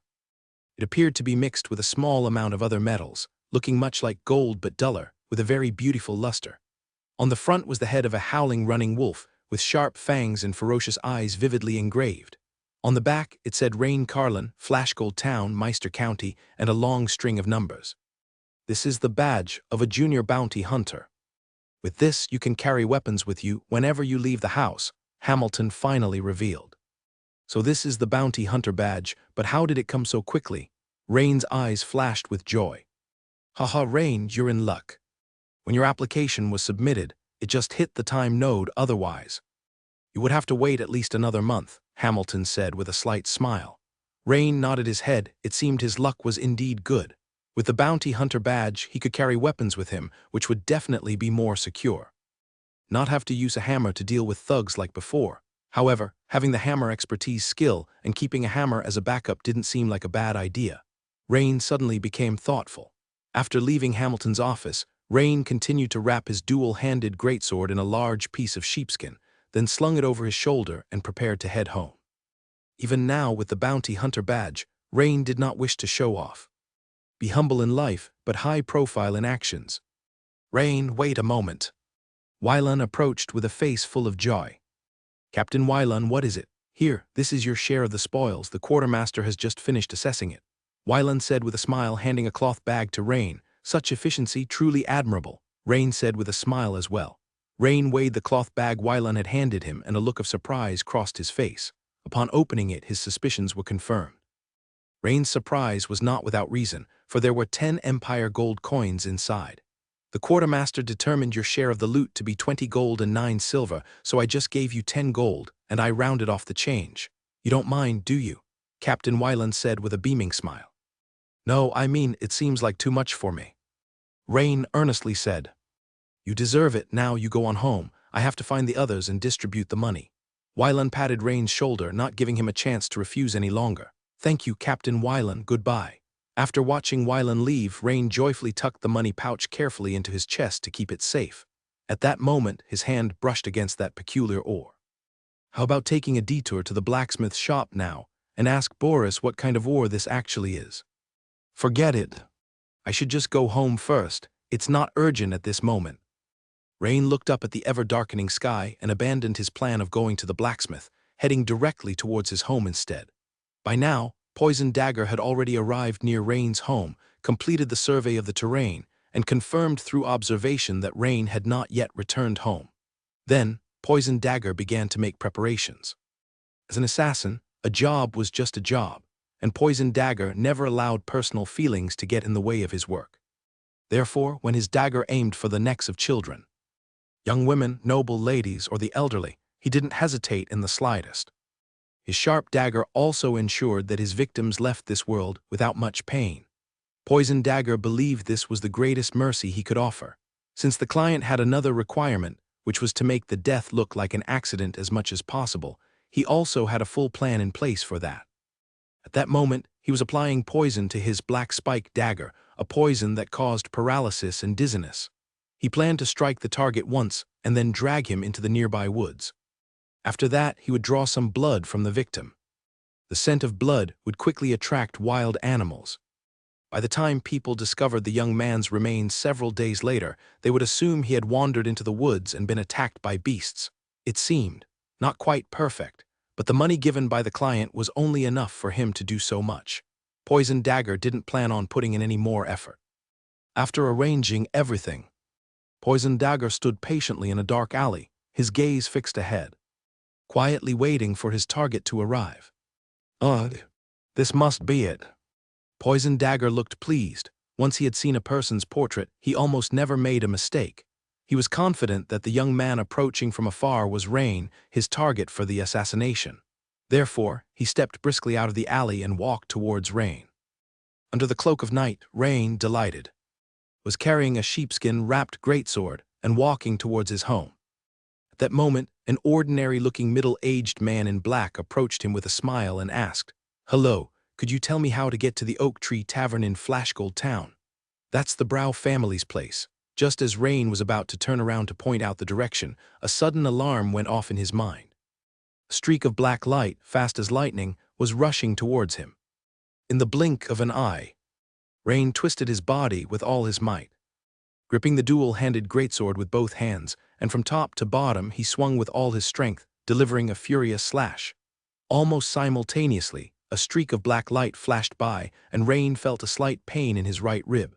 It was the first time Rain had missed. His strike, the furious slash, had not hit the target. The dual-handed greatsword heavily fell on the ground. Rain instantly realized that this strange, middle-aged man in black was most likely an assassin. No wonder he moved so fast, dodging his counterattack in an instant. Suddenly, the black light struck again. Instinctively, Rain used the only defensive sword technique from the giant bear sword technique, designed to counter high-speed moving enemies. He raised the fine steel greatsword vertically, blocking the path of the attacker's black light. The assassin's dagger struck hard on the broad blade of the dual-handed greatsword, to no effect. However, the force of the rebound caused a slight delay in the assassin's movement.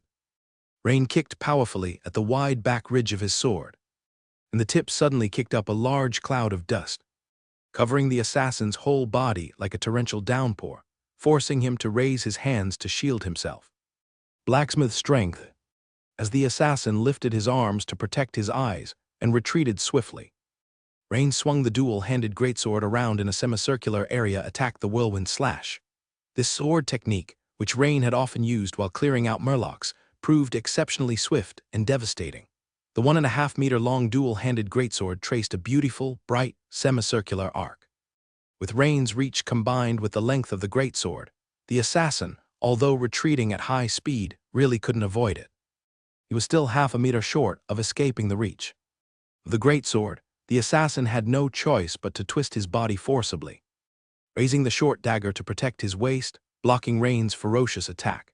It must be said that the assassin's close combat skills were extremely strong, as he managed to adopt a defensive posture mid-air to avoid being bisected by Rain's dual-handed greatsword. But tragedy still struck. The ferocious dual-handed greatsword struck heavily on the small dagger, especially since the assassin had underestimated Rain's explosive strength. Under the berserk force of 16 points of strength, the assassin was bent over like a straw. His whole body was violently smashed. And with a bang, like a cannonball, he was severely hacked into the woods by the roadside. The assassin heavily collided against a large tree, hugged by one person, and violently spat out a mouthful of fresh blood. Then, with another bang, he was bounced back to the ground by the tree trunk, continuing to vomit large amounts of blood. His dagger-holding right hand was now grotesquely twisted, clearly indicating a complete fracture of the forearm. The broken radius and ulna bones protruded through the flesh on one side. But the opponent was lucky, because the opponent's dagger was clearly no ordinary weapon. When split by Rain's dual-handed greatsword, it didn't shatter. Had it been a dagger of normal material, it would have likely shattered on the spot or broken in half, and the person would have been bisected by Rain right then and there. The opponent tried several times to get up, but each attempt was exceptionally difficult, and clumsily, he fell back to the ground. Rain's recent whirlwind slash not only broke the opponent's arm, but also left his ribs and organs in a complete mess. A normal person would have been dead by now. Only a well-trained assassin with strong vitality like this could survive. As Rain rapidly approached, the assassin's eyes revealed despair. "Damn it," who said the guy was just a farmer's son with a bit of talent in swordsmanship. Slightly stronger than a militiaman, the strength of that last strike exceeded that of an average third-level knight attendant. Damn, we screwed up this time. A combatant comparable to a qualified knight was written off as just a bit stronger than a militiaman. Damn the guy who did the intel, fuck you. Unfortunately, Rain could not hear Poison Blade's internal monologue. Or else Rain would have touched his nose and told Poison Blade that he was wrongly blaming others because the intelligence was essentially correct. Because Poison Blade had indeed overestimated Rain. Without the enhancement from the skill Blacksmith's strength, Rain's power would diminish significantly, At best, he would be at the level of a first-level night attendant. So, the intelligence indicating that Rain's strength was millisiem plus was actually quite accurate, slightly flawed but not wrong. But Rain's skill blacksmith strength LV3 was too abnormal, boosting his strength by 60% in an instant. Turning the kitten into a tiger, this kind of discrepancy would be unbearable for anyone. Additionally, a fresh trick works wonders everywhere. As for the other moves of the giant bear sword technique, Rain might not be so proficient and swift, but he was familiar with the whirlwind slash. Having swept through a day-long fisherman camp, Rain had been mostly practicing this very move. The abnormal skill blacksmith strength LV3 paired with the fresh move whirlwind slash had almost caused Poison Blade's intestines to spill out. Just when Rain was about to approach quickly and press the opponent for information, the black-clad assassin lying on the ground looked up at Rain defiantly with a hint of resolve in his eyes, and the next second, his mouth overflowed with a lot of black blood. Not good. Rain rushed forward, but it was already too late. The assassin had actually committed suicide. Such a professional assassin. Rain quickly recalled everyone he had offended. The first was Bushy Brows, but from his last hiring of the likes of Drunk Jack, and only asking him to break Rain's hand, it seemed unlikely that this fierce and ruthless professional assassin was hired by him. Firstly, the style did not match. The level of Bushy Brows' hatred for him did not reach such an extent. Secondly, the cost of hiring such a professional assassin was likely beyond what a teenager could afford. Was it because of killing Blackbeard? And Boss Cole of the Hyena Gang found out, Rain murmured. Or was it because I accidentally got involved in the succession disputes of Count Habs? These were the only two possibilities so far. Rain thought it through and felt that whether it was the Hyena Gang or Count Habs' successors, both had the motive and means to hire an assassin. Strength. I still need to enhance my strength. Rain once again felt a strong sense of urgency in his heart. This time, if it weren't for his danger perception skill and the fact that the opponent's strength was within his capability to handle, he could have turned the tables against the wind. Otherwise, he would really have been done for. As Rain was about to go forward and collect the spoils of war the next second, he suddenly felt a slight dizziness in his head. He sharply looked down, and only then did Rain notice the light cut below his right rib. Although it bled little and the cut was shallow, the burst skin felt utterly numb. This made him realize at once. Shit, the bastard used poison. Rain's complexion changed. But upon closer consideration, he was not very panicked in his heart. For the color of the wound did not darken or show any other reaction, suggesting that the poison was not very potent. Moreover, he had always kept one attribute point in reserve, exactly for times like this. Without delay, Rain added this one attribute point to his constitution. Instantly, a warm current surged from his heart, filling Rain with new strength and erasing the dizziness he had just experienced. This immediately brought a sense of stability to Rain's mind. However, the sensation in the area of the wound had not returned, indicating that the poison was still present. It seemed that adding the point was more like refreshing the state of his body, but the poison in the wound was still threading its way deeper into his system. Rain immediately seized the time to move forward, first lifting the corpse of the assassin with the tip of his sword to confirm that the man had indeed ceased breathing. Then he quickly began to search the body. Generally speaking, since the assassin had used poison, he must have carried both poison and antidote on him, though of course, there might not be an antidote for the specific poison that had just affected Rain, but it was likely that the assassin had the same poison. Therefore, if Rain could find the poison that had affected him on the assassin's body, he might be able to understand what poison it was, which would make it much easier to deal with afterward. A few seconds later, Rain was dumbfounded. He saw that in the assassin's belt pouch, he had turned up 7 or 8 bottles and jars of different colors, but the problem was, none of these bottles and jars bore any labels. It appeared that the assassin relied on differences such as color and the shape of the bottle to remember which kind of poison or antidote was inside. Each one, after a moment of thought, Rain seemed to come up with an idea. Immediately, Rain no longer took the time to look closely but dragged the assassin's body behind a large rock and took all the bottles, jars, dagger, and the money pouch, and hurried towards the town. Turning left and right, Rain quickly arrived at the door of a shop marked with the signs of herbs and reagents. The shop was named Abel's Pharmacy. The owner of the pharmacy was named Abel. a middle-aged man around 40, tall and thin, who was usually silent and hardly appeared in front of the townsfolk, spending his time alone fiddling with his concoctions in the pharmacy. At first, the townspeople called him Oddball Abel. Later on, as the residents of Flashgold Town gradually realized that the potions Abel crafted were more effective than those from other places, and were also slightly cheaper than similar potions on the market, their perception of him improved markedly. No longer did they refer to him as Oddball Abel. Instead, they respectfully called him Pharmacist Abel or Mr. Abel. Additionally, there was a curious incident to mention. Ever since Abel demonstrated his extraordinary knowledge in potion making, Molly, the 18 or 19-year-old beautiful daughter of the tailor shop owner next to the pharmacy, began to fall in love with Abel, the nearly 40-year-old bachelor.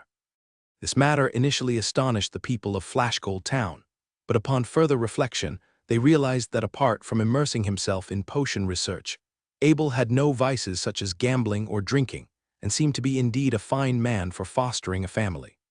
The residents who came to this understanding envied Molly for her discernment, and the couple has now been married for half a year. Rain had come here not to buy potions, but to seek the help of Abel, proficient in potion studies, to identify which bottle contained the correct antidote. After all, professional matters should be left to professionals.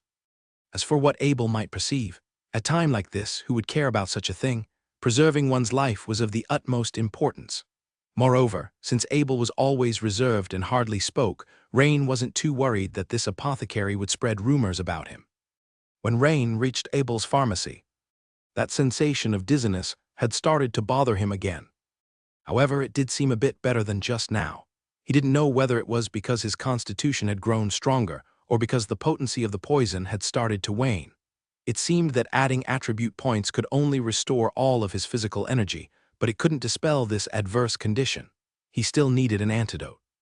As he walked into the pharmacy, the owner Abel was not there. Instead, his newlywed wife Molly sat behind the counter. Rain was well aware that the expertise in potions lay with Abel, not with the woman in front of him. In fact, this young bride only knew the names and prices of each potion. Rain hesitated for a moment, then quickly stepped forward and asked, "Molly, is Mr. Abel here?" "Oh, if it isn't little Rain. You've grown taller and even more handsome." As for Abel, the new marshal has called for him. He should be over at the town administrative office. "What's the matter? Do you need something?" Molly said with a smile, standing up to greet Rain. Both having grown up in Flashgold Town, Molly and Rain had known each other for a long time. Just a small issue." The marshal, "Then I'll go find Mr. Abel at the town administrative office. Goodbye, Molly."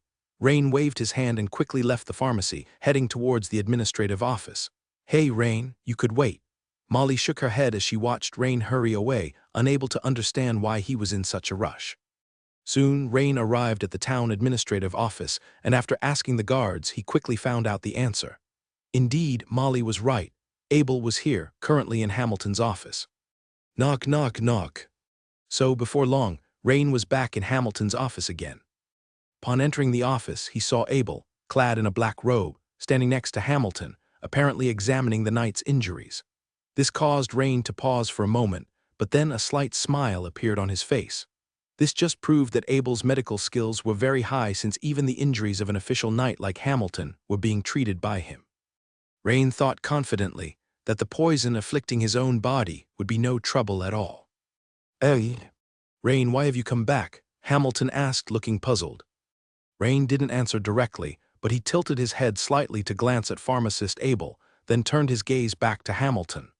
Hamilton instantly understood and waved his hand, saying, "It's fine, Rain, just say what you need to." "Abel is an old friend of mine." Rain nodded and said, "I was just attacked by an assassin and poisoned." "What?" Hamilton immediately stood up from his chair, his eyes wide as he stared at Rain, clearly shocked by the news. And Abel, normally so stoic, also looked at Rain with surprise on his face, as if to say, "You a kid, and yet there are assassins out to kill you." Rain didn't continue to explain, but instead stepped forward, and with a rustle, he placed all the bottles and jars he had been carrying onto Hamilton's spacious desk. After thinking for a moment, Rain also took out the black dagger and placed it on the desk as well. Now Hamilton fell silent too. He exchanged a look with Abel, both seeing surprise in the other's eyes, But at that moment, both knew that Rain had not lied. "Rain, don't panic, let me take a look first," Abel said at that moment. He paused his examination of Hamilton's wounds, walked around the desk, and came over. Abel first inspected Rain's wound, then picked up the black dagger and sniffed it, and after checking Rain's pupils he said, "Don't worry, the poison you've been hit with is a paralytic toxin.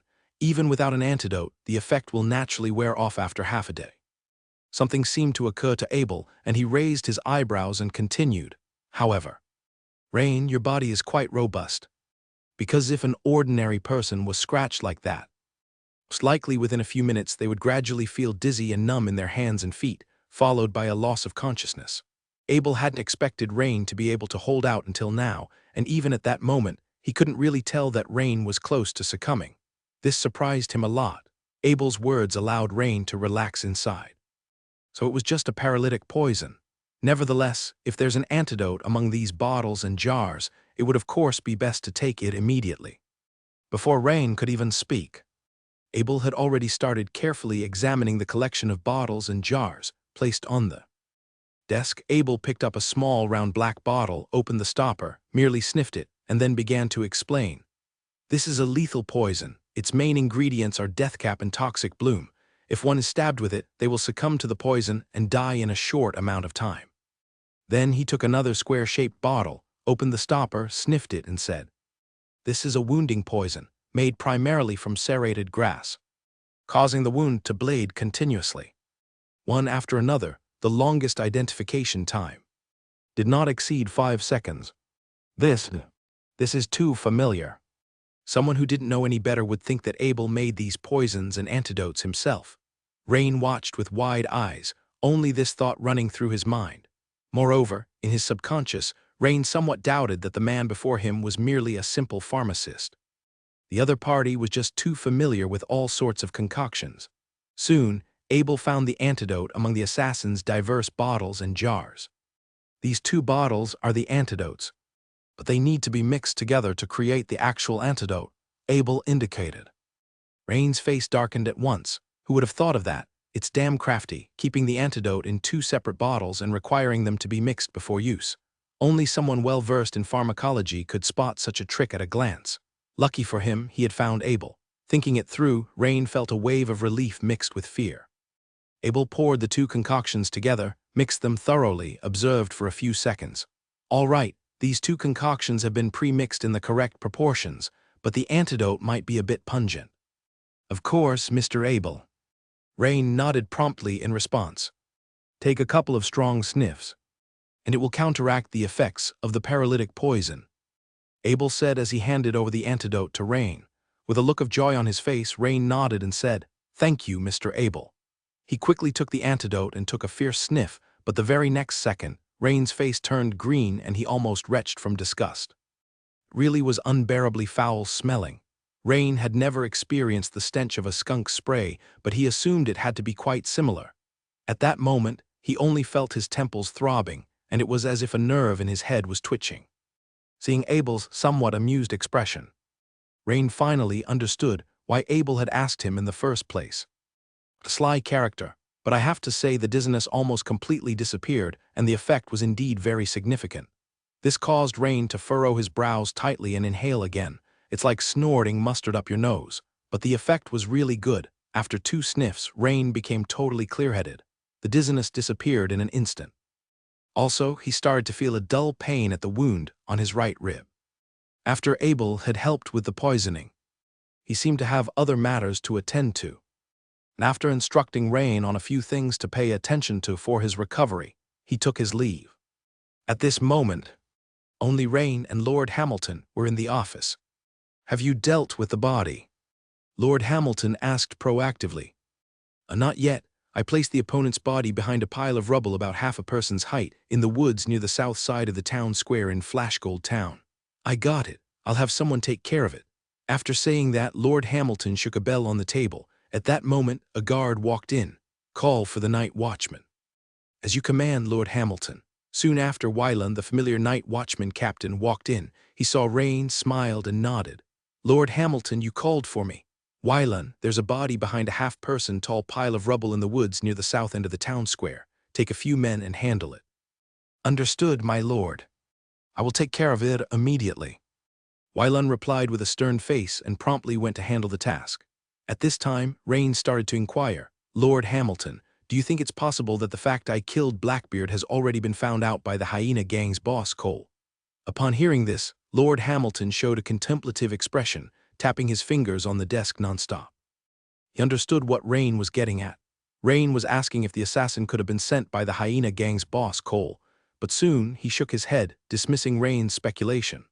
I don't think so. If the hyena gang wanted to target you, they would definitely send core members of their gang to Flashgold Town, not the kind who hires assassins. Rain, tell me about the assassin you encountered. What did he look like, his combat skills, or any distinctive features? Rain did not hold back. He gave a rather complete account of his encounter with the assassin to Lord Hamilton. Afterwards, he particularly emphasized the assassin's fighting style and the fact that he took poison to commit suicide at the end. With hardly any hesitation, Lord Hamilton stated confidently, such a professional killer is either from organizations like the Shadow Stingers or raised by major nobles or groups. The Hyena Gang is far from a major organization. To hire an assassin from organizations like the Shadow Stingers would cost a substantial amount. King of Dogs Cole is notoriously miserly. You only have to look at how his own brother, Blackbeard, had to resort to child trafficking to make extra money. There's no way he would spend a fortune to hire a professional assassin to avenge his brother. So, I can pretty much rule out that this was the doing of Cole. Listening to Lord Hamilton's analytical breakdown, Rain nodded his head. Then the answer was almost self-evident. This took Rain by surprise. Clea had just left, and now he was targeted by her brothers. The term underhanded tactics no longer sufficed to describe what happened. This was clearly an attempt on his life. This caused a nameless rage and anxiety to rise within Rain's heart. Fuck, when nobles like you squabble among yourselves. Is killing me supposed to lock in your victory or something? Or do you see me as just a chicken, a warning to the monkeys, or an ant to be simply wiped out? Shit, being weak is a sin indeed. Hamilton glanced at the stony-faced Rain, although he didn't know who or what kind of power Rain had offended. One thing he was curious about, however, was why Rain didn't go to his teacher Perez for guidance. Maybe it was because he was his superior. Rain, don't be in a hurry to retaliate when your own strength is still relatively weak. There will naturally be opportunities after you've grown stronger, he advised. Rain nodded, his expression clearing slightly. Shit, he too wanted revenge without delay to just go out and slaughter whoever was behind this. But alas, his strength did not permit it. So he could only inspire himself with the thought that a gentleman's revenge is not too late even after 10 years. But 10 years is too long. Seize the day, that's the spirit of us young people. With that in mind, Rain looked up and asked, Lord Hamilton, do you have any good methods for dealing with assassination attempts? Clearly, if the other person didn't succeed this time, based on what Rain understood about the nature of nobles, there would likely be a next time. Hamilton furrowed his brow slightly, thought for a moment, and said, besides increasing your own strength, strengthening your defenses might be a good way to deal with assassins. Right. I have a suit of board armor here that you might find useful. Hamilton then stood up and gestured for Rain to follow as they went to the small compartment behind his office. Aside from the rack of swords, there was also a large clothes rack against the wall in the compartment. During Rain's last visit, he had been so drawn to the various longswords on the sword rack that he had completely ignored it. Hamilton took down a waistcoat that appeared to be made of cotton and handed it to Rain. As soon as Rain took it in hand, he was slightly surprised by the weight. He hefted it and found the cotton waistcoat to be quite heavy, weighing about 20 to 30 pounds, obviously concealing a secret. Indeed, in the lining between the front and back of the garment, Rain could easily feel small, hard, 2-finger-wide strips of metal. Additionally, it seemed for weight reduction, no metal plates had been placed in the arms. Upon turning the inside out, Rain fully understood the concept of board armor. This armor wasn't strictly board armor. Its exterior was cotton, and inside were more than 10 vertically aligned strips of metal. These strips overlapped each other and were connected by horizontally arranged rivets inside the lining of the cotton garment. So, from the outside, it looked no different from an ordinary cotton waistcoat, but in essence, it was completely different. With this board armor, defending against ordinary assassination attempts will be somewhat easier. Hamilton motioned for Rain to put it on. Once Rain had donned the heavy board armor, his sense of security increased substantially. If he encountered an assassin like the last time, who aimed a dagger at his chest or abdomen, Rain felt almost confident to take the hit and then retaliate with a fierce move. Regarding the cost of this board armor, Lord Hamilton, I only have 18 Imperial gold coins on hand. I will make up the rest to you later, Rain said as he took a small cloth bag out of his bosom and handed it to Hamilton. It was the assassin's money pouch. Originally, it held 8 gold coins and a number of silver coins.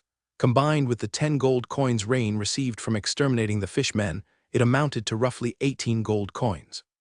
Hamilton waved his hand and said, Rain, as a member of the Night Watchman and I as your superior, this is perhaps one of the few things I can do for you. Rain left Hamilton's office once more, this time with a suite of board armor. Of course, he also took back the pile of bottles and the black dagger. Moreover, based on what Mr. Abel had previously recited, Rain used a goose feather pen to label the names of these poisons and antidotes, such as wound poison, lethal poison, and paralytic poison, and so on. Rain realized that the biggest gain of the day was the batch of poison and antidote he had acquired. Although poisoning may not be the most honorable tactic, it ultimately comes first in saving one's own life. Greatness is the epitaph of the noble, meanness is the passport of the mean. Rain strongly agreed. Rain knew very clearly that whether you are noble or despicable, the most important thing is to survive first. So, it would be foolish to let nobility influence you when the enemy employs poison. When he got back, he planned to further study the toxicity of the poisons, perhaps test their duration on small animals, for instance. Then he would smear a bit on his fine steel greatsword. The blade is so long, would it require more poison? Since these poisons were essentially picked up for nothing, what's the harm in wasting a little? If they really worked well, he might consider keeping them in stock. In his past life, he had heard of the Lime Martial Saint. Perhaps becoming the Poison Sword Saint in this world wouldn't be too bad either.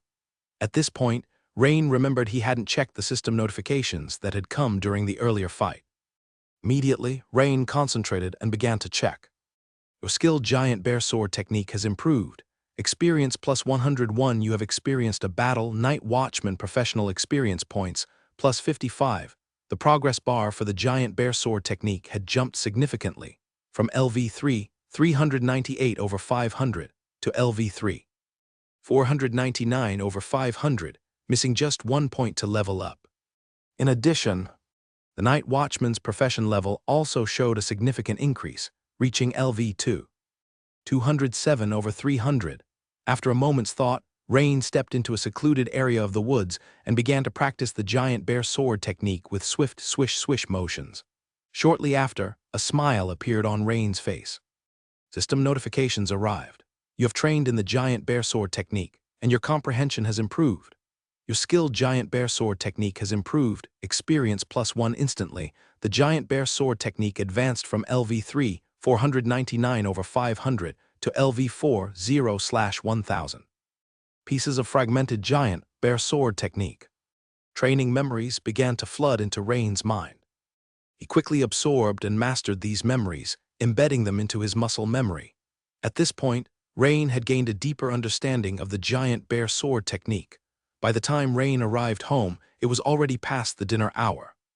But upon opening the door, he was greeted by the sight of his mother waiting at the dining table.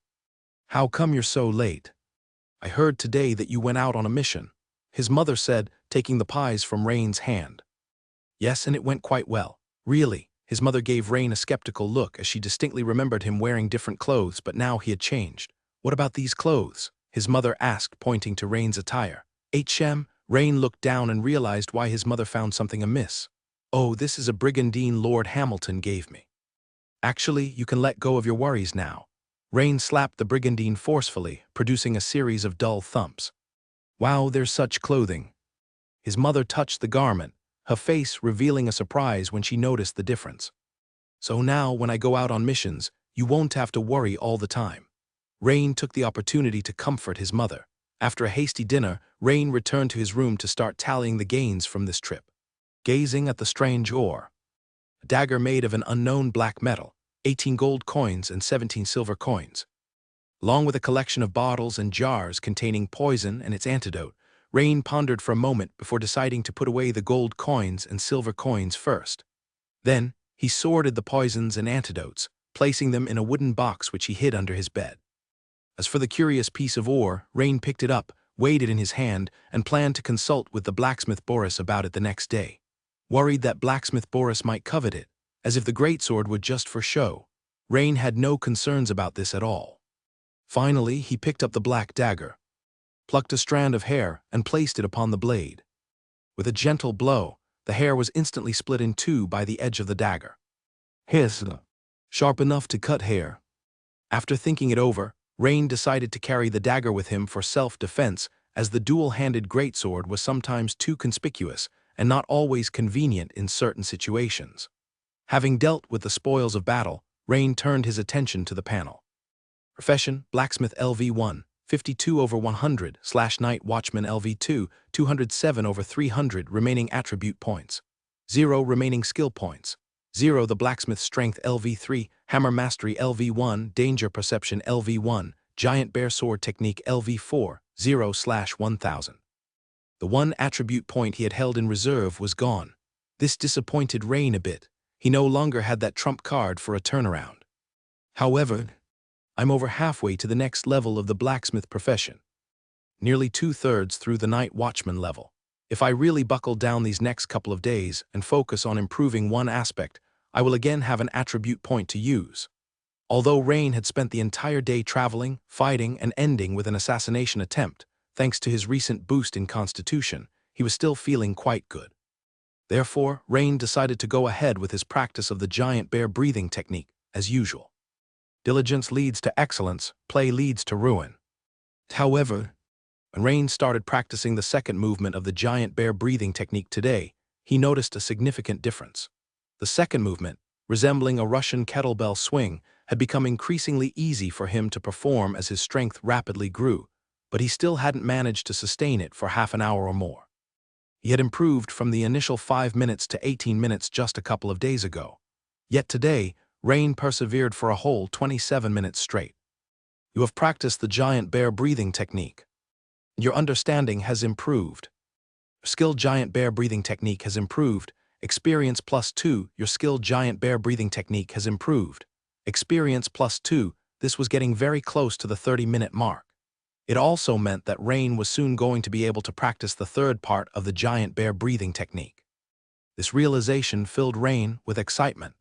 He also noticed that the rate at which he was gaining experience for the giant bear breathing technique seemed to be increasing according to the system notifications. In 1 hour, he had gained a total of 26 experience points. Advancing the giant bear breathing technique to LV2, 77/300. Of course, there was a daily limit to how long one could practice breathing techniques. With Rain's current physical condition, 1 hour was nearly the limit.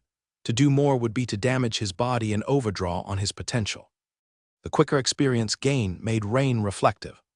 Could it be that the improvement in both my constitution and strength is causing the breathing technique practice to yield significant progress?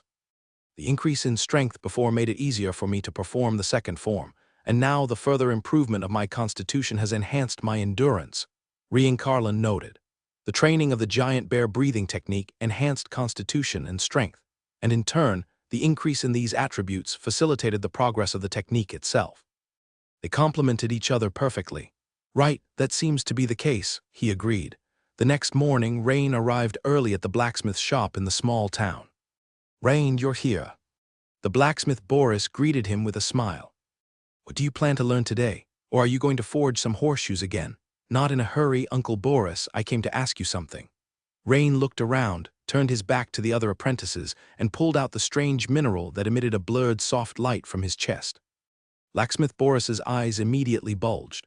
The next second he snapped back to reality, glanced around quickly, and then grabbed Rain, pulling him into the storeroom behind the blacksmith shop. He asked, impatient and eager, "This is glowstone. Rain, how did you find such a rare mineral?" Rain showed a puzzled face. It was the first time he had heard this name. However, it seemed Boris recognized this mineral. It looked like he had come to the right person. Yes, glowstone, very precious. Uncle Boris, is it even more valuable than your star iron? Rain inquired. Exactly, several times more valuable than star iron, Boris confirmed, nodding emphatically. This immediately filled Rain with elation. Setting aside its use, such a small piece was actually worth dozens of Empire gold coins. Even before Rain could ask about its use, Boris had already started to explain non-stop. Once incorporated into a weapon in a certain ratio, glowstone imbues the weapon with special exercising capabilities, which is why it is so valuable, Boris said. Rain stumbled upon yet another unfamiliar term. Yes, to drive away evil. You must have heard of that, Rain, Boris said, looking at him and continued. In this world, there are some strange places that spawn skeletons, zombies, or other evil spiritual bodies, as well as minions of demons or evil gods from other worlds. Normal weapons hardly harm these monsters, only special weapons can do the job. And weapons mixed with glowstone, called glowstone weapons, can inflict significant damage on those evil beings when swinging. Rain suddenly realized, but Uncle Boris, how come I've never encountered any of these evils? Rain couldn't help but ask curiously. Boris rolled his eyes and replied, of course there isn't any near Flashgold Town. Generally, the Empire and the major church's transcendents have already cleared up the evil within the Empire's boundaries. Besides, if you had encountered these evil creatures, would you still be alive to come back and talk to me? However, there have been rumors lately of cultists conducting blood sacrifices, so it's not impossible that some evil has popped up in our county town. You never know, you never know. Boris shook his head. Since there was a special effect of driving away evil, Rain naturally wanted to infuse his greatsword with this glowstone. Uncle Boris, could you incorporate this glowstone into a dual-handed greatsword? Rain asked hopefully. That's not that I'm unwilling, but my forging skills simply aren't up to the task, Boris said. Also, melting glowstone requires a higher temperature than melting iron ore. And our forge isn't hot enough. If you want to fuse the glowstone into a greatsword, you'll have to go to the county town, Boris suggested.